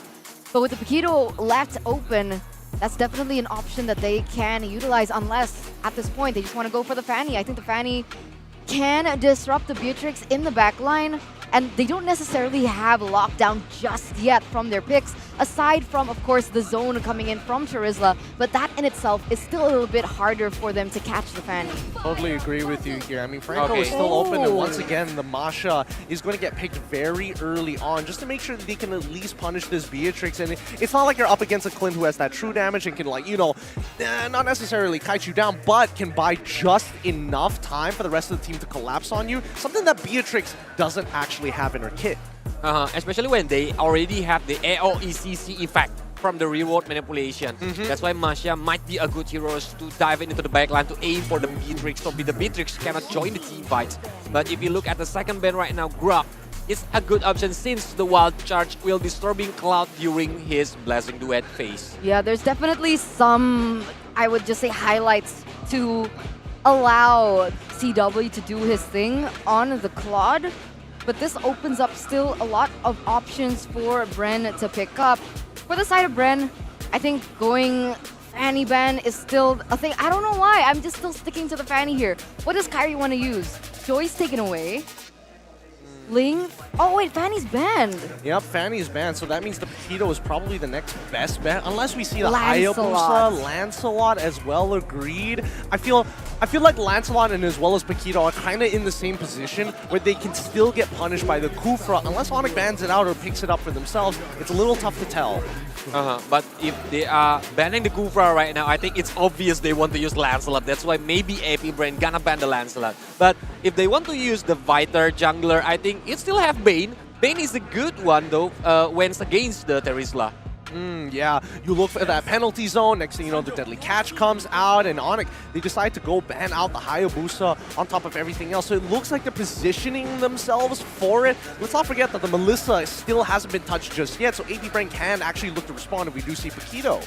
Oh, I just realized it's almost full house tonight on the venue. Oh my god, so crowded. It's more than crowded. It's amazing. It's more than crowded. I don't know if the audience, sorry, not the audience, but people who are watching the live stream can actually hear the drums going in the background. I don't know if it's just one set. Nope, that's 2 sets of drums in the background. It's a lot of support. And look at this, Onyx, they're actually opting to take away the Fredrin. So now they're asking a question for Kyle Teasy. What are you going to utilize in that jungle? Last time, he's picked up the Balman, he's picked up the Akai, so these are definitely 2 options that they can go for. But against the real-world manipulation coming in from the Yves, what's the best pick here? Or should they just go Lancelot? I mean, they've already banned out the Kufra, so I feel like both Paquito as well as Lancelot are in a decently good position, and even then, it's still a little iffy, right? Because with the Lancelot, you build that full damage, and then, like, who exactly are you trying to chunk out? Because getting to the quad, not exactly the easiest. Getting towards that backline, okay, sure, there is a potential to actually get the RWM, but instead, they're going to go with the Boxia, stay oppressive. These are some of the thickest lineups we've seen thus far. Another Angela combo Yeah. with Boxia. I know the damage will not be like Angela Ling, But Baxia is really an annoying hero that can mess up the farming pattern on the jungle itself. Yeah, quick rotation, sustainability. There's also the fact that he can dive into the back line as well. It's a headache. It's definitely a headache for sure here for Onyx. What are they gonna do now? Like, it's not like they can't go Esme gold lane at this point, right? They could just go for a way to disengage with Numenon Blast from Lolita, potentially. They could also go... Oh! Okay. Wait. So is Novaria roamer or Yif roamer? Definitely Nova roam, right? Does he? All right, Yep. we see here. It's going to be Keyboy this time. Here is the thing. I am not too worried about Keyboy Novaria. Why do I say this? It's because back in the day, Keyboy was an excellent Selena player. Actually top global at some point. So I think those skills can kind of convert onto the Novaria. I'm being optimistic here. But yeah, all right, this is the draft that we've been set. Let's call the casters once again. Kring, kring, kring. Leo, Mirko. Hello, Leo, say Mirko. That's French, by the way. We can't help but nerd out on this draft again with all the previously stated facts. How this Novaria on Keyboy isn't as out of the ordinary as it should be. I don't hate it. I don't Elaborate. hate it. I don't hate Novaria on Keyboy, but I don't love it. It's like, it's an okay, yeah? Because, like, again, Keyboy, very flashy player. Novaria, sure, you can make her flashy. The reason I like it here is because there's no real dive threat. There's no real dive threat for the Novaria, and if they want someone, a roamer that can open up the map without actually having to risk their life, yeah, Novaria. I beg to differ. If anything, Bren here, AP Bren, actually tried to simulate what they did in Game 3. This looks very similar, at least the entry point, right? Ogun on the Angela, you got a super mobile jungler here in Kyle TZ's Baksha.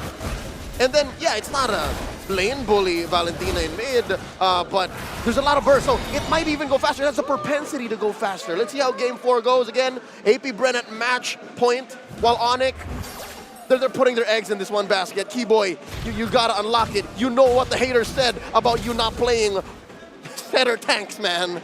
Absolutely. Let's see here. Oh, Boots already getting chunked very low. Even with another skill shot hitting, he's forced back very early on. And Kyle TZ, the threat, the lingering threat of a shield unity, of a very mobile jungler is here. Good steal away or secured by Keyboy there as he pokes Kyle TZ down. Uh-oh. Kyrie versus Kyle on this leaf though. And popping on strings, pushes Kyrie out of range. So yeah, already early on in the first minute, AP Bren are asserting dominance. Let's take a quick gander at the emblem set here, coming in from both teams. Ooh, double common emblem for Onyx. Yeah. On the Novaria and the Claude, 3 quantum charges, 2 impure rage. Only a mix of 2 key talents here for Onyx. They're very uniform, so this could send a message of them being one in their approach to the game. And right now, they're bearing down a flap. Still has the flicker though, burns it out. Onyx, that's what they sought out for, and they will just be happy with it. Before the turtle spawns, 7 seconds. Perfect time for Onyx to look for these setups once again. It's Super Marco with a cheeky steal there on the gold buff. Ogwed going to be chunked quite low here. Forced to back away in the mid lane with the 2 mages bullying her. All right, turtle's already up. It's a 3v2 so far with Flappy trying to go for the pull. RWM! No flicker now. He's going to be trapped there, but the hard guard comes through. And now Kyrie is going to be the one who's caught. Kyrie still able to find the retribution, but falls to Few. And the first blood goes to AP Bren. Kill for objective. Boots with the thunderclap onto the back. Few still able to dish out some more damage. Boots now down to his last HP bar. Gets stunned and gets taken out. Few scores 1 and they disperse. Oh. All right, close. Close, very close. But Few, this might be a solo kill. Keyboy taken very low, pops in regen. Wow, daring to go for the Astral Meteor, and now the Astral Sphere. Few doesn't have the flicker. Good shot to Ogwen. Few might just get this kill. Keyboy flickers out. Meteor comes down. And Keyboy decides to stay in.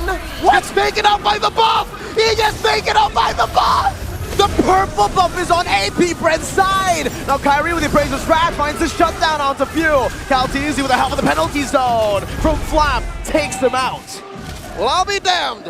I didn't wake up today expecting to see one of the greatest roamers in the game right now get taken out by a purple buff. Again, in high-stakes moments like this, sometimes all the factors just bear down on you and you lose sight of what's literally right next to you.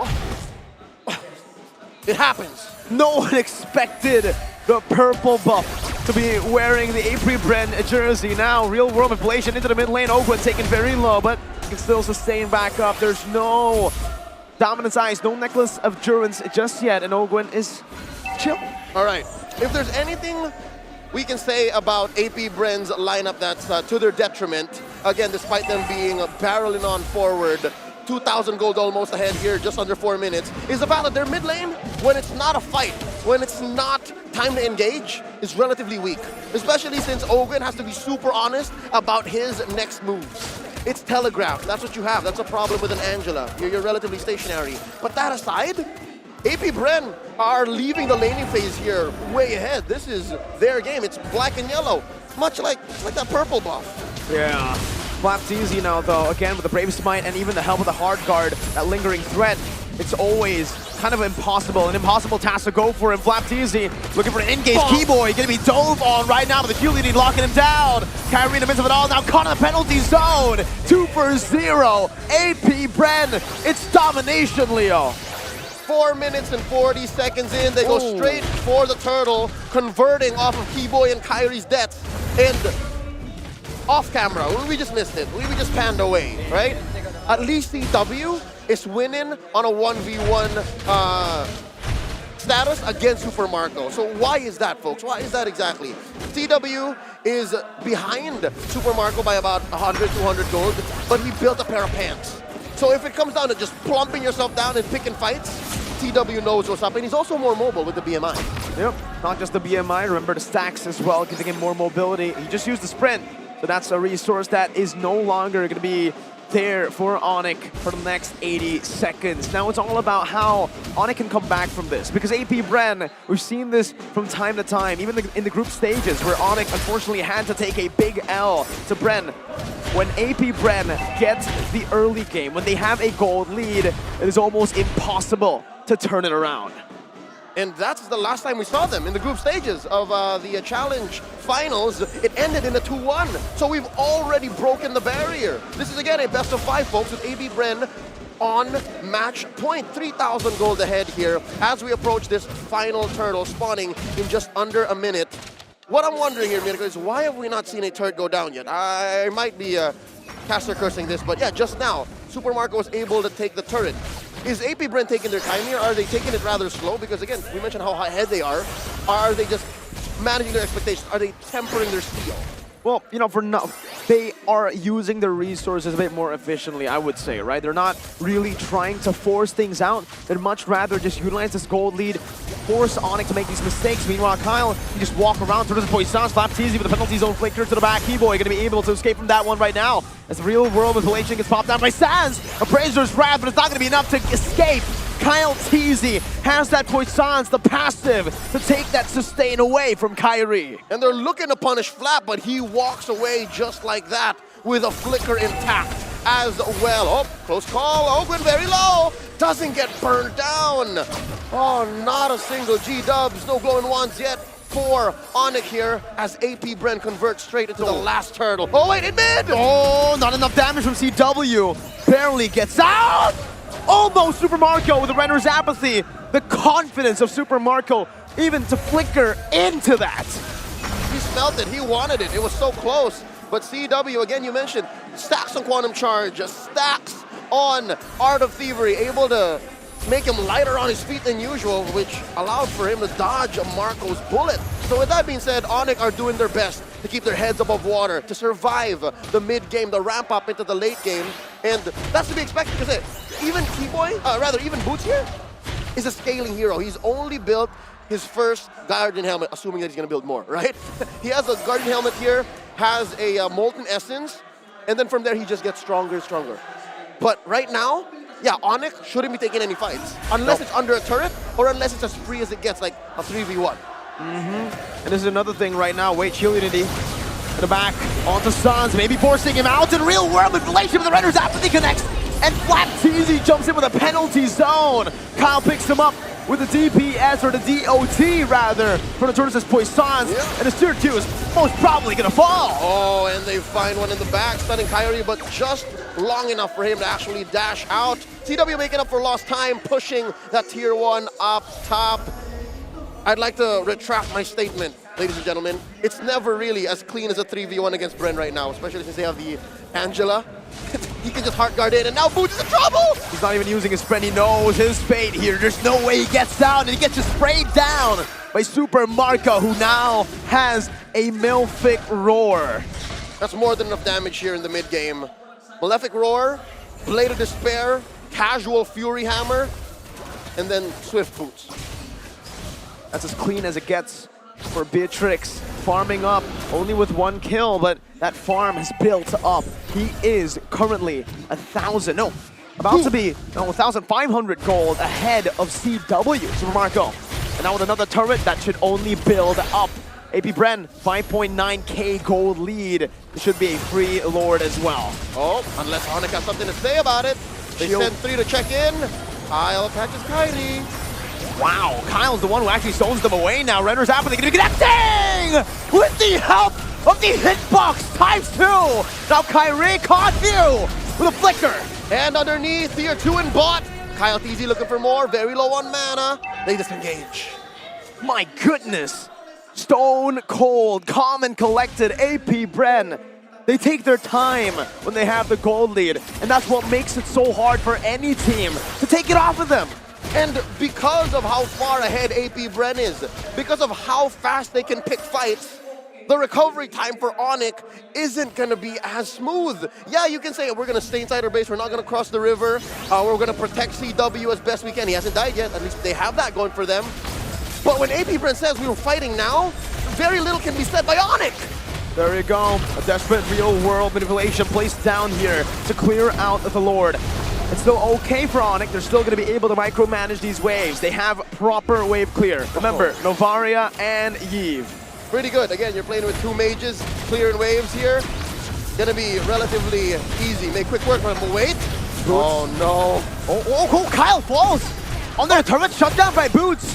Kyrie's trying to look for the re-engage. No frontliner now for the likes of AP Bren. Razor's Wrath going to be placed down now as Super Marco uses that Nibiru's passion to clear out the waves. All right, I credit that to a taunt and the Kyle TZ mismanaging the turret aggro. We took maybe 2 or 3 too many turret hits there. So great punish by Onyx, great shutdown. Where does that put them though? Again, they're still down about 7,000 gold here, 11 minutes in.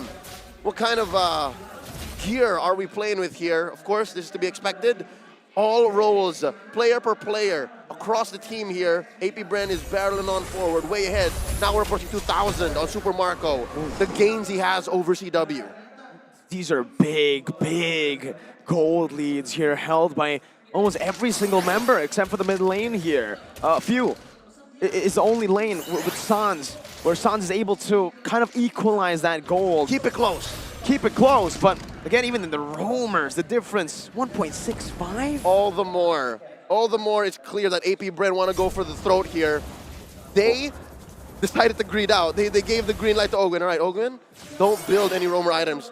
You can actually go damage right now, son. You can build Enchanted Talisman into the Ice Queen Wand, and Lord knows what's next. Lord knows what his next item could be. He's sitting at 0-0 and 11. He's having a great time. He is eating good. I mean, if we look at the items, that's a build path to the Holy Crystal, man. Sure. He can even tranche if he wants. Oh man. A little naughty, a little far-fetched, but yeah, no. That's just the truth of the situation, the reality that we have here. Astral Echo shout out by Keyboy, so as to know exactly where every member of Bren is. Oh, APB. They're calling a dance. 6.5k. Gold lead held down by AP Bren. How do Onyx even win this team fight? It has to come down to a few good shots from Keyboy to make them low enough to take that damage. But even then, with a nature belt, and yes, Holy Crystal There for it is. Open for the Angela. Yeah. He has that cheeky mana gem, but I guess it's just for sustainability. Now Kyrie engages on the flap. Lord at a third of its health. Already an ult spent in by Marco. And they engage! Oh, that splash damage! GW caught now! Kyle Teasy running him down. Oakwood picks up the kill. That Holy Crystal's big! In the back, Super Marco still able to kite away for a bit, but Boots takes him out. Meanwhile, Keyboy gets run down by Kyle Teasy. 2 for 2. And then there were 3. Out goes Ogwin. Kyrie versus Flap and Kyle. Boots, all threading the needle, playing footsies. Sans in the back. Look at the positioning right now, just holding back as Boots dives in deep. All to the back. Ogwin gonna be the target now as Boots loses all of his HP bars. And now Boots down to his last one. Kyrie got some shields. If he gets a massive Appraiser's Wrath. Oh, there you go, one shot! Now you see the Angela, there you don't! Flaps easy with the penalty zone forward, getting Kyrie punishing him. And still we're at a 2v2. Boots recovers a bit. Now down to his last HP bar once more. The scratch coming down, Boots versus Flap, and it's Flap who comes out on top, killing spree. But within that chaos, there was so many kills, so many shutdowns. Was it ultimately worth it for Onyx? The longest sequence we've seen all series yet. And was it not a clinic in resource management? Was it not a clinic in target acquisition? Onyx are learning on the fly.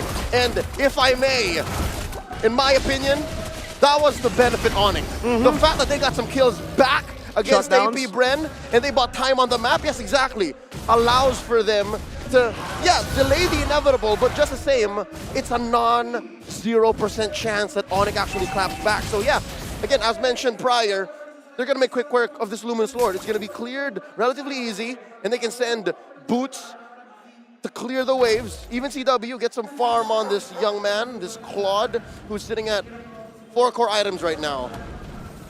All the way full, but he has to. It's a desperate build, I would say, right? I mean, the boot's not completed, still have the steel leg plates, incomplete items, but it's what he can get. It's all about it now for Onyx. Kyrie still holding on to that Lord, but it charges and takes that base turret down. Oh, CW with the blazing duet to the back right now. View still able to escape with the flicker, but he gets gunned down by CW, who now jumps back to the BMI. It's desperate. You saw Few in his last moment picked up the blazing duet, so timing was off there. Onyx decided, let's pick a fight now. They're not expecting this. And they shoo away AP Bren. They stomp down the siege, and Onyx are still in this. 15 minutes in, that was a 6,000. It was a 7,000 goal lead at one point for AP Bren. Onyx are slowly getting it down, but again, the pattern. Wait, Kyrie. Cont. Good damage from CW. They force out the Puissance. Even the real world with Relation, hard guard comes down, but Kyrie wants to keep on going. CW in the back. They're dishing out damage, poking them down. Has to be in mind to try to dodge away from the penalty zone, and that's going to be a DPZ. Defensive! CW gets gunned down. Oh, Boots gets a shutdown. Kyrie gets the purple buff. Boots now with the sprint. He's running. Oh! He's coming out, and they disperse. Neither team want that fight. Neither team are confident in the way that went. But still, again, every single time that Onyx gets something on the board here, as we approach the post-late game, then yes, I can confidently say Onyx are slowly crawling back. 16 minutes and a half in, they've shrunken the goal lead down to 4,000. Wow. Down to 4,000 gold from 7,000. AP Bren, uncharacteristic from them, knowing that usually when they get that gold lead, it's just a grasp from start to finish. Exactly. Now, all of the questions we asked earlier at the 6-minute marks, 8-minute mark, 10-minute mark, are AP Bren going slow? It all comes back now. Maybe they should have continued the Gator roll. Maybe they should have chomped down and forced more fights. Anytime Heart Guard was off cooldown, anytime you got an APZ, aggressive penalty zone, maybe you should have forced it. Maybe. I mean, they had the gold lead. It kind of felt like AP Bren were a bit gun-shy in that moment, right? They were poked down. Conservative. But with that gold lead, you would have expected, I agree, an APZ, not a DPZ. Well, it's in the name! It's in the name. An aggressive penalty zone, an attacking penalty zone. Oh, now they're hunting for bodies. And they're baiting, though. This is a 4v2. No hard guard. It's a big resource spend already. CW knows it. Onyx knows it. Boots, the top side now. Turrets are getting taken down one by one. The gold lead is diminishing. Oh no, Boots is gonna hunt for Ogwin! And there's the actual echoes! Real world manipulation, locking him down. Sans picks the kill up in the back. Flapteezy now with an aggressive penalty zone. CW gets taken out by Thew, the assassin who plays mage in the mid lane. And that's a 1-for-1. They almost popped Flapteezy's immortality too. And there it goes. Now it's a 4v4 as we regroup. Both teams respect the resources spent and they're spacing on the map. AP Bren back on the horse as they take this evolved Lord. No roamer for AP Bren, no problem. Enemy team doesn't have a gold lane. AP Bren still holding on to the dance. If anything, in just about 10 seconds, Ogwen can come in a snap, just like that via the hard guard. So that's something Onyx have to respond to. That's something they have to respect as the dance continues. Lord at half health. Pio poking boots down, taking his HP bar down to only 2. Flapteezy taking half.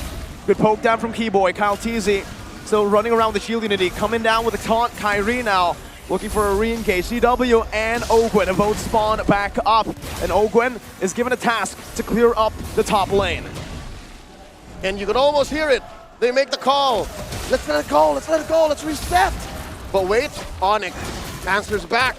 It echoes all across the land of Dawn. They said, hey, AP Brent's letting go. Maybe we should bear down on it. Look at the Lord. Down to a third of its health. It's a ticket back into this game, but Kyle Teasy will not give it that easy.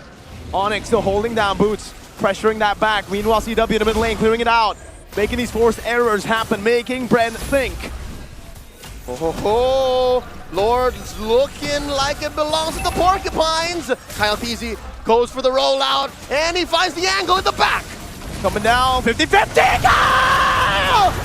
He stole it away, Ogwen in the top lane pushing with a truncheon bot. Kyle Teasy, he saved the game. He's denied the ticket and now Sans gets bursted down. He pops in a real world manipulation, gets out Fuel, was baited into the Appraiser's wrath. Ogwen now caught in the miss. CW immobilized, no PMI to go back to. Flapteezy takes him out. Oh, Flapteezy barely alive. Recovers a bit via the spell vamp. And just like that, Onyx disengages. There's a big wave up top that Ogwen has been taken care of since about a minute ago. And there's this huge evolved Lord in mid. Oh, AP Bren, very, very messy, but just the same, allows for them to inch by inch crawl back into a leading position. This is a very small 3K gold lead they're staring at. But it's still defended. I mean, again, this high ground is disgusting. They've passed the point wherein a non-setter roam matters. If anything, the vision is more important for Onyx. What the heck? The Lord was cleared out like it was nothing by just Keyboy. Sans was poking it down, but he was sent up top, so that was Keyboy, that was a roamer. Exactly. Like a bowl of hot ramen on a dark, cloudy day. Oh, that's... just clearing these waves like, all right, what's next? I love that metaphor, man. It's perfect, right? This is a good situation you want to be in since it's been a very turbulent 19 minutes for Onyx, for all of the Sonics, for all of Onyx Sobat here inside of Sinayan Istora. You can hear it, right? Now they sit in anticipation. It is quiet. The drums aren't drumming. Very quiet. It's very tense. You can feel it in the atmosphere. It's so silent, you can almost hear the hearts of the players, of the fans pounding. Oh, Astral Echo thrown out. 2 get spotted. And it comes for free, right? For Keyboy at this point. So now, if anything, it looks like it's Onyx who's holding AP Bren hostage. And now, AP Bren, CW, minus the Wind Talker, interesting. Yep, we're approaching juggle territory. I believe timers need to be updated here, folks, so we're getting to that. But just the same, we can trust that Lord will be coming in about 30-something seconds from now.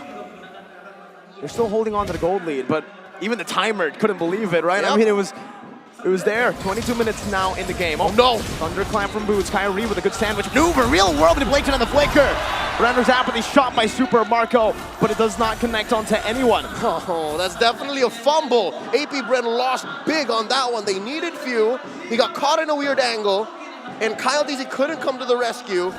Now this Lord is looking like it belongs to Onyx. 5 seconds, no Few, no mid lane, no backline dive. Few has been the key factor as to why Keyboy hasn't been given space at all. It's him, Few. Even CW has been given a hard time. Exactly. In every single one of these team fights by Few. Now that he's no longer in the mix, it's all up to Kyle Teasy. He did it before. Let's see if he can do it again. Yep. No more. No more stolen lords, Kyle. Get out of here. Last time was a fluke. And now AP Brenner staring down the barrel of a loaded gun. Onyx are gonna gun for their base. And this is, I can't believe it, from a double mage setup. Onyx survived early, mid, late, and ultra late. And now we're looking to finish. I can't believe it. 23 minutes in, Istora Sanayan goes wild. AP Brand's gold lead from 7K down to 200. Zero. It's nothing right now. Onyx are in the lead. They're calling the shots. Map is red. One of AP Brand's main strengths of coming in with anticipation. The odd angles is gone. They're inside the base. The bomb lord now helped down. Kyle, he loses his life. Kyrie with the praises grab Few. He stole the real orb of inflation. Now CW jumps back to the BMI. Then he plays behind. All the way from behind. Onyx rebuild. Slowly but surely. Game 5. There was no way it was gonna end just like that. There was no way Onyx was not taking us to game 5. Of course. I'm gonna say it, man. I'm gonna say it. Is this not a preview to the grand finals? This is not worthy of a BO7. This feels like the grand finals. I completely forgot there were matches after and even before. I'm just living in the moment. Two of the best teams in the world going all out. Now, in hindsight, we were in the moment, right?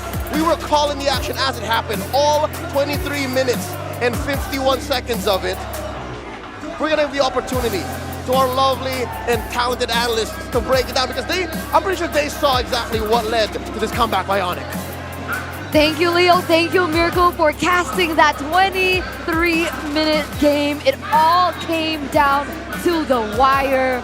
Bren was able to steamroll all throughout that early game towards that mid-game, but because Onyx had the composition to come back, they are gonna force AP Bren, into the final game of this best of 5. Oh my god. Even the fans are chanting, there is Onyx above the sky right now. Oh, yeah. I mean, Onyx, they played a phenomenal game here. This is literally Spider-Man holding the train back from falling off the cliff. Yeah. Onyx did the same thing. They held back the express. That's a good picture. Oh, it's describing the games, right? They literally took so much damage in the early game. They have harder scaling, but they needed to just get over that halfway point. And once they did, you can see that Brent clearly saw, oh, wait a minute, wait. We don't have enough damage to deal with them anymore. Yeah, which is why we kind of saw that even Ogwen on the Angela kind of built in that direction. Holy Crystal, Divine Glaive, that's not something that is common for an Angela. Usually they go for Ice Queen 1 to get a little bit more utility in, but then we saw that really huge just glass cannon build coming in from the Angela, and Kyrie comes over, walks over, and boom! Pressure rat. Yep.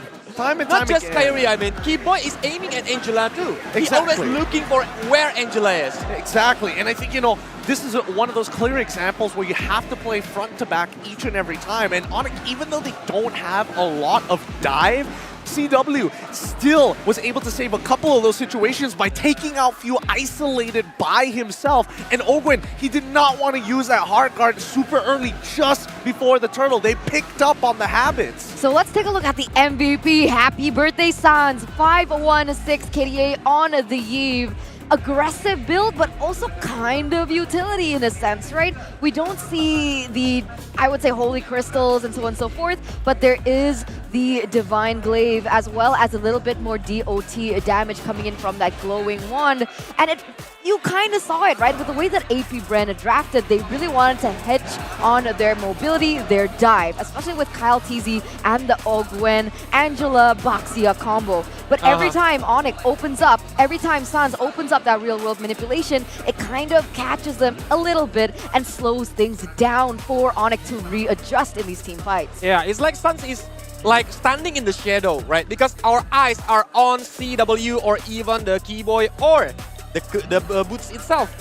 But Suns is always opening the reward manipulation, always give the damage in the front line to the back line. Look, Onyx is just baking cookies here, right? They put the cookie cutter down. Every single time you see the box actually show up, AP Bren must adjust and reposition themselves as soon as possible. If not, they get chunked down one by one, and CW is allowed to actually free hit in these situations. So again, Sans playing a very big role. If he uses the RWM too soon, then he's not going to get enough value. If he uses it too late, his entire team is going to blow up before his eyes. Yeah, they're just all dead before he opens that up. But yeah, well played, definitely by Onyx. But look at this.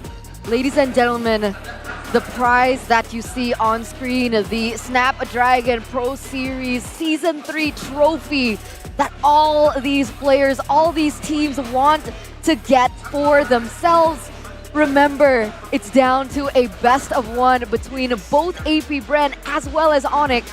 And there's only one slot available for that first slot in the grand finals. And it's going to come down to this 50-50 between both teams. Yep. The thing that I found very unfortunate for that particular game is I loved AP Bren's draft. I felt like I understood what they were going for, but unfortunately, they couldn't close the game in that mid, right? Because that's when the power spikes from Onyx starts to show, starts to come online, and then you can see Bren being like, okay, we're here, now what? I mean, there's a very clear time limit for it, right? They didn't want to be able to drag this out any longer than they possibly could, and that's why they were taking every single fight and every single opportunity, no matter how messy it got. Because it's like a time bomb, right? Onyx just waiting for it ticking to its last minutes, and boom, it's got explode. And that's why when CW damage is enough to like bringing it to the backline, even all of the tankiness heroes, like for the Boxia or even the Fredrin. Yeah, I think towards the later stages of the game, I think it became very clear that Few didn't let go of a couple of habits, right? Being isolated by himself, and more importantly, the fact that he died to boots out of all people by himself, right? He's got to be wary of those timings. Like, Ogwen knows that this Heart Guard is one of their most valuable ultimates, and if he uses it too early, there's no way they can even contest. And especially the Few, on the last moment when Boots comes to the Few and Onyx got the Lord, because they know there's no more Few, there's no more burst magic damage from the Valentina. Yep, and that's when you can see CW just go in, guns everybody down, no hesitation anymore. He took off the cuffs already. Yeah, you can even see in terms of their items, the way that they kind of deferred, right? You can see the Claude going in for only one respect item, which was the Athena Shield, whereas if you take a look at Beatrix, has Claws, Rose Gold Meteor, and Juan. So her only damage items here is the BOD, Malefic Roar, and the DHS. So that's a lot of respect, and Claude going in full damage. Like, which one's better? I think both. I mean, to be fair, you can't say that Beatrix's build, Super Marco's build in this case, was ineffective. The fact that he could just basically, from 60%, Keyboy has taken a couple of really nasty shots from Renner's apathy. 60% HP, instantly just gone, dead. Because he knows who the opponent was, right? If he built like too much damage item, if Keyboy just got in using the Thunderclap, using the Howl Shock, it will make Super Marco die easily. That's why he needs to build some of sustainable items to just stand from Keyboy. And it's pretty cool because he doesn't even go for the Athena Shield. He just went straight for Rose Gold Meteor. I'm an analyst now. He's a beast. That player is an absolute beast. I feel like a beast too after that comment. But here you go, ladies and gentlemen. Thank you so much. I cannot stress this enough. Monster Energy up until this point. I would say like 4 days into the challenge finals, the only reason that we've been able to pull through, other than our love for MLBB, is definitely the fact that we have been supplied with unlimited Monster Energy. Yeah. Like, I'd be like kind of on the floor without Monster Energy, to be honest, seeing how intense these games get.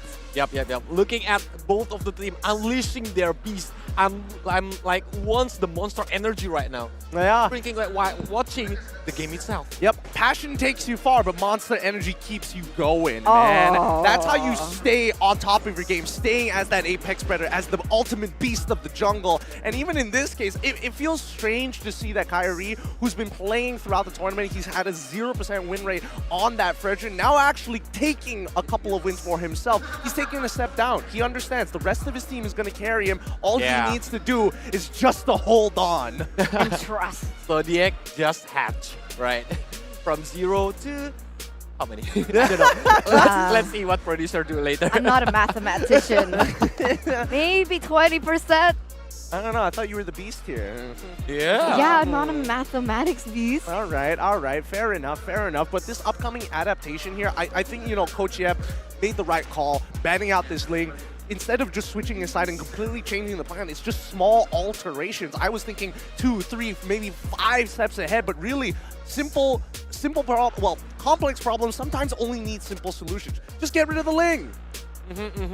Because Ling and Angela is a very crazy combo. We already seen it on the game 3. And that's why they didn't want to mid it again on the game 4. But later, on the 5th game, what kind of draft that they gonna use? What they gonna predict from the enemies itself? Are there gonna be a Ling respect again, or either the Cloud respect maybe for CW? There is a possibility. Before we even get to that, right? Before we even get to the drafts and all the technicalities of it, I'm wondering how the players and the coaches are actually feeling. This is their first best of 5 series. I've actually talked to Coach Yep backstage, and he says that even in a best of 3, 2 matches in a row, it's tiring. He gets super tired. He gets super exhausted. And when exhaustion kicks in, that's when small mistakes happen, not just for the players, but even in the decisions coming in from the coach. Yeah, because it's different from ranked games, right? Oh, of course it's different from ranked the games. SPS tournament, you see how the big of the pressure from the opponent, and you see this is the Ovid event. A lot of audience here. If you hear the crowd cheering, it may be like disturbing you morally. It could go both ways, right? It could disturb you morally. Or just motivating you. Exactly. For AP Brand, it's probably a little disturbing, but there is some satisfaction in silencing the crowd. But on the opposite end, Onyx is just like, yes, fuel us up. And that's why every time we cut over to Onyx, and especially Coach Yep, he's in his power pose, the draft pose. The draft pose. And that's just the home court advantage for you. And, you know, it's fine, right? Because now it's going to be in Indonesia, Jakarta, but M5... that's a different story. Yeah, because it will be held on Philippines later. Exactly. So coming into the final drafting phase, ladies and gentlemen, I cannot stress how important this is. It's either do or die for both of these teams to get that grand final slot. Kadita, Kaja, Fanny. Ling, Minotaur, Joy. What do Bren want to pick up first this time around? There is Valentina, like the game number 4 before, if they want to use it.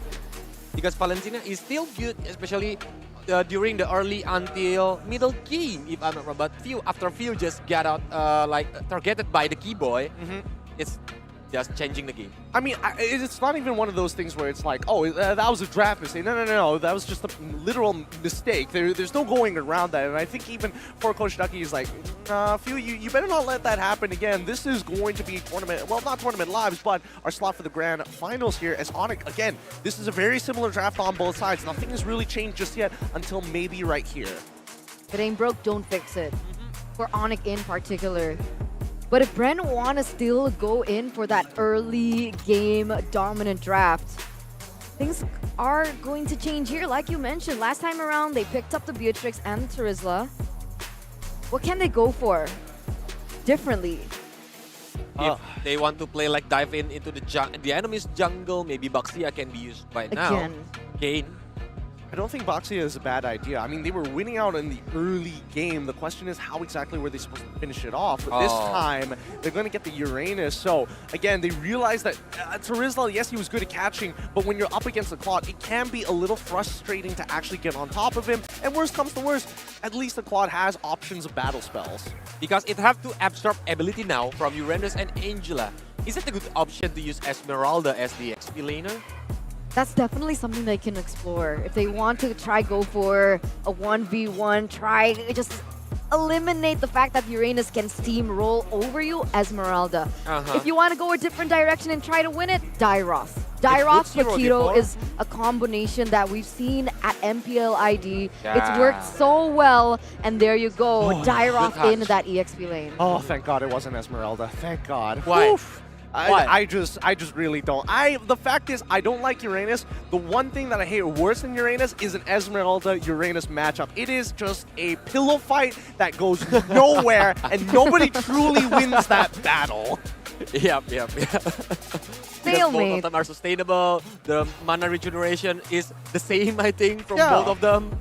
Look, I've quoted this many times, but it's a wet noodle fight that nobody wants to watch. So it's literally Infinity War.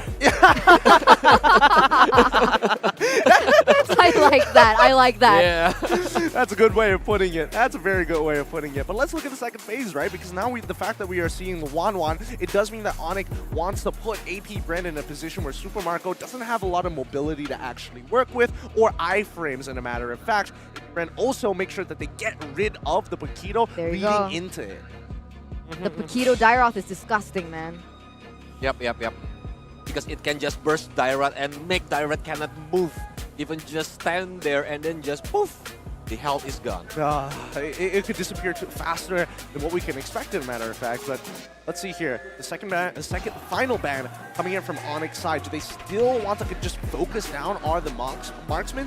Or are they thinking a little bit bigger? Are they thinking further than themselves here? Because Lancelot technically is still open. Whether or not they want to actually go for it could be a different case. Or they might just ban out the Hayabusa like they did in the last game. Why not go for the roamer? All right, they go for the Boxia. Okay, good call.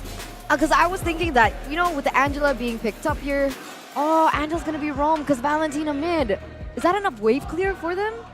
I think that's more than enough wave clear, in a matter of fact, especially if we're talking about like the early game. If you talk about in the later stages of it, Valentina, yes, maybe not necessarily Angela, because again, you only have so much gold to work with. You're not looking to scale. You're looking to be as utilitarian as possible.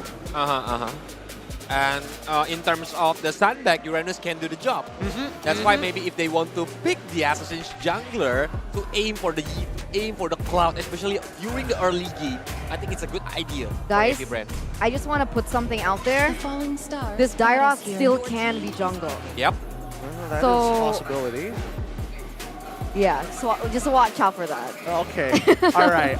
I'll keep my eyes out for it because, again, it has been a while since somebody has thrown Dairoth in towards the jungle. And look at the Onyx fans as they continue chanting, making sure that the spirits are high for the Onyx players. Novaria gets banned out, and at least this time they can actually protect the information and their positioning for the upcoming fights. Franco, I was about to call it that maybe AP Bren were looking to get some form of suppression to stop Sands for once, because I feel like he had too much free reign in the past couple of matches.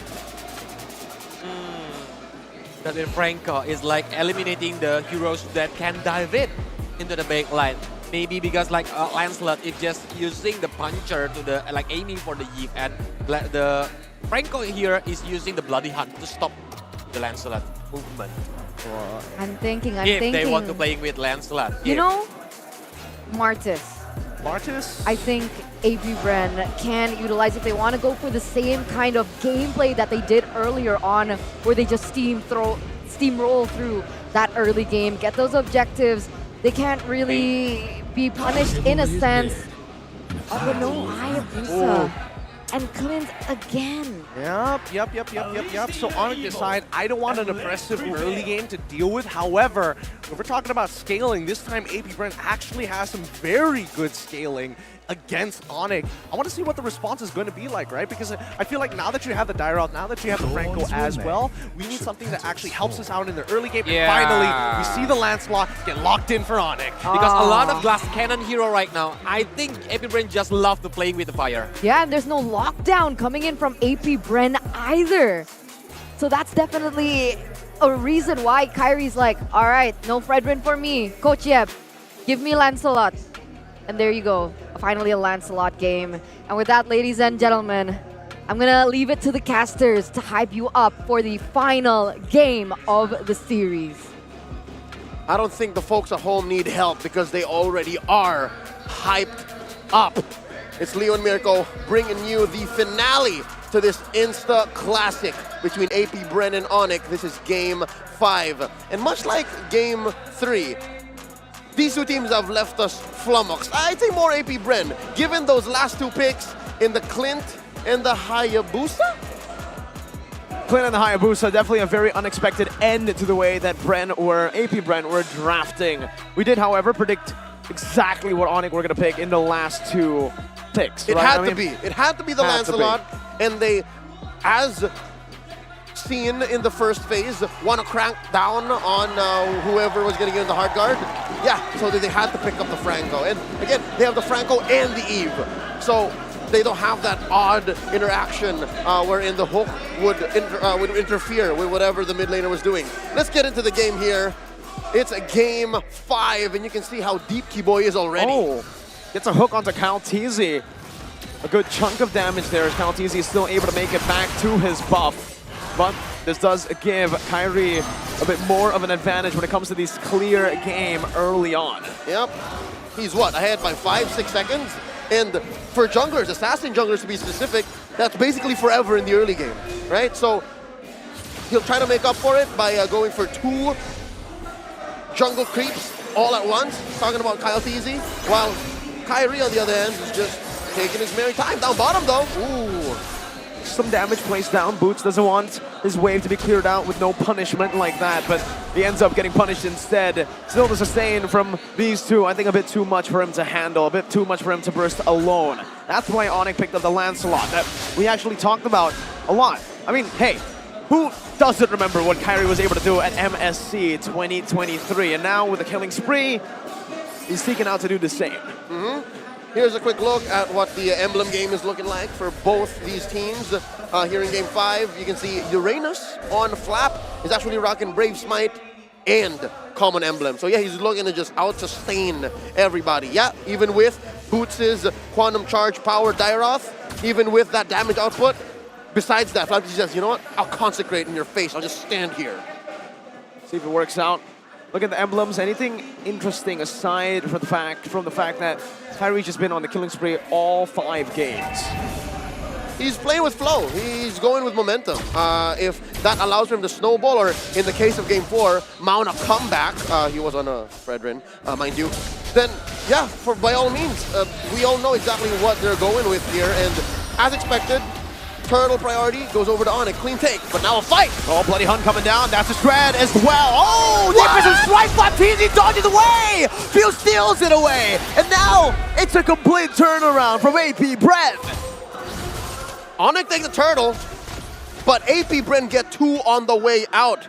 Put in a kill on both Few and Flap TZ. We were talking about this dynamic as the draft was unfolding off the air, folks. We wish you were part of it. Wherein, yeah, this is going to be a great Dairoth game. It answers not just whatever is in the heart guard, but as well Flap TZ Uranus, but only if Boots can be faster than those moments. If he can thread the needle and find the window, it'll be great. But in that moment there, in that first turtle take, the post-turtle take moment, AP Bren had the ace. That was such a clean sidestep. Flap TZ utilizing the dash right as he got out the Bloody Hunt, and that was literally what gave AP Bren the win. Just him not getting bursted down fast enough. And now it's a big problem for Onyx. You'd expect the Dairoth to have a lead by now, but Flap TZ, he's staying comfortably in the lead. Kyrie, Thorn Rose, and the Red Tree picks up the gold buff away from Kyle. All right, so elsewhere on the map, you can see AP Bren is winning, but after that death on Kyrie, that early death on this Lancelot,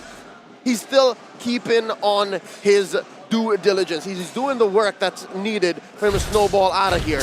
He is still ahead of Kyle TZ by a level, so that's something that Onyx can leverage. They can force the issue here and try to make up for this almost 1,000 gold lead AP Bren has approaching the 4-minute mark.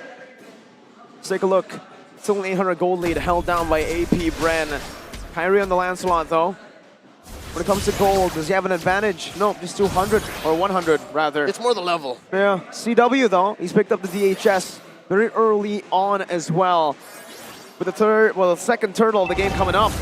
They're trying their best to go to the bottom lane, but Flap TZ, my goodness gracious, almost just outplays the situation, takes Boots very low, and now is looking for a cut. Oh, they're sending way too many bodies down here. And again, it's just the threat of activation. It's the fact that any time the hard guard can come in, Onyx, at least in this early stage in the game, right, they have to respect that. So it's going to be a turtle piece, it looks like, unless Kyrie has something to say. Let's see. Oh, bloody hot by both the rover, but now it's going to be Kyrie jumping forward. Keyboy still to the way. Kyrie survived. Baptiste takes him out of the game, but it's a 2-for-1, making 3 with a turtle secured by Mr. Boy himself. Mr. Boy, with the help of the birthday boy, help win the whole engagement for Onyx. AP Bren left reeling there. Huge trade for the Porcupine as well. The second turtle of the game. And yeah, there was a delayed trade up top, but CW is going to make up for it as he takes the turret before Marco can. But we have to take a look at Super Marco. With him being left all alone, he's been able to free farm. He's been able to mount a pretty good early game. 500 gold. 500 gold difference. And now he has a whole BOD.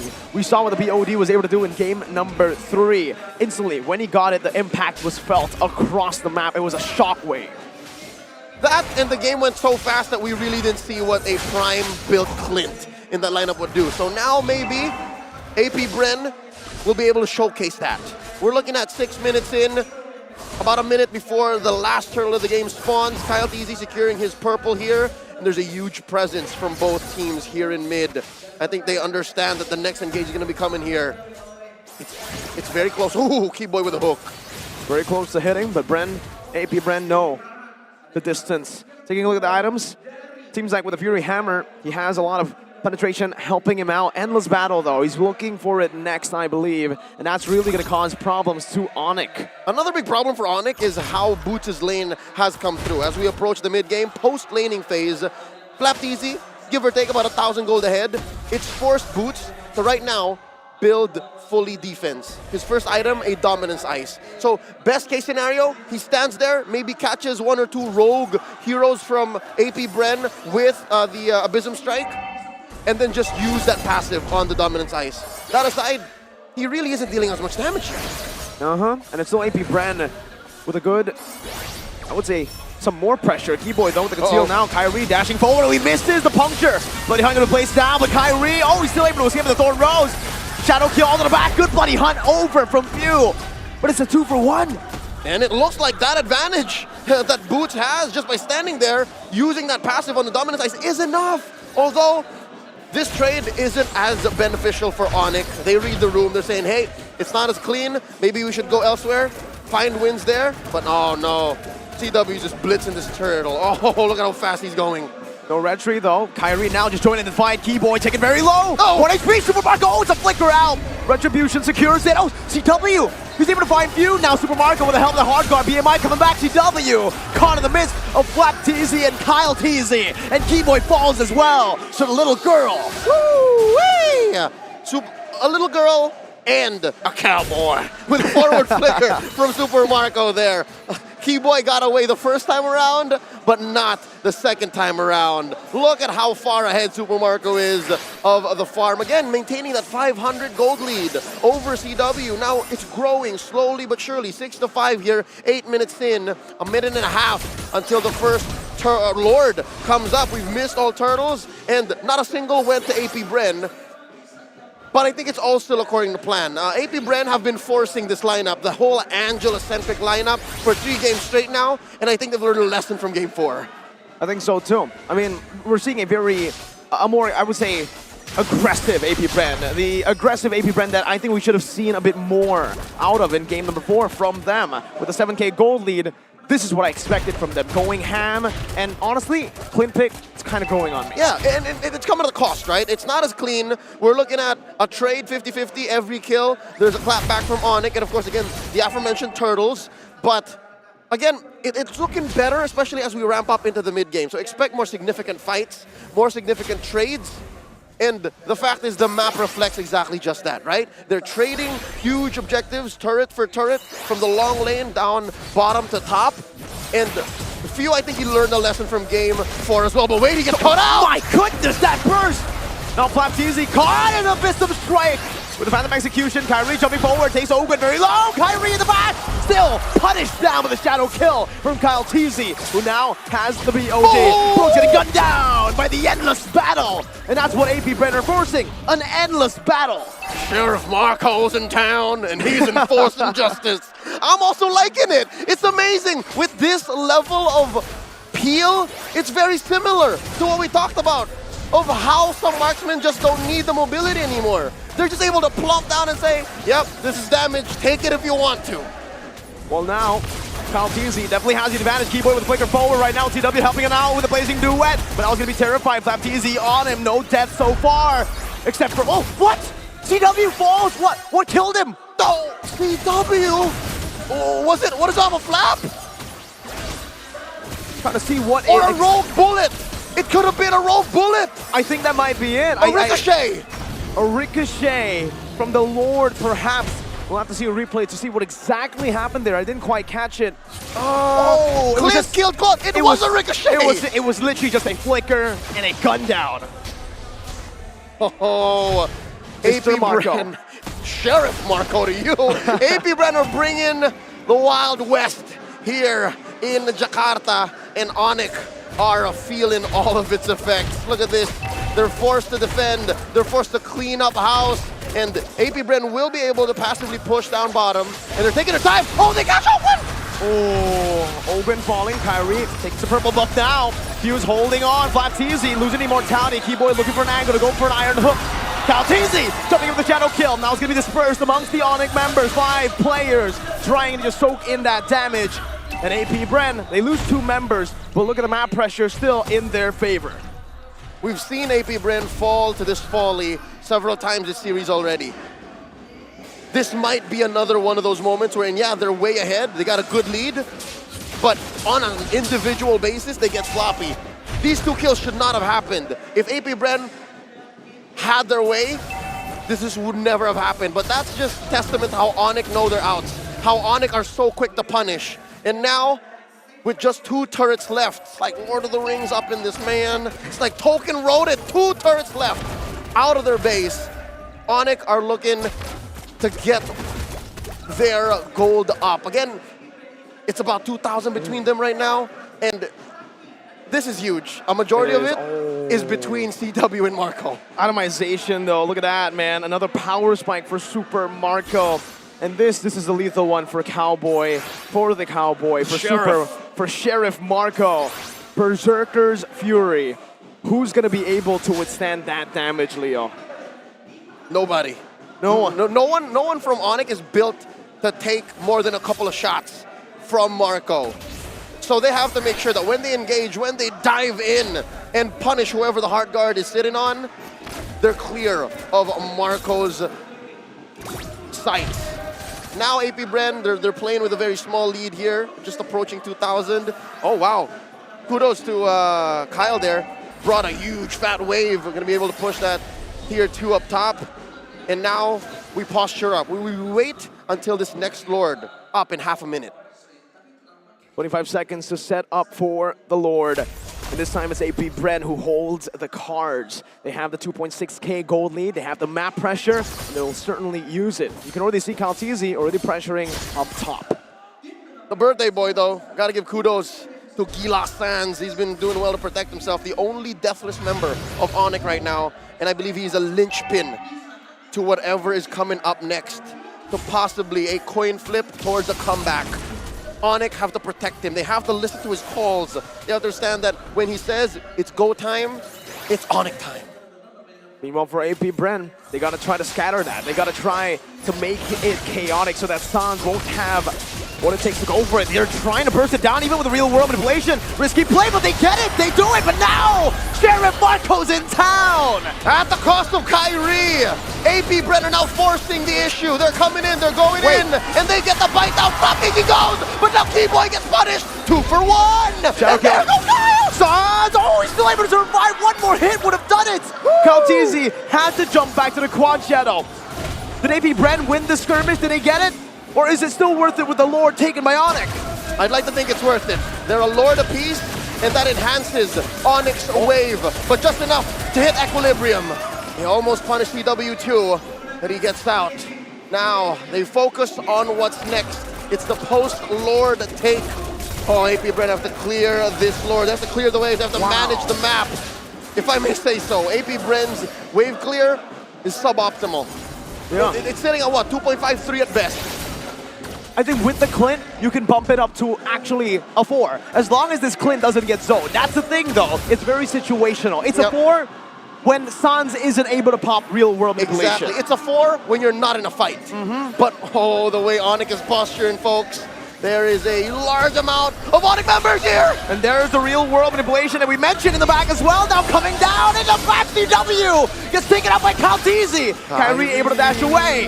And now they get him. Sheriff Marco takes him down under. And now Boots trying to recall. They catch him. The quick draw, Sheriff Marco. He'll crash another criminal. Taking him out. It's a double kill for Super Marco. 3-4-0. Fastest fingers in the southeast. And with that, they take care of the Lord, get 3 kills with no clap back. They manage the waves, and AP Bren is back in the driver's seat. 15 minutes, 30 seconds in. 6-0 and 5. If there were still questions about Clint being in the meta, now there aren't. Now it's been answered. Show him the screenshot. Super Marco did it in a game. Here we go. Bren. Oh, they're looking to get a penetration here. They're looking to take at least 1 inhibitor. But it looks like they are going to temper their tempo. They'll wait until this next Lord, 40 seconds away. And they gotta watch out for this, all right? They've been getting better at this. I must say so myself. They've been getting better at watching out for Keyboy's hooks. In the mid to the late game, which we're still in now, AP Bren has been putting themselves in weird situations wherein they're baiting the hook. It's scary. Honestly, it's scary. And when Keyboy does get it, it's lethal. So if AP Bren can fix that, then it's all the more closer to impossible that Onyx mount a comeback. So yeah, watch out for the hook. That's one key for Onyx to actually get back in this game. If it was hard before to catch Super Marco out, now Sheriff Marco just got himself a Wind Talker, a bit more mobility and a little bit more damage, I would say, just with the burst coming in. He bursts. He doesn't just DPS, he bursts people down. You don't expect it, and then your health bar just disappears. Yep, he's close as it gets to a spellcaster marksman, right? It's scary. Oh wait, they're gonna crash that on a boot! Shadow kill used up right now with the hard guard in place as well. Kyrie with Phantom Execution to the back. Bloody hunt by Few! CW with the blazing duet onto the back now with a bloody hunt to Super Marco. But the Sheriff stays put. He guns Keyboy down. And Oakwood picks the double kill up. 3 for 2 so far in the CW and Suns. 2 major damage dealers from Onyx. Oh, they're unable to engage. They're scared of the 3 members left for AP Bren. And it looks like they want to force the issue. They're going to look for the penetration here. They're going to push mid. Sieging it down with the help of Super Marco. Takes it out. They don't go for the Lord just yet. RWM locking Super Marco down. Still has a sustain. My goodness, one shot from Super Marco takes CW to half HP. So close. That really was so close. Oh, wait, is that a penetration up top? Oh, wow. Oh, what? Onyx have done so well to hide and use sleight of hand across the map to get a cheeky push up top. So that's a little bit of breathing room. Permanent damage on AP Bren's base that they'll have to constantly answer back. And just like that, it's a 50-50 once more. Lord here pulled over to AP Bren's side. With lane getting cleared out. Winter Truncheon by Sans. He's looking for an outplay moment. They're getting desperate. It's getting risky, but damn! Iron hook from Keyboy! No frontliner, Leo, what? No one home, they bursted! Flapped easy! This is difficult, and they spent the hard guard too! Just like that! What? Onyx Lord chances skyrocket! My goodness! To everyone, he could have landed on. He landed on the frontliner now. Few with a brilliant real world manipulation, but there is the Winter Truncheon. Calteezy gun down! Responded over with another blazing duet into the back lines! Oh no, it's just Kyle Teasy left. Keyboy's body hunting. Super Marco here in this bush, playing with the shadows. It's 5v2. We're not quite yet, at TikTok timers, folks. But that was a clear win by Onyx, a huge victory for the Porcupines. And with that, they're gonna make quick work of the Lord. This is an evolved Lord. Onyx scored. no way. Onyx once again. They've relied on Keyboy this game to find a hook. It wasn't able to hook Super Marco, but that is to his advantage. They've taken the frontliner out, the facilitator to Sheriff Marco. Oh, 32%. That's a huge 32%. That means 1 in 3 hooks actually hit. And now they're knocking on inside AP Bren's base, and there's a fight! Real world manipulation taking few low. Still has the flicker, still has the bloody hunt, but the Evolved Lord is now coming down. Keyboy. Iron Hook not connecting. The conceal right. used up already. All right, AP Bren can use this to their advantage. They know that the RWM is not up. They know that Keyboy's flicker has been spent, and they just have to focus on this one big defense. Onyx, they smell blood in the water. This is very similar to what happened in the previous game. The Sheriff is now bootless. Leo. Kyrie has the immortality. Bottom lane, gonna be pushed in. Kaltizi sent to micromanage. Using Retribution already. Lord taking half HP. Flapteezy now caught in the real world manipulation as Kaltizi jumps to the back line. Lord gets cleared. Waves as well. Flapteezy down a third of his health, forced to use Consecration. And now Marco has Ogwyn in him. AP Bren able to clear the siege. Still breathing. 4 out of 5 when the real world manipulation cannot get to him. Super Marco still holding his ground. Now bootless. He's sitting down. He's in the ground. That's right. No, he's sitting right there saying, this is where the fight happens. Come get me. And throughout this whole debacle, he still has 1,000 gold ahead of CW. So that's going to come in clutch when they start juggling items. And now the last turret left for AP Bren. Re-engage potential few. Now, oh, the flicker as well. CW gets caught now, but the real world manipulation into the back line with Kyrie dashing. Kaltizi gets caught. Defensive execution. Marco gets a heart guard in him just in time to save himself. But just like that, Onyx disengage. But they walk away with 2 big wins. Poppin' Few and Kaltizi. We're still looking for more. Sheriff Marco's on the hunt. Sans is looking for a sandwich, an angle to get into another team fight. Pushing the wave, CW up top, Kyrie mid, Boots down below. 3 waves coming down on AP Bren. And this is as clean a sandwich as it gets. Again, there's only these 3 members left. It's Flapteezy, a clear peel, and the waves are crashing in. AP Bren, they gotta defend, RWM! Tony Super Marco away, Flapteezy isolated, his immortality is gonna be popped out, Gwen flickers out! The Iron Hook of Keyboy! And the victory for Onyx! Into the grand finals they go! We went all of the way, and AP Bren could not stop the inevitable. Onyx are the first team in the grand finals of the SBS Challenge Finals playoffs. 3-2-2. An endless battle was built. And an endless battle we got. Key pickoffs, on-point calls, and just an attention to detail you cannot buy. Onyx knows the out at almost every single point in the game, and that's what bought them this victory here. And we got one more BO3, folks. One more. You blink, and you don't miss this game because it's 3-2. It was all out. You could have joined at any moment of the game, of the series, and you would have been surprised. This does not eliminate AP Bren. For all of y'all watching, this sends them to the lower bracket. Whoever wins between Echo and Bigatron Alpha will face the wrath of a scorned AP Bren. But AP Bren was taken a loss. An AP Bren who will be even more motivated. But for now, Onyx, they're the ones up top. Just take it in, folks. We wish you were here with us. Here at Astora Sinayan. This is an atmosphere you would not want to miss. Dear Lord, I'm not even sad. I'm actually very impressed.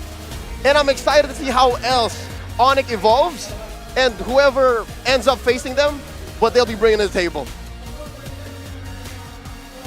I'm honestly quite speechless Leo, after watching that game, after casting a full best of 5, that truly was a climactic moment. That was the way, the only way it could have gone. 5 games for a matchup like this. This is the way. This is the way. Oh, we have spoken, and they have won. AP Bren have taken their bow, and they'll have to lick their wounds for tonight, but it seemed like the lessons learned from the previous games, the games they've lost in this series, they'll have to kick in when they play again tomorrow. Absolutely. We'll have to see what happens later on, especially also we'll have to see who wins in the next match to face off against AP Bren tomorrow. Woo! Is it going to be the Red Robots from Indonesia, Bigatron Alpha with their spicy boy Moreno in the mid lane, or will it be the hungry Echo? You know what, on a personal note, I'm a little embarrassed because I was ready to play Gold Lane Clint tonight. Right as we tuck in for bed. I wanted to play some Clint, but here it's not gonna happen. Hey, Alice, break the game down. Oh.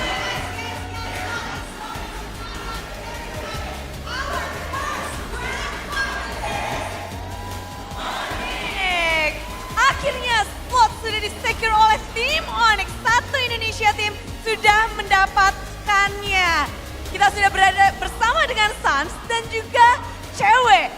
Final upper bracket Best of 5 series.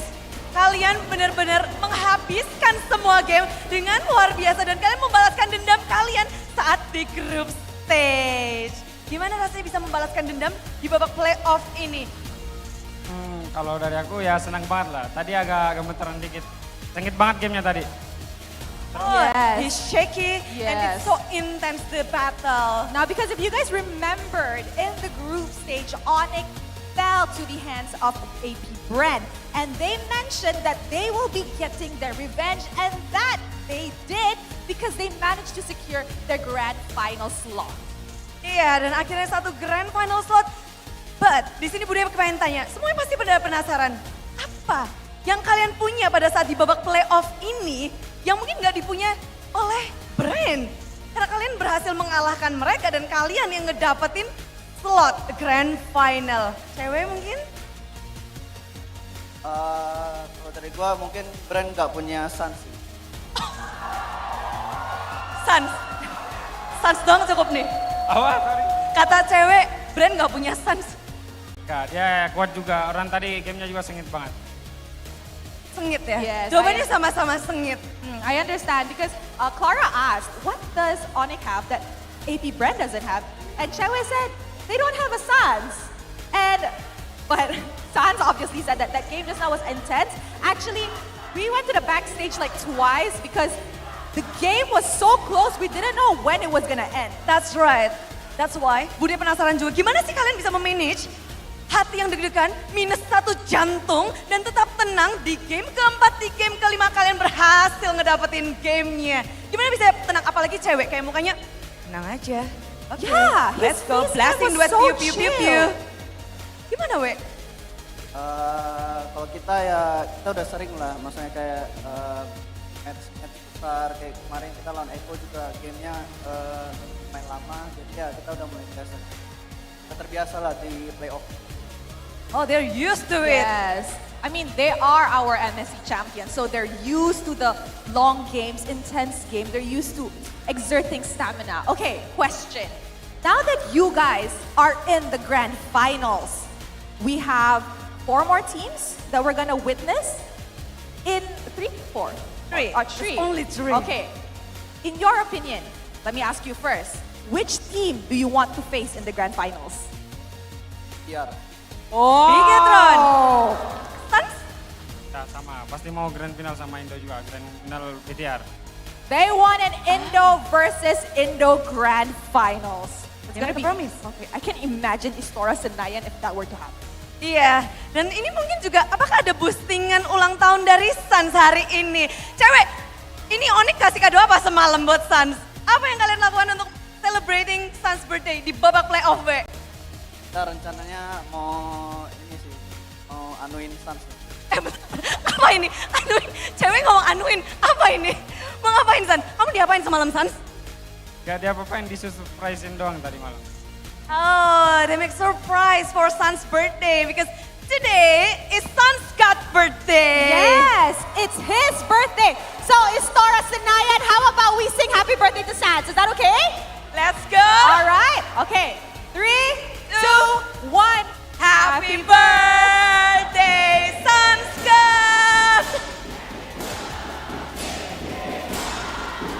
Happy birthday, Gilang! Woohoo! Are you happy, San? Yeah, are you happy? How are you feeling? Ulang tahunmu dirayakan oleh satu Istora Senayan, San. Ya senang banget lah, makasih banyak buat Onyx, kasih energinya, besok bantu lagi, semangatin kita lagi, dan ya semoga aja kita angkat champion lagi.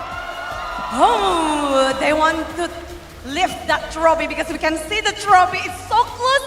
But one more step for Onyx, satu step lagi untuk Onyx, selangkah lagi untuk mengangkat piala yang ada di belakang mereka. I agree. Onyx just needs one more game to actually lift this trophy if it's in their favor. Meanwhile, later on, we will be witnessing another match to know who will be moving on to the lower bracket semifinals for tomorrow. So how about last words to your fans who came to support you today? Ask them to come tomorrow. Buat semua yang udah dukung, buat keluarga juga, thank you semua yang udah dukung. Besok kita ada match lagi, match penting lah buat kita final. Jadi semoga kita bisa ngangkat piala ini buat kalian. They want to throw the trophy. They want to lift the trophy for you guys. Oh. Yes, yes. All right, so we're gonna let them rest because tomorrow is a big day for Onyx, but we are not done. So before we move on to the last match of the day, how about we throw it over to our panelists to break down what happened in that amazing best of 5 series. That's right. Panelists, kindly take it away. I really hope for everyone's sake that they don't throw the trophy. I hope they Alright? don't. Please don't. Please don't. Yeah, Please don't. Just leave it. If you throw it, it's gonna like hitting someone's head maybe. Yeah. On the audience chair, but yeah. Yeah, and there's no like reverse time in real life. All right, so let's focus on the items here. 22 minutes of the game, 18 and 18, and even San said on the stage that it was as close as it could have gotten. Yeah, it was a really tough game, I'm not gonna lie. It was dead even 18 to 18, and finally Onyx closed it out at the very end, and I wouldn't even say it was a blunder, it was a little unlucky. They caught Kyle Teasy lacking. Oh my god. I thought it's gonna be a greedy drop from AP Brand since a lot of Glass Cannon heroes has been picked from AP Brand, but it looked like it worked on the game number 5. Yeah, it worked really, really well. And surprisingly enough, I think they really believe that Flap Teasy on this Uranus would have been enough to actually tank through the Bloody Hunt and all the damage that Onyx had to provide. But even Kyrie, still, with the new emblem system, and especially to a couple of changes towards Lancelot's side, he is still very relevant in the meta. And boy, does he hurt. Yeah, but look at the fans here. Look at the support coming in from Onyx. We got a little bit of a sneak peek there. They're turning on all their Samsung phones, just really showing support for Onyx. But back at this again, the MVP for that game has to be Gila Sans 6-0-11. Yves, 94% KP. I mean, like, at this point, do we really want to analyze his talent and his build? I think that's enough because it's a sweet birthday gift for Sans. It's a sweet birthday gift indeed. And honestly, half the items didn't even matter. It only mattered when he popped the RWM. And it's not like he's waiting for people to be in the middle of it. He literally just needs to get people at the edge of it so that Keyboy has an easy target for the Bloody Hunt or even the Iron Hook. His timing. Exactly. Like you mentioned, his timing was just, it was the cherry on top to the team fight coming in from Onyx. You can see that there were a lot of moments that even Super Marco got caught in the real-world manipulation, and then CW just goes to the back line to finish it off, essentially. That's why AP Brand is banning Sans Yves during the first game until the third game, right? It's a tough decision for Coach Daki, I know.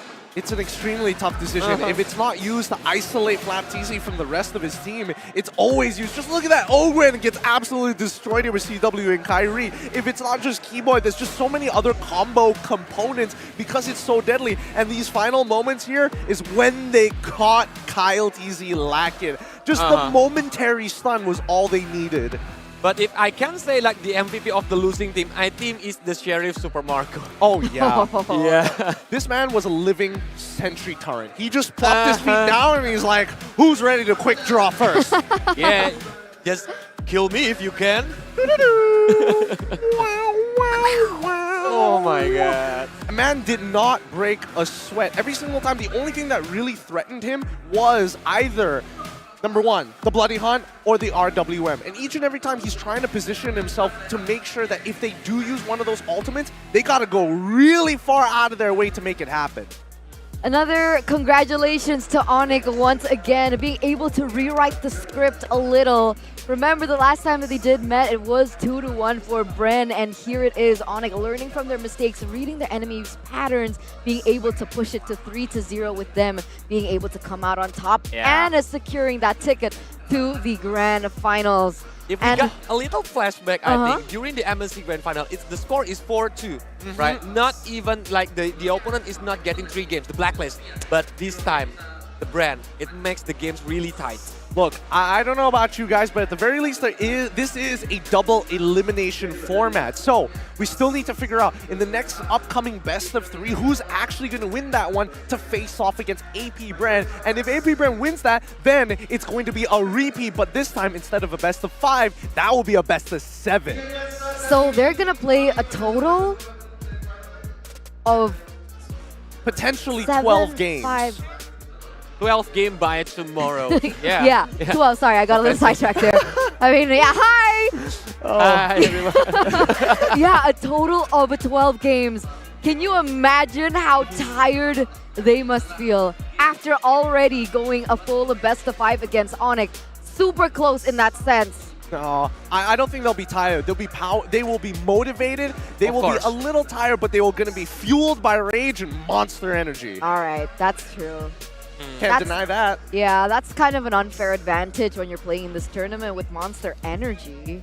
I mean, come on. So now the question is, who is going to be going head-to-head against AP Brand tomorrow in the final lower brackets? Is it going to be Echo or is it going to be Bigatron Alpha? Ooh. Either way, it's a tough one. Exactly. But if we analyze the draft, at least there are some tidbits that we actually can take for ourselves and apply to our own game, because the meta is super diverse right now. And I think it feels like 5 bans. It almost feels like 5 bans isn't enough, right? It's not enough, I think. Maybe Munton, maybe add more. 5? So the total will be like 20 bans? 20 bans in total. That would be insane. Or this could be the setup for global bans in the future, which I hope that doesn't come true. I really don't like global bans because there's just way too many things to keep track of. Guys, come on. Are you forcing me to buy the Tab S8?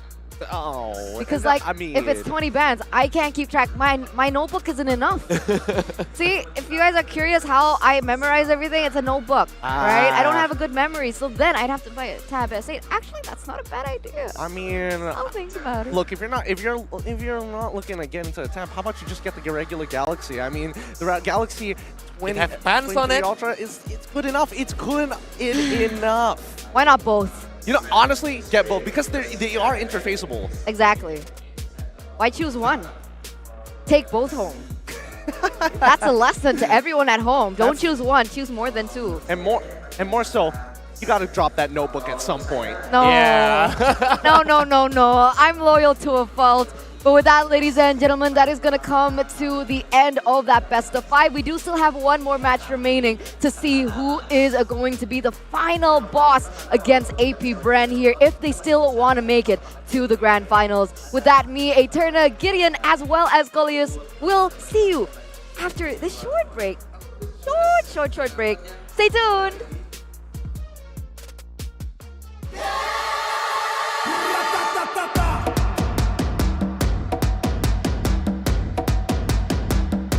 I think this event is great because the venue is located in the center of Jakarta.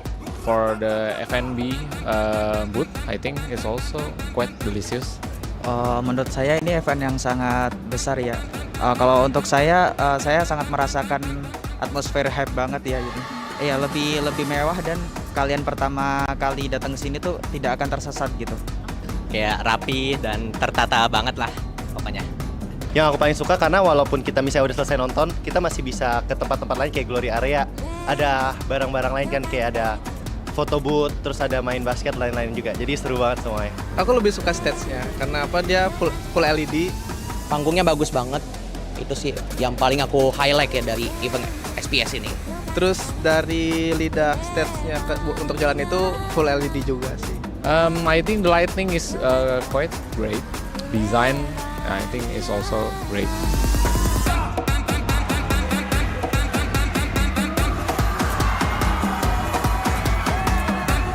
Yang membuat acara ini berbeda dengan acara turnamen lainnya, mungkin ada acara signing session-nya itu.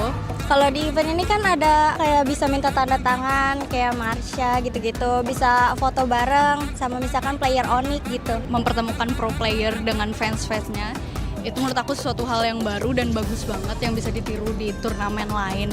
Untuk yang belum pernah datang ke sini, disarankan kalian datang ke sini karena event SPS ini seru banget kayak gitu. The next SPS, I will join, definitely. Saya pengen untuk acara SPS adakan lagi sih, kayak gitu. Untuk game-game yang lainnya, seperti itu. Nggak cuma Mobile Legends doang. SPS 2023, semangat! Oke, thank you.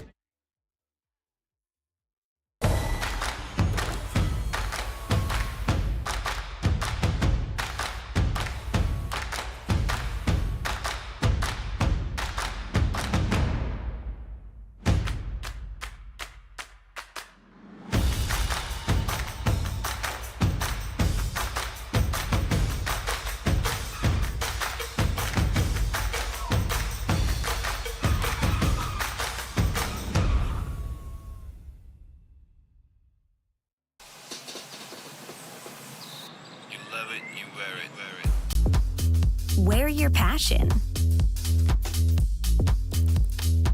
Share your passion. Wherever, whenever. Gaming is a lifestyle. Get your merch at shop.eslgaming.com. The Snapdragon Pro Series powered by Samsung Galaxy is brought to you by Snapdragon Elite Gaming, Samsung Galaxy S23 Ultra, Monster Energy, and DHL.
Suda. Watcher mungkin masih dalam masa kulit tapi di bagian belakang PDS bahkan pancake kaki Langlordnya didapatkan. Mereka dipertemukan dengan kita sengaja lalu dipisahkan oleh damage yang menyakitkan dan hilanglah Suda.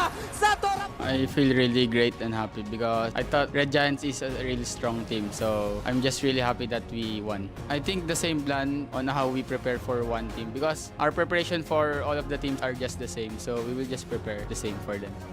Tapi Super dengan speed hilang beda aktif dan ada satu lagi winter yang dikeluarkan. Petrified udah terkena pula ke dalam satu tubuh player tersebut.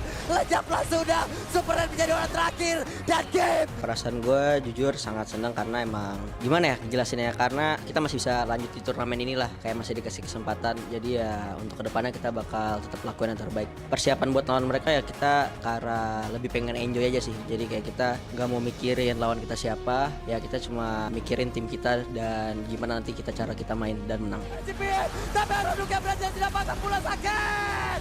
Telah terjadi aksi penculikan terang-terangan ada Winter Trajan di depan umum yang memang sudah terada blessing to it for winning di game yang pertama untuk Bigetron.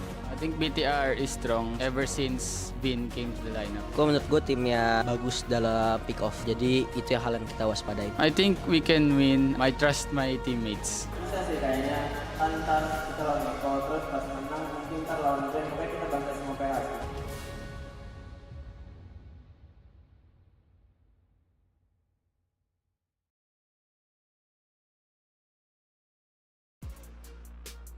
Snapdragon Pro Series Challenge Finals babak playoff hari yang kedua sudah memasuki match terakhir. Oh, yes, yes, yes. We are down to the last match of the day where we will witness Bigetron Alpha going up against the Orcas of the Philippines, Echo. Yap, ini adalah pertarungan yang dinantikan. Tentu saja Bigetron Alpha, perwakilan dari Indonesia, akan melawan Echo, perwakilan dari Philippines. Dan ini adalah pertemuan mereka yang kedua di babak playoff ini. Di match pembukaan kedua tim ini, Bigetron Alpha diturunkan ke lower bracket oleh Echo. Yes, now that they're meeting up once again, I feel like it's gonna be an intense one, definitely. And this is going to be the do or die match in which the team that loses ends their journey at Snapdragon Pro Series Challenge Finals, whereas the winning team advances and will go up against another team in order to try to get that last grand final slot. Ya, perjalanan mereka tentu masih panjang jika ingin memegang piala di depan sana karena kita melihat match ini akan menentukan siapakah yang akan melaju ke final lower bracket untuk melawan Epic Brand yang baru saja diturunkan oleh Onyx. Dan tentu saja ini adalah best of 3 series, jadi siapapun yang menang akan melaju, siapapun yang gak kalah harus berhenti perjalanannya. Yes, yes, yes. Now I see that the fans are seated. They are ready for the last match of the day. You can see them waving in the crowd. Hello. Semuanya udah bersemangat banget pastinya dari kedua fans dan juga pencinta Mobile Legends di Indonesia. I think mereka udah gak sabar. They want to watch this last match, best of the series on the lower bracket. Yeah, so how about you call on the right, I call on the left. Let's go. Jadi siapkan diri kalian, siapkan lautan merah. Karena kita akan memanggil sang robot. Inilah dia perwakilan dari Indonesia, Bigetron Alpha.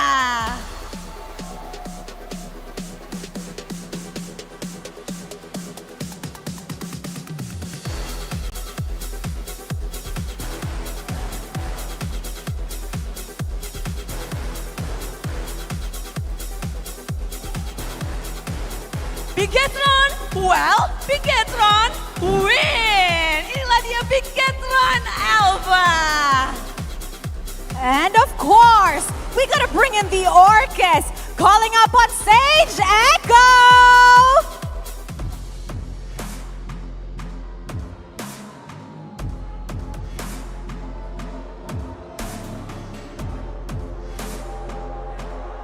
The boys are here, Echo loud, Echo proud. Give it up once again for Echo!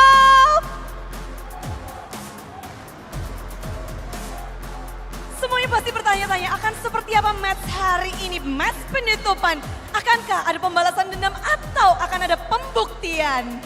Now remember, after Bigatron Alpha sent RSG Philippines back in their bags, what did they say? They say they will be sending all of the Filipino teams home.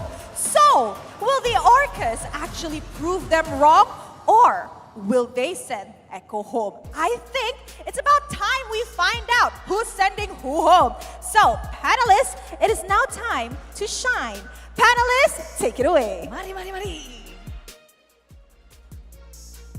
We're given a different side of the coin this time, ladies and gentlemen. Earlier on, it was a ticket to the grand finals. Now, it's a ticket to continue on in their SPS journey, as we are going to witness once again Echo as well as a Bigatron Alpha.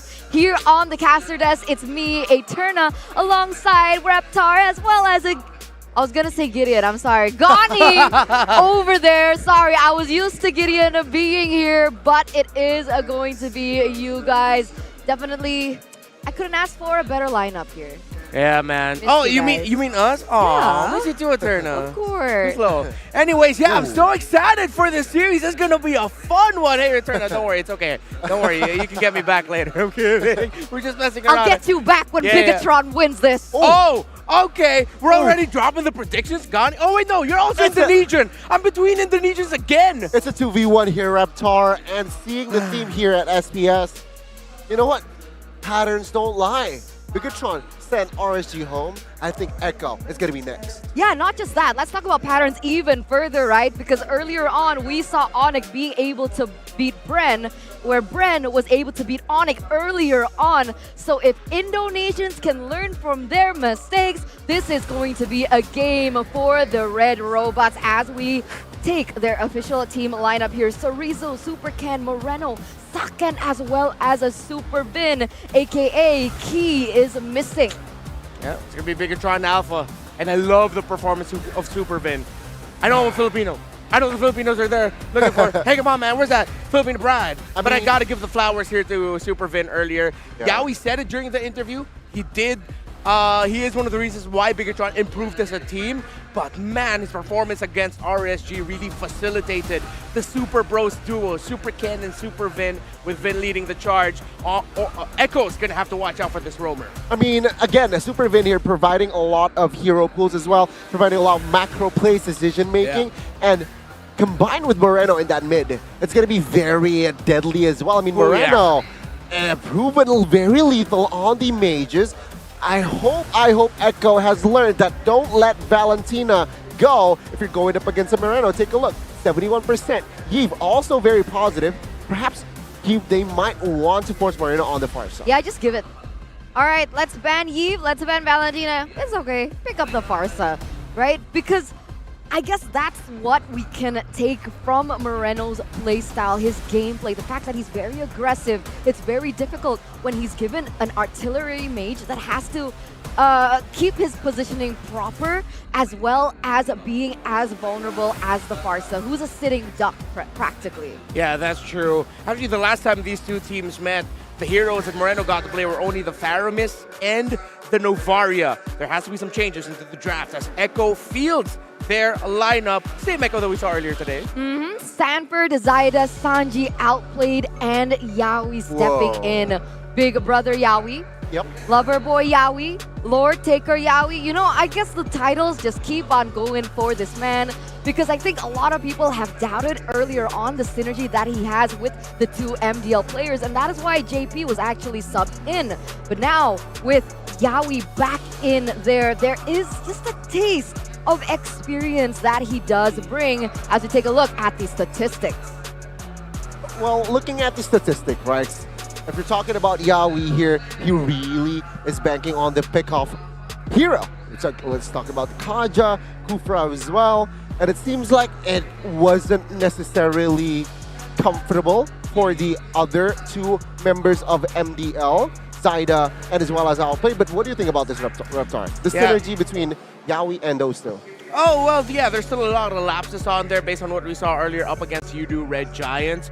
but they make up for it really well. One player on the side of Echo that makes up for the errors or has become as one of the linchpins of just being an anchor for the team is the man you just see on your screen right now, Sanji. And I like that we're giving focus on this mid matchup. Sanji versus Moreno, their positioning, who they're going to end up picking, the fight for Valentina, Eve, Farsa, maybe even a Novaria, Faramis, all those heroes. Maybe even the Kadita. They mentioned pickoffs, Bigatron, they're watching from that, coming from Echo. Yeah, and you see the heroes that they're going to be fighting for. Oh, yeah. I mean, last time around, the opponent who went face-to-face against Echo prioritized 3 bans towards Sanji. Yeah. No Eve, no Farsa, no Kadita for you, Sanji. You need to pick a hero that cannot facilitate your crazy calls in game. What the heck? This guy has been insane. An anchor towards this team. And he also has the experience above Moreno. Yeah, and Moreno's gonna have to play the game of his life again here. Again, the last time they faced up against each other, it was a very close game. 2 MVPs for Zyda, but as we get a closer look to head-to-head, look at that. In terms of the statistics, very close. But Bigatron have different priorities. They prioritize the Melissa, which is why constantly ban against them, and the Lancelot for Super Ken. Meanwhile, Echo, we know how much Outplayed loves the Claude and how much Sanji loves that Eve. And perhaps that might be the theme here for the series. Seeing the mages, the unconventional mages pop out again. I mean, we saw multiple Angela mid forced on towards the mid laner, so expect perhaps the same area concept here for Moreno and as well as Sanji, because it seems like both of the players really likes those conventional mages, right? The Valentina, the Yi, the Farsa, we keep mentioning. So perhaps both coaches are eyeing to, force the mid laners on a uncomfortable or unconventional hero. Yeah, I agree. Faramis, I think that's something that we've seen quite a bit. Novaria as well. And I know we're kind of explaining the fact that these mid laners are definitely the anchor for both of these teams, but let's head over to the EXP lane, because I think this is where things are really going to go down. Sanford going against Sorizo. What are we thinking about this matchup? I'm going to be looking out for the Yuzhong versus Paquito option. Yeah. Yuzhong was whipped out earlier by Echo, and it was one of the key picks. Yeah, exactly. Whoop-pow! One of the key picks that brought them to victory against Yoodo Red Giants, and Sorizo earlier on the Paquito was like bam, bam, bam, bam, bam. Very comfortable with that hero. You know what? I do agree with you, right? Perhaps you might see another Uranus pick, though. I know it's very popular, but then again, sometimes teams seeing, Uranus not banned in the first phase, it's an expensive pick, but we all know that Sorizo can pocket that Uranus on his Paquito. For sure, and there's definitely counters towards it. So I've asked you what you guys think more or less on the mid laners as well as the EXP laners. Now, what about you guys at home in the audience right now, especially for those of you at Twitch? Tell us your prediction. Are you guys hitching on the Orcas this time around, or do you feel like this is a Bigatron game to win? Let us know as we are going to bring out the talent predictions. Here we go. There it is. I'm not even surprised anymore. All right. Okay. You guys do you. You guys do you. Explain. Why? You're the minority here. You explain. Whoa! I mean, why else do I have to explain myself?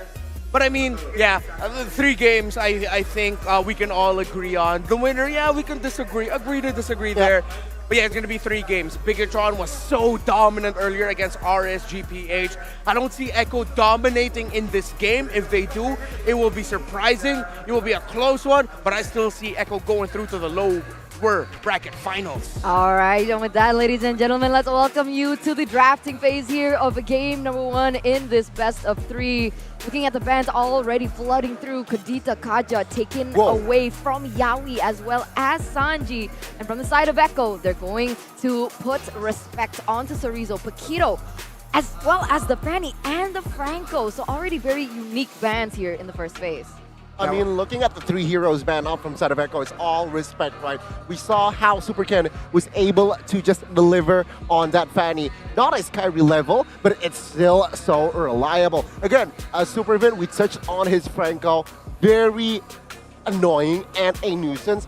But of course, the Paquito is all respect as well. Now, Big Atron will also respect a hero that we touched on earlier, Paquito and Uranus.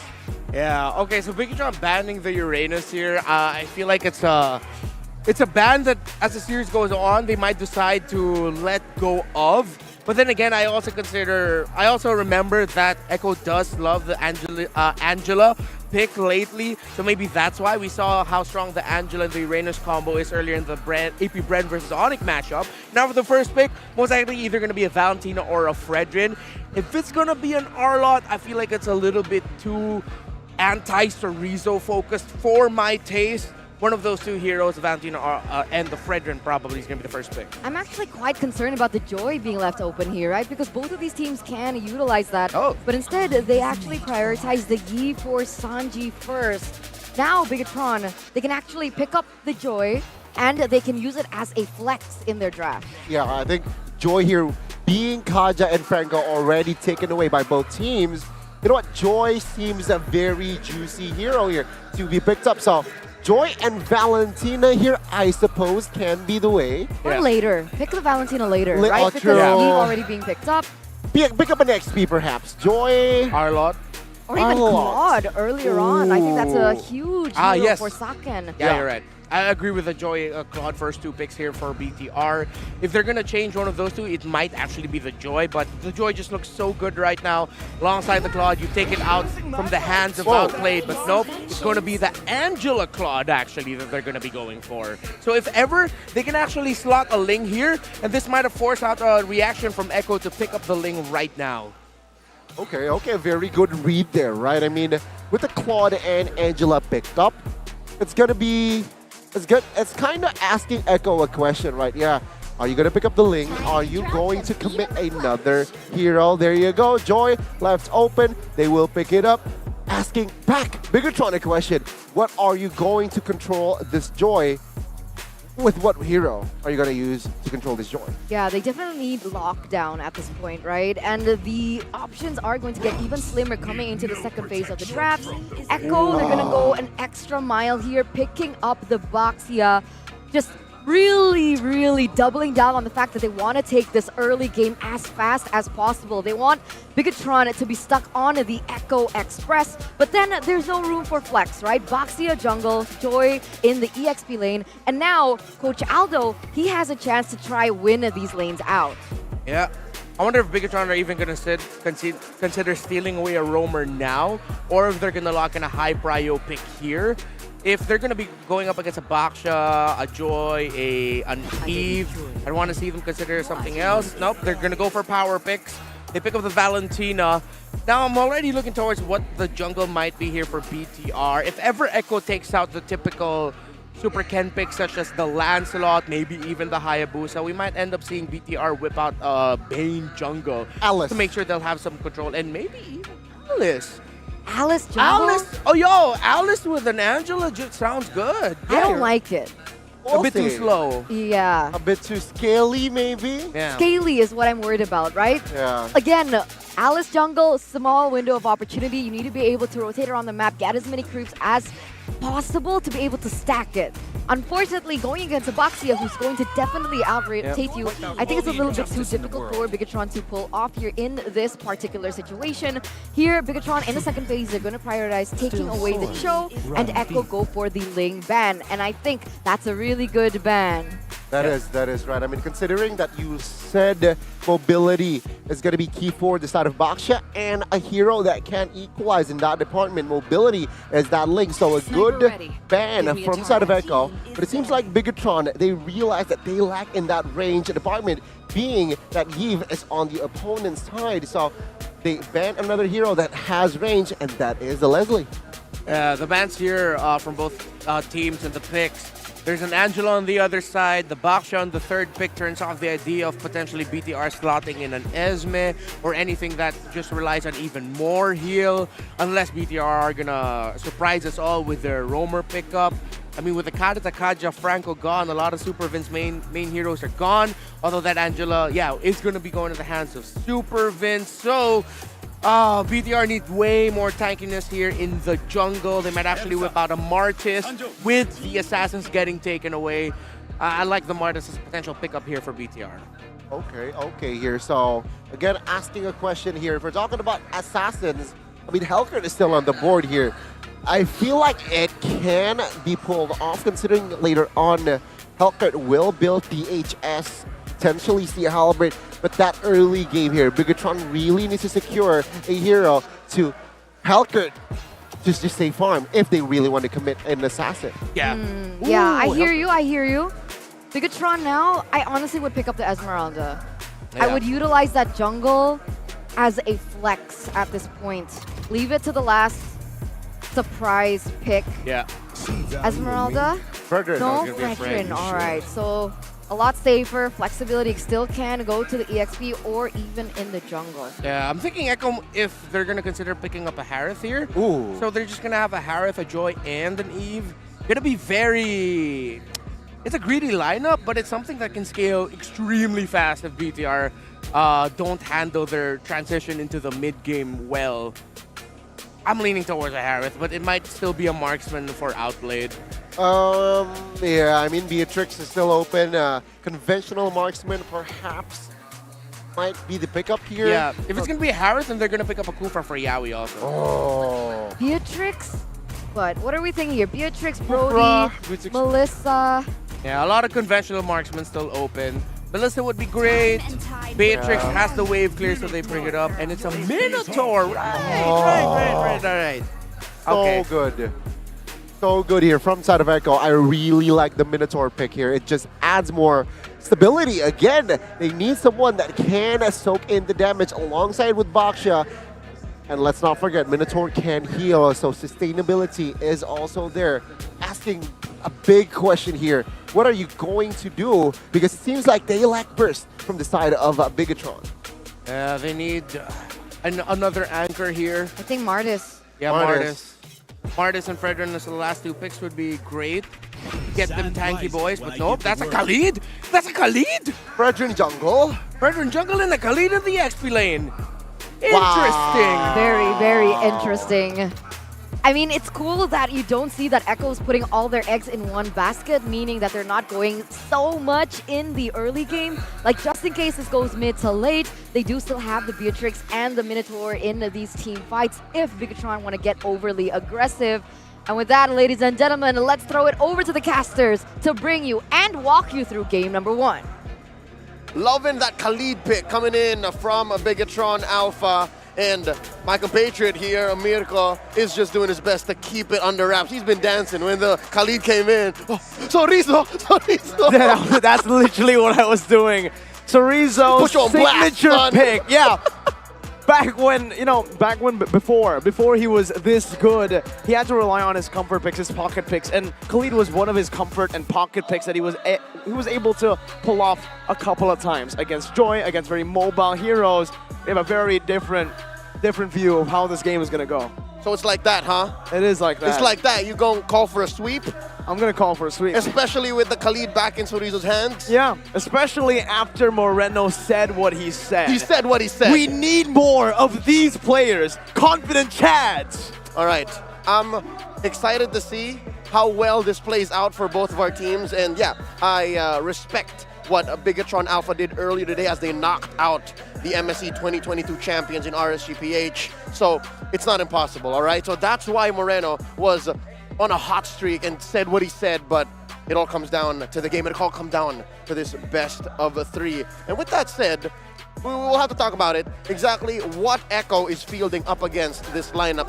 Sure, there is a Khalid, but as always, you got to talk about how you stop that quicksand guard. And Coach Aldo read into it. Man, the Architect. Look, there's only 2 ways they can stop it. That jump from Zaida and the Minoan Fury. Let's see how it'll play out. And one more, maybe the Desperation stop. Let's get into game 1 here into the Land of Dawn. It's an orange start for both Super Ken and Zaida. Okay, for Zaida, he actually already cleared it out much faster with the Season Hunter and just on this Baksha. Sublime clearing. Meanwhile, up top, Sorizo already doing his thing on this Khalid, bullying Sanford, and even Sanji taken very low. Now, though, it's going to be the return from Sanford over to Super Vin, who's forced to flicker out. And Yawi coming in maybe 2 seconds too late. If there was a little extra oomph in there, they definitely would have forced the issue up against Supervin. So yeah, this is a great start for Echo, up by about 200, 300. But wait, how about down here?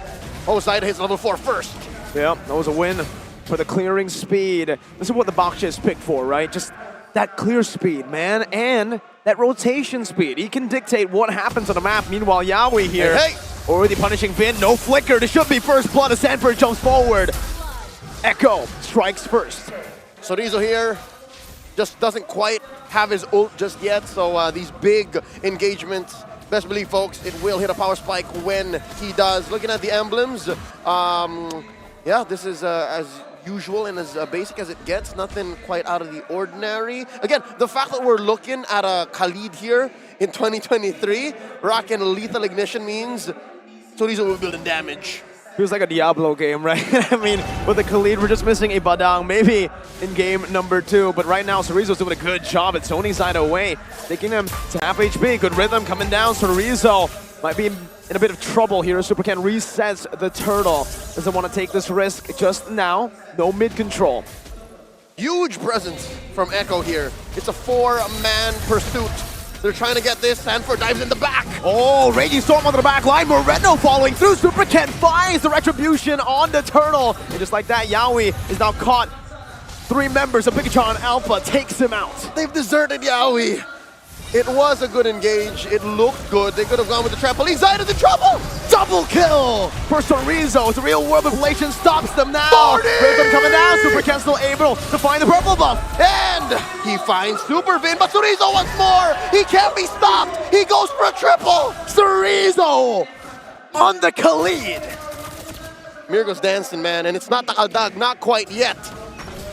And Echo are making up for some lost time on the map. They take Little Wanderer, and they're given outplayed here as much on the map as possible. So we're waiting for these gold leaders to come in and play. We haven't really talked about outplayed and Sakin much. And again, you'll see the trademark Brave Smite on a Claude. Again, it's all in the name of sustainability. Yeah, I think this is going to be a very good emblem to take for Sakin. Understanding that Beatrix can actually have a pretty good say as to what's to come later on as well in these skirmishes. We saw in the previous series, Super Marco was able to utilize this Beatrix to completely, I would say, take control of CW on the Claude, who was using the Quantum Charge. You can get out, but these basic attacks, you can't dodge away from them, so you might as well just try to sustain from them. Yep, and again, ooh, the killer instinct in Sorizo. It's either killer instinct or just the eagerness to look for a fight. Oh, down bottom.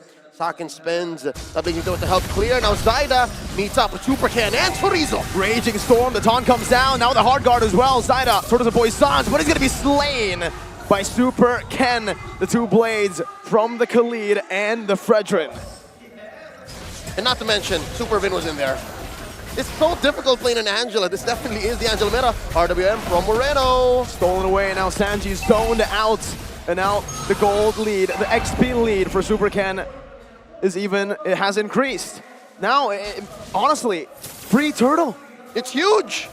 4 minutes and a half in, and it seems like Bigatron Alpha have gotten into lockdown protocol. They're gonna start shutting down everything Echo will try to do. Bottom lane, gold lane seems to be the last bastion. It seems to be the last place where Echo can find farm. And I would not be surprised if slowly but surely Bigatron, especially as we enter the post-early game, they start to crack down there too. Damn, Outplayed already sent into this mid lane as well. They're trying to just funnel at Outplayed now. They understand that, you know what, Bigatron Alpha have been taking a little bit too much from us, but they haven't been able to touch Outplayed. So now we played for him. Hard guard coming down, Terrify as well. Sorizo jumping back in with a Raging Storm. Zaida, good sidestep away. Real world manipulation, locking him down. Still, he's still able to escape now. He gets taken out. Yawi is the one who gets the shutdown. Here comes Stanford coming in from the north. A delayed response. Tries to bop Supervin. Will eventually find him. Renner's apathy coming down, but Stanford's the one who picks up the killing spree. Vengeance now. The blazing duet melts through him. Shut down for Moreno. And Super Ken with the Appraiser's Wrath takes a big chunk out of Outplayed's HP bar. 2 for 2.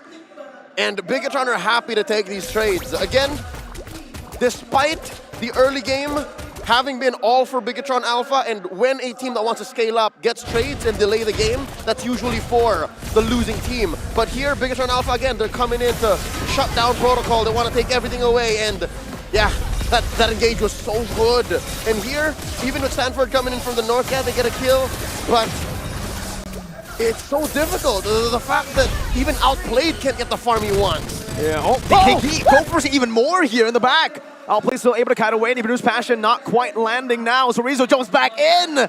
Yaoi's taken out. Zaida forced to go out to run away with the Torres' Poissons. Meanwhile, here even with the real world manipulation, Moreno out damages Sanji. Super Vin has found the kill. So Rizzo in the back forces Zaida away. Huge 3,000 gold lead. You definitely feel that BTR are outgunning Echo. And here, I can't even imagine a world where Echo thinks of contesting. So yeah, last turtle of the game, gonna give it over to BTR. I'm thinking of the outs for Echo, like where do they find a win? Because Chorizo is nigh unstoppable, 5-1-1. He's got to have to see he's on his way to an Oracle. There he is, he picked it up. My goodness, the slow snowball. I would say a death ball. Bigatron Alpha were able to utilize exactly that. That made RSG PH a special team back in MSC 2022. Wait, are you saying BTR is like Mega Man? After defeating an opponent, they take their powers? Yes, sir. That's exactly what it seems like. I mean, Bigatron Alpha have been improving constantly. Supercan now jumping in the middle of this turret. Retribution used up by Zaida to clear up ways, but Supercan is still at full HP. Got the hard guard in, and of course, just get that emotional damage in with the TPs. And Moreno waiting in the bush, looking for the punish. Oh, spotted. The Echo is so hungry for resources. And now, the engage by Yaoi. Taunts it up now, forced to come back, forced to get chunked. As they look for a siege, they start grouping up in the mid lane. Zaida can no longer defend this. Supercan jumps in again, zoning the members away. They've gotten what they sought out for. Zaida, shield unity. Not quite going to be able to utilize that to connect to any of the members. And in 8 minutes, it's a 4,000 gold lead. It's a very clean game, clinical from the robots. Yep. It's laser precise, everything they've done so far. Even with 4 deaths coming in, 4 kills from Echo, they're all calculated. It's all worth it. They're all trades. Not a single turret, not a single turtle given over to the Orcas. And now I see, now I understand, now we respect it. Mirko, I understand now the Khalid on Chorizo. It rivals even El Diablo. Oh, Yaoi now caught. Oh my goodness. Pops into his fury in desperation. Supercan jumps in, eats up the Venus Rage. Now punished, but Mindu and Fury from Moreno. Oh, into the back with the helm of the Raging Storm. Now Chorizo soaking all the damage. Jumping back in will fall to the likes of Outplayed. As that's a 1-for-1. Oh no! 40 gets caught out by Sakin. Pops the Vengeance. That took so long to kill Chorizo. Just Chorizo, 3 members of Echo. Imagine that. They had to use a lot of ultimates, a lot of resources. Even Sanford, he dove deep to buy some time. But he had to pop the Vengeance, the rhythm as well. Now BTR are clearing mid. They know how to play this Lord Dance, and they are tangoing with Zaida. Oh, this is what they call the robot. As Supercan goes for the pull, Zaida making some space here. I wonder if BTR knows that Yaoi's in this bush. They spotted Sanji definitely walking into it. Now Chorizo. In that whole engagement, I just gotta say, the fact that there was already so much going on for BTR, and Chorizo hasn't even jumped in, makes it all the more a worse situation. Now they spot him. They're just baiting out the ult. They're baiting out the Sandstorm. Sakin gets a hard guard. With the hard guard, he just walks up. He knows he can take anything that Echo throw at him. And all that was just to buy time for Supercan, get some space. They're taking it real slow. They want to time it really well for the minions to spawn next wave. For the Lord to spawn with the minions next wave. Yep, so it's coming in about 30 seconds, folks. 10:45. And just like that, Echo may have spent maybe 4 or 5 seconds too long because they know they weren't going to contest anyways. Wow. And nope, nothing. You get nothing, sir. Supercan comes in, engages on Zaida. Oh, they forced the Tortoise's Poissons already. Before the siege, before the Lord. Leo, that's going to be on cooldown for the next skirmish, for the next team fight. Yep, going to be a huge detriment. A resource they definitely could have held on for. And here we see Lord now marching through bottom lane. Bigatron got their eyes on tier 2, not just in mid, but also up top. They're looking to break into Echo's base using this huge 7K gold lead. Let's see if they can. SuperCan just recalling in front of Echo. Saken moving forward now, baiting out the base turret passive. Moreno going to be chunked quite low. Half HP, forced about that regen. But the nature built up by Saken. Good clear from Echo. Great way of deterring a forced siege. So we can say that Echo are still breathing, or in their case, the Orcas, they're still getting oxygen from the ocean. And now here in mid, once more, it happened already, inevitable. All outside base turrets have been taken down, and here's another one, RWM by Moreno! On the Sanji, taking him very low. His real-world inflation is not off cooldown just yet, but Bigatron Alpha, they're unable to crack a single base turret. Echo still holding on to the game. But BTR, they will take what they can, and right now, they can take everything in the jungle. Man, it's not so often that the predator becomes prey. And here it looks like technology reigns supreme. The architect's blueprints put to reality on the Land of Dawn. And again, another buff denied from Zyda. He's so hungry, he's starving right now. What's the goal difference between these two? Dear Lord, almost 2,000. What's interesting is we saw the opposite when they first met in the playoffs. It was Echo, it was Zyda, who took everything away from SuperCan, and now it feels like it's a revenge arc. It's SuperCan's a villain arc. He's coming back with vengeance, and so far, he's getting exactly what he's coming to do. Evil era. It's the robot overlords here, with Echo, oddly enough, becoming the underdogs. Let that sit, folks. The M4 World Champions, the MDL PH and MPL PH champions are the underdogs here, facing off against Bigatron Alpha. Looking at a 7,000 gold lead. Luminous Lord within arm's reach for BTR, and Echo can barely leave their base. 7.2k, Bigatron Alpha can just play it slow as they can, as efficient. Robotic even, these movements from Bigatron Alpha. Here we see the blitz coming in from Saken and SuperCan, while Chorizo and Moreno put up a barricade, a perimeter. No members of Echo allowed here. Robots only. Lord Slain, it'll be spawned in about 5 seconds. Let's take a look, take a peek at Outplayed.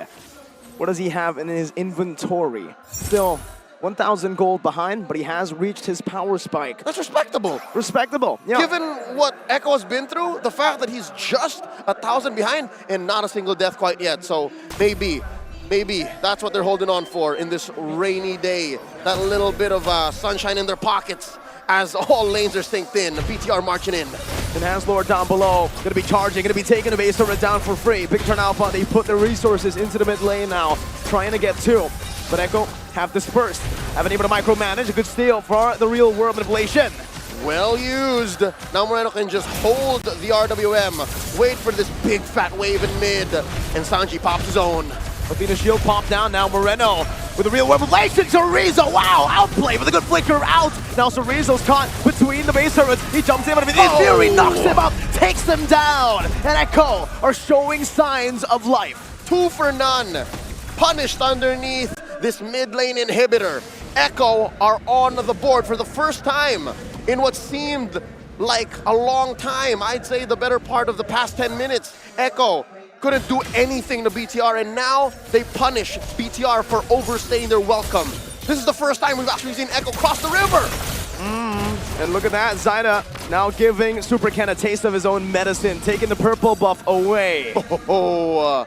Grand Theft Purple here, 15 minutes in. Let's look at the item builds.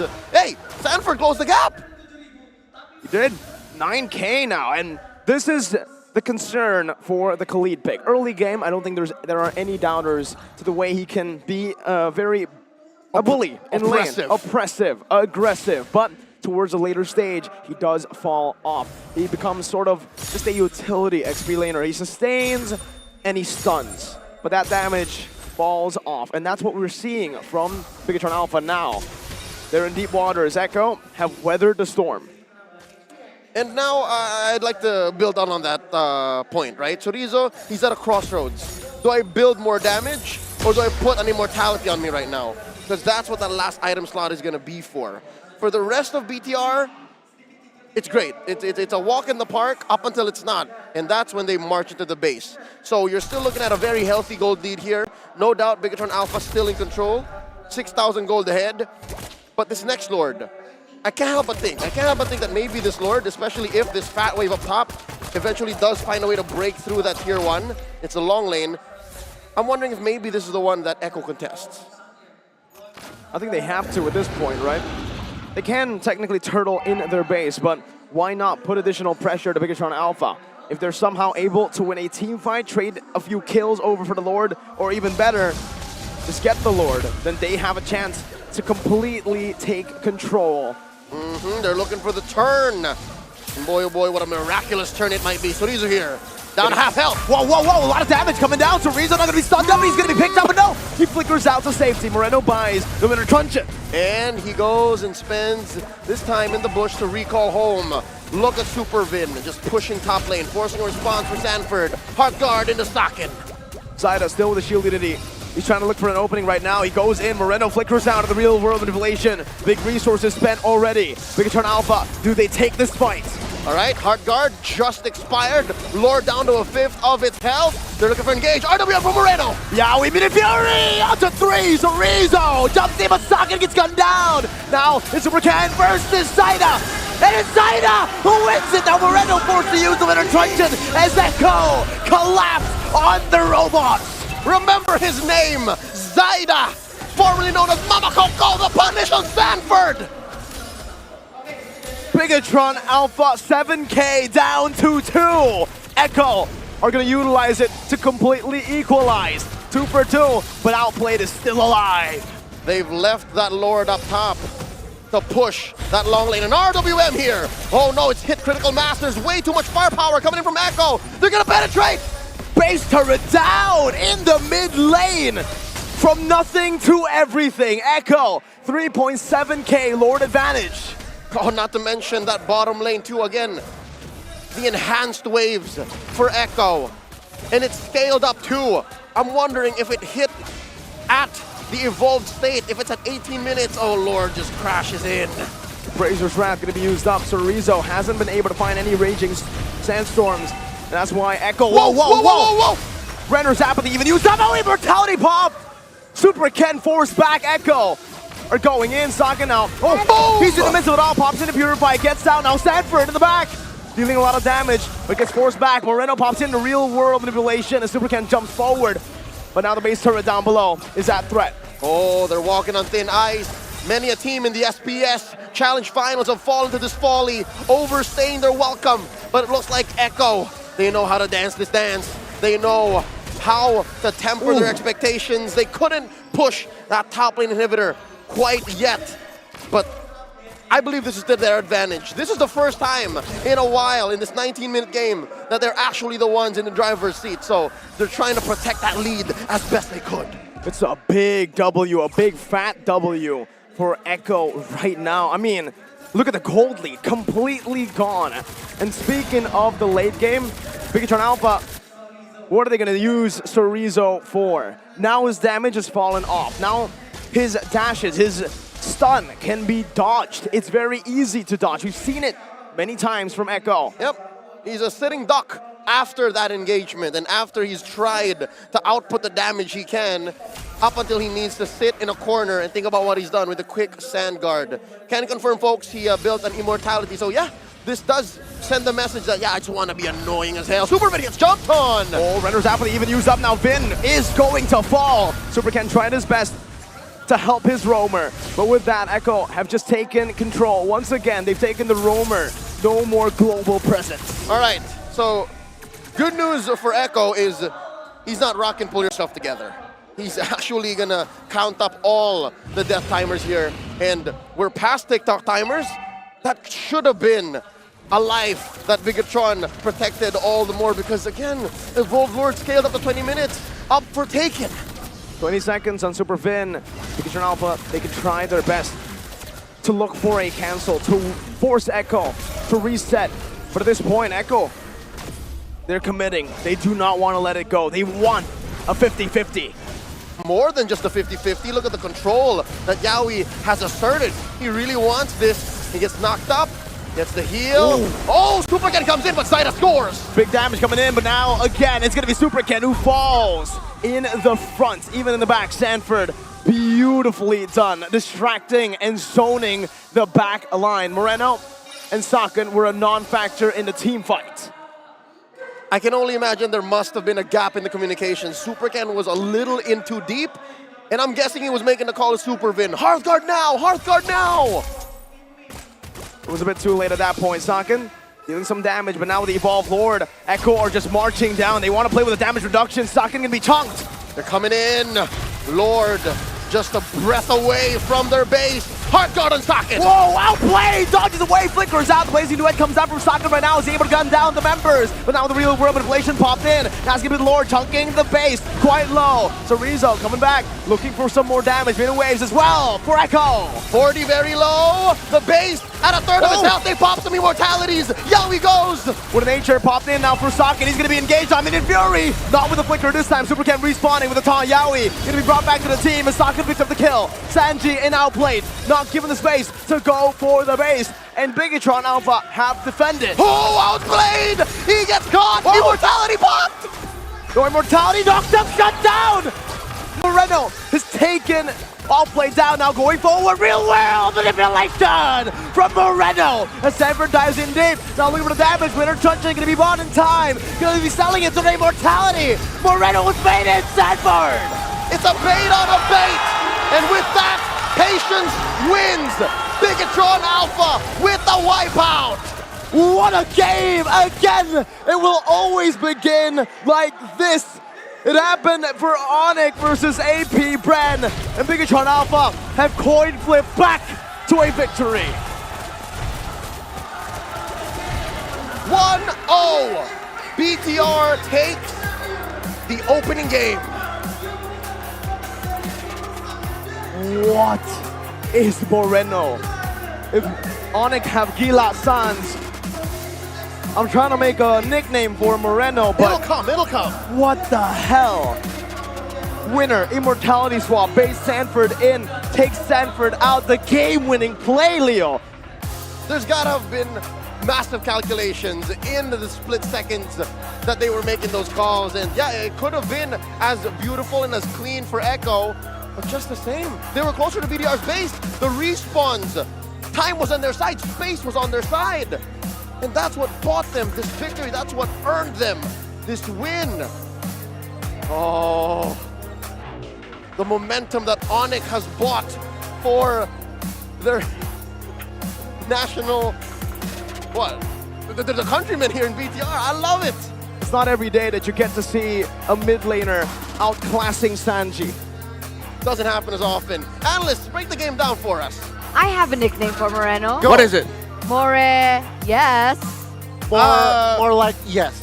Yeah, let's workshop it a little bit. No, I see we don't where like you're going there. I see where you're going there. I'm not saying I don't Alright. like it. I'm just saying we gotta workshop it a little bit more. A little bit more brainstorming. You're trying, and we appreciate the effort, Eterno. Okay, and you know, Echo's also trying, right? There was a moment in that game where it was like, all right, Bigatron have overstayed their welcome. They had a really good idea in that early game, but Echo had the better team fight. And then it was a different coin flip again, and it was Echo overstaying their welcome. I could even hear the screams coming in from Reptar saying, stop, reset, reset, reset. Yeah, I was screaming, reset, reset. The Filipino, uwe, go home, because you won't be able to end it there. BTR, this lineup that they drafted, and this is something that BTR, after I saw that X-Borg pick earlier showed up by them against RSG PH, I feel like they found an identity for themselves in terms of how they want to draft for XP. They will pick up an EXP laner who, like Uranus, is difficult to take down because they thrive in longer and extended team fights. This lineup with all those pieces is actually for Saken and Moreno to thrive because we know Moreno and that Valentina will have the real-world manipulation of that Eve. And that's what they did. They waited, they bided their time, they really found and picked their moments, Gani. And looking at the MVP here, I'm quite surprised. It's going to be Super Ken. I like it, sure. Fredrin, very reliable. But I gotta give my hats towards Moreno, man. I mean, teams, again, we mentioned pre-drafts that don't give Moreno the Valentina. Don't give Valentina to Moreno. It's gonna cause you problems, and there you go. Game 1, evident. He played the sequence towards that late game, and it is what Echo needs to pay in Game 1. Yeah. I think Super Ken was doing his job, right? Oh, he Reliable, was. objective takes, even though at the end of the day, it was Zyda picking up most of the objectives, Lord, Turtle, and so on and so forth. The X factor is, like you mentioned, two people, Saken as well as Moreno. There's not much of flexibility in the gameplay of Saken because he was given a Claude, but because Moreno was given the Valentina, we saw at the very end what he was able to do. Yeah. And it's tough, right? Because in that moment, in that decision, and in every situation, you are given a choice. Do I pick this ultimate up or not? Over there, we saw real-world manipulation, real quick, open it up, and that was actually the huge turnaround that Bigatron Alpha had in that particular game, and then it was GG. I mean, look at this team fight. It was so close to becoming Echo's game. Yeah, again, overstaying their welcome. And this is something I have to really commend about the top Indonesian teams today, especially how with what Onyx has brought to the table in terms of setting the standard of being the best Indonesian team, is that they've really improved on their decision making in terms of when to bring out their abilities, when to go in. It's ironic that I say that, because the reason why Echo found a turnaround is because Bigatron Alpha were too eager to end it there with Chorizo getting caught alongside Supervin when they went into the base of Echo. But we saw there, they really were super patient. Once they respawned and once their ultimates were back, man, they just went ahead and went forward and chased down the members of Echo. I mean, let's not forget, I do agree with you, Reptar. Let's not forget Chorizo as well, right? He mentioned that if we drafted Alice, maybe their draft is a little bit too scaly, and that is what the Khalid is for. And you can see the early game pressure, the killing pressure that the Khalid provides. It was at 1.411, so again, a good pickup to stabilize in that draft for that early game specifically. Yeah, it shows the flexibility once again of the EXP laner. Who would have thought that they'd pick up something like the Khalid? I was nearly like, Diablo? Is that you? Yeah. Cosplaying. Like, what's going on? And even before with the X work. So now teams need to be aware of the creativity that Aldo has, especially for Chorizo. If he's given that winning lane, then that's the pressure that you can expect, because it does protrude and just kind of echo through. I can't believe I used echo there, but echo through the other lane. Now that was good. That was good. High five. I'm not moving my hand this time. No, I promise. I feel really bad now, dude, that I did that earlier. Yeah, you're gonna regret it for the rest of your life. Yeah, I'm scared. I'm scared now for my life. I forgot for a moment I'm in Indonesia. I am so far from home. You will not go back home. Please help. No. Help me. No, Reptar. Reptar is okay. No, she's not. Okay, next, continue. So, okay, I'll just try to do my job. This Bigatron Alpha, what they've showed, again, earlier with their X-Borg pickup, now with their Khalid pickup, I feel like they're now trying to build themselves an identity of, number one, if it's not going to be, if those unique EXP laners won't win the laning phase, at least at around minute 4, minute 5, they can initiate something that would eventually turn around and snowball, and you're gonna see that XP lane pick, because with how difficult it is to take down earlier the X board, now the Khalid, you're gonna try to bait out abilities from your opponents, and that's what Bigatron are so good at doing, just baiting out and saying, hey, look at us, and then suddenly they'll turn it around. This is just, I feel, a typical Aldo draft. Yeah. Aldo, the architect, just really delivering brilliance when he goes in for that creative picks. Just like a DHL can give you the best, most pristine delivery service. Worldwide renowned as well. Quick shout out, thank you so much for making all this possible, because we know, you guys know, the players know, just everyone in general knows that this has been an amazing tournament so far. We love you, DHL. Thank you, DHL. Let's deliver more games. Yeah, go. I mean, what happened in game 1 again, it was the team that was the more patient one got the dub. Yeah. Does that make sense? Yeah. Is that fair to say? Yeah. That ended up becoming the theme of this game, really, patience. Echo were patient, they found an opening, they went forward. That's how it got to the point where they almost won the game. Then BTR were patient, went forward, and then that's how they won the game. Echo went impatient. Yeah, Echo. I would say. Yeah, they were. Yeah. Because if they didn't do that, I don't think it would have ended that way. Yeah, definitely. Wait, do the viewers know what I'm saying? I just realized I'm like, if they didn't do that, I mean that last push into that base where they overstayed. Yeah, and I think one of the reasons why Echo were second-guessing themselves whether or not they're going to go back or whether they're going to try to really end it there is that at that point they really just didn't want to give any more room to Bigatron. They've expanded so many abilities that they thought they could just brute force through it. But then I feel like that's something that we're seeing more from Filipino teams, especially from what I remember in not only in MSC but also in the MLBB playoffs, where that's becoming a trend now that we're starting to get a little bit more impatient with ending games. There's so many games were turned around because teams were impatient to end it. I mean, a little too hasty, right? From yeah, side of hasty, Echo. exactly. I think what happened was they miscalculated the minion spawn time. Yeah. That they thought their minion will touch the base of Bigatron. Yeah. But then there you go. The spawn minions was there to save Bigatron's day. And after that, because they are already there, it doesn't make sense if they go back. Yeah, I think that's. I just really want to say though, we've been talking a lot about how well Bigatron played this. I really want to commend Echo in showing that they can find a way to make a comeback. Dude, what they did to make it reach to that point was so difficult. It was, again, very surprising for everyone right now in Historis and 9 and the world that they were able to force and make it look like they were going to win it. So I think Echo still has, just need to iron out some kinks because they're doing really good. What they did to try and make a comeback was amazing. I think just decision making. Yeah. If decision making is on point, then this looks like that is going to go full best of 3. Yeah. In my opinion. I mean, Echo strong. We're just down Echo to loud. 4 teams, right?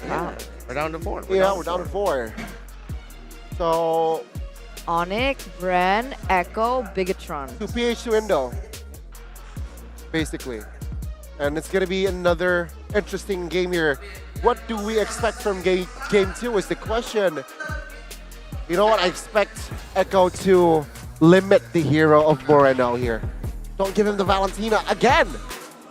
Yeah, I agree with that. I think Moreno has found the most success on the Valentina because of his creativity and the way that the Valentina can facilitate just dashing around, the dives, like all those mechanical things. Moreno has it down to a T. So what happens when you force Moreno on a hero like the Farsa, on a Yves that's a little bit more immobile, a little bit more of a sitting duck? I'd like to see that coming through. Let's take a look at the drafting phase here for game number 2 between both of these teams. Kadita, we have Paquito, we have Claude as well being taken out of the board. They're respecting Saken this time around and the flex potential that the Paquito can have. Literally almost everyone can play the Paquito from Bigatron.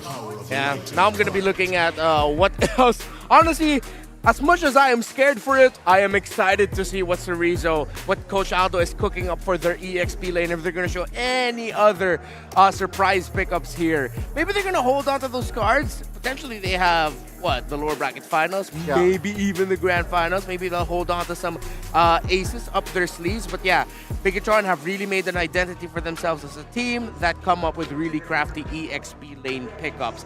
Now, will Echo ban out the Fanny or pick it up themselves is my biggest question right now. I want to touch on that a little bit. EXP laner and jungler, right? These are the 2 positions that I believe Aldo has the most creativity with. And I think that the players are also able to facilitate and realize the dream of Coach Aldo. But there you go. That's your answer. Fanny is going to be taken out. Yeah. Well, looking at the bans now, right? What are the options for inside of Echo to pick up here? They can definitely take up the Valentina here. A very good pickup, taking it away in the hands of Moreno. And again, perhaps with that Valentina pick, what you said, it adds more depth to the hero. But no, they still prio that Yves, so leaving that Valentina open again. But this time, Bigatron, they don't have Claude to pick up. Yeah, that's why I'm okay with Echo picking up the Eve again, even though they're going to be giving a Valentina to Moreno. Because with the Fanny getting taken out, the Claude taken out, Eve would just be too good for any of these two teams, so Echo would want to put that as expected. Valentina now going to actually come a little bit earlier for BTR. Earlier it went into the third pick when they had the Claude. Now they can even pick up the Angela again if they want to. I wouldn't be so remiss. They just go for the Angela again. It seems like they're comfortable playing around it. Or the Ling. Or the Ling, an early Ling pickup as well. We've seen that pop off. But no, the Franco, they want to get the suppress ability right away. Okay, so a very good read there, because if they do really bank on that Angela pick, Joy is still open, right? Which is going to cause problems perhaps later on for inside of Bigatron. Now, Echo, will they commit to a Joy here, realizing that there's a Franco? Is that too risky? Yeah, if I'm Echo here, they can pass on the Joy a little bit. But I wouldn't be surprised if they do pick it up again. They can go ahead and pick up their marksman now, so that their next phase will just be fighting for the picks in the EXP and maybe even the jungle. If ever Bigatron are going to go into the second phase, not picking their marksman as their third pickup here. What am I feeling here? Kufra as Fred. Okay, so Kufra, Fredrin, they secured their roamer here for Echo. It is going to be in the hands of Yawi himself. Fredrin, still a flex, could be jungle, it could also still be in that EXP, and that's going to keep Bigatron guessing. Do they want to go for Ling here? Either Assassin or Marksman here, right? I feel like for Yeah. sort of Bigatron. I think picking up a Marksman, very smart, considering that the second phase is next to won't limit the option for Marksman here for inside of Echo. So perhaps I'm looking at a Beatrix if they really want to go conventional. Not good going up against a Kufra and Yves. How's Melissa? Melissa. Melissa, okay. 1-1, yeah. But no. They're going to pick up the Joy. The Joy left open here. That's why they picked up the Kufra and the Fredrin. So I think Echo saw this coming. So yeah, we're going to be fighting for the gold laners here into the second phase. Let's see. Bigatron. But 1-1 open, carry open. First. Either one will find Beatrix. Oh man, too many options here for the marksman. I think Echo is just going to try to minimize one marksman option and then ban something else. Because you can't focus too much on the marksman bans here. There's just way too many open. That just looks really good for both teams right now. Yeah, I think banking on two marksman ban would be a waste, but Bigatron, they try to limit the Yuzong here, so perhaps the marksman that they're going for is a backline marksman. That and the fact that you got to respect Sanford on the Yuzong. I don't think Yoodo Red Giants read into that. They didn't respect that enough. You think that it's a bad matchup for the Yuzong, but Sanford just comes in those team fights and he's like, hey, what's up? I'm going to petrify you, knock you up, and then you're dead at this point. Yeah. So 1-1 being taken out here, I do believe that is a power pick for Saken. I understand as well the impact that it can have. Bigatron now, they're caught in a tough position because not only does Bigatron have to flex with a Joy, but Echo does as well. Do they want to go for an EXP lane ban or a jungle ban? So they opt for the Arlet here, just trying to pressure this Fredrin to be placed in that EXP lane. But remember, Sanford does still have the Terizla. Yeah, Terizla's available, Lapu Lapu's available for him as well. So, wow, that's 2 series in a row now. Bigatron are just coming into an EXP lane-focused drafting strategy. They respected Nats and what he brings to the table for RSG PH earlier, and then now they're doing the same thing to Sanford. And Echo, correct me, they ended up banning out 2 marksmen here. They're just minimizing it. Melissa's still open. Saken has shown that he can play a gold lane Bane if they want to. But they will need a marksman at this point. If it's going to be a Bane, then I guess this is going to be the Ling going in the jungle, even though he's up against some tough competition right now. Angela, Ling, available. Oh, no. They cancel out an Angela anymore. Well, looking at the options left, right? Marches, the There Melissa it is, here. as expected. So they're trying to utilize the flex here from that Joy. Again, XP or jungle here. I mean, looking at the heroes that are left outside of Echo, what is left as well? They need a marksman. Honestly, Arlet is really good against the Melissa. Banned out though. Oh, you're right. Lapu Lapu then. Lapu Lapu, Ling, okay. Oh, they take away the Ling. You know what? If Biggitron really wants to go crazy, go for the Hellcurt. I don't know. They're gonna have to put the Joy in the EXP lane. A bit too Yeah. greedy for my taste. I think they're gonna be looking for more control here. I mean, the Hellcurt theoretically does make sense. Montage then, if not the Hellcurt. Do Yeah. you prefer this Joy in that jungler though? I prefer in the EXP lane. So, yeah, you said Martis. I'm liking the Martis jungle here for Biggitron. Unless you're going to go just anime fight and either go Hayabusa, but it's also going to be very greedy. Or the Very Lancelot. risky. Yeah? X-Borg again. Oh, no, it's going to be a Grok. Oh, it's going to be the Grok.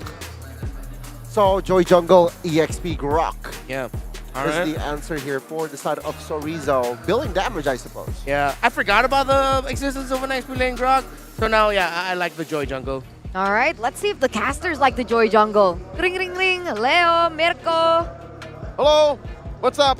You've reached the office of Joy Jungle enjoyers. I don't know. Is it just me? I'm a big fan of Jungle Joy now, especially if you have such an awesome side lane comp that is the XP lane Grok and the Melissa, which you saw coming from a mile away. Yeah, I mean, with the bans going through, the Yoodo song and the Arlet, the Lapu has really fallen off in this meta, in this patch, and that's why they didn't go for the ban there.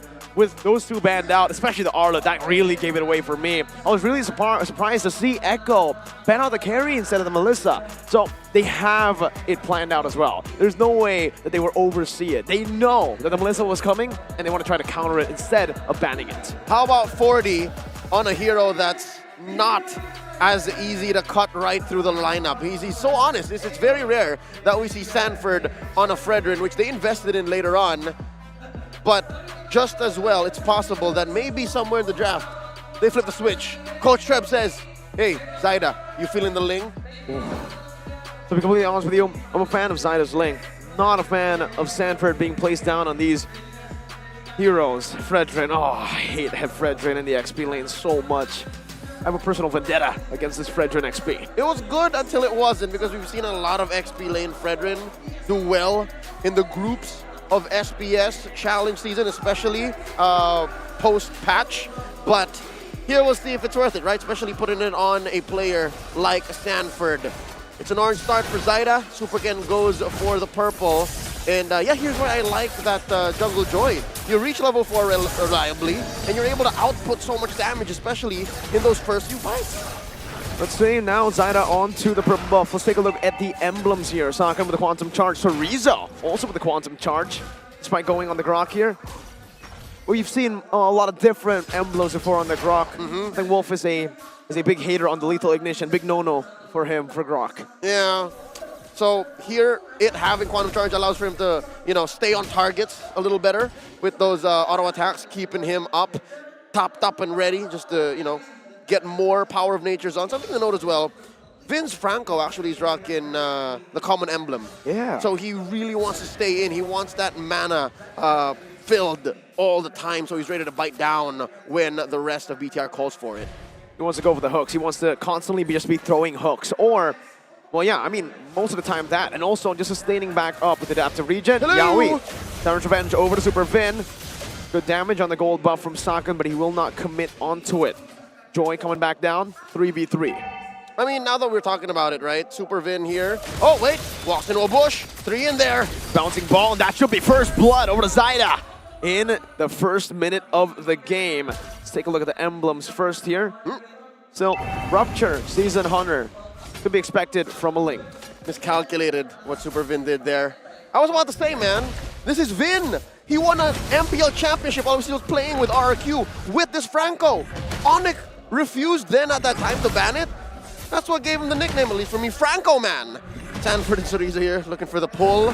Their junglers, respectively, yet to come to the scene. And Super Vin now back in this bush. Big control. He has an Iron Hook and a Bloody Hunt to go. Let's see if it works out. Yaoi's already spotted. Ooh, Iron Hook almost connecting on the Sanji there. Yaoi's charging the Tyrant's Revenge. Going on to, the flicker dodged away now. It's going to be Super Ken who secures inside a lockdown with a Bloody Hunt. So Rizzo able to flicker out now. Super Vin caught in the Appraiser's wrath. And Vin's going to fall here, but the damage has already been done. Turtle already claimed by BTR, and Super Ken's not done yet. Rhythm coming down. Super Ken, though, doesn't want to commit too much. They've won the objective battle, but they've lost in the kill department. Who's it worth for, Leo? I'd like to think it's a wash. This is the same spot we saw Echo even before the turtle take, and there wasn't much of a conversion from BTR anyways. So I'd say we ended up where we left off. Something to note though, gotta love Super Vin's reflexes. Yep. We saw this earlier in the groups and even a bit in the playoffs here, how he's so quick to go flicker ult, whatever that may be, flicker wild charge, flicker bloody hunt, and that's what stopped Zyda from actually coming in clutch, stealing the turtle away. Yeah, now that you mention it as well, taking a look at the kills, sure, Echo have a gold lead, but we gotta remember that these 2 kills that Echo have been able to pick up, it's only on the Super Vin, the roamer, right? He can afford it. He can afford it, definitely, and it has given so much more space to the rest of the members. Moreno and Saken, even Chorizo has been given enough space to farm up, and do they have a gold lead in their own lanes? Not exactly. Saken's down about 200 gold away from outplayed, and yeah, outplayed. Both of them actually built a pair of pants, so they can trade. It's a matter of who's gonna come in and change that math. Who's going to come in and try to win an advantage for their gold laners. And it's going to come in clutch, folks, because 20 seconds from now, there will be a turtle, and it spawned in the gold lane. 40. Ooh, playing with fire. I wonder if he knows Ken and Vin are there. I don't think so. Maybe he does. Chorizo up top. Gonna be jumped on by Zyda with that pinch boy. Sanford now looking for the engage. Chorizo with a wild charge. Power of Nature. Combo together. He gets himself out of there. Gets some vision on the purple. Tries to reset it. And Bigatron Alpha now know where Zyda is. Yep, this is a clear sign for them to go ahead, maybe blitz this turtle, because Zyda will still go for the purple. Still trying to take it. Moreno scores an RWM. Sanford walks in, and the turtle is reset. No reason to commit for Bigatron Alpha. They think, let's take it slow. Super Ken clearing out the mid lane, picking up the genius one. 5 minutes in, Super Vin caught. Has the rage, Bennett's rage, everything in the kitchen sink thrown, but Vin still survives. Now it's a real world manipulation. Oh, well played. Oh, good flicker out to safety. Wow, ults thrown out on both sides. Battle spells though, kept in check. All this time was bought for Chorizo, space on the map to push that top lane tier 1. I love it. Again, very similar to that last engagement. It's a wash, but I give a slight advantage to BTR. I think BTR played that very well, and now Moreno flickers out, saves himself. Good play by Zyda there. Makes Moreno miss a whole cannon minion in that mid lane. Super Vindo looking for a pin down, conceal. Already used up. Super Ken jumping into the conceal as well. Iron Hook not connecting. Good dodge, sidestep from Yaoi Sanji and outplayed. 3v3. I wonder if Echo are aware that this is a boding 5v5. Oh, yeah, Super Ken leaves the vicinity of the area. I like it. Both teams are actually playing with the space very well. As early as, what, 5-6 minutes? They're seeing parts of the map that, hey, there's an absence of enemy units here. No opponents here. Maybe I should just push, and that's what Zyda tried to do. Both of them respecting each other a whole lot more than game number 1. I think in game number 1, it was a battle of disrespect. It was very playful. Yeah. Bigatron starts strong, then Echo comes back. And Echo, we're almost able to end, and then Bigatron comes back again. Yep, that's what made that game so fast and furious, and now this time it feels so calculated, right? 6 minutes in, approaching 7 minutes, and only just 2 kills. Here we go. Echo going for the old-fashioned attempt on the push. Chorizo and Moreno to the rescue. Thou shall not take our tier 1 down bot. Wow, good defense from Chorizo, who's had a consistent performance all throughout this tournament. One of the standouts for Bigatron Alpha, alongside Moreno, who has not been playing every single game for Bigatron Alpha. Funnily enough, seeing how good he is now, you would expect, maybe he should get more games. Definitely. This is more than enough evidence that Moreno is coming into shape here. Part of the main lineup of Bigatron Alpha. Now, last turn of the game spawned, down to a fourth of its health. No dice. Bigatron Alpha concedes it. Echo scores. Wow, interesting choice by Bigatron Alpha. Feels like, again, they're trying to weather the storm. They're trying to wait for these item power spikes. And looking at the items, I think I know exactly what they're waiting for. Saken, Golden Staff, it's going to be the moment where they can look for these 5v5s, these neutral objective contests as well. And now up top, They engage on the 40. Ken pops the rhythm and beats. Big bush there. Oh, oof. Big damage, good iron hook, and that's a wild charge, but it's only on the Sanford with the flicker as well. Power Nature gonna be used now. Supervin engaged on. And there's the RWM keeping Sakin in place. He gets the go away, but he goes down. 2 for 0. Echo outplay Bigatron Alpha. Now, Charge Revenge and the Rage. Super Ken is down. Yaoi picks the kill up, and it's all Echo. Must have been something wrong with the circuitry or the communication more specifically, because that was very un-Bigatron-like. They were spread out, stood around, stayed where they shouldn't have been, and even after one fell, the others didn't follow through. So yeah, now Echo have a great lead, a big lead, 3,000 in, and they're pushing 2 turrets in mid straight. Mid lane tier 2 gonna fall, despite Moreno trying to savor it. And now it's a 4,000 gold lead. Exactly what Bigatron Alpha were able to do to Echo, but now reversed. It's Echo. Look at the gold difference between Zyda and Super Ken. 1.6K. Huge. And not to mention the gap between Outplayed and Sakin. He's gonna force Sakin to respond here and play safe. Prior to that last engagement, maybe Sakin had hopes of greeding out, but now he has to respect the damage output of Outplayed. Maybe even expedite building a Wind of Nature, because anything less would mean doom, would mean that he wouldn't scale up and put up a fight as well as Outplayed could. Mirko, you're looking at 5-0 in under 10 minutes and a 5K gold lead. It's a big gold lead, a big chunky one for Echo, especially considering it's placed on the right targets. It isn't Yaoi, it isn't Sanford, it isn't even Sanji who's holding it. It's the new recruits, the MDL players for Echo, Zyda and Outplayed, who both had phenomenal performances. The cores, if you will, and now they're looking to blitz this Lord. Super Ken and Vin. Yaoi's gonna try to stop him though. Retribution, Super Ken, what? He steals it, Bigatron Alpha disengage. It's a hit and run, and they skedaddle away. We're all left in disbelief, but that just happened, folks. Despite Yaoi jumping in, Super Ken just walks in. Bright as day.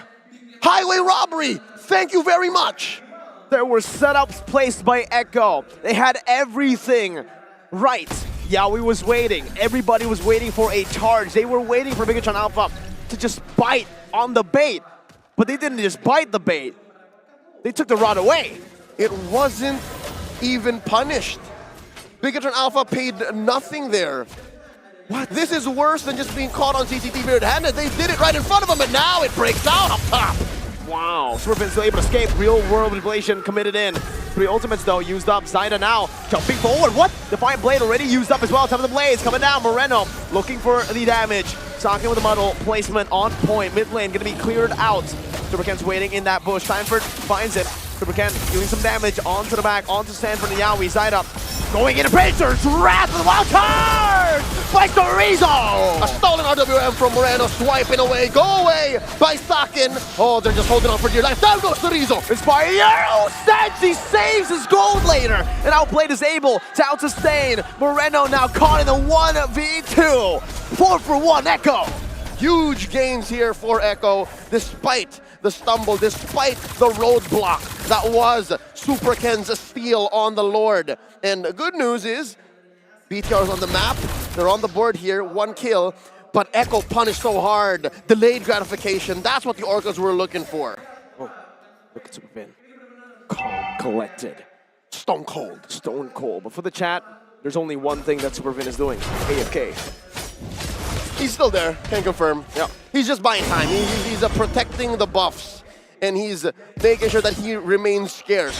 Again, even if you're down, the threat of a single hook, hey, Onyx fans would know, right? The threat of a single hook can change the tides of battle. So that's what Vin was doing there. And Bigatron Alpha, they have to force Echo to slow down. Now, the game gets really slowed down. Meanwhile, Charge Revenge and the Rage Chorizo takes everything. The Bennett's Rage and the RWM takes it to his grave. And what's that gonna lead to here? Super Ken still scores his purple. They're gonna threaten a take on tier 2 down bottom. It looks like Bigatron's gonna save it. Sanji, oh, he's baiting, he's baiting! Oh, Terror's Revenge by Yaoi, but Super Ken is able to escape. Pops in that rhythm. Zyda It's going around. Supervin trying to get a cheeky little iron hook down to Zyda.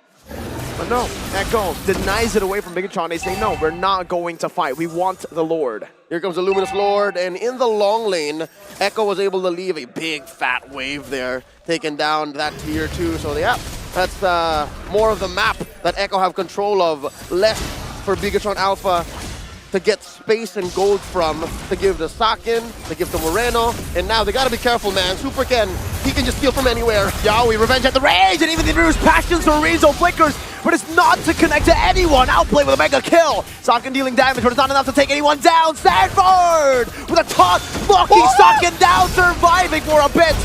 But now he falls, but Sakin follows. Moreno. Stolen Tempest Blade keeps him alive for just 2 seconds longer as Outplay pops him. And down bottom, Zyda was able to penetrate. There's a hook and the bite down. The punish from Supervin. I don't think it's going to be enough to save this game, though. 10 seconds on Super Ken. Sanji, oh, he's taking turret shots. No, what? Oh. What? What just happened? He must have been thinking, must have been looking at the map. That's the only other explanation I have.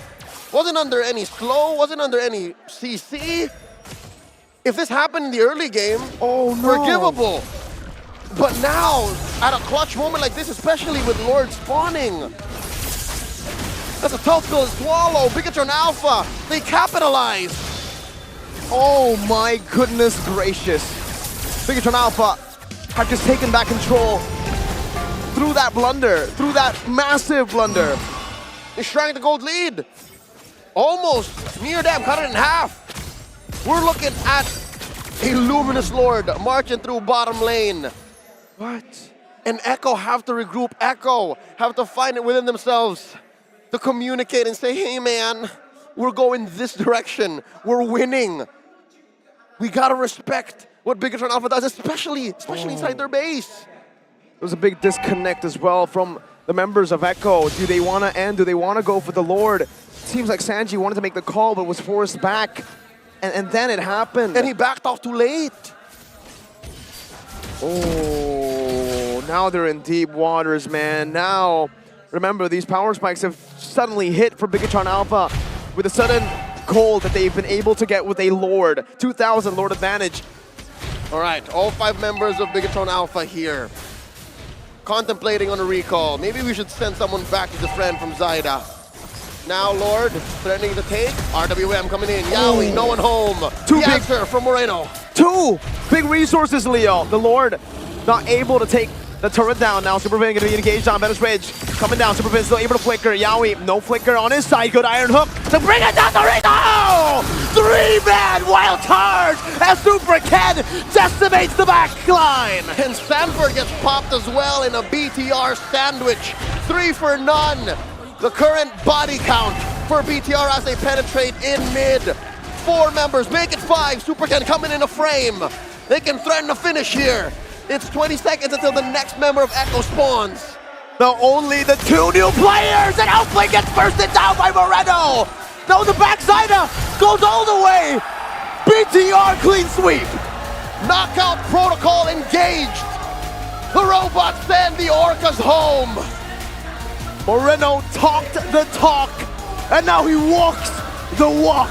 He sends another Filipino team home.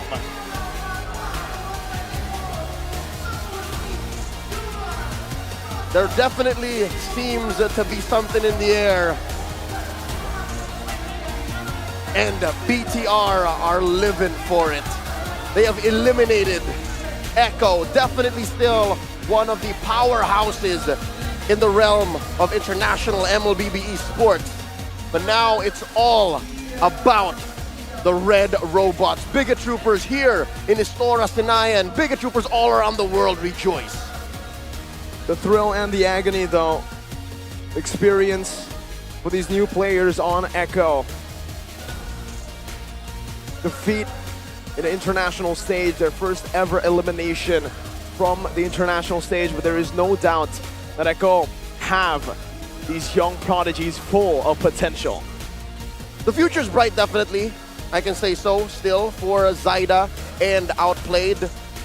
But this definitely is a wake-up call, a reality check straight from the architect himself, Coach Aldo, coming in to the Echo booth.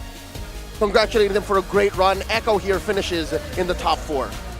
Top 4 for Echo. Bigatron Alpha moves forward to top 3 as they face off against AP Bren. It's scary. I don't want to ask Moreno about my future now. Don't. It's scary. It's impressive and it's scary what they're able to do with the scraps they find in the late game. Especially, they won that from behind. They won that with a bottom lane inhibitor taken down. Echo could have sworn they were going to live inside their base, but again, with the communications breakdown and the accumulated little wins that BTR scored there, it was inevitable, especially after that wipeout. My goodness. I mean, again, right? I mean, we have to address the elephant in the room, Leo. The fact that happened. That happened. When I say that, we all know what happened. Very rarely do we see Sanji make a mistake even. He made one mistake throughout the game. He played it perfect otherwise, and it's what costed them the game. That and a couple more major factors for sure. We don't want to pin all of this on the young prodigy, the mid laner from Echo, but it's clear. You can watch it, and in just a few, we will send it over to the analysts after an interview with our winning team. But again, there are so many questions to ask, and we're all here for it. That's what makes this amazing. That's what makes the playoffs for SPS Challenge Finals so amazing, is questions upon questions upon questions, and we do get some conclusions, but we're here for more. And with that being said, we'll throw it over to the stage. Chochi luar biasa sekali dan inilah dia 2-0 untuk Bigatron Alpha. Mereka memulangkan satu tim Filipina lagi dan mereka akan melunjak untuk esok hari untuk final lower bracket. Yes, as what Clara said, Bigatron Alpha once again swept another Filipino team, making them pack their bags and go home. So I guess what he said earlier on was right. Ya, Moreno tadi bilang di interview sebelumnya dan itu terbukti. Kalian membuktikan ucapan kalian, Moreno. Sejago itu kalian sekarang. Ya gimana ya, mungkin lagi improve aja sih. Makanya kita bisa ngalahin PH atau mungkin ya Indo sekarang lebih kuat lah daripada PH. He said that maybe Indonesia is stronger than Philippines now. Wow. That's a statement. Now that's a statement. Yeah, and they prove it. Tomorrow, they will be facing another Filipino team. The final Filipino team standing in the Snapdragon Pro Series Challenge Finals, which is AP Bren, that gave Onyx a run for their money just now. So how about Bigatron Alpha? What do you guys have prepared to face against AP Bren tomorrow? Persiapan apa nih untuk besok? Apalagi kita lihat AP Bren tadi ngelawan Onyx udah keras banget. 5 game dibabat habis. Kalian besok juga akan bertarung Best of Series. Persiapan seperti apa yang kira-kira bakal dilakukan nih? Ada persiapan sih, paling enjoy sama have fun aja. Oh, okay. I enjoy and have fun. Yeah, they do not have any preparations in going up against AP Bren. All they know and all they're gonna do is enjoy and have fun. Ya, tapi ini kayaknya spesial. Moreno jago banget gak sih hari ini? Kayak Moreno ada lagi mode spesial ya. Kamu lagi mode apa sih di turnamen ini, Moreno? Mungkin lagi mode Kyrie, kayak right now I'm loving myself. Oh, wow! He just quoted Kyrie up on stage. I love that. Ya, katanya lagi kayak mode Kyrie nih. Mode sad boy? Oh, sad boy era? Ya bisa dibilang begitu. Oh, he's loving himself now, focusing on himself, and then just like now, he proved himself and also Bigatron Alpha. You know what? I think not everybody needs a girlfriend buff. Sometimes you just need a love yourself buff. Aha! Oh, he agrees. Alright, we're good. Banyak orang yang mungkin ada buff cewek. Ini juga ada buff cinta diri sendiri. But semuanya pasti pada penasaran banget gak sih? Momen di game terakhir. Apakah kalian berpikir kalian akan berakhir dengan 2-0? Apa yang terjadi di game kedua tadi? Enjoy sama have fun. That's what? What? Game kedua, enjoy and have fun? Ya enjoy dan have fun, kayak ya takdirnya menang. Okay, so Clara asked him what happened in that second game because I'm pretty sure everybody who was watching thought it would be a 1-1 game. We were in the talent room We were like, okay, Lari. and then the comeback happened. We're wearing heels, guys. We ran. Yeah. We got here in 30 seconds, so we ran, and when we got here, they already won. And all he said was, they were just having fun. That's right. Dan kita juga bertanya, mungkin ini lebih spesifik ya, di mana kalian diturunin sama mereka. Turun ke lower bracket dan kalian sekarang balas dendam. Apa yang udah kalian pelajarin? Apa yang sudah kalian miliki di match kali ini dan mungkin enggak di match sebelumnya, Moreno? Moreno pakai Valentina. Moreno pakai Valentina, semua kelar. Gitu ya Moreno ya. Because he's playing Valentina. His Valentina is so good. So, I'm pretty sure what he's trying to tell AP Bren is, if you want to beat Bigatron Alpha, you gotta get rid of his Valentina first. Oh, gitu? Buat brand, kamu mau pesan kayak gitu, band Valentinanya, nanti mereka pada tahu nih. Terserah sih mau band apa aja, yang penting good luck, have fun aja. Oh, okay, he doesn't care. Whatever AP Bren bans, as long as they're having fun and good luck, you know? That's all. That's all. So, mau ngomong sesuatu nggak sih? Mungkin untuk tim Filipina yang mungkin akan kalian hadapin untuk esok hari bisa aja kamu pulangin atau Pokoknya mah well. Tapi buat tim Filipina grand final tetap full Indo sih. Oh, the same statement. Yeah, same bold statement he has is he still wants a Indo versus Indo grand finals. They are one step away because Onyx is already at the grand final slot waiting for the next team to come on in. So now we know that the Bigatron fans have been here since this morning cheering you guys. Yes. What do you want to say to everybody who stayed and supported you guys today? Betul, nggak cuma Bigatroopers, ada tante juga. Banyak sekali orang tua yang hadir di sini untuk Bigatron Alpha nih. Mau ngomong apa Moreno? Semoga sehat selalu buat kalian semuanya. Buat Bigatroopers, ya makasih banyak udah dukung kita. Kayak pas kita mungkin lagi down, pas kita lagi lagi naik-naiknya, makasih banyak udah dukung terus. Besok kita ada match lawan brand. Jangan lupa doain kita biar kita bisa masuk final dan dukung terus aja. Thank you. Oh, that was a very sweet message. Ya, karena mereka bener-bener ini yang mereka bikin, wow. Gimana gayanya Moreno? Well. Wow. So in case anyone did not understand what he said, Moreno said that he wants to thank the Bigatroopers for always supporting them whenever they fall down, whenever they rise back up. They're always there for them. And I think that's actually really, really sweet. It's a really cute fandom that I get to witness here. My first time in Indonesia as well. Okay, so now I'm pretty sure Moreno is super duper tired. But we still want to throw it over to our panelists to break down what happened in this best of 3. So, panelists, for the last time today, kindly take it away. Bigatron Wayne. Thank you once again, Rose. The downfall of the Apex Predators in Echo. The Orcas is nigh, ladies and gentlemen. Apparently now, the new Apex Predators are the robots. The question is, with them moving forward, will they be able to gain the title of PH Slayers? Because Moreno earlier on, very confident in that interview, he's saying that he's definitely sure it's going to be an Indo-Indo Grand Final. Yeah, man, you got to respect the confidence coming out from Moreno and BTR. They're running on the power of good luck, have fun. Just have fun. And you can see it in their gameplay, man. It seems like there's something about this BTR team, just even though they started off this campaign in the playoffs with a loss to Echo, they always find ways. They find ways. BTR, we find ways. What the heck? A very crazy game as well. 16 minutes game, 15-6. Bigatron, they were just, I don't know, I have no words here. They were able to find the openings sequence to their success. And unfortunately, Zyda lane game here wasn't really shining in this current game. We really just got to see BTR make the most out of punishing Echo errors. I think at this point, that's already a given. It was evident. It was the story of this game, first in that Lord. But before we drill on that even further, we have to talk about how Echo took control of this game.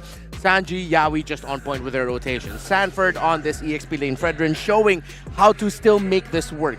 I know in MPL Indonesia and even here it struggles and teams look down upon picking it, but Sanford still making that pick work and of course outplayed. Great positioning as always.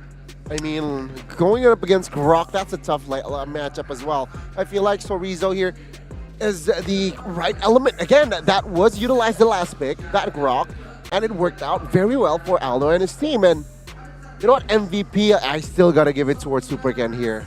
I mean, he was able to find that Lord, but no, it's a Grok. Sure, I'm happy too. Yeah, 133 stat on this Grok, so Rizzo takes that MVP. And you can even tell from his item build that he went a little 50-50 here. He went in a little bit for damage, but the Hep to seize the BOD, even a Legion Sword, maybe building up to something else in that damage department, but also Radiant Armor. So still respecting that damage output coming in from his team, from the opposing team, and the emblems, right? All penetration, you have a little bit of a movement speed going on with the agility as well as that core emblem. Yeah, his late entries were absolutely clutch here for BTR to find the wins that they eventually found. Of course, that first Lord there, Zyda not able to get his retribution off, but then at the same time was a great block by Supervin to block the entry of Yawi.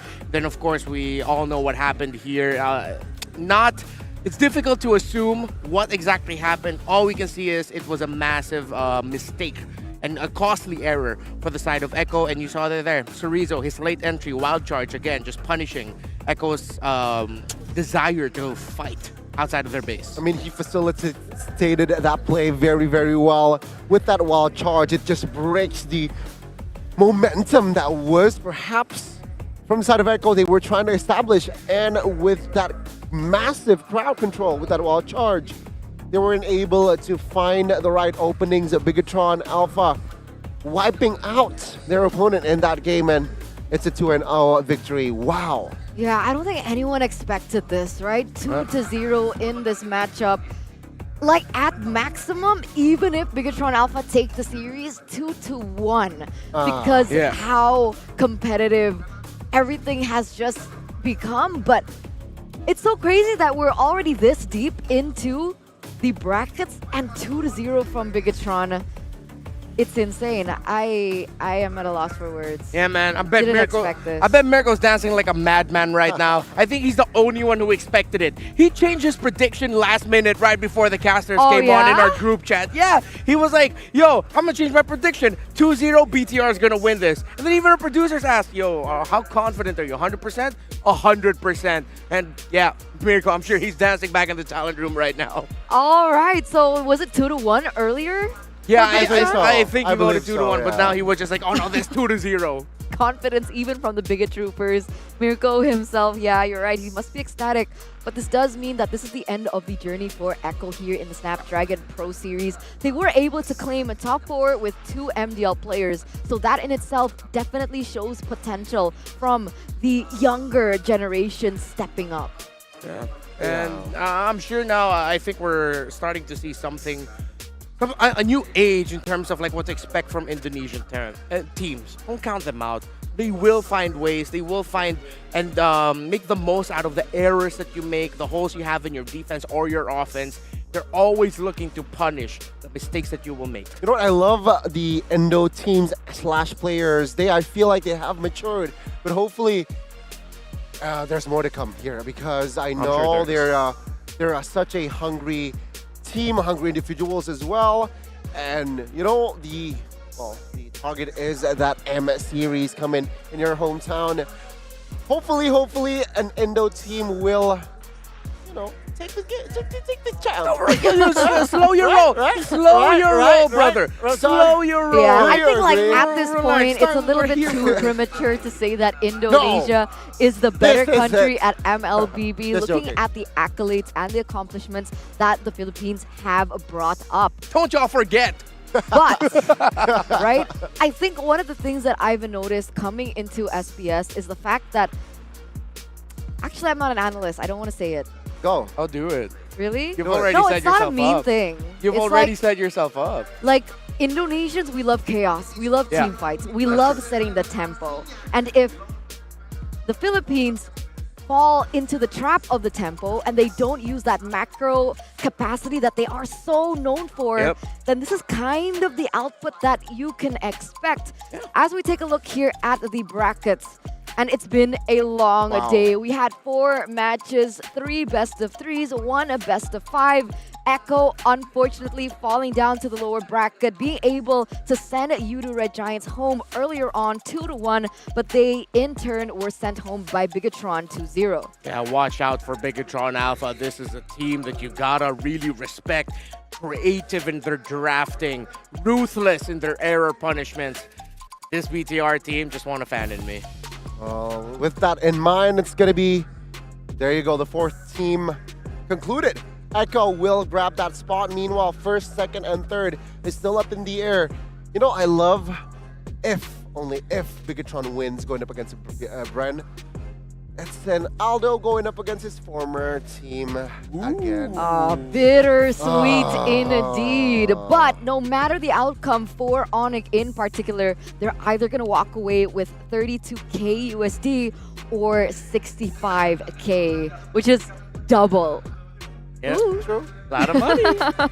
So let's take a look of what's happening tomorrow. And I'm sure everybody knows we are going to finalize that lower bracket finals. Best of 5 between Bigatron Alpha as well as AP Bren. And whoever wins that one is going a step forward to claim their prize there, as well as that matchup coming in against Onyx. Bigatron Alpha versus AP Bren, a rematch from the group stage. The last time these two met, it was actually Bigatron who won against AP Bren 2-1. So now, earlier, Onyx was looking for a revenge against AP Bren. Now it's going to be AP Bren looking for revenge against BTR. Very interesting again. Now let's take a look at this leaderboard here. You still see 4 members of Yoodo in the top 10, in the top 8, even top 7. Meanwhile, Ogen and Supervin is moving up, catching up. That's still Yoodo Red Giants number 1 and number 2. Pancake up there in the air, 69% as well on the assist ratio. Nice. I'm impressed. I'm impressed. I think a lot of people have picked up on the fact that Pancake likes to make little minuscule errors when he goes in. I don't think he likes that he makes errors but sometimes. even then, still number 1 on the assist leaderboard. And then Yoodo Red Giants, I think we were talking about it in the panel really well in their series against Echo, that they are a team to watch out for. They make us excited even more so for MPL Malaysia Season 12. Red Giants might just be the future of Malaysia. Oh, I like that. Let's take a look at the kills leaderboard here, though. Still, Look at that. what? Same. Sakai's and a Super Red, a top 2, still from the Yoodo Red Giants. Wow, almost what, a 30 gap, 35 gap here for Superkin to catch up to the Yoodo Red Giants gang. Meanwhile, another contender is Super Marco with 103 kills, perhaps creeping up to, you know, take the top 2 or top 1. Yeah, there's something about Red Giants. When I see them play, I just think, yeah, that's a Malaysian team. And I mean that with all the best qualities possible. The excitement, the surprise, the drama. Red Giants brings that to the table. So let's take a look at the top 3 plays of the day. We see Sakai's here earlier on making this play on the Fanny. Oh, we're going to slow it down a little bit. Look at the slow-mo. Slow it down. Oh, stealing the Lord away. Number 2, Super Ken. We're not going to see it just yet because we want to secret. keep you guys on your toes. But that was insane, right? With so much lockdown from the enemy, Sakai's was able to cable in, take the Lord, and get out untouched. That was kind of a weird sound. I kind of want to hear that sound effect again. That was pretty cool. No. No, that was pretty cool. No. It was like a Spider-Man flip. It's only for the viewers. All right, okay. Guess I'm They- not a viewer then. Oh, wait, I am. No. Yeah, I'm not. Fine. Maybe when you get home. Yeah, thank you.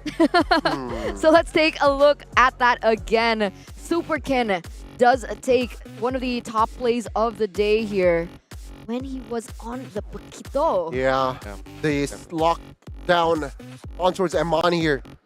Wow, the calculation wasn't that, I don't know. What? It was like, I feel like Superkin with the calculation was just able to take down Eman. Yeah. That was really good. And this was Cerezo, his entry Last with game. the Guardian, the Wild Charge play. I don't know what to pick. All three plays were great. Maybe recency bias. I'm leaning a little bit more towards Cerezo here. But yeah, Sekais and Super Ken also brought up some great plays. I'm a little disappointed. Why? There's no Lord. Yeah, we got I enjoyed the Lord. We saw that yesterday. And Lord lost, you know. Yeah, but hey, Ogwin won. I'm happy for Ogwin Yeah, for true. getting play of the Minotaur. day yesterday. But the Lord, man, feel bad for the Lord. He never gets the highlight. I thought you all are better than that. So if you guys want to still see a Lord on the top 3 plays of the day, please let us know in the survey. Let us know what we could do better. Let us know what you loved about the Snapdragon Pro Series so far in the link down below. You filled it in? Right there. You guys filled it in already? Yep. You have to fill it in.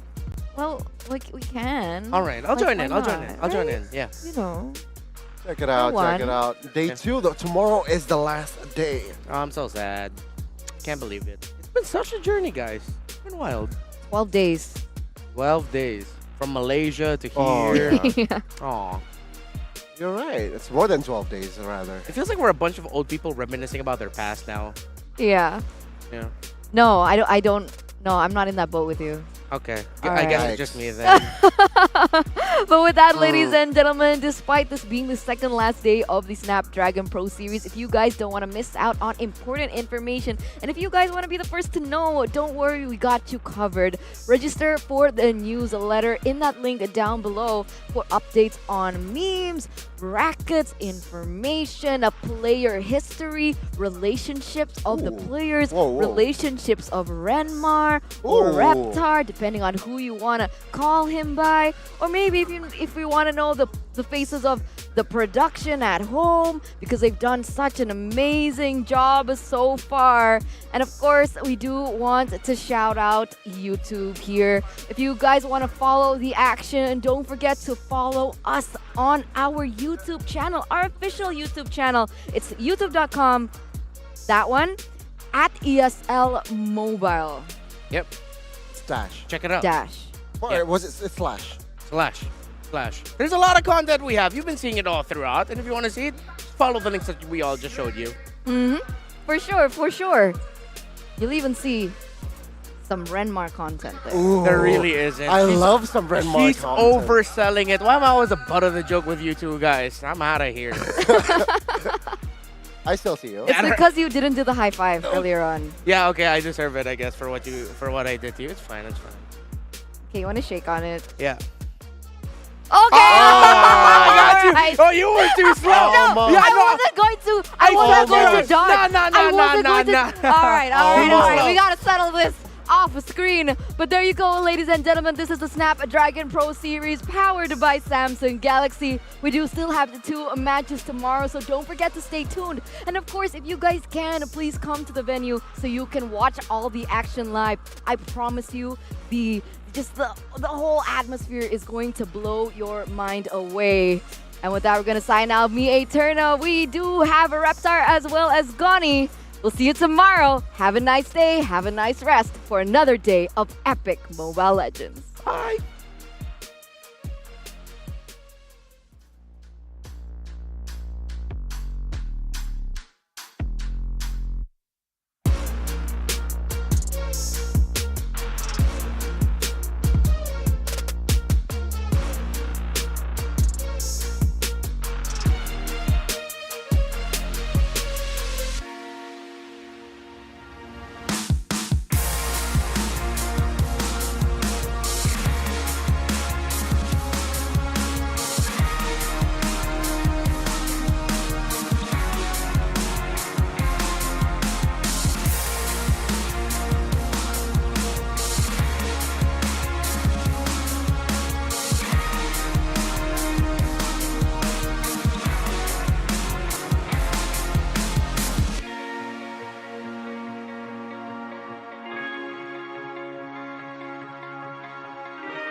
Every day of the week, anytime out, we feeling lively.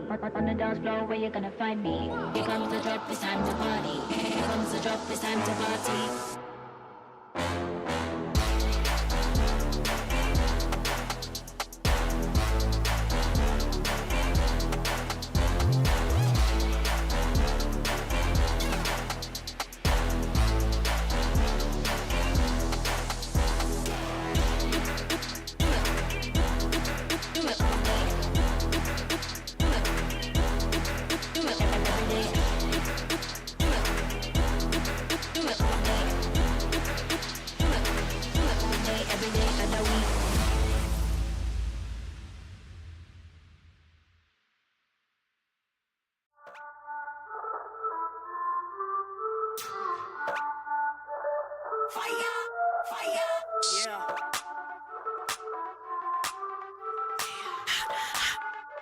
Yeah, we be hot, mama got game, check my team, we like the flame, we be bougie, y'all sound the same, we be, mama got game, we be hot, mama got game, check my team, we like the flame, we be bougie, y'all sound the same, we be, mama got game, yeah, we be cooking something new, hear us knocking, coming through, push the limit on them rules, cause we don't do it like you do, we be cooking something new, hear us knocking, coming through, push the limit on them rules. Yeah, mama got game. Mama got game. Yeah, mama got game. Yes. Yeah, mama got game.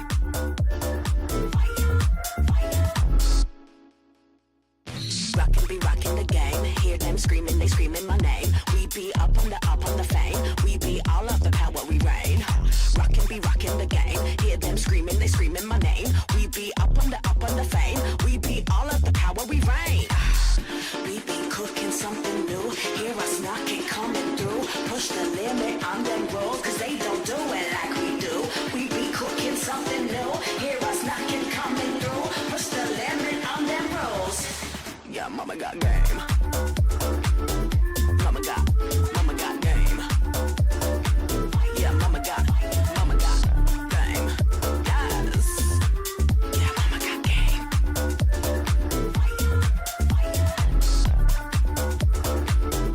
Mama got game. Yeah, mama got game. Yes. Yeah, mama got game.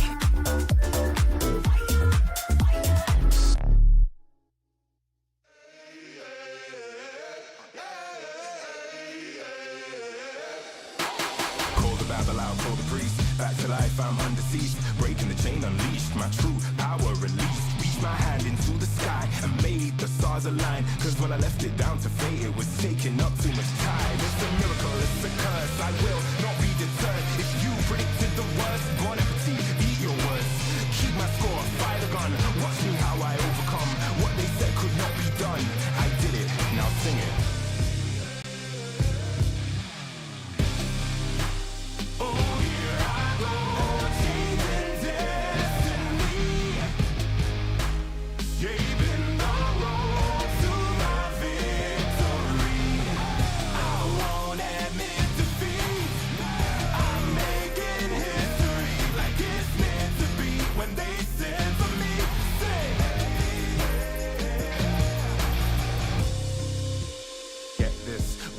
The birth of a legend, the past tried to trap me too bad. My future beckoned, I crashed, and yes, I burned. Hardest lesson that I learned was how to take a fall and crawl back out the dirt. Now I'm back from the grave, revived. Time after time, they tried to take my life, and still I wouldn't die. Survive, now come salute him. No man can dispute him. Back and I am biting, street fighting, Ryu Hadouken. What they said could not be done, I did it. Now sing it. Oh, here I go, changing destiny, saving the road to my victory. I won't admit defeat. I'm making history like it's meant to be. When they said to me, say, no man can dispute him. What is written isn't done. Watch me how I overcome.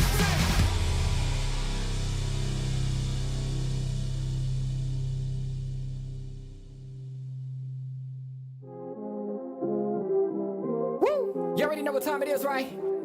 It's your boy Eclipse Darkness. I do this for my people. How I like that. I'm a black strong man, they can't tell me nothing. What I represent, they try to keep it from me. I done turn a lot of nothing into something. And I'm still out here pushing all they buttons. They can't hold me down, yeah, for nothing. So I'ma stand up. They can't hold me down, yeah, for nothing. I'ma stand up, yeah, for something. Cause they can't hold me down. I done seen it all. Came up from the gutter, baby, now I'm here to ball. I've been talking in my ear, so now they wanna call. They got my line tap, oh yeah, they tryna take it off. Oh no, here we go again. Pull me over, let me guess, it's cause my melanin. Asking questions, me and you both know irrelevant. But I stay cool and collected cause I'm heaven sent. They hate it, I love it, they know that there's no one above it except for God. Instead of becoming with negative energy, I gotta move and die. Give me that back, can't touch my crown, I'm a king and yeah, you know that. Talk about giving it back, I'ma come and take that, yeah, I'm a black strong man, they can't tell me